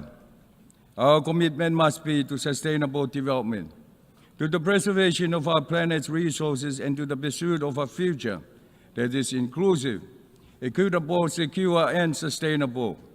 We must commit to the highest value of human dignity and justice. Thus, we welcome the adoption of Pact for the Future, We are resolute in our commitment to working collaboratively with member states to advance peace, sustainable development, and human dignity. We hope for action that will leave no one behind. Mr. President, last month, Tonga assumed the chairmanship of the 53rd Pacific Island Forum Leaders Meeting. We were honored to welcome Secretary General Guterres as a special guest. I reiterate our forum leaders and Pacific people's deep gratitude for his in-person participation. We now look forward to continued and augmented support and tailored solutions from the United Nations in our effort for our people's lives and futures. The theme of our meeting was a resilient Pacific, built better now. The urgency of our theme certainly was underscored by the torrential rains, the flash flooding, and the 6.9 magnitude earthquake that struck Nuku'alofa on the first day of our meeting. This was yet another stark reminder of our vulnerability to natural disasters. Once again, it is also demonstrated our unwavering resilience and the priority we place on the full implementation of our early warning fall initiative by 2027 and for disaster preparedness. Mr. President, the 2024 Sustainable Development Goals report before us is grim. The report reveals what we see every day on the ground, a stark divergence from the ambitious target set forth in the 2030 Agenda. Climate change, escalating inequalities, and persistent conflicts are compounding challenges, leaving many countries struggling to meet even the most fundamental goals. Without urgent and coordinated global action, the vision of a more equitable and sustainable world may remain just another elusive dream. This means eroded trust in our ability to keep promises. It will jeopardize both our planet and its inhabitants. We must and we can confront these seemingly insurmountable challenges with innovation and determination. We can no longer afford business as usual. Mr. President, decade after decade, year after year, we present to this esteemed body the existential threat that climate change poses to the Pacific, including Tonga. Our situation has become even more urgent this year. Climate change is the single greatest threat to the survival and prosperity of the blue Pacific continent. Once again, we urge the international community to promptly and dramatically act to restrict global warming to 1.5 degrees Celsius. Industrialized nations must strengthen their emission reduction commitment. We must ensure that climate finance is speedily and easily accessible to Pacific Island countries. Let there be no doubt we are teetering on the brink of a climate catastrophe. While in Tonga, the United Nations Secretary General issued a global SOS, or Save Our Seas warning of rising sea levels. The WMO echoed this urgent message, launching the State of the Climate in the Southwest Pacific 2023 report. The report confirms that 2023 was the warmest year on record. The scientific consensus is irrefutable. Our climate is changing at an unprecedented rate with devastating consequences. Extreme weather events are becoming more frequent and intense. Cyclones and typhoons are wreaking havoc on our communities, leaving behind trails of destruction that take years to repair. The economic toll is immense, but the human cost is far greater. Lives lost, communities shattered, hopes lost, and futures uncertain. Mr. President, the most alarming aspect of the crisis is the unprecedented rise in sea levels. The WMO report confirms that sea level rise in the Southwest Pacific is significantly exceeding the global average. In some parts of the Pacific, sea level have risen by 10 to 15 centimeters in the past 30 years, more than double the global average. Without bold and coordinated global action to expedite assistance to the Pacific and its most vulnerable inhabitants, Tonga and other Pacific countries can expect sea levels to double by mid-century. This will exacerbate the frequency and severity of storm surges and coastal flooding. For the nation of the Pacific, these changes are not merely environmental issues. They are existential threats that jeopardize the very existence of small Pacific island countries, including Tonga. Rising sea levels are eroding coastlines, swallowing entire islands, and forcing families to abandon their ancestral homes. This is not just about losing land, it's about our very identities, losing heritage and culture. We issued a strong call for including sea level rise as a standalone and permanent agenda in the UNGA. And Mr. President, the upcoming COP29 presents a critical opportunity to operationalize the Loss and Damage Fund, transforming pledges into tangible support for vulnerable nations. Mr. President, our ocean, seabed, and land are simply who we are.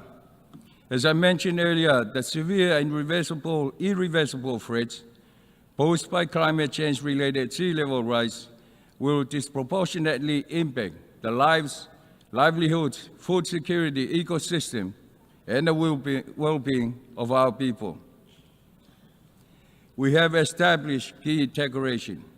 For example, the 2023 Declaration on the Continuity of Statehood and Protection of Persons Amid Sea Level Rise, and the 2021 Declaration on Preserving Maritime Zones Against Climate Impacts. We have also developed and endorsed the Pacific Regional Framework on Climate Mobility and introduced the Framework for Resilient Development in the Pacific. The latter is the world's first regional framework linking climate change and disaster risk. Now we need to act now. We commend the United Nations for addressing this critical issue and welcome the high-level plenary meeting on addressing the threats posed by sea level rise. The 2023 Beef Declaration on the Continuity of Statehood takes a clear stance on protecting Pacific people's rights and sovereignty. By asserting the continued existence of Pacific Island Forum members' statehood, sovereignty, and rights and duties, the Declaration underscores our determination to safeguard both the territorial and human dimension of our states under international law. The Declaration commits to protecting persons affected by climate change, ensuring that human rights, political status, cultural heritage, identity, and dignity are upheld. We call for global cooperation to achieve the Declaration objectives in line with international principles of fairness, equity, and shared responsibility. Mr. President, yes, the challenges we face are immense, but they are not insurmountable. The resilience of the Pacific people is legendary. Through centuries, our communities have weathered countless storms, adapted to changing conditions, and preserved our rich culture through adversity. Now more than ever, we must draw upon this resilience.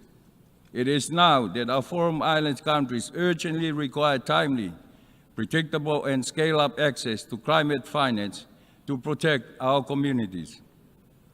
Tonga is proud to announce the establishment of the Pacific Resilience Facility, or PRF, a Pacific-led, member-owned, and managed climate and disaster resilience financing facility. Tonga will host the PRF office, and we acknowledge the commitment and contribution received from our development partners and friends of the Pacific thus far. We call upon global partners to support our Pacific-led solutions, the PRF. The key goal is to bridge the financing gap for smaller, high-impact adaptation projects. I would like to once again thank the United Nations Secretary General for his leadership and commitment in supporting the Pacific Island Forum by convening a global pledging event for the PRF in 2025. We again urge multilateral climate funds, such as Green Climate Fund and Adaptation Fund, to establish dedicated climate finance access windows tailored to the condition and needs of vulnerable countries like the Pacific Small Island developing states. Mr. President, we appreciate the support for the new 10-year blueprint recognized the special case of small island developing states, the Antigua and Barbuda Agenda for SIDS, or APAS. This agenda goes beyond being a merely policy framework. This is our collective vision for sustainable growth and resilience in the face of unprecedented challenges. We support the allocation of resources and tailored systems to facilitate the implementation of the concrete action outlined in APA's 10 thematic areas. At the same time, reforming the international financial architecture will be crucial to support this new program of action. And this includes three substantive global policy agendas: redefining eligibility for development resources, improving access to climate finance, and creating long-term debt sustainability. Implementing the APAS is a vital step towards accelerating the achievement of the SDG by 2030. We request the support of key entities within the UN to help implement the APAS. Recognizing our unique vulnerabilities by fellow Pacific Island Forum leaders, we welcome the adoption of the MVI.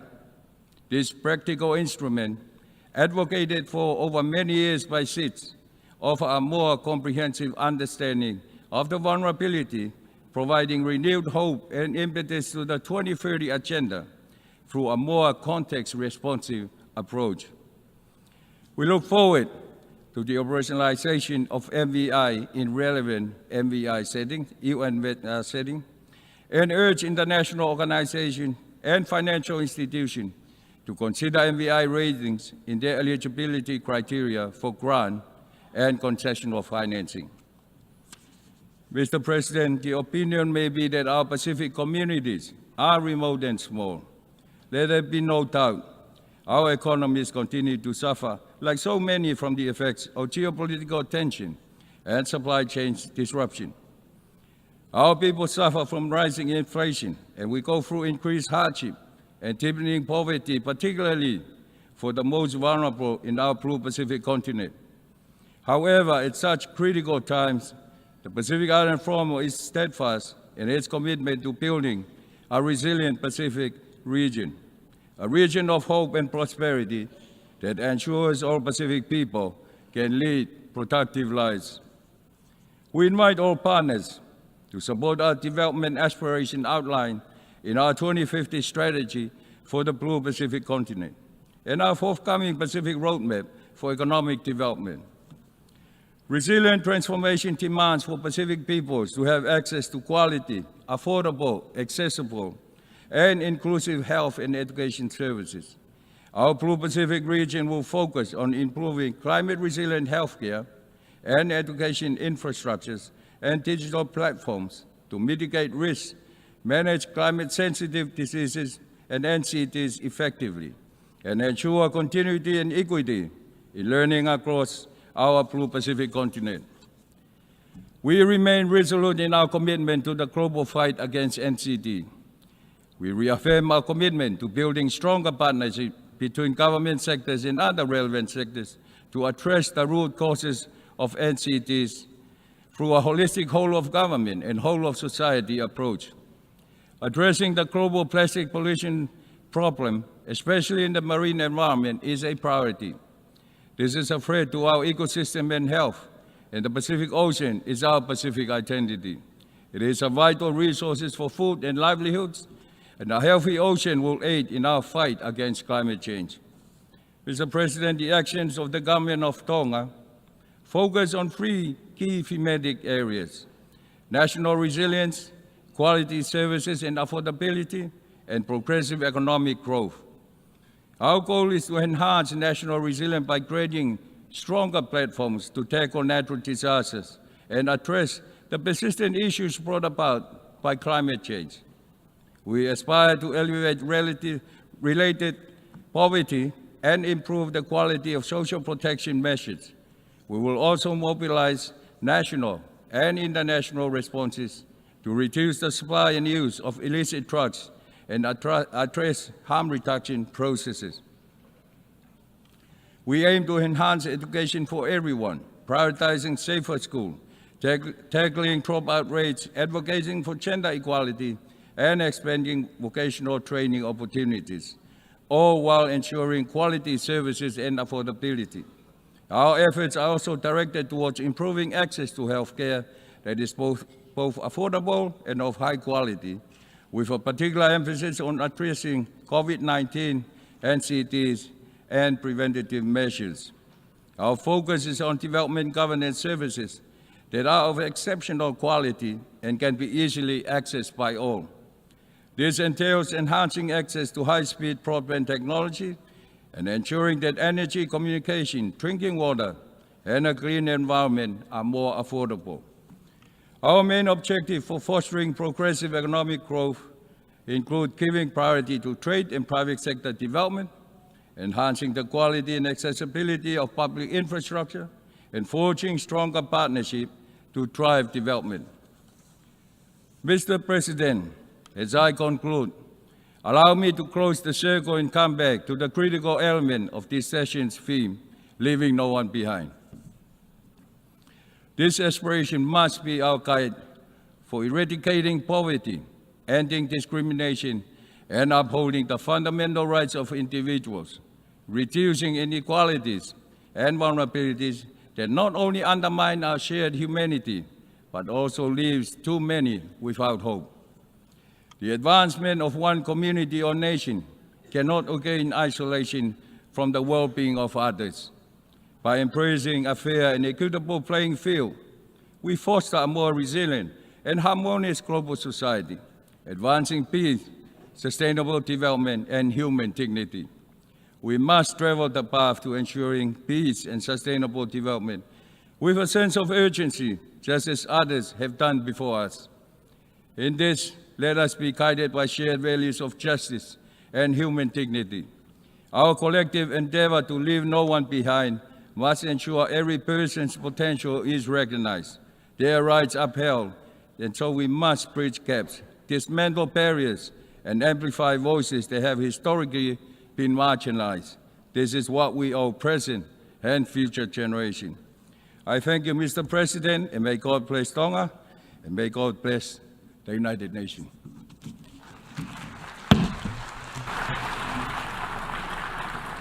On behalf of the Assembly, I wish to thank the Prime Minister of the Kingdom of Tonga.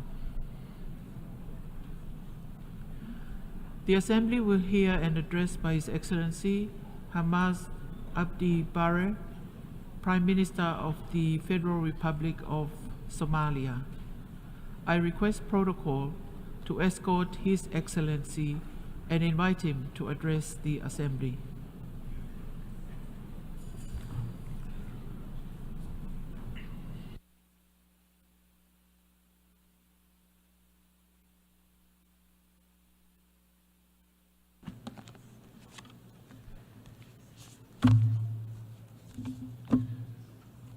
Bismillah ar-Rahman ar-Rahim.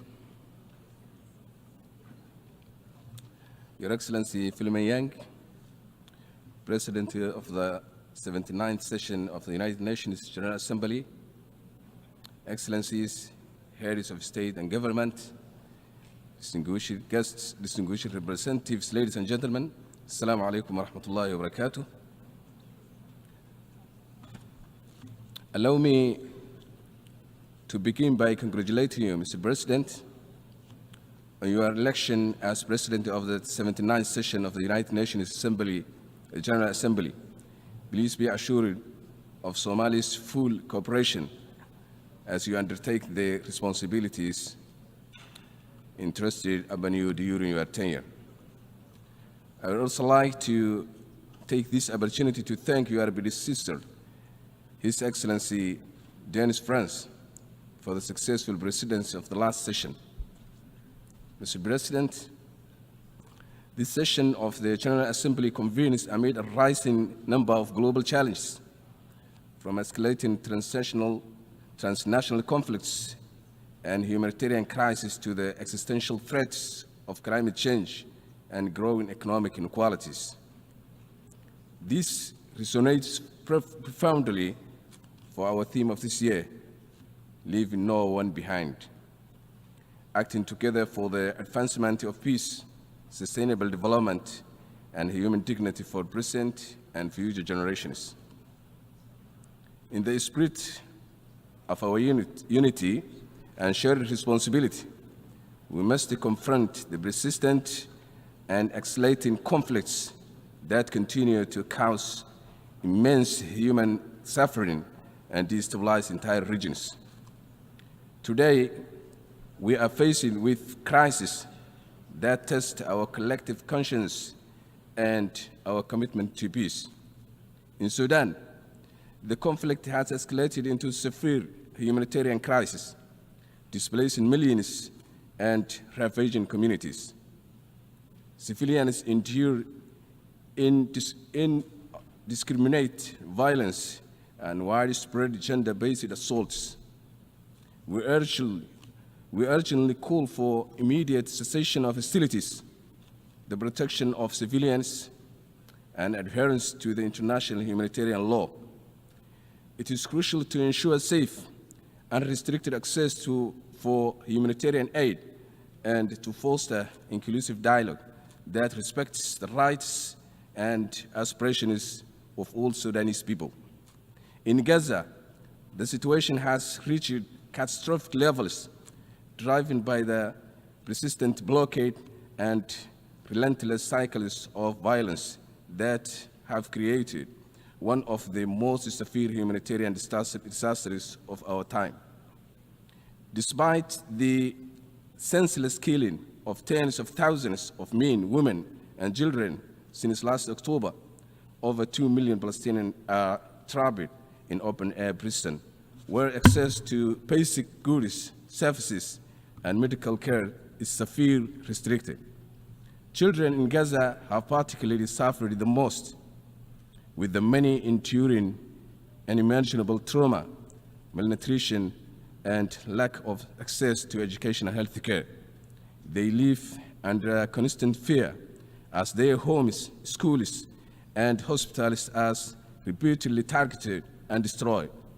The ongoing conflict has not only destroyed the physical infrastructure of Gaza, but also crushed the hopes of entire generation. The world cannot continue to turn a blind eye on this gross injustice and the continuous violations of international law by the Israeli government. We call on the international community to take immediate and decisive action to reinforce an unconditional ceasefire, to lift the inhuman blockade, and to recommit to a political process that ensures a just and lasting peace based on the two-state solution, thereby restoring the rights, dignity, and future for Palestinian people. In Ukraine, the war now in its third year has inflicted a devastating toll on civilians, destroying homes and critical infrastructure and leaving millions without essential services. The legacy of trauma and displacement will affect generations. We urgently call for an immediate cessation of hostilities, a ceasefire, and adherence to international humanitarian and human rights law, including avoiding attacks on civilians, critical infrastructure, and nuclear facilities. It is essential to open channels for dialogue and achieve the lasting political settlement. The international community must act swiftly to prevent further escalation and support efforts for peace. Mr. President, while international crises demand our attention, we must not overlook regional threats that directly challenge national sovereignty and stability. Somalia currently faces a serious threat from Ethiopia's recent actions, which flagrantly violate our territorial integrity. Ethiopia's attempts to annex parts of Somalia under the guise of securing sea access are both unlawful and unnecessary. Somali ports have always been accessible for Ethiopia's legitimate commercial activities, reflecting our commitment to regional trade and cooperation. However, Ethiopia's aggressive maneuvers, including its controversial agreement with one of our regional administration, undermines Somali's sovereignty and embolden secessionist movements threatening our national unity. These actions not only sow division at the time when Somalia is striving for peace and cohesion, but also serve as propaganda for terrorist groups like Al-Shabaab, who exploit Ethiopia's provocations to recruit and radicalize vulnerable individuals. Such destabilized behavior poses a significant risk to the security and stability of the entire Horn of Africa. Somalia asserts its sovereign rights to defend its territorial integrity and calls on Ethiopia to cease its provocations and adhere to the international law.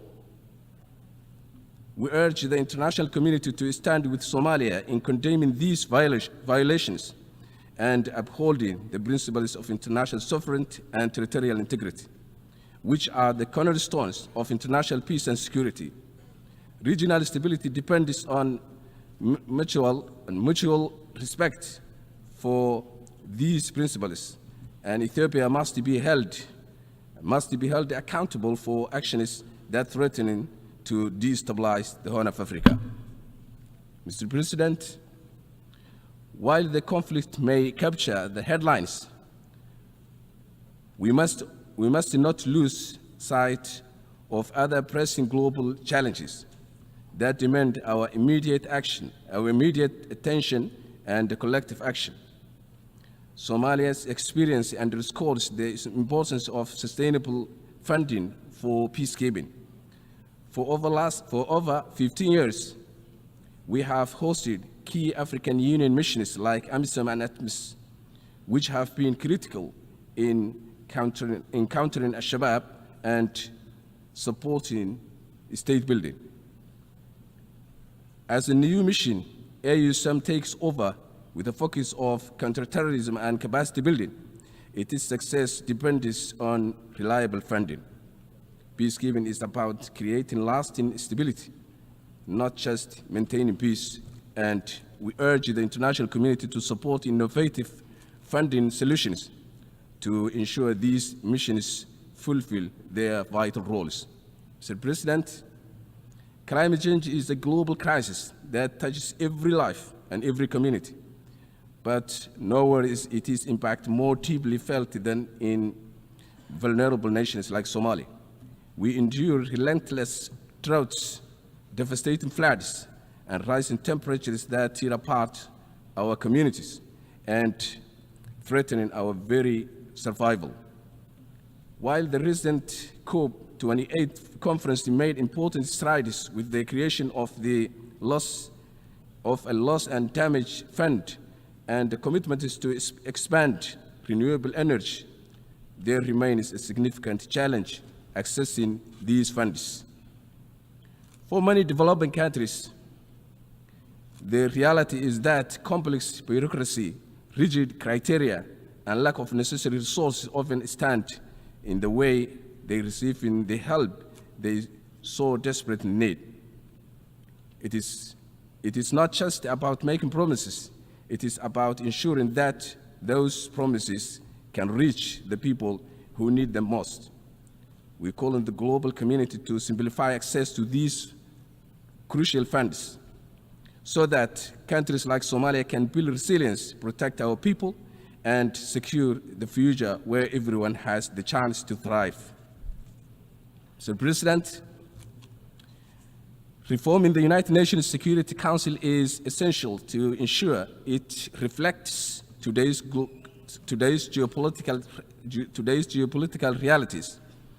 The current structure no longer adequately represents the voices and concerns of world nations, particularly those in Africa, Asia, and Latin America.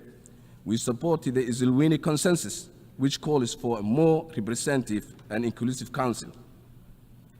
This reform is necessary to enhance the UN's credibility and effectiveness in addressing the full spectrum of global challenges, from peace and security to development and human rights. Reforming international financial institutions is also crucial to building a fairer global economy that promotes inclusive growth and sustainable development. The existing international financial system is heavily skewed in favor of a view, perpetuating inequalities and restricting the ability of developing nations to thrive. We call for reforms that make these institutions more accountable, transparent, and responsive to the needs of the world's poorest and the most vulnerable. Mr. President, achieving the Sustainable Development Goals is not an ambitious, it is a necessary. With only it is a necessity.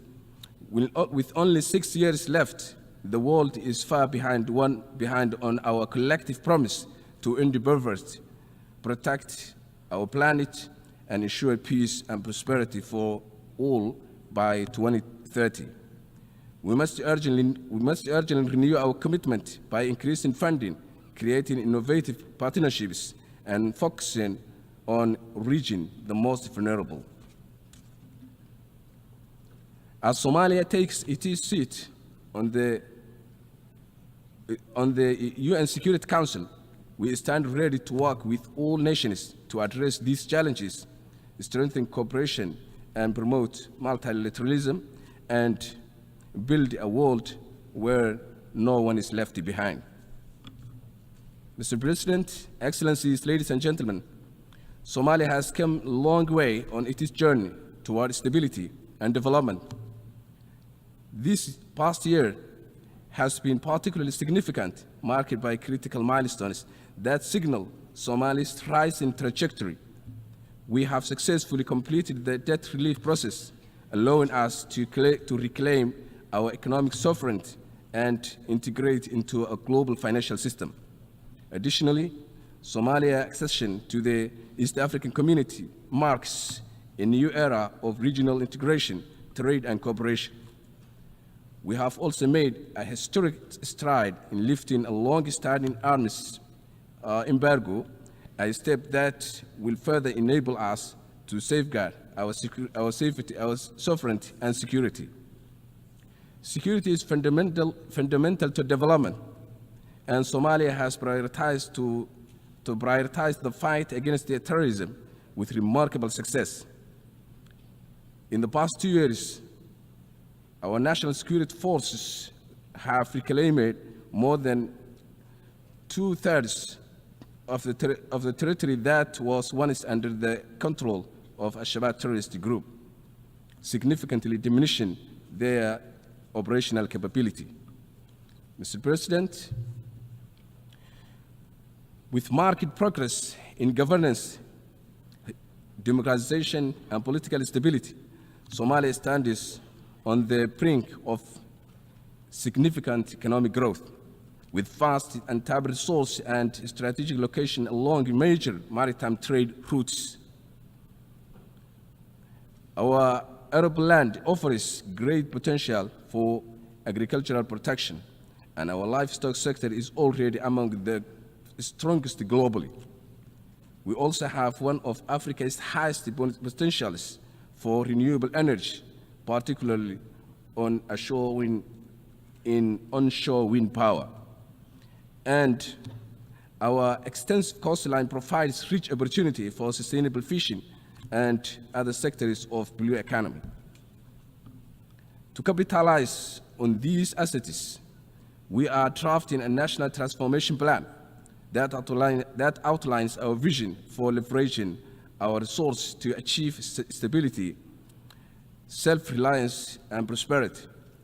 And we welcome international investment and cooperation to help us realize this potential, integrate into the global economy, and contribute to regional peace and stability through strong partnerships. Mr. President, as we look ahead, Somalia is determined to be defined not by the hardships of its past, but by the possibilities of its future. Let us act now to build a future where every nation, every community, and every person can thrive in dignity and peace. I thank you for your attention.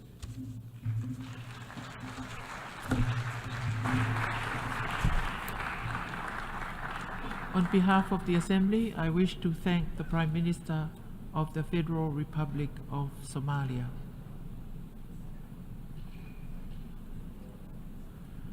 The Assembly will hear an address by His Excellency Christian Nitze, Prime Minister and Head of Government of the Republic of Madagascar. I request protocol to escort His Excellency and invite him to address the Assembly.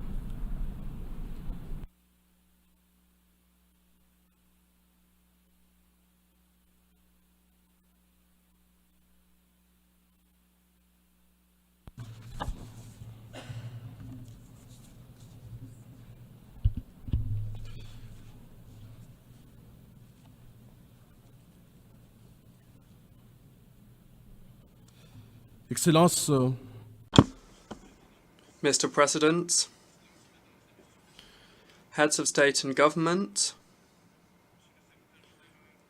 United Nations Secretary General, distinguished delegates, ladies and gentlemen.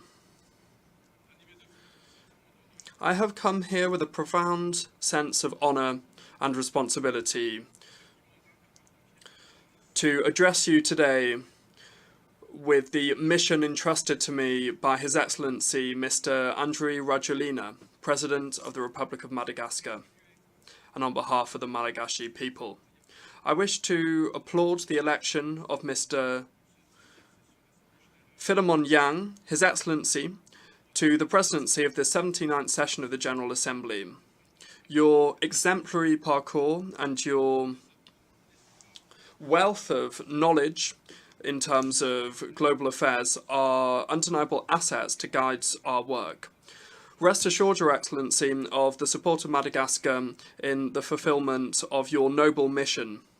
Madagascar, as newly elected Vice President of this General Assembly, is honoured to serve for this term 2024 to 2025.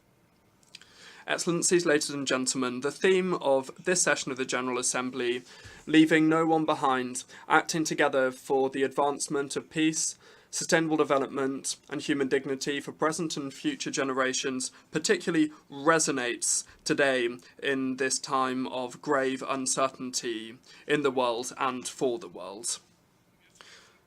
Today, we are strongly reminded of how interconnected the different global challenges are and how important it is to engage in a collective response, resolute. Indeed, peace, the fragile foundation of a world that faces divisions, is today being jeopardized by many different crises, a multitude of crises with dangerous and profound geostrategic ramifications. Far from being a regional conflict, the war in Ukraine is shaking the international order and exacerbating geopolitical tensions, worsening food and energy insecurity, and putting global peace and security in peril. Terrorism and transnational crime continue to sow terror and distress, affecting in a disproportionate way the most vulnerable populations. The proliferation of weapons and drugs, in particular in conflict zones, are feeding a hellish cycle of violence and instability, thus hindering the long-term development objectives and mortgaging off the future of entire generations. The climate emergency has become a tangible and devastating reality. The multiplication of extreme climate events, the degradation of ecosystems and the loss of biodiversity are all warning signs that should push us to act with a sense of determination and clear-sightedness. Glowing inequalities across the world make fertile ground for social tensions, for conflicts and for instability. The COVID-19 pandemic, far from having been a great leveller, has exacerbated existing gaps, shedding light on how vulnerable healthcare systems are and social protection systems are in many countries, and further widening the gap between rich countries and developing countries. President, ladies and gentlemen, faced with these challenges, we cannot give in to fear or to fatality. Multilateralism, as embodied by the United Nations, remains the best weapon that we have available to us and remains our collective instrument to build a more safe and peaceful world. However, and unfortunately, we must note, and we must realise that the multilateral system now that was created in the post-war period is struggling to effectively respond to the challenges of a world that is so swiftly and significantly changing. A courageous and ambitious reform of the United Nations, in particular the Security Council, is now more than ever essential. Africa, which is a continent with huge demographic and economic growth, should not be left to the sidelines of the hubs of global decision-making. The effective implementation of the Paris Agreement and the strengthening of commitments made to reduce greenhouse gas emissions are absolutely essential in order to preserve the future of our planet and to guarantee the well-being of future generations. To this end, the President of the Republic of Madagascar, Mr. Andry Rajoelina, recalled during his statement in Glasgow at the COP26 conference that took place in 2022, how important it is to ramp up the mobilization of $100 billion in line with the Paris Agreement in order to finance the energy transition policy in Africa. The fight against climate change can therefore not be decoupled from development issues. It's essential to support developing countries in their transition towards a green and resilient economy by providing them the financial and technology resources that they require, while recognising their right to development. It is essential and urgent to promote a development model for a more inclusive and more equitable world that leaves nobody behind. Above and beyond words, now is the time to act. It is time now to turn our commitments into concrete actions, especially for Africa, by investing massively in education, in healthcare, in drinking water, in social protection for all, in infrastructure and innovation, and in job creation, in particular for young people and for women. For inclusive multilateralism, it is time to promote more just and more equitable international trade, and to promote and guarantee equitable access to knowledge and to technology and to the finance and investment systems, and they need to be fairer as well, and the same goes for social justice and sustainable peace in the world.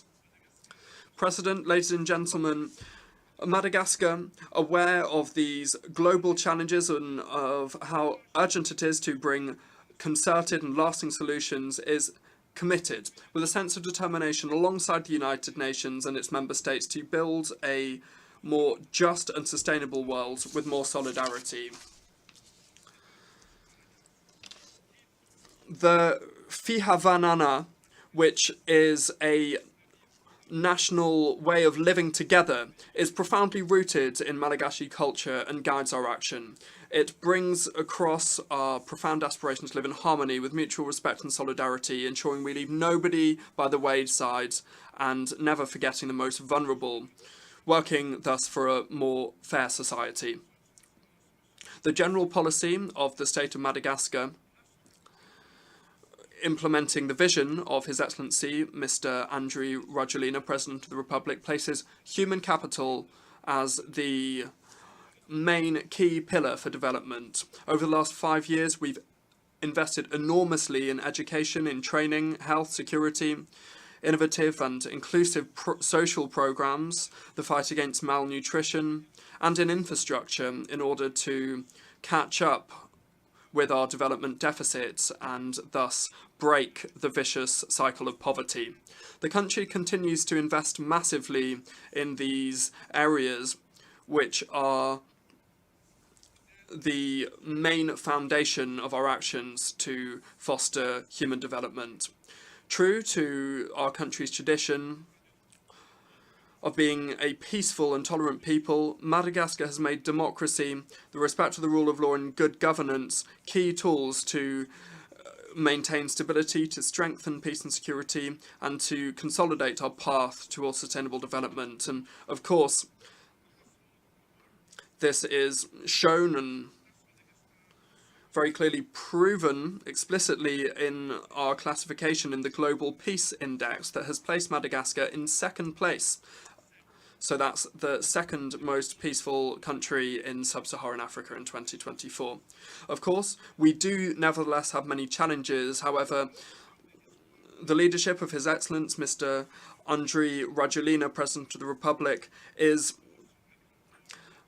in line with the hopes of our compatriots who entrusted him with a new term in 2024 to engage in agricultural and industrial transformations for Madagascar, to create more jobs and decent income for young people and rural people, to bring added value to the Madagascar economy, and to bring more peace and sustainable development for the country. Today, Madagascar is the third largest rice producer in Africa. However, our ambition is to become number one, with new policy guidance for regional development coming from the government to optimize farming in the rice paddies of our country, focusing on new knowledge and new technology in terms of using agricultural inputs for all farmers, and to improve irrigation infrastructure in order to double, even triple productivity on the short term, focusing on the so-called agricultural aggregation to better attract private investment in intensive rice production, and also other crops like potatoes and dry grains, etc. When it comes to development challenges, Madagascar intends to bolster its tireless efforts to improve our road network by building the flagship Sunshine Road project, the Route du Soleil, that connects the regions on the east side of our Great Islands, and this is going to bring about more growth and investment, public and private investment, more fluid trade, to develop tourism in our regions, and to rapidly transform regional economies and strengthen peace and security in the country. These efforts on our road network are also part of our government's priority actions to carry out large infrastructure projects. Renewable energy is thus one of the priorities that my government has today to achieve its industrialization plan, and its many actions seeking to improve the living conditions of our population, in particular the rural population, by substantially reducing the state budget in a lasting way by subsidizing the cost of electricity production to carefully support the development projects. In this regard, we are now ramping up our solar energy project with 47 different solar panel projects in the country, and we are also starting to build hydroelectric power stations and solar power stations with private investors and development partners that will allow us to reach additional production of more than 500 megawatts over the next 4 to 5 years. The goal that we seek is to double the shares of the agricultural and industrial sectors in Madagascar's GDP in order to bring about real growth that creates jobs and sustainable income for youth and for rural people, thus transforming our economy and substantially reducing poverty to enable the development of our great island to soar. Aware of the climate change challenges and the challenges that that causes for peace, security and development, Madagascar, although we are one of the most vulnerable to climate change as a very low greenhouse gas emitter. And we are facing harsh blows from cyclones, drought, coastal erosion and loss of biodiversity, and this risks considerably reducing, even annihilating economic and social progress made through agricultural and industrial transformations that we've been engaging in thus far. Since Madagascar is one of the few countries that is actually saving the planet with a negative carbon footprint thanks to our forests, we're actually one of the real green lungs of the African continent. In light of this, I urge the international community to ramp up and to accelerate climate adaptation finance for the most vulnerable countries, in particular island countries like Madagascar. Madagascar is determined to preserve our precious natural assets for future generations. President, ladies and gentlemen, by way of conclusion, Madagascar more than ever now is appealing for strengthened multilateralism that is more just and that is based on dialogue, cooperation and solidarity. Madagascar will continue to work tirelessly alongside the United Nations and its member states to build a world of peace, development and dignity for all. Thank you for your attention. On behalf of the Assembly, I wish to thank the Prime Minister and Head of Government of the Republic of Madagascar.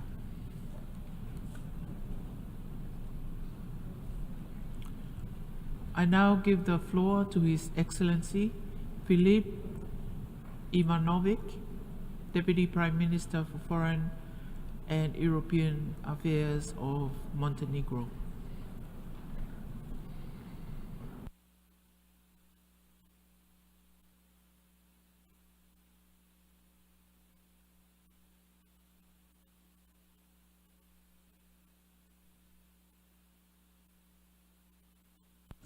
Madam Chair, Excellencies, ladies and gentlemen, it is my pleasure to address to you today on behalf of Montenegro and to reiterate our unequivocal support and commitment to the goals and principles of the UN Charter, as well as the overall mission of the World Organization, as we are confronted with unprecedented challenges across the globe, not only in terms of international peace and security, but in other domains as well. Allow me to extend due acknowledgement and gratitude to the President of the previous session of the General Assembly, His Excellency Dennis Francis of Trinidad and Tobago, for his achievements and guidance through these unsettling circumstances. Furthermore, I would like to express our best wishes to his successor, His Excellency Philemon Yang of Cameroon. We wish him a successful tenure and we welcome the choice of this year's debate theme as it faithfully portrays the very mission of the United Nations, and you can count on the full support of the Montenegrin delegation. Ladies and gentlemen, leaving no one behind while acting together for peace and security, sustainable development and human dignity are the key challenges lying before the United Nations, to which, unfortunately, as a community, we still have failed to provide an effective and a comprehensive response. Achievement of a peaceful and sustainable future against the backdrop of one-sided, arbitrary and authoritative actions of a handful of international actors, but whose actions are jeopardizing the peace and welfare of the majority, will insist on our full-scale vigilance and awareness and put our words and our rhetoric to a practical test. Even though the occurring geopolitical developments have clearly demonstrated that our efforts have fallen short and that we must do much more, and not just more, but much better, there is a solution and an alternative. Multilateralism at its best and strongest, led by a more powerful United Nations at the helm of international cooperation and global response, if we are to have a peaceful and prosperous global society. Dear colleagues, national-based narrow approaches instead of global solutions still dominate the international environment, and rather than uniting in joint endeavors with positive global circumstances, we are losing ground to authoritarianism and unilateral behavior. In addition to the crisis in the Middle East, Russia's aggression against Ukraine, civil war in Sudan, instability in the Horn of Africa, Yemen, Democratic Republic of Congo, Myanmar, Haiti, we are facing a number of other issues, including the climate emergency, growing food insecurity, erosion of democracy and human rights, growing terrorism and violent extremism, cyber threats and backsliding on the achievement of the Sustainable Development Goals, only contributing to an already alarming global situation. We commend and support the Secretary General's new Agenda for Peace, which offers and identifies indeed the needed tools and measures for generating a quality response to the ongoing challenges, especially through disarmament, more investments in diplomacy and mediation, mitigation of geopolitical influence on the population, prevention of further fragmentation of global trade rules, effective tackling of the climate change issues, as well as prevention of violence and human rights violations. As we are all very much aware, the pace of the SDGs implementation is not at the percentage we hoped for. Member States need to commit to the realization of the 2030 Agenda as the best possible way to build long-standing peace and prosperity. However, we need to take into consideration that the developing economies are not able to sufficiently finance policies to implement the SDGs, especially in the light of the negative impacts of the COVID-19 pandemic and other crises. We are committed to the promotion of good governance and strong institutions at all levels as key enablers of sustainable development, peace and security, and we strongly advocate for reforms towards a more inclusive and representative international financial architecture. Therefore, we support the Secretary General's appeal for a wholesale reform of the financial architecture, which at the moment does not offer developing countries the affordable financing needed to achieve the SDGs, and we join the UN in calling upon the international financial structure to finance these countries in a form of eligible credit arrangements. Within its capabilities, Montenegro will continue to fully support the transformation based on accelerating the implementation of the goals and objectives of sustainable development, with the aim of achieving continuous, inclusive and sustainable economic growth while protecting natural resources, improving the state of human resources and strengthening social inclusion. Excellencies, in view of the volatile situation in the Middle East, I would like to express Montenegro's deep concern over the escalating violence and the humanitarian situation in Gaza, with the destruction of infrastructure, lack of water, food and healthcare. We call upon all the parties to de-escalate and engage in a meaningful dialogue. Our position is clear. We have condemned the indiscriminate terrorist attacks by Hamas on Israel from October the 7th in 2023. At the same time, however, we also condemn every act of violence against the civilian population, as well as the interruption of water, food and energy supplies in the Gaza Strip. It is of absolute importance that the humanitarian corridors are opened and humanitarian aid provided to civilians. Any response to a terrorist attack must be undertaken in accordance with international humanitarian law. We call for a humanitarian ceasefire in Gaza, during which negotiations would be conducted towards a two-state solution, as only a two-state model guarantees lasting and sustainable peace in the region. Again, regardless of the outcome of the negotiations, the international law must be upheld by all the parties to the conflict and all hostages still in captivity released immediately and unconditionally. Montenegro also reiterates its strong condemnation of the destruction that the Russian aggression has caused in Ukraine, including the killing of civilians, as well as unlawful attacks on civilian infrastructure, sexual and gender-based violence, and reports of child abduction.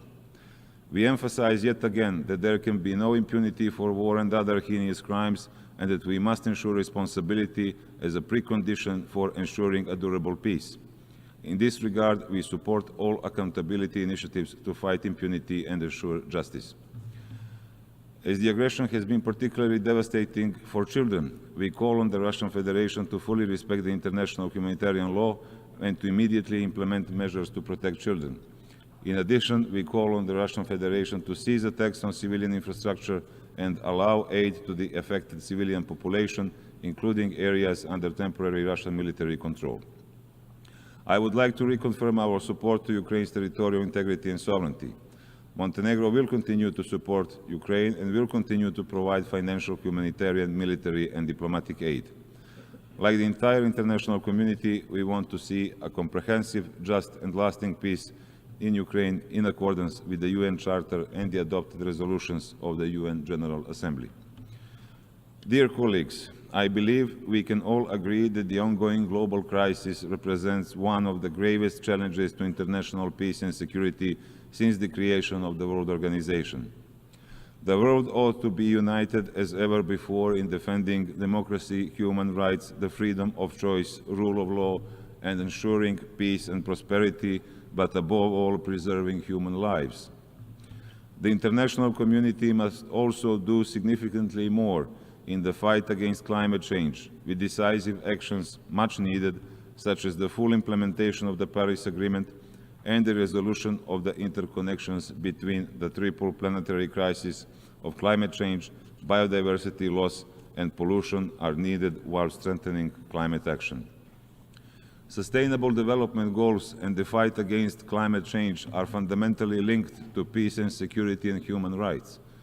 Without peace, all other goals, from human rights and gender equality to addressing climate change, water and energy and food security, will not be achieved. The increasing number of conflicts, as well as ever-growing threats to international peace and security, require a change in the current global practice and the application of a holistic and coordinated approach within the UN system based on prevention. It is in this context that we must take a better advantage of the preventive capacity of the Human Rights Council. As a member of the Council for the term of 2022 to 2024, we fully recognize its contribution to the early warning system when it comes to prevention of violence and mass violations of human rights. Unfortunately, as it is the case with other forums, I am afraid we do not use them properly and to the fullest scope of their potential. Nevertheless, Montenegro remains a dedicated defender and promoter of human rights and freedoms, their universality and indivisibility, which we must not take for granted. Advancing and supporting the integration of human rights and the gender perspective in all aspects of the work of the United Nations and preserving the universality and independence of the human rights system remain our absolute priority, and in that light, further strengthening of the Human Rights Council role in responding to situations of serious human rights violations globally. Excellencies, there are still far too many places in the world where peace, stability, human rights, and even basic necessities are a luxury. This is something which we cannot be proud of. On the contrary, we more often place emphasis on reactionary humanitarian response rather than on a preventive one. Nevertheless, although of vital importance for the affected population, the humanitarian aid needs to be followed by an adequate political solution representing the best way to sustainably end violence and to establish long-term peace.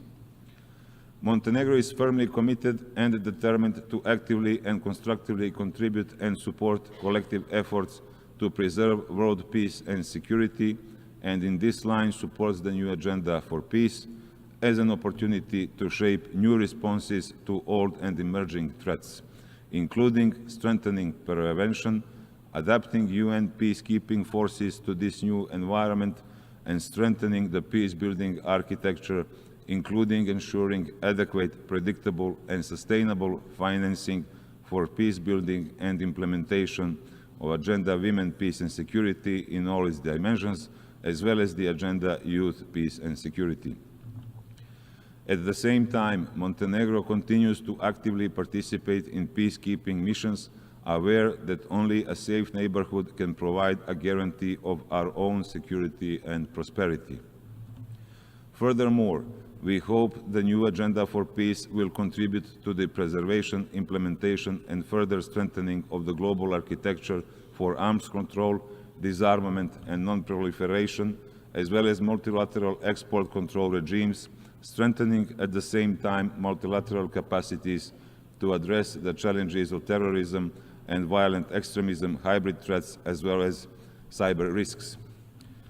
Excellencies, ladies and gentlemen, the solution to all of these challenges must go hand in hand with the reform of the UN system, in line with the reform agenda of the Secretary General. In particular, as a small country, we are interested in strengthening the authority and role of the General Assembly, as well as its efficiency, but also other main UN bodies. The reform of the UN system presupposes a flexible attitude of all participants in the negotiation process, especially in the process of reforming the Security Council. We believe that the reform of the UN Security Council as the guardian of international peace and security is necessary, with the expansion of its membership achieving a more equal representation of regional groups, which would thus enable more effective maintenance of international peace and security.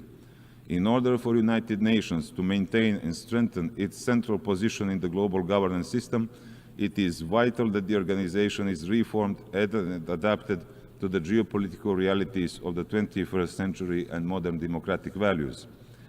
Excellencies, in the conditions of an increasingly sharp international polarization, fragmentation and instability, economic and geopolitical uncertainty, it is our common responsibility to show the true value of the United Nations and effective multilateralism as a global solution to global challenges. We can either choose further isolationism and erosion of trust, growing xenophobia, nationalism, and extremist ideas, or we can make a breakthrough by choosing a future based on the highest civilizational values of equality, justice, responsibility, and solidarity, and not on retrograde ideologies, selfishness, and unscrupulous populism. As John Adams once said, every problem is an opportunity in disguise. It is precisely what we have at our hands, a unique opportunity to use the current deteriorating international environment as momentum for building a more equal, just, and sustainable world with a revitalized multilateralism based on fair and humane globalization, respect for human rights and dignity of all. We must act for peace and progress now, while we still have a chance built on achieving a just and quality of life for all. Montenegro, proud of its centuries-old multi-ethnic and multi-confessional tradition, remains steadfast on the course of a Euro-Atlantic future, good neighborly relations, and multilateralism. Being a geographical part of Europe, values as well as principles-wise, we are convinced that only the acceleration of integration process and a stronger incentive of our EU partners can bring about stability and prosperity of the region, which is undoubtedly an important asset and contribution to the overall security and stability of Europe. Montenegro will continue to tirelessly pursue and promote those policies with undiminished commitment to the values of multilateralism, open and friendly cooperation. To conclude, ladies and gentlemen, the very core principles of the United Nations Charter are not just being compromised, but essentially nullified. We cannot act as innocent stand-byers, as we are not. We must rise to the challenge, raise our voice and stand up for those in need, and demonstrate that our common values are not subject to interpretation, but that those who violate these principles have to be held accountable. Too many people have already lost their lives in recent conflicts across the globe. They have lost their loved ones and their homes, and in most cases forced to flee their countries. This must not happen in the 21st century. This is not what our predecessors fought for. We are better than this, but we must show it. This cannot be a heritage we wish to leave to our children. We must do better for the sake of the generations to come. I thank you.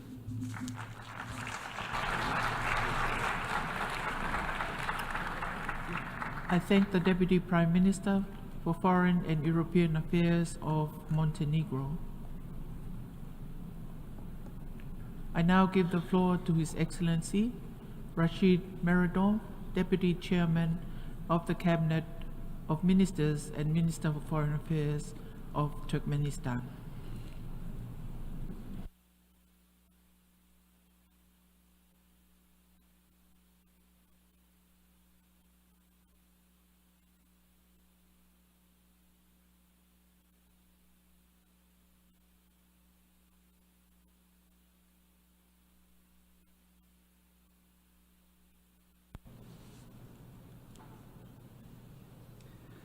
Your Excellency, Madam Chair, distinguished heads and members of delegations, first of all, allow me to congratulate you on the beginning of the 79th session of the United Nations General Assembly. I congratulate Mr. Philemon Yang on his election as the President of the General Assembly and wish him every success.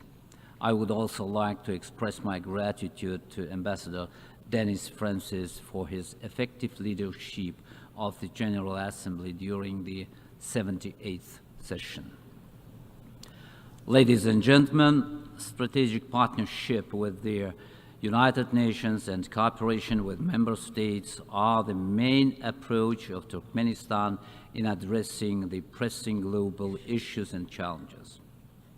The key condition and mere criterion in this work for Turkmenistan is adherence to the UN Charter, international legal norms, and recognized beneficial models of relations based on equality, sovereignty, and mutual respect among all participants in international affairs.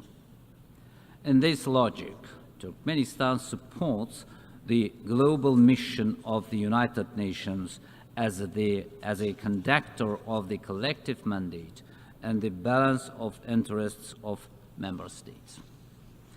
This position was reaffirmed at the meetings of the UN Secretary General with the President of Turkmenistan and the national leader of the Turkmen people during his visit to Turkmenistan this summer.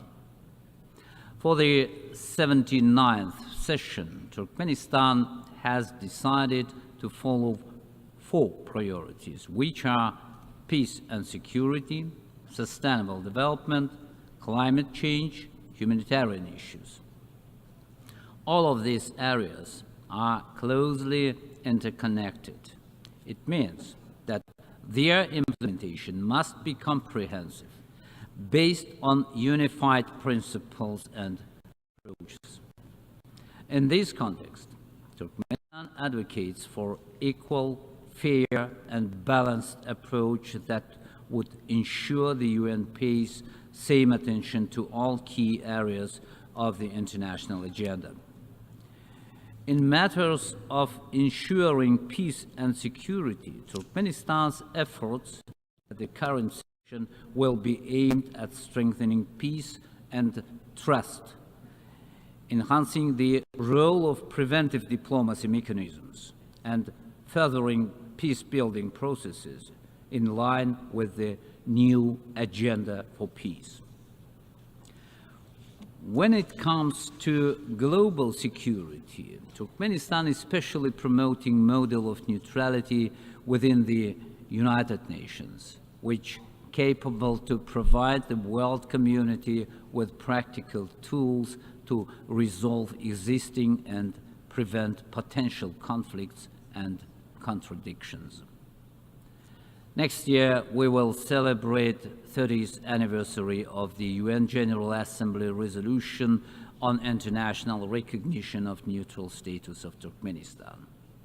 Over the past years, our neutrality has demonstrated its alignment with the high ideals, basic principles, and goals of the United Nations.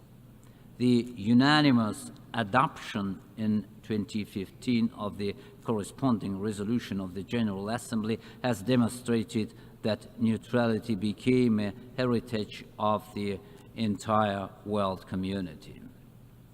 During the 79th session, our country will be promoting further support of the political and legal foundations of neutrality and their application across a broad range of UN activities. Preventive diplomacy holds an important place here. We are convinced that the time has come to reflect on the significance of neutrality for global politics and its potential in the current strategic landscape.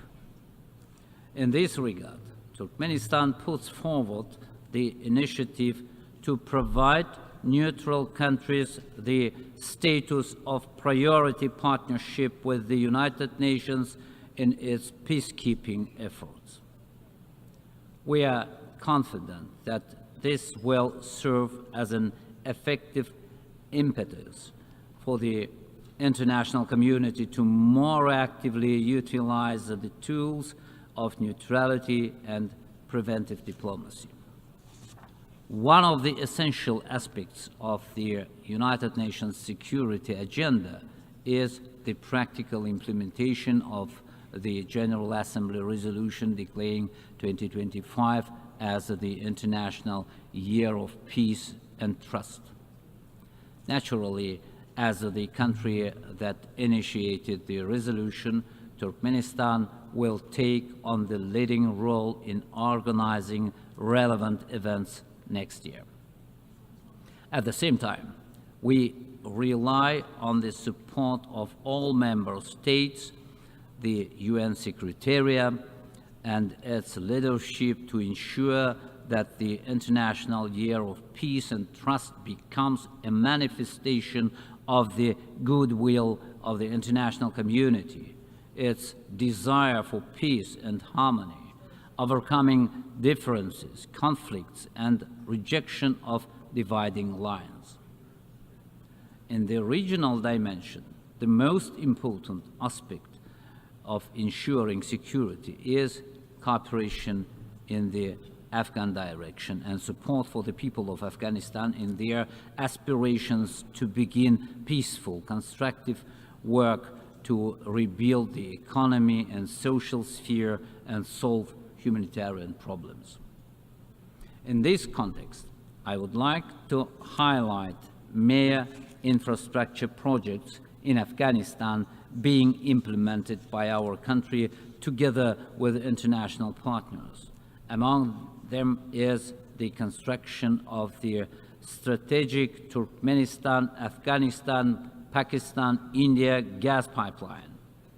Just 2 weeks ago, we began a new stage of construction of this pipeline on Afghan territory. Other significant projects include the construction of power transmission and fiber optic communication lines along the Turkmenistan-Afghanistan-Pakistan route, as well as a new railway from Turkmenistan towards Afghan direction. Turkmenistan's humanitarian aid to the Afghan people will continue, including the free construction of social facilities there and the education of Afghan students in our country's educational institutions. Thus, Turkmenistan in practice confirms its strong position of solidarity with the people of Afghanistan.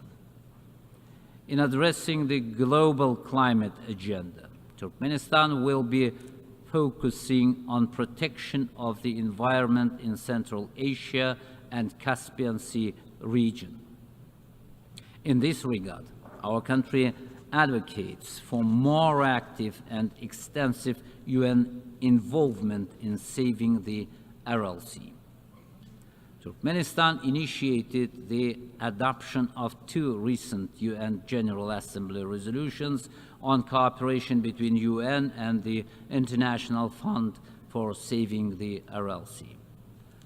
Furthermore, in 2023, ISCAP adopted a resolution on the modalities for creating UN special program for the Aral Sea Basin.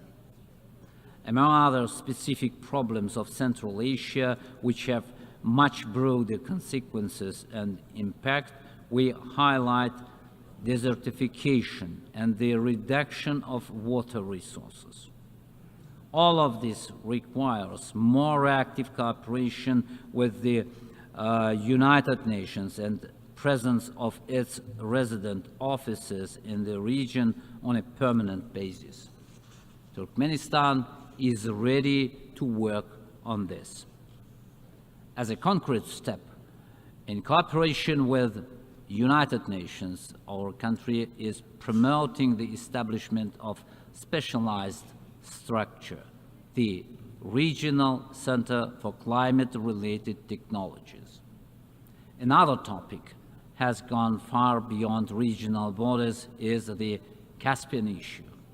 In this regard, we especially emphasize that preserving the Caspian Sea as unique natural complex are not just the internal affairs of the littoral states, but a global-scale problem and challenge. The approaches to solving them should be appropriate. Therefore, Turkmenistan appeals to the UN, its relevant agencies such as UNEP and UNDP, financial institutions, environment funds, primarily Global Environment Facility and Green Climate Fund, and other structures, urging them to move towards systematic and targeted cooperation with the Caspian states to combat the sea's shallowing, destruction of its ecological balance, reduction of biodiversity, and other ecological and climate issues affecting the Caspian Sea. The President of Turkmenistan at the last session of the UN General Assembly proposed the Caspian Environmental Initiative. We are ready to start the active dialogue on this topic and hope the full support of the General Assembly. In matters of sustainable development, we propose moving forward with a number of specific initiatives from Turkmenistan. In particular, we are talking about developing a global framework program for the transition to a circular economy. Other initiatives include the creation of a global atlas of sustainable transport connectivity and Alliance for Global Energy Security and Sustainable Development. In cooperation with UN, we are ready to begin developing algorithms for joint work on these proposals. Turkmenistan will continue to work with UN to overcome the consequences of humanitarian crisis, address population issues, protect motherhood and children, and safeguard the rights of persons with disabilities, refugees, and stateless persons, among other topics. I would like to note that our country has done significant work in reducing and preventing statelessness. Currently, more than 32,000 people, including refugees and stateless persons, have been granted Turkmen citizenship. It is mean that this year we have fulfilled 5-year international action plan to eliminate statelessness. Ladies and gentlemen, next year the entire world will celebrate the 80th anniversary of the United Nations. We are approaching a milestone where responsibility, foresight, and realism must guide all our thoughts and actions. It is time to reflect on the path traveled, assess the experience, correct mistakes and shortcomings, and together move forward in improving the work of our organization and its institutions. One thing must remain unshakable. It is commitment to the values, principles and goals of the United Nations, because they have proven their viability and alignment with the fundamental long-term interests of humanity. Around this fact, now more than ever, it is necessary to combine all responsible forces. Turkmenistan believes in the United Nations and its huge creative potential. For our country, the United Nations has always been and remains the unique international organization with universal legal status. The voice of the United Nations must remain strong in ensuring global peace and security, sustainable development, and solving humanitarian problems. Turkmenistan will continue to contribute its efforts in addressing the global challenges for the future of the world through realization of its priorities. Thank you for your attention.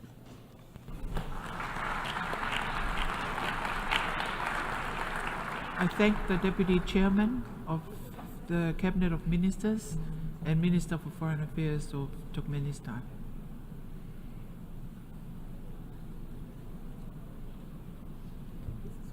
I now give the floor to His Excellency Cho Tae-yul, Minister for Foreign Affairs of the Republic of Korea.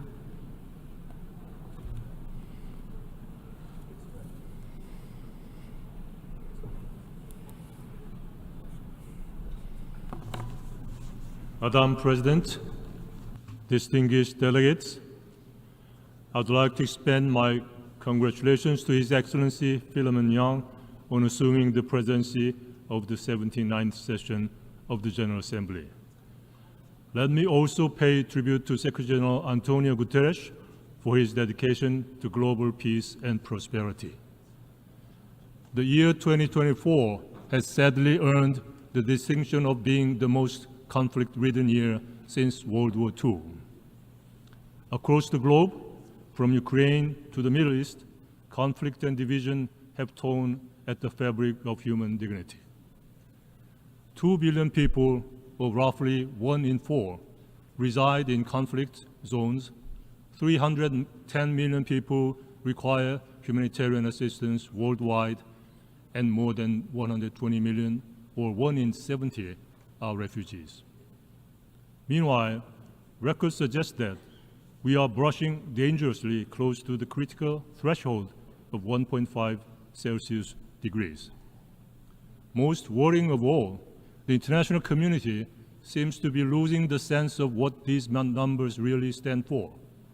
Real lives disrupted, families displaced, futures lost, and a planetary crisis looming. As the war of aggression against Ukraine drags on to its third year, as seemingly intractable challenges mount with no end in sight, cynicism and powerlessness are hardening in some quarters. There is growing belief that multilateralism is ineffective and the United Nations is no longer relevant. But I stand before you today to affirm that this is not true. My nation's very existence as a free, democratic, and prosperous country is the proof that the United Nations in action works. It was the first ever UN-led coalition that defended the freedom and democracy in the Republic of Korea, ravaged by war in early 1950s. Our journey from devastation to democracy and prosperity was made possible by the continued support of the international community, particularly through UN agencies and programs. The story of the Republic of Korea provides the antidote against paralyzing defeatism. It is a story of what we can achieve when good men and women choose to act together. A concrete evidence that multilateral system can make a real difference. If global challenges are mounting, then we must double down on multilateralism. We need more of UN in action, not less. This is why I applaud the timely and proactive initiative of Secretary General Antonio Guterres to convene the Summit of the Future this year. As we prepare to mark the 80th session of the UN General Assembly next year, we must ask ourselves, what will be the UN's role in the decades to come? Where do we see ourselves in the 90th and the 100th session of the UN General Assembly? The Pact for the Future is the culmination of all our soul-searching at the Summit of the Future. It galvanizes our resolve to act not just for the present, but for the future generations as well. Mr. President, now the onus is on each and every one of the UN members to fulfill the commitments on the 2030 Agenda for Sustainable Development and the Paris Agreement. Earlier, I mentioned that UN in action works, but we must not forget UN in action actually means UN members in action. Under the foreign policy vision of President Yoon Suk-yeol, the Republic of Korea seeks to be a global pivotal state, recognizing both its indebtedness to the multilateral systems and its growing ability to be their champion. The Republic of Korea is committed to do its part as a UN member by serving three functions: a facilitator, a supporter, and an initiator. First, in the global efforts to build sustainable peace, the Republic of Korea will act as a facilitator. Peace is not merely the absence of conflict. It is the sustainable presence of security and opportunity. The Republic of Korea understands this deeply, having endured the trials of war and division. Today, the Republic of Korea is one of the core contributors to UN peacekeeping and peace-building efforts around the world. Its troops and experts serve in some of the world's most volatile regions, providing not just security, but hope. To ensure that peace is durable, however, it is important to go beyond the individual efforts of contributing countries. The Republic of Korea advocates strengthening the UN's peace-building architecture with the Peacebuilding Commission at its core, fulfilling its unique mandate to bridge all three pillars of the United Nations to bring greater coherence and a more integrated approach. We will actively participate in the peace-building architecture review next year with a focus on how to strengthen the humanitarian, development, and peace nexus. We will also align our humanitarian aid and development cooperation programs with the United Nations activities to promote peace and security around the world, and collaborate with the United Nations to identify multifaceted challenges and address their root causes in a coherent and holistic manner. At the heart of our mission as a facilitator is our role as an elected member of the Security Council for the 2024 through 25 term. Our focus is on peacekeeping and peace building, advancing the UN peace and security agenda, and addressing the complex relationship between climate and security. However, we must also face the dysfunctions that have hampered the Council's effectiveness. It is increasingly difficult to justify the current structure when a permanent member continues its war of aggression on its neighbor, challenging the fundamental tenets of the UN Charter it is tasked with upholding. The misuse of its right to veto is putting deadlocks on important and urgent work.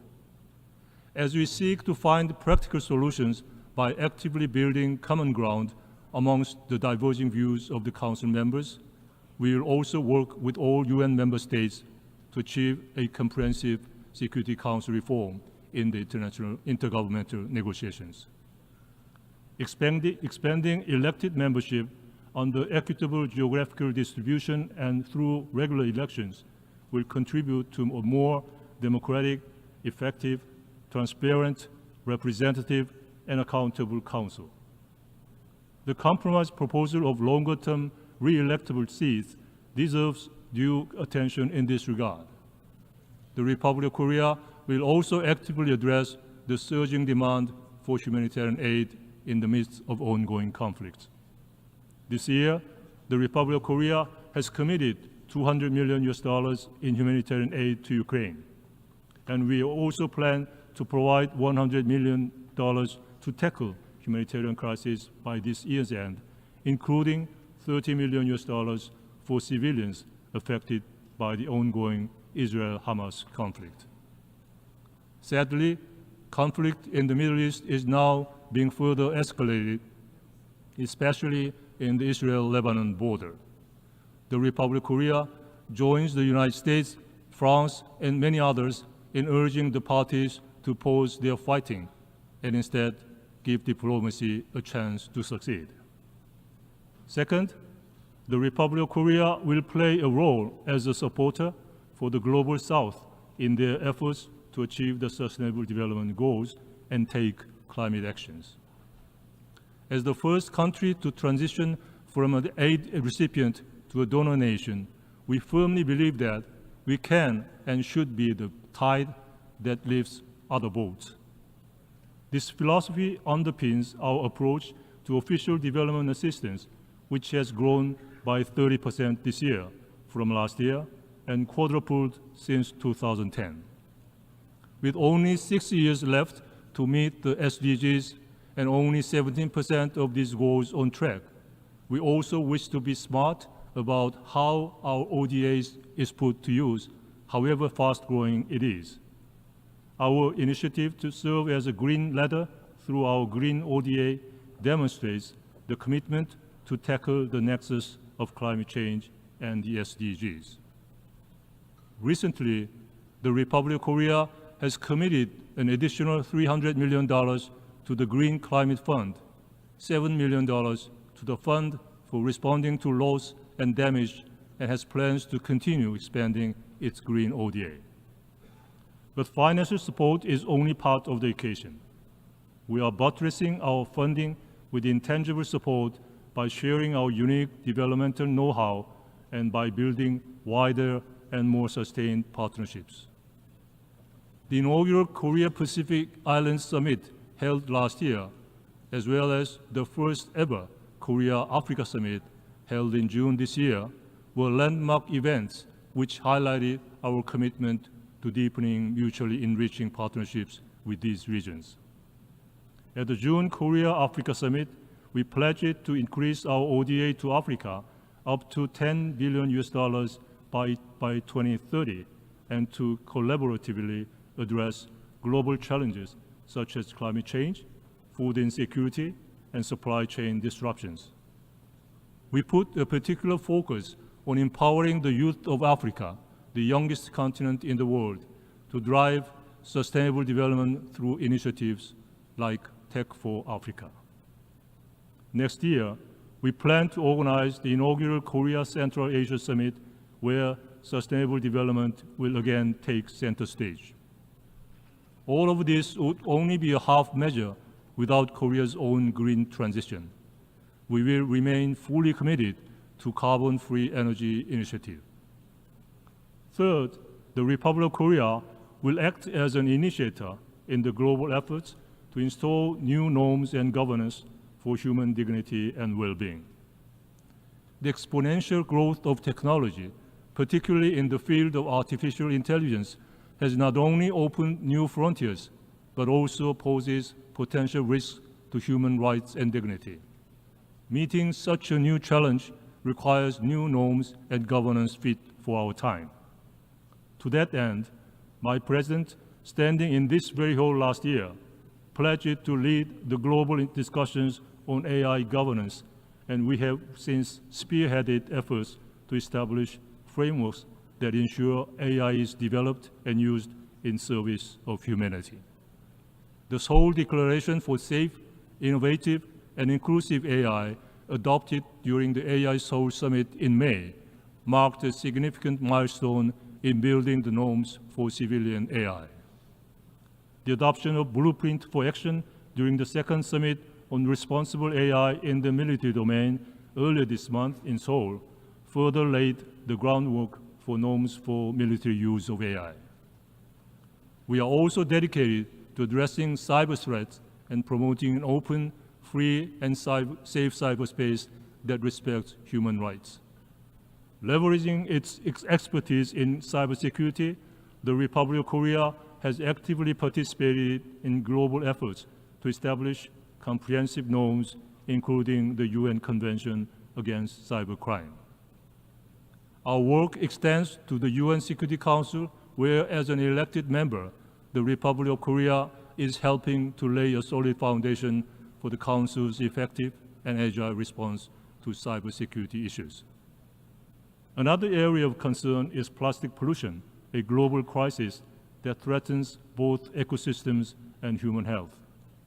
The Republic of Korea will host the 5th and the last session of the Intergovernmental Negotiating Committee on Plastic Pollution in Busan in November this year, where we hope to work with the UN members to reach a binding agreement to end this pollution.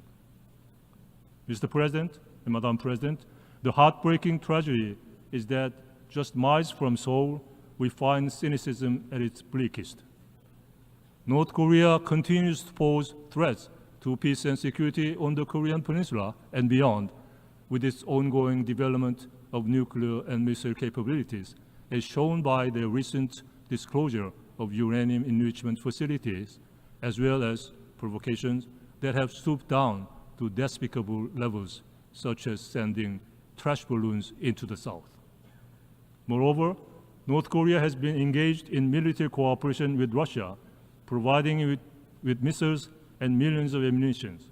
It is indeed deplorable that Russia, a permanent Security Council member and one of the founding states for the non-proliferation regime, is engaging in illegal arms trade with North Korea, and in April of this year, vetoed the extension of the mandate of the panel of experts on sanctions against North Korea, which had been functioning effectively for the past 15 years. The heart of the matter is that North Korea's nuclear and missile programs and egregious human rights abuses are two sides of the same coin. North Korea is only able to develop these weapons of mass destruction with impunity by repressing the human rights of its people and diverting scarce resources from its starving populace. What Pyongyang offers is not a vision, but a cold and self-serving calculus, a calculus that only sees twin deficits persisting indefinitely, a deficit of peace on the peninsula and a deficit of freedom in North Korea. Madam President, the August 15 Unification Doctrine unveiled by President Yoon Suk-yeol last month presents a vision of a unified Korean peninsula that is free, peaceful, and prosperous. Recognizing that achieving sustainable peace is an unfinished task on the peninsula, we firmly believe that the road to peace runs through the expansion of freedom and through the unification of Korean peninsula. This peace will contribute to global peace and security. Under this vision, freedom which has underpinned the Republic of Korea's independence, growth, and prosperity will at last be fully unlocked in the North, restoring the human rights of each and every Korean. Achieving this vision requires the international community to advocate the freedom and human rights of North Koreans who have no voice. The Republic of Korea is committed to working together with the international community to steer North Korea towards making the right decisions. Madam President, nearly 75 years ago, founders of the United Nations stood together, bound by faith in multilateralism, to defend freedom and sovereignty and uphold the UN Charter. As we approach the 80th session of the General Assembly next year, we must recommit ourselves to the principles that brought us together. Multilateralism is not an outdated concept. It is the only path forward. To stand idle in the face of today's challenges would be to abandon both the vulnerable today and the generation of tomorrow. Thank you very much.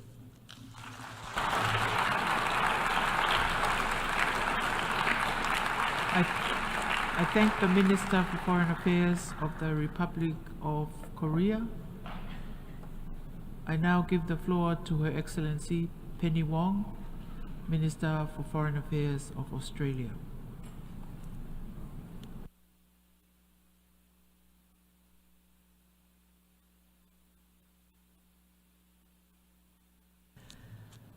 President, friends, steeled by the horror of the most catastrophic conflict in history, humanity forged our United Nations.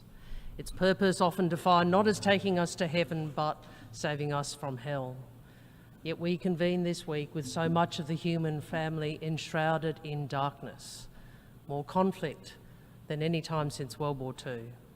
Russia's invasion of Ukraine, Sudan, Myanmar, Yemen, Gaza, and now Lebanon. Brutal, degrading conflict, ingraining hate and division, pushing peace into the unseeable distance and pulling neighbours into an endless, reflexive cycle of blame and retaliation. Such entrenched violence has its own gravity. More violence becomes the path of least resistance. Seeing past hatred is hard. Building trust is hard. Compromise is hard. Making peace is hard. But the future otherwise is not worthy of our children and the present not worthy of ourselves.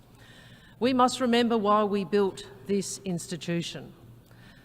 The United Nations system is where the world comes together to agree and uphold standards and rules to protect all of the world's peoples and the sovereignty of all nations. These rules always matter, and never more so than in times of conflict, when they help guide us out of darkness back toward the light, back on a path towards peace, stability, and prosperity. Not long after we last gathered here, Israel was attacked by the terrorist group Hamas, which killed 1,200 people.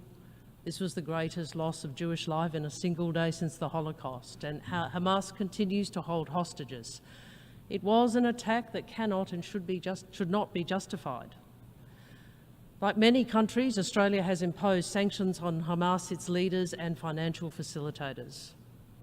In Israel's response, more than 40,000 Palestinians have been killed, more than 11,000 children, nearly 2 million Gazans displaced, some many times over, more than 2 million facing acute food insecurity. This must end. Palestinian civilians cannot be made to pay the price of defeating Hamas. All lives have equal value. Last month, we marked 75 years since the world established the Geneva Conventions, the foundations of international humanitarian law to limit human suffering in conflict. War has rules. Every country in this room must abide by them, even when confronting terrorists, even when defending borders. Israel must comply with the binding orders of the International Court of Justice, including to enable the provision of basic services and humanitarian assistance at scale. Australia shares the frustration of the great majority of countries more than 77 years since this General Assembly adopted Resolution 181, a plan for 2 states side by side, one Jewish, one Palestinian. 77 years later, that Palestinian state still does not exist, long held out as the promise at the end of a peace process that has ground to a halt. The world cannot wait. We must all contribute new ways to break the cycle of conflict. Earlier this year, Australia voted in the General Assembly in support of Palestinian aspirations for full membership of the United Nations. We have sanctioned Israeli extremist settlers and will deny anyone identified as an extremist settler a visa to travel to Australia. But individual country actions alone are not moving the dial. The international community must work together to pave a path to lasting peace. The world cannot keep hoping the parties will do this themselves. We cannot allow any party to obstruct the prospect of peace. As I've said for many months, Australia no longer sees Palestinian recognition as the destination of a peace process, but a contribution towards momentum towards peace. Australia wants to engage on new ways to build momentum, including the role of the Security Council in setting a pathway for 2 states, with a clear timeline for the International Declaration of Palestinian Statehood.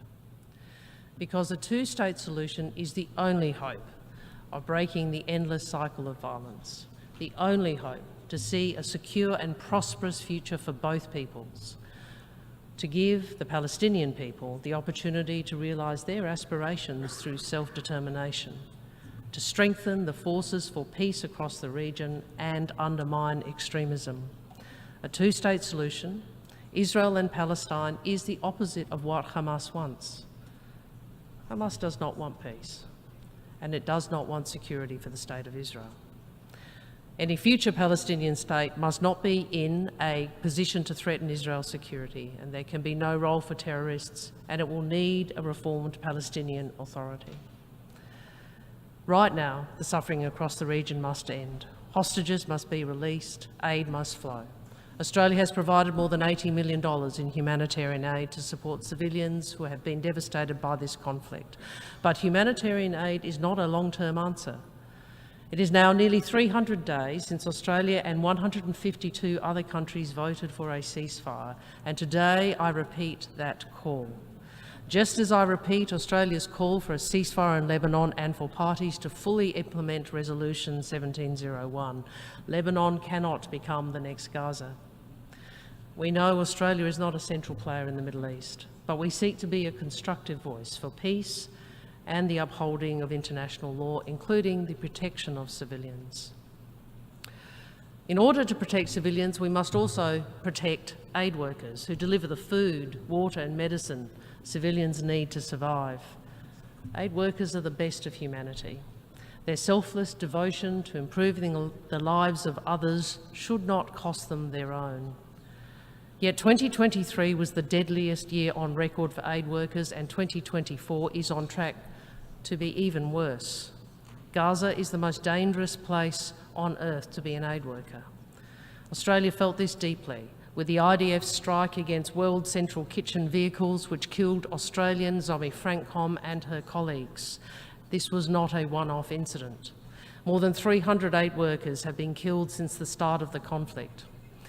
This week, Australia has convened a group of ministers to pursue a new declaration for the protection of humanitarian personnel. This declaration will be developed over the coming months to demonstrate the unity of the international community's commitment to protect aid workers and to channel that commitment into action in Gaza, in Sudan, in Ukraine, and in all current and future conflicts. All countries will be invited to join the declaration, and I want to thank my fellow ministers from Brazil, Colombia, Indonesia, Japan, Jordan, Sierra Leone, Switzerland, and the United Kingdom, and the humanitarian leaders who have partnered with us in this. As Zomi Francom's family said this week, people like Zomi are rare, and their bravery and selflessness should be not only celebrated but protected. They can't be brave at any cost. The world's peoples are counting on all of us here to rededicate ourselves to international humanitarian law and the rest of the rules we have agreed to preserve peace and security. Russia continues its vicious assault on the people and sovereignty of Ukraine in flagrant violation of the UN Charter. Aside from terrible damage and loss of life in Ukraine, Russia's invasion is also propelling the global crisis in food and energy security, raising the cost of living for working people all over the world.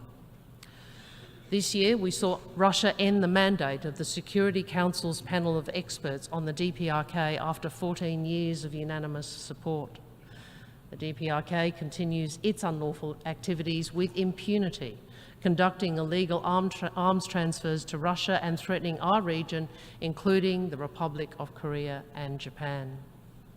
And we are concerned that Russia is sharing nuclear and space information and technology with Iran. Rules are being blurred, undermined, and at times blatantly violated. We must rally to defend these rules that protect us all, these rules that form the character of the world we want. A world where Australia and other countries have the freedom to decide our own futures without interference and intimidation.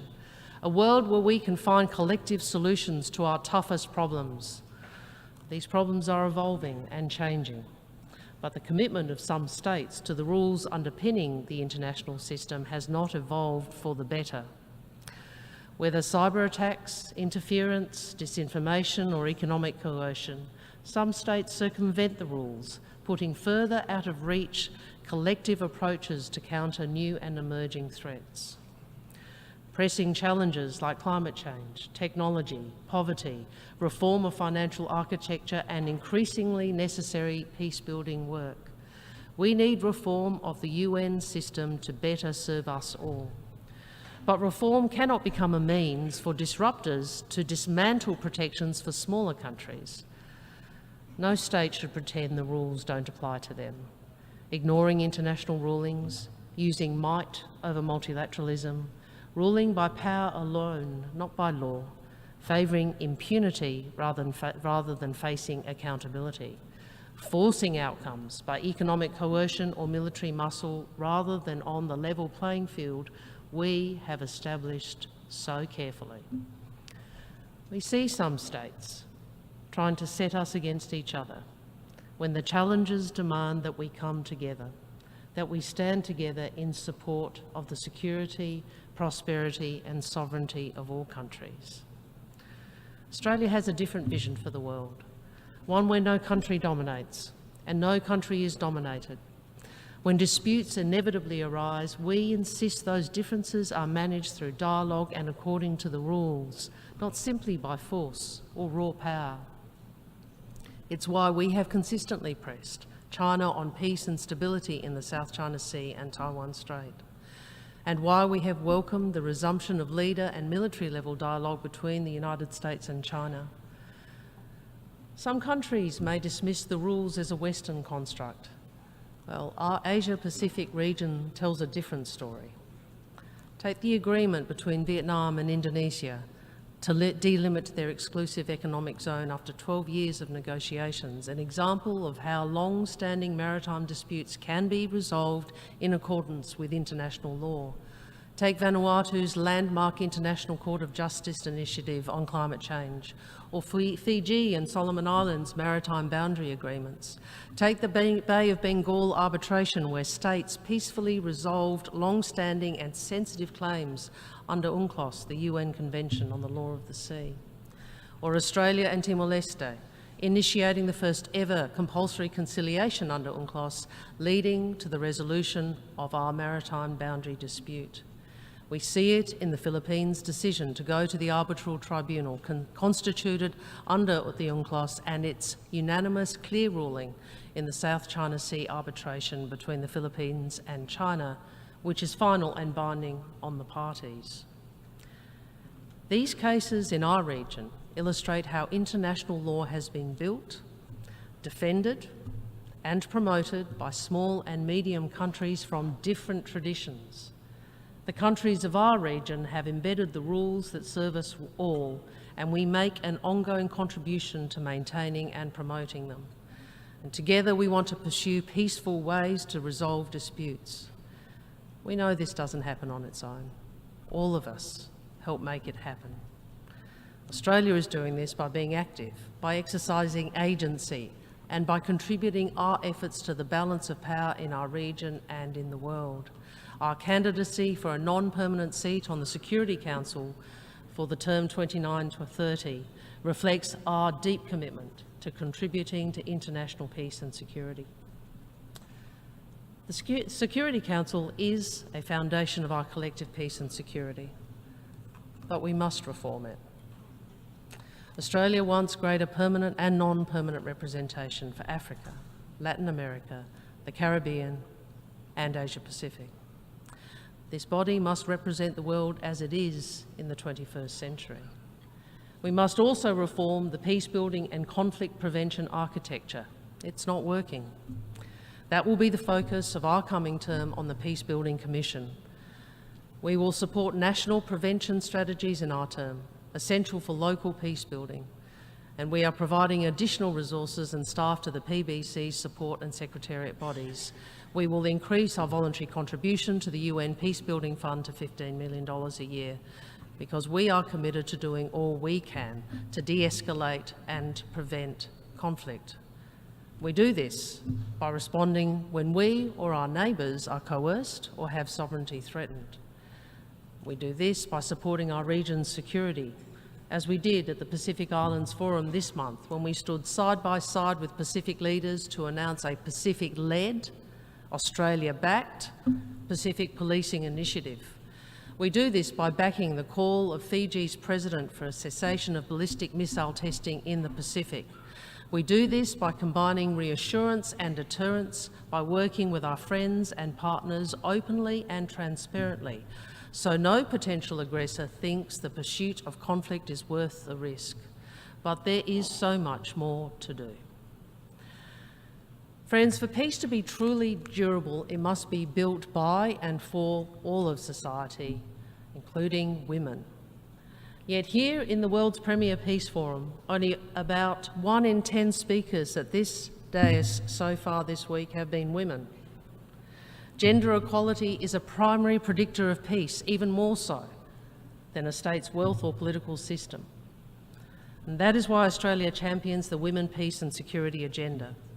We support initiatives we know are working, like the Southeast Asia Women Peace Mediators, who link stakeholders to enhance the potential for constructive dialogue, like the Pacific Women Mediators Network, a locally led, vibrant, inclusive platform to support women's political leadership.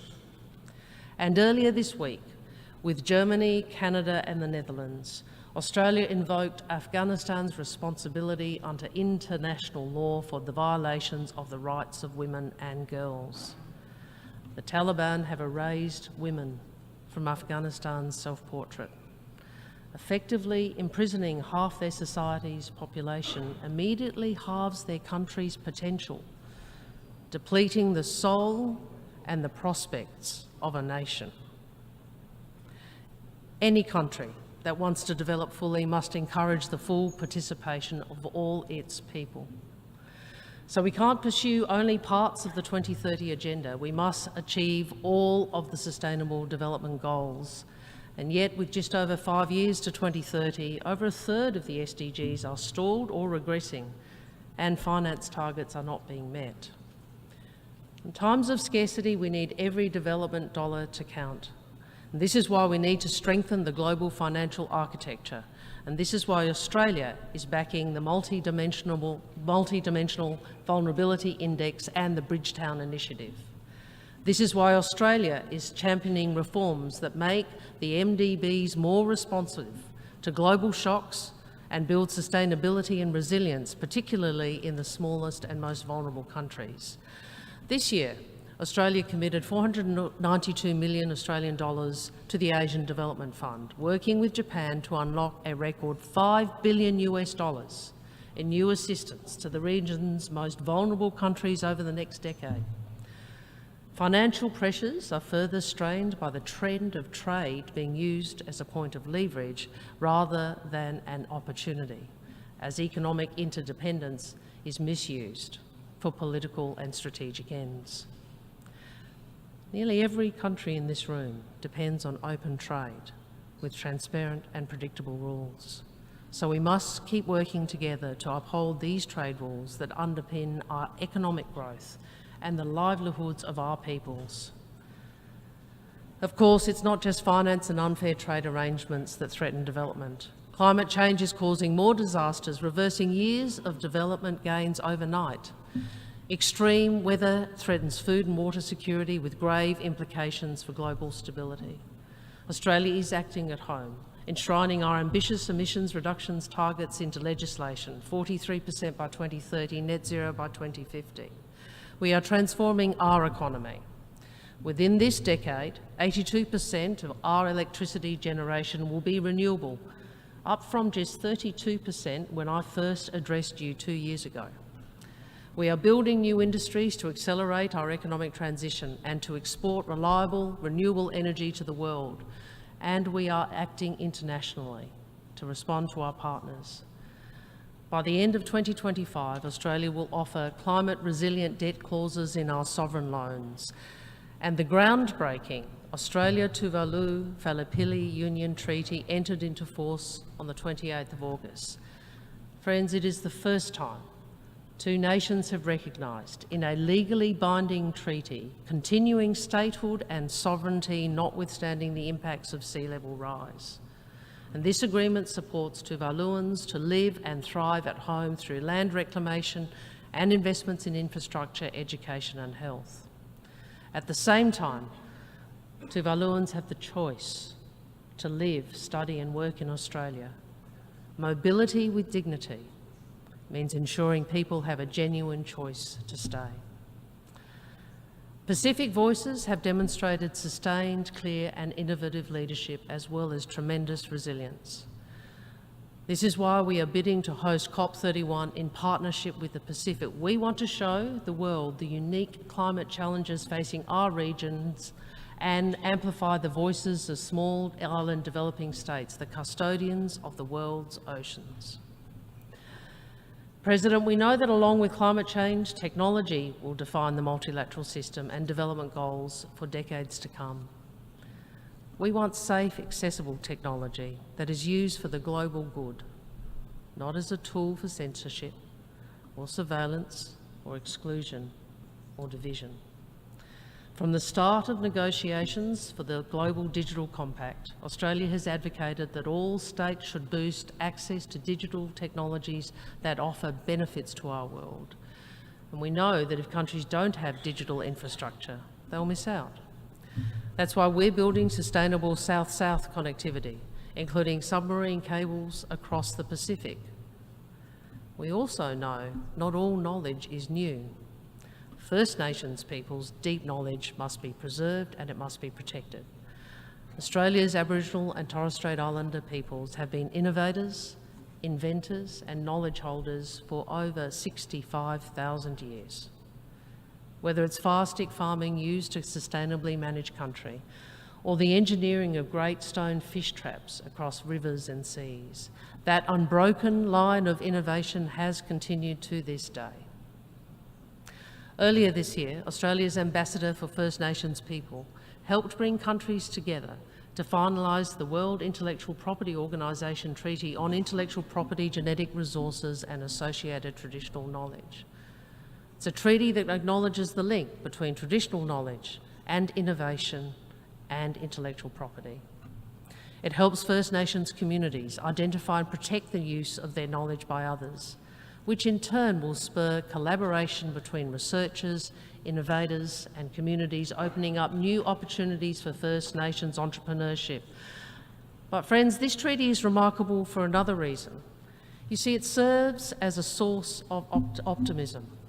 193 member states agreed on new rules to the world's intellectual property system. That's an extraordinary achievement. As I said at the outset, the international outlook is framed by entrenched division, where consensus often seems a lost cause. But we collectively move the intellectual property system a step forward, just as we collectively move forward this week with the Pact for the Future. And these recent wins remind us of the gains we've made that we all need to protect, of the ways our lives are better because of the United Nations, of the ways our world is better because of our collective contribution to the international system. It promotes economic development and makes trade more fair, together supporting job creation, overcoming poverty and enabling small and medium countries to resist coercion. It guards against the spread of nuclear weapons. It sets the standards that keep food safe. It assigns the satellite orbits that take the internet to the most remote reaches. It sets the standards that keep 120,000 flights and 12 million passengers safely in the sky every day. It is resolving and preventing conflicts in 53 peacekeeping and political missions. And each year, it saves more than 350 million children from malnutrition. And most of all, let us always remember this. We are collectively descended from people who lived in a harsher, more dangerous world, who built this UN system to confine horrors of the past to history and to give us all a better life. We have no option and we have no excuse but to find a way through our challenges today, immense and intractable as they are. we must work together. We must drive change where it is needed transparently, together. We must drive change to include all the world's peoples, to deploy the collective agency this forum provides so we combat climate change, poverty and coercion, so we negotiate peace. President, friends, we must not allow others to divide us for their own gain, to dilute the protections that are inherent in the UN Charter, that are codified in the Geneva Conventions. Rather, we have to reinforce those protections in the interest of all states and civilians. That is what Australia is for. A peaceful, stable, prosperous world for all, where sovereignty is respected and where civilians are protected. I thank you.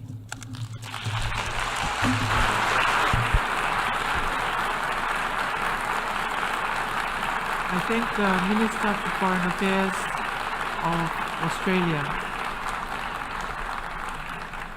I now give the floor to His Excellency Elba Romanus Baptiste, Minister for External Affairs, International Trade, Civil Aviation and Diaspora Affairs of St. Lucia. Distinguished Mr. President, I find it more than proper to set in motion my address to this 79th session of the UN General Assembly by invoking the wisdom of one of America's most outstanding orators, the late Dr. Martin Luther King Jr., who said, and I quote, "We are now faced with the fact that tomorrow is today. We are confronted with the fierce urgency of now. In this unfolding conundrum of life and history, there is such a thing as being too late. This is no time for apathy or complacency. This is a time for vigorous and positive action," unquote. Mr. President, over the decades, we, the representatives of small island developing states, have come to this hallowed chamber to state the case for fairer treatment of our developmental needs and our challenges by the international community. We have argued for special and differential treatment because we are indeed different, indeed special, and indeed unique in our sizes, our economies, our finances, our social circumstances, our vulnerabilities.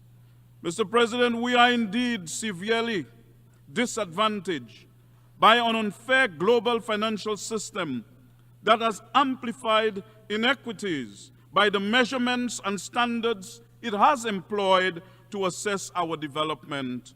And despite our best efforts, it seems that we were simply engaging in odes to the deaf, because there has hardly been the type of concrete and fundamental responses and actions to change the rules and the systems that have been suppressing our developmental aspirations.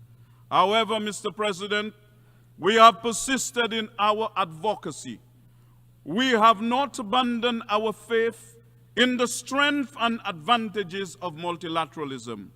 And so today, we are pleased to applaud two recent decisions by the international community that provide an expectation that the unique vulnerabilities and special circumstances of St. Lucia and other small island developing states will receive the particular attention they deserve. I speak first of the 4th International Conference on Small Island Developing States, recently held in Antigua and Barbuda, which adopted a new 10-year plan of action for seeds. The Antigua and Barbuda Agenda for Seeds is a bold new plan to give priority at the international level to the sustainable development needs of seeds over the next 10 years and maps out the nature of the support which the international community must deliver in order to achieve them. Through this agenda, the economies of seeds can be transformed, and so there must be absolutely no delay in its implementation and in delivering on the commitments made to bring life to its provisions. This cannot wait. The second decision that we applaud is the recent adoption by the United Nations of the Multi-Dimensional Vulnerability Index, MVI. While we note that the resolution advancing the MVI calls for its voluntary adoption, St. Lucia urges the international community to speedily adopt and implement the MVI. It took the international community 32 years to develop and adopt this vital and necessary tool for sustainable development and global equity. Let us not wait another 32 years to test and implement it. The MVI must be brought into use today. This cannot wait. It is urgent because the challenges facing our small, open, and vulnerable economies are quite complex. Caribbean economies have, over the past 2 decades, been plagued by a number of interrelated and interlocking factors, including persistent fiscal deficit and high debt, stubborn and persistent structural rigidities. These interrelated factors have been significantly exacerbated by external shocks, including frequent and major fluctuations in energy prices, financial crisis, and more recently, the COVID pandemic and the Russia-Ukraine war, not to mention the planet's greatest existential threat, climate change. In this regard, there is a pressing need for immediate action to halt and reverse the slow progress that is being made on the issue of climate change and climate justice. This General Assembly needs no reminders of the violent and destructive impact of climate change and the extent of the peril in which the world, particularly seeds, finds itself as a result. St. Lucia is considerably dismayed and disappointed that after years of advocacy by seeds to establish the Loss and Damage Fund at COP28, the fund which should have been activated in July this year is yet to be operationalized. St. Lucia therefore urges those concerned to swiftly and urgently operationalize the Loss and Damage Fund so that seeds can receive timely support and on the scale required to recover from the disastrous impact of climatic events on their small economies and societies. Further, it is essential that at the forthcoming COP29, the special circumstances of seeds are protected and operationalized across the entire climate change policy agenda. This cannot wait. In the same way, the world must recompense seeds for the injustice of the climate crisis that we are suffering. Those countries which propel their economies, the economic development through the unholy and inhumane transatlantic slave trade and slavery of our African ancestors must pay reparations for this crime against humanity, which they inflicted upon the people they brought from Africa to the Caribbean and the Americas, as well as on the indigenous peoples of those regions. President, St. Lucia therefore reiterates the call it made at the 78th session of the UNGA that the UN should become seized of the question of reparations for the transatlantic slave trade and slavery in the Western Hemisphere. This is why, in part, our Caribbean civilization resents the current carnage in Gaza and the West Bank. Because in Gaza, President, for the last year, over 41,000 persons, the majority being women and children, have been killed by an Israeli army in the name of self-defense, occasioned by a terrorist attack on Israel on October 7, 2023, in which approximately 1,200 persons were killed. St. Lucia condemns terrorism in all its forms and manifestations, by whomever and whatever commits it.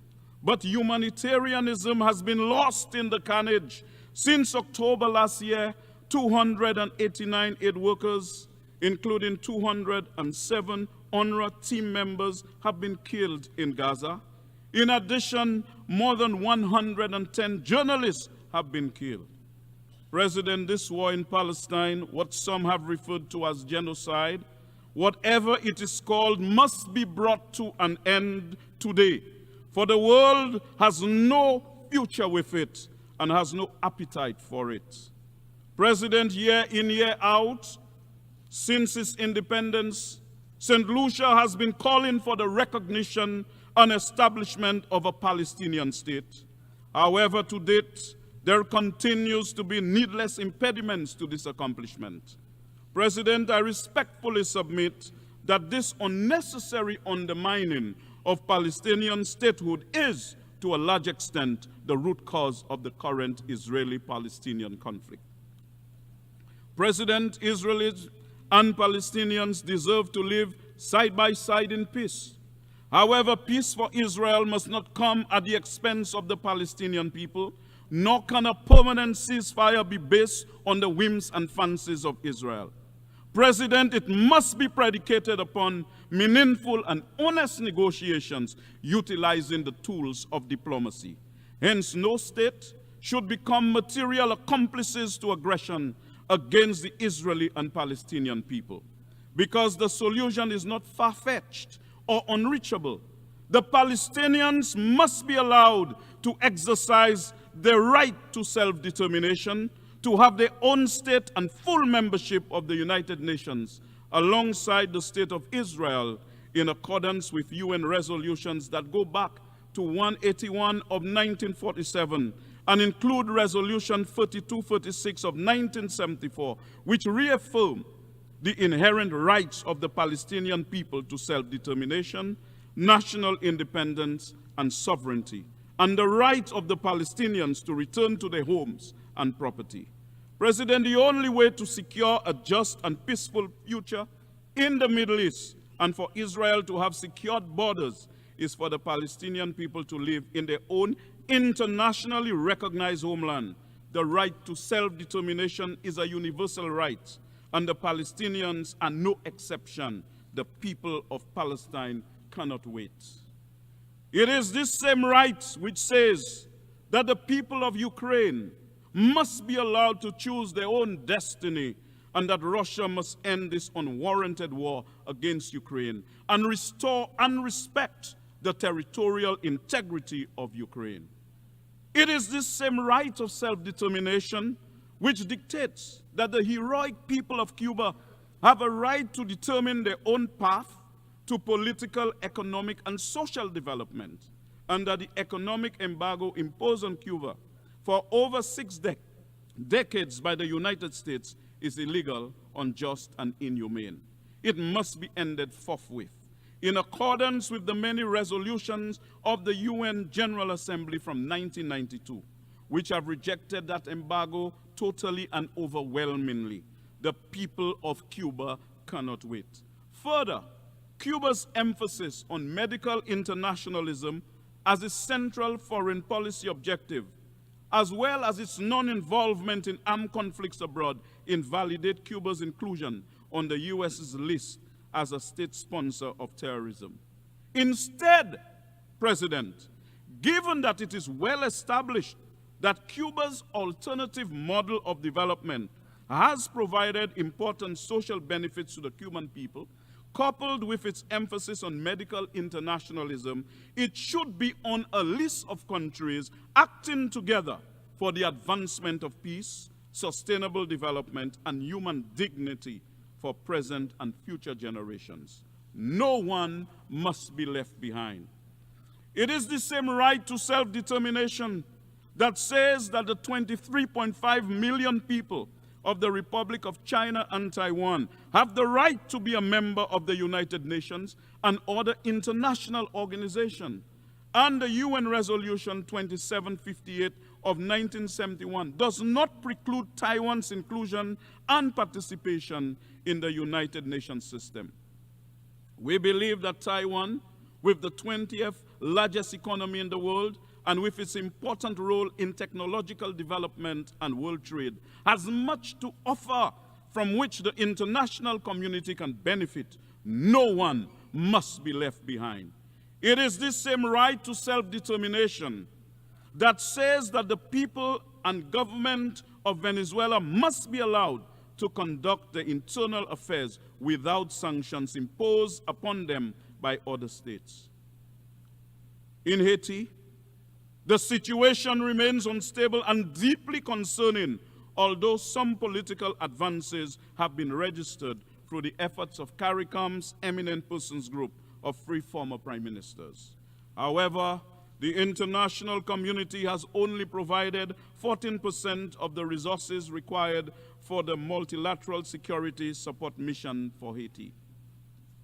We welcome the announcement from the President of Kenya this week that it will deploy 600 more security forces to Haiti by November, and we thank the government of Kenya for its support of the Haitian people. The funding required for humanitarian assistance in Haiti is also woefully short of its target. We therefore call upon all other countries which had pledged to assist Haiti to urgently and immediately fulfill their commitments to do so. Haiti cannot wait.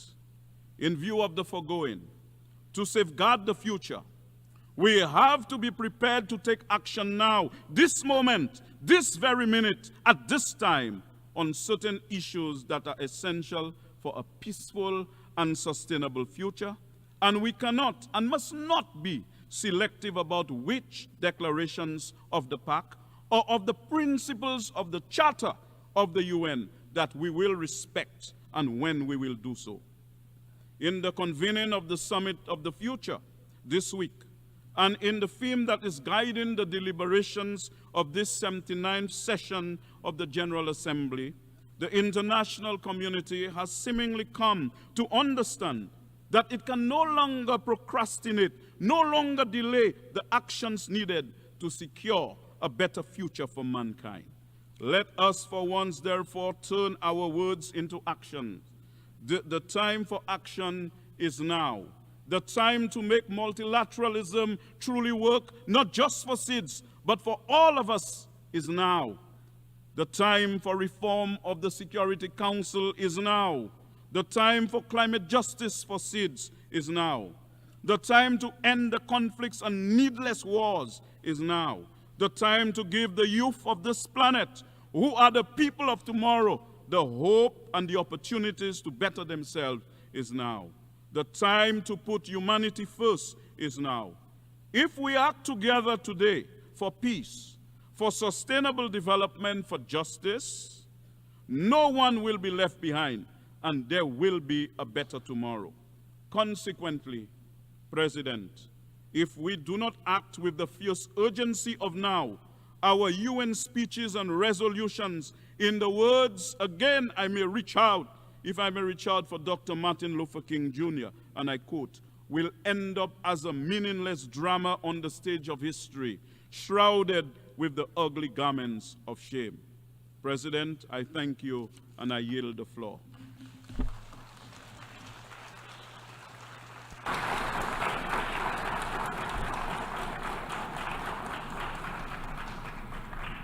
I thank the Minister for External Affairs, International Trade, Civil Aviation, and Diaspora Affairs of St. Lucia.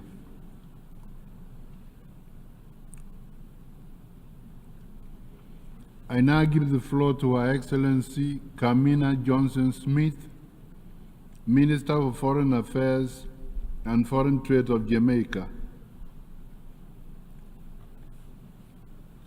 Thank you, Mr. President. I extend Jamaica's congratulations on your election to the leadership of this distinguished body.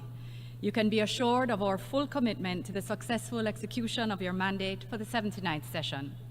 I also commend your predecessor, Ambassador Dennis Francis of Trinidad and Tobago, a fellow CARICOM national, for his successful tenure. We, the member states of the United Nations, are all facing the same world of multiple and intersecting challenges. The great difference between us, however, is our capacity to meet, withstand, and recover from the shocks they bring. If there is one realization that we must share, it is that these challenges cannot be solved alone. They can only be addressed through multilateralism, diplomacy, and international cooperation. Mr. President, Jamaica is a small island located in the second most climate vulnerable region in the world. We emerged from a brutal history of slavery and colonization, achieving political independence a mere 62 years ago. Until recently, most of our independent history has been characterized by high levels of poverty, debt, and unemployment. But as we chart a course towards sustainable prosperity, we are determined that these characteristics will not define the Jamaica we bequeath to future generations. Against the odds, Jamaica has been building our resilience. Our macroeconomic fundamentals today are stronger than they have been at any time over the past 50 years. Our credit ratings have been upgraded by international rating agencies, and our fiscal credibility has improved. Jamaica is now an attractive destination for investment. Over the last 10 years, in spite of the pandemic, we have more than halved our debt-to-GDP ratio, significantly reduced our poverty rate, brought unemployment to historic lows, and increased our minimum wage by more than 100%. Our management of the economy has created fiscal space that has allowed us to invest more into social welfare, national security, health, and education. Through our national broadband network project, we have increased internet penetration to 77% and internet user penetration to 85.1%. We're closing our domestic digital divide, providing more and better services online. We've also embarked on Jamaica's largest ever expansion and upgrade of infrastructure, using a mixture of pure budgetary financing and public-private partnerships. Mr. President, these advancements have been hard-won.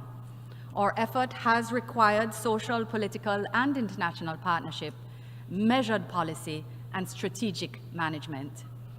Even as we acknowledge the sacrifices made to enable our achievements, we recognize that many of our successes can be easily eroded by exogenous shocks, including climate change, which we view as a clear and present danger to humanity. As a small island developing state, Jamaica is severely affected by higher temperatures, warmer seas, sea level rise, and the increased intensity and frequency of natural disasters. Hurricane Beryl, which impacted the Caribbean in July this year, was the earliest Category 5 hurricane on record. Beryl resulted in the dislocation of families and communities, along with significant damage to infrastructure, houses, schools, and farms. Damage was most severe in our agricultural belt, wiping out crops, killing livestock, and triggering knock-on effects on higher food prices and inflation. Our new climate-smart agricultural practices were no match for the hurricane. Her winds took the panels for solar-powered irrigation pumps and flattened 70% of our greenhouses.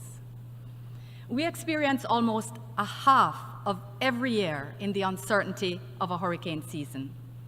Natural and climate-based disasters continue to set back efforts to attain the SDGs and realize sustained inclusive growth and development. We've therefore sought to strengthen our ability to respond to and recover from such disasters through a risk-layered approach to disaster response financing. Jamaica, therefore, has significantly increased resources to our contingency fund and the National Natural Disaster Reserve Fund. We've established the National Disaster Fund, triggered by measured impact on GDP, and become the first small island developing state to independently sponsor a catastrophe bond. Additionally, we participate in the Caribbean Catastrophe Risk Insurance Facility. These mechanisms, however, Mr. President, do not reduce the occurrence of disasters, nor prevent the disruption, dislocation, and destruction that they cause. It bears repeating that no country can combat the effects of climate change on its own. Jamaica, therefore, affirms our unwavering commitment to international cooperation to counter the negative impacts of climate change and to the pursuit of climate justice. We urge the major polluting nations to honor their commitments under the Paris Agreement and to meet their finance obligations. Furthermore, we welcome the adoption of the Antigua and Barbuda Agenda for SIDS, the ABAS, at the 4th International Conference on Small Island Developing States. More particularly, Jamaica endorses the call for a redoubling of international cooperation and action to accelerate mitigation and adaptation. All countries must maintain the target of limiting global temperature increase to 1.5 degrees Celsius through enhanced NDCs based on the principle of common but differentiated responsibilities. Allow me to pause here to congratulate the government of Antigua and Barbuda for successfully hosting the conference. Jamaica calls on the UN and international financial institutions to adopt a new climate finance goal at COP29. We further call for urgent and accelerated mobilization of international action and resources. This includes the full and effective operationalization of the Loss and Damage Fund to address issues of responsiveness and scale that are most critical for SIDS. Mr. President, Jamaica welcomes the adoption of the Multidimensional Vulnerability Index. We call on our development partners, including multilateral development banks and other international financial institutions, to urgently examine the index and commence its use. Rather than considering GNI alone, it takes into account the structural and environmental vulnerabilities of SIDS. Its use by MDBs will better align access to and terms of financing with supporting these countries' developmental needs. Jamaica also commits to advancing dialogue and cooperation with stakeholders in the international capital markets to adapt their operations to the vulnerability resilience profiles of SIDS. Improved access to development financing is fundamentally critical for SIDS, which are particularly off track in attaining the SDGs. Mr. President, the SDGs were adopted by leaders as a universal clarion call to tackle poverty, ensure peace, and promote prosperity. Jamaica shares the concern that globally only 17% of the SDG targets are on track. We are proud that our progress is further along domestically, and we fully support and are honored to co-lead the Secretary General's SDG Stimulus Leaders Group. International cooperation is urgently needed to drive sustained efforts to tackle structural and systemic issues that contain access to development finance. Through our collective advocacy, we aim to elevate the global agenda to ensure that no one is left behind. We call upon wealthier countries and the IFIs to partner with developing countries and to redouble their efforts to create and implement innovative strategies to unlock financing and spur investments towards attaining the SDGs.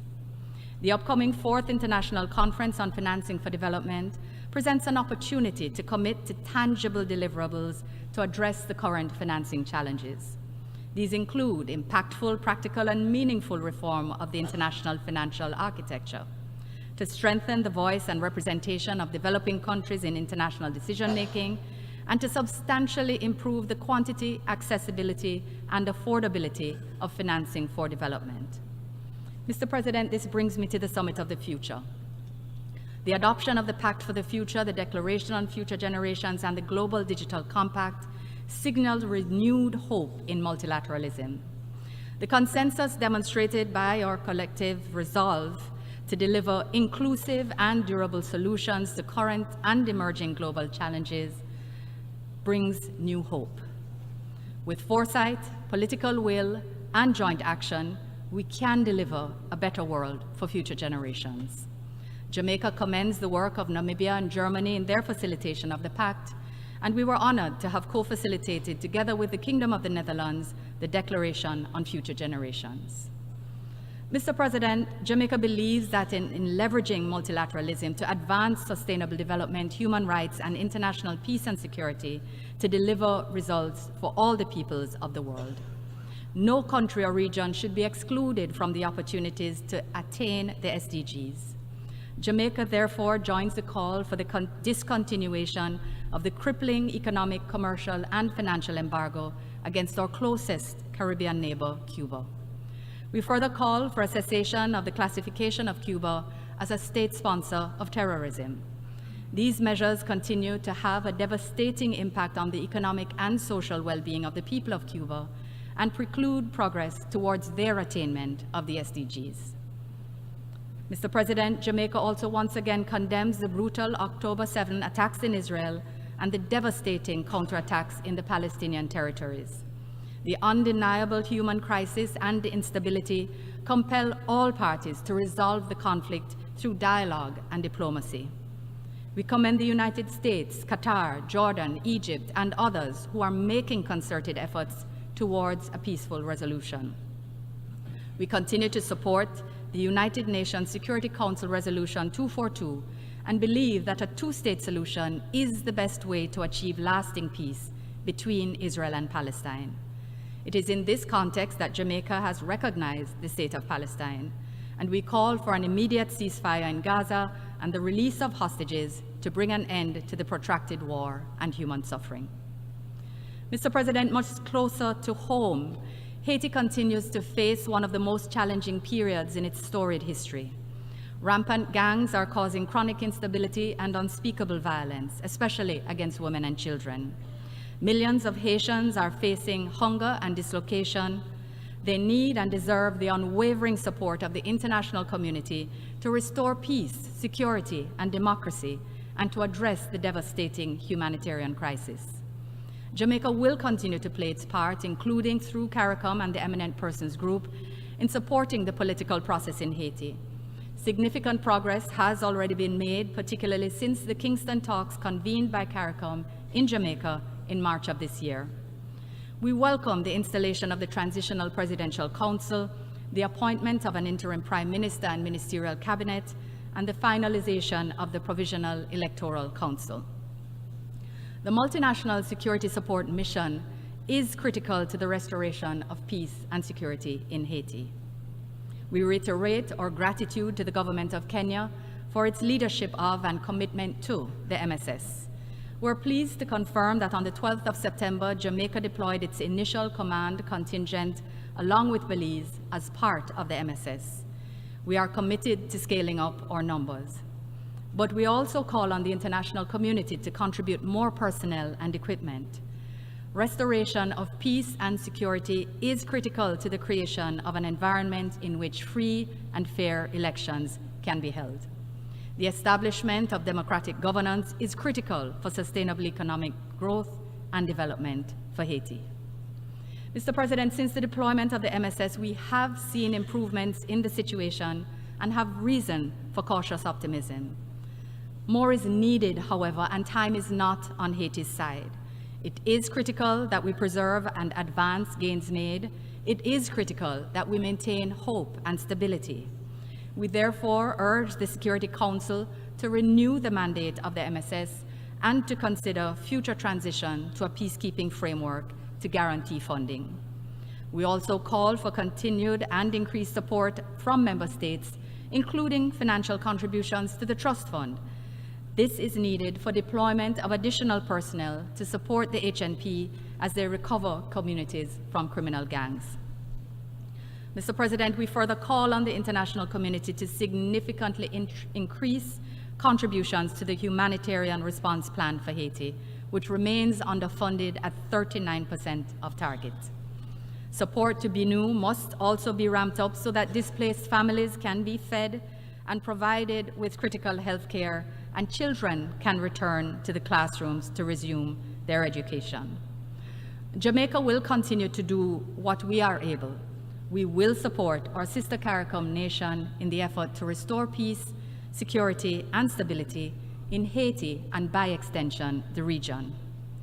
As Mr. President, Jamaica is seeking to comprehensively address the issue of gangs, crime, and violence in our own society, fully recognizing the compounding impact of transnational crime, including illicit trafficking in drugs, arms, and ammunition. We've embarked on a mission of transforming and strengthening our security forces and agencies while preserving human rights, increasing operational efficiency, and delivering high-quality policing services to the public. We have made significant improvements to the working conditions of our policemen and women, and the National Police College of Jamaica has now received the highest international accreditation for curriculum and quality of training. We continue to expand CCT networks in collaboration with our stakeholders, have increased mobility and introduced new equipment and technology, including forensics. We've also introduced new community policing models. The government is also undertaking social interventions in vulnerable communities. We've trained and certified approximately 40,000 at-risk youth and enrolled approximately 81,000 parents in parenting programs. We're also working closely with the private sector and NGOs to expand social services in vulnerable communities. On transnational organized crime, Jamaica has made substantial investments in advanced coastal radar systems and acquisition of offshore patrol vessels. We're also increasing the use of technology in securing our ports. Mr. President, as a result of these initiatives, major crimes have consistently declined to the lowest levels in 25 years. So far this year, there's been a 17% decline in homicides over last year. Jamaica is a safer place to live, work, raise families, and do business. We recognize that continued bilateral, regional, and multilateral cooperation, especially in the areas of training, intelligence sharing, and joint operations, is vital if we are to comprehensively and sustainably continue to reduce crime and violence. And in this regard, while we appreciate steps taken, we reiterate our call for more concrete action from bilateral partners to stem the illicit flow of small arms and ammunition from their ports. We welcome the recent outcome of the RevCon 4 on small arms and light weapons. More particularly, we welcome the emphasis placed on technical assistance and capacity building, customs control, emerging technologies, and through-life conventional ammunition management. These are all critically relevant matters to ultimately turning around crime-ridden inner-city communities into peaceful and prosperous ones. Mr. President, cybercrime is a major threat to citizen security and an obstacle to sustained economic development. International cooperation is necessary to address the matter of cybercrime. Jamaica actively participated in the negotiations together with our fellow CARICOM partners on the United Nations Convention on Cybercrime. We therefore look forward to the adoption of the convention by the General Assembly and look forward to future engagements within the framework of this instrument. In closing, Mr. President, Jamaica has taken difficult decisions and has taken responsibility for our economic future. We've demonstrated that we are able to positively impact our own outcomes and redefine our future. We continue to believe not only in our own resolve, but also in the power of multilateralism and international cooperation to overcome shared global challenges.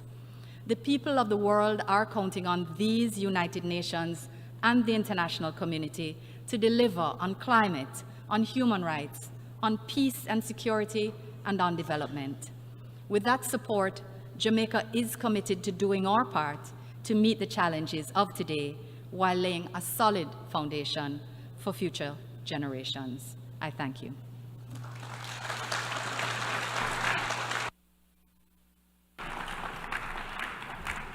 I thank the Minister for Foreign Affairs and Foreign Trade of Jamaica.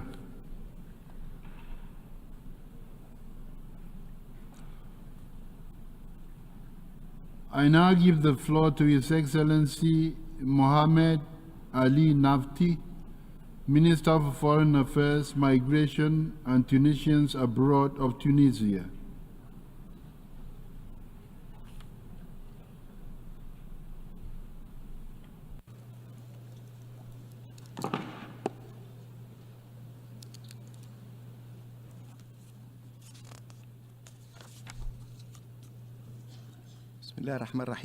In the name of God, the merciful, the compassionate, Mr. President, ladies and gentlemen. At the outset, it is my pleasure to extend our warmest congratulations to His Excellency, Mr. Philemon Yang, and the Republic of Cameroon on presiding over the 79th session of the General Assembly. We wish him success in conducting its work and stress Tunisia's support to his vision, namely unity and diversity for the advancement of peace, sustainable development, and human dignity for everyone, everywhere. I would also like to express our heartfelt thanks and appreciation to His Excellency Mr. Dennis Francis for a successful presidency. We renew our appreciation to the continuous efforts of the Secretary General, His Excellency Mr. Antonio Guterres, to restore trust in multilateralism. Mr. President, as hopeful as we are to achieve the necessary change and reforms and pave the way towards a safer, more peaceful, equitable, and sustainable world through the initiatives and tracks proposed in the Secretary General's framework, our common agenda, and through the outcomes of the Summit of the Future, we express deep concern and disappointment and denounce the current situation in the Middle East. The horrendous humanitarian suffering of the Palestinian people continues on their territory. For almost a year now, they have been subjected to the most despicable war crimes, a genocide, and all forms of violations of human rights and the purposes and principles for which the United Nations was established. Such violations are perpetrated by the occupying forces without any sense of accountability. Meanwhile, the international community remains unjustifiably and immorally silent. The failure of the international community to ensure the respect of the international humanitarian law, despite the measures imposed by the ICJ to protect civilians in Gaza from the risk of a genocide, puts the life of Palestinians at stake. Suddenly, the slogan repeated from different rostrums calling for human rights and humanitarian issues to take precedence disappears when it comes to the Palestinian people.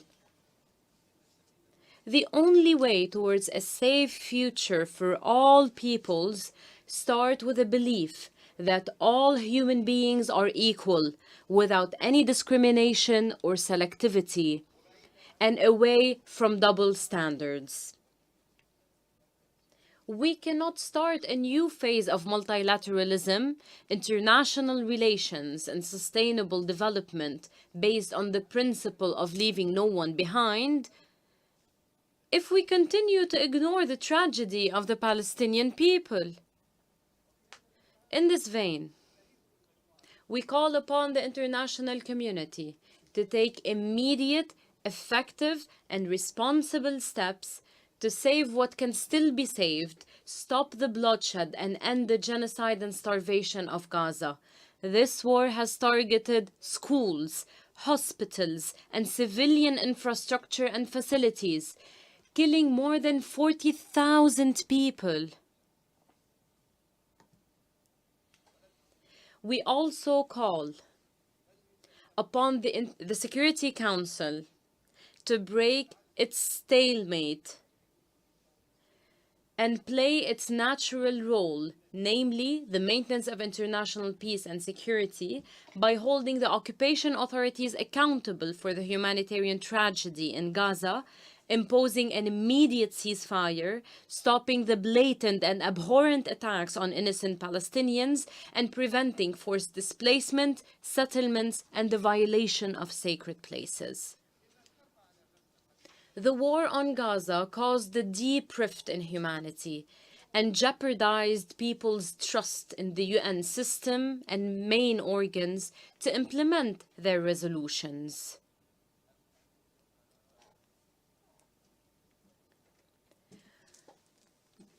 We recall the International Court of Justice's advisory opinion adopted on July 19, 2024 at the request of the General Assembly on the legal consequences arising from the policies and practices of the Zionist occupation in the occupied Palestinian territory.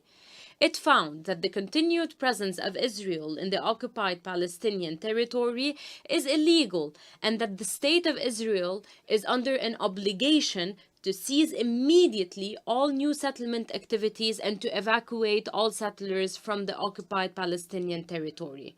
This opinion puts the international community to the test to prove its commitment to the supremacy of international law and its applicability to everyone without any exception, selectivity, or double standards.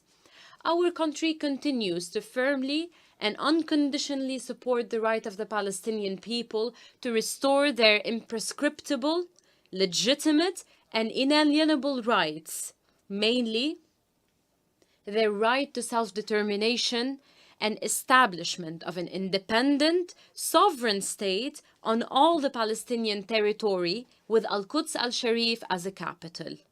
Tunisia stresses its support to the Palestinian request for full membership at the United Nations. We appreciate international recognition of Palestine and hope that it would lead to Palestine becoming a full member at the United Nations without further delay. Once again, we strongly condemn the attacks on brotherly Lebanon, targeting its people and threatening its stability and security at a time when our countries are meeting at the United Nations. We call upon the Security Council to take a firm stance to stop these crimes against humanity without delay. Mr. President, the principle of leaving no one behind cannot be achieved with slogans. We cannot achieve the desired goals and overcome the failures of the past and the present unless we all have a genuine will to change and reform. For this reason, we need a unified and responsible diagnosis of the root causes for the failure by the current international community to address the growing conflicts and wars, the increase in extremism, terrorism, and organized crime, the deterioration of crises and climate disasters which threaten the survival of millions of people. In addition, the levels of poverty, hunger, and inequality are unprecedented. There is a big increase in the number of refugees and displaced. The development and digital gap between the North and the South is widening, and the international financial system is unable to respond to the development needs of the majority of states.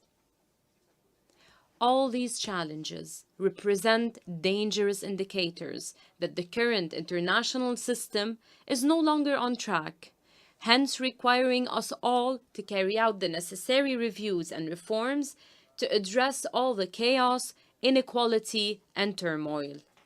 Those challenges also require states, peoples, and institutions to make joint efforts, share responsibility, and respect international law, the UN Charter, and human rights on an equal footing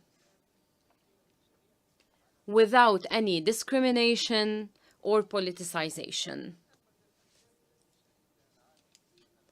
The past 8 decades have proven the urgent need for reforming international relations and reviewing the basics and working methods of multilateralism to address the needs of people and end every disorder which caused tragedy and suffering for millions and led to undeniable existential threats. Such threats cannot be addressed using the same tools and methods that only take into account the interests of a minority of states at the expense of others. In this regard, we stress the urgent need for developed countries to respect their commitment to financing development, supporting climate efforts, and effectively contributing to the eradication of poverty while supporting growth and building the resilience and sustainability of developing countries. We also stress the need for ending all forms of trusteeship, the imposition of policies and instructions, and interference in states' internal affairs to ensure their national sovereignty, independence, choices, and cultural specificities are respected, because this diversity is a source of wealth. The challenges ahead can only be faced by rebuilding international relations based on solidarity, fair and constructive cooperation, mutual respect, and equality.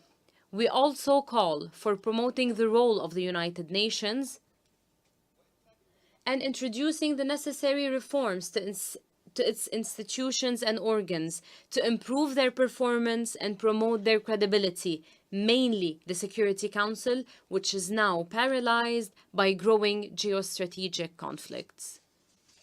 Mr. President, based on its genuine belief in multilateralism and its respect to the purposes of the UN Charter, Tunisia took part in all tracks and initiatives proposed by the Secretary-General's plan, Our Common Agenda, as well as the SDG Summit and the Summit of the Future, which was recently held here at the UN. If the necessary follow-up and implementation mechanisms are adopted, their outcomes represent a historic opportunity and an essential tool to overcome challenges, mitigate risks, and establish a safer, more peaceful, and sustainable world. At the same time, we reaffirm the urgent need to introduce structural reforms to the global financial system and review the role of credit rating agencies to alleviate the debt servicing burden on developing states and facilitate their access to development financing. This will allow them to recover from the repercussions of successive global crises for which they have paid a high price, even though they did not have a role in causing most of them. It will also allow them to focus their efforts on meeting the human development needs of their people.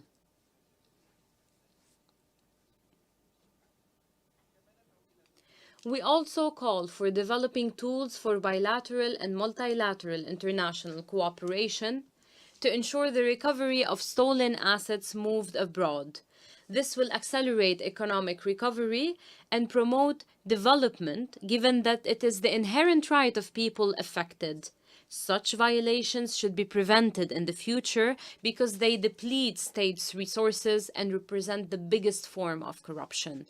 Mr. President, irregular migration is growing in a number of regions, especially in the Mediterranean, our region.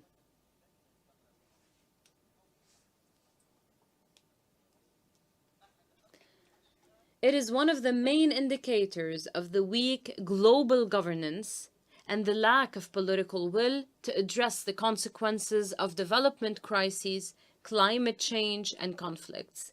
As we have stressed time and again, this multidimensional issue requires a collective responsibility-sharing approach among countries of origin, transit, and destination, as well as regional and international organizations to address the root causes of this phenomenon and not just its consequences. We also called for comprehensive solutions that address vulnerabilities, the decline in literacy rates, and weak development programs to usher in a new reality in countries of origin, especially in Africa, and provide their people with a dignified life and decent work opportunities to preserve their right to life and development and protect them from the perils of a journey they take in the Mediterranean seeking a better life, and to shield them against the exploitation of criminal, smuggling, and human trafficking networks. Our approach to dealing with irregular migration is clear. It is based on the respect of human rights and the rejection of all forms of racial discrimination and hate speech, while respecting our international commitments and national legislations. We continue to make every effort possible to save lives and provide the necessary care to those in need while preserving their dignity. However, We reject any implicit settlement project for irregular migrants. We also reject any attempt by politicians and the media to exploit the situation of migrants and their suffering to make political gains and achieve their suspicious agendas. Mr. President, in Tunisia, we are aware of the challenges in the phase ahead and are firmly attached to reform and the promotion of democracy, the rule of law, and good governance. These are based on fighting and preventing corruption and achieving our people's aspirations to more well-being, prosperity, and sustainable development. We are attached to the pillars of our foreign policy and international commitments and rely on our human capacities and our constructive cooperation and partnerships with our friends and partners based on mutual benefit.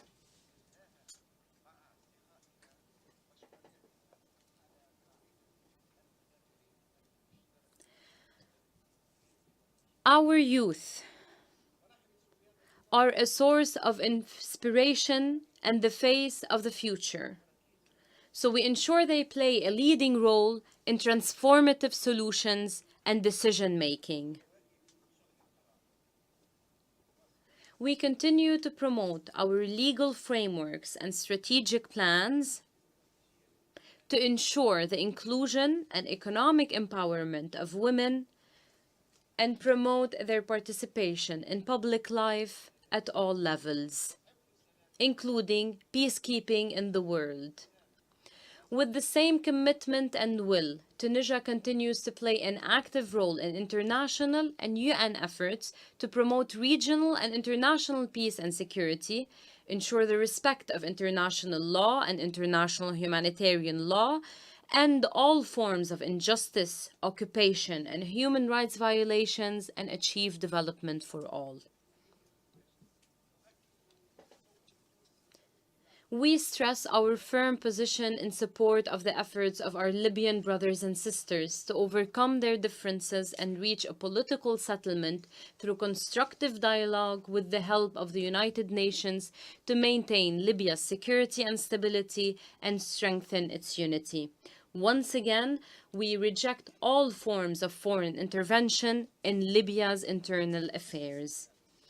We also call for uniting UN and international efforts to find a political solution for the situation in Syria and Yemen that ends the suffering of these two brethren people and restores peace and security while preserving their sovereignty, independence, and territorial integrity. Tunisia calls upon Sudanese parties to stop the fighting and opt for dialogue and peaceful settlements to overcome the current crisis and restore security and stability to the Sudan in order to end the scourge of war and displacement causing suffering to its people. With regards to the African continent, which is the most affected by climate change, global crises, terrorism, and instability, we call for more UN and international efforts to help the continent in overcoming its different challenges and crises and move forward towards stability, peace, security, and sustainable development. African solutions for African problems should be the approach for achieving the goal of silencing the guns by 2030. We once again call upon the United Nations to provide financial and logistical support to African-led peace operations. It is important that cooperation and coordination continue among UN and regional organs to achieve the Africa we want. Mr. President, the world has just entered a new phase of digital change, and the use of modern technologies is on the rise in all fields. As we stress the importance of the Global Digital Compact, we call for strengthening cooperation in technology transfer to bridge the digital gap between the South and the North so that no one is left behind. In the same vein, we call for fighting digital chaos and misinformation as well as the criminal and illegal use of digital technologies to sow the seeds of chaos and destabilize communities. Mr. President, the next phase is very complicated because of the challenges facing the security and well-being of the present and future generations and the future of our planet. We can no longer address the situation with the same tools and methods. We cannot repeat the mistakes of the past. The only way forward is based on solidarity, cooperation, and our shared destiny. Tunisia's foreign policy and diplomacy has always been based on optimism and pragmatism. Despite all the shocks and challenges facing our world, we believe that the UN remains our only hope, since it represents international legitimacy and since it carries the hopes and dreams of the people as we prepare to celebrate its 80th anniversary next year. God willing. Thank you. The Minister for Foreign Affairs, Migration and Tunisians abroad of Tunisia.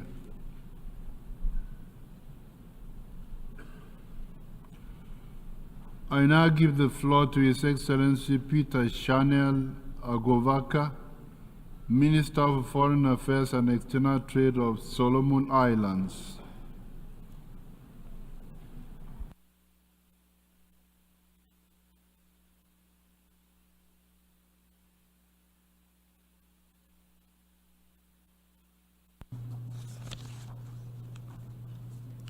Mr. President, it is an honor and privilege to address this 79th session of the General Assembly. I bring warm greetings from the government and people of my country, Solomon Islands. Mr. President, Solomon Islands extends a warm and sincere congratulations to His Excellency Philemon Yang as the President of the 79th session of this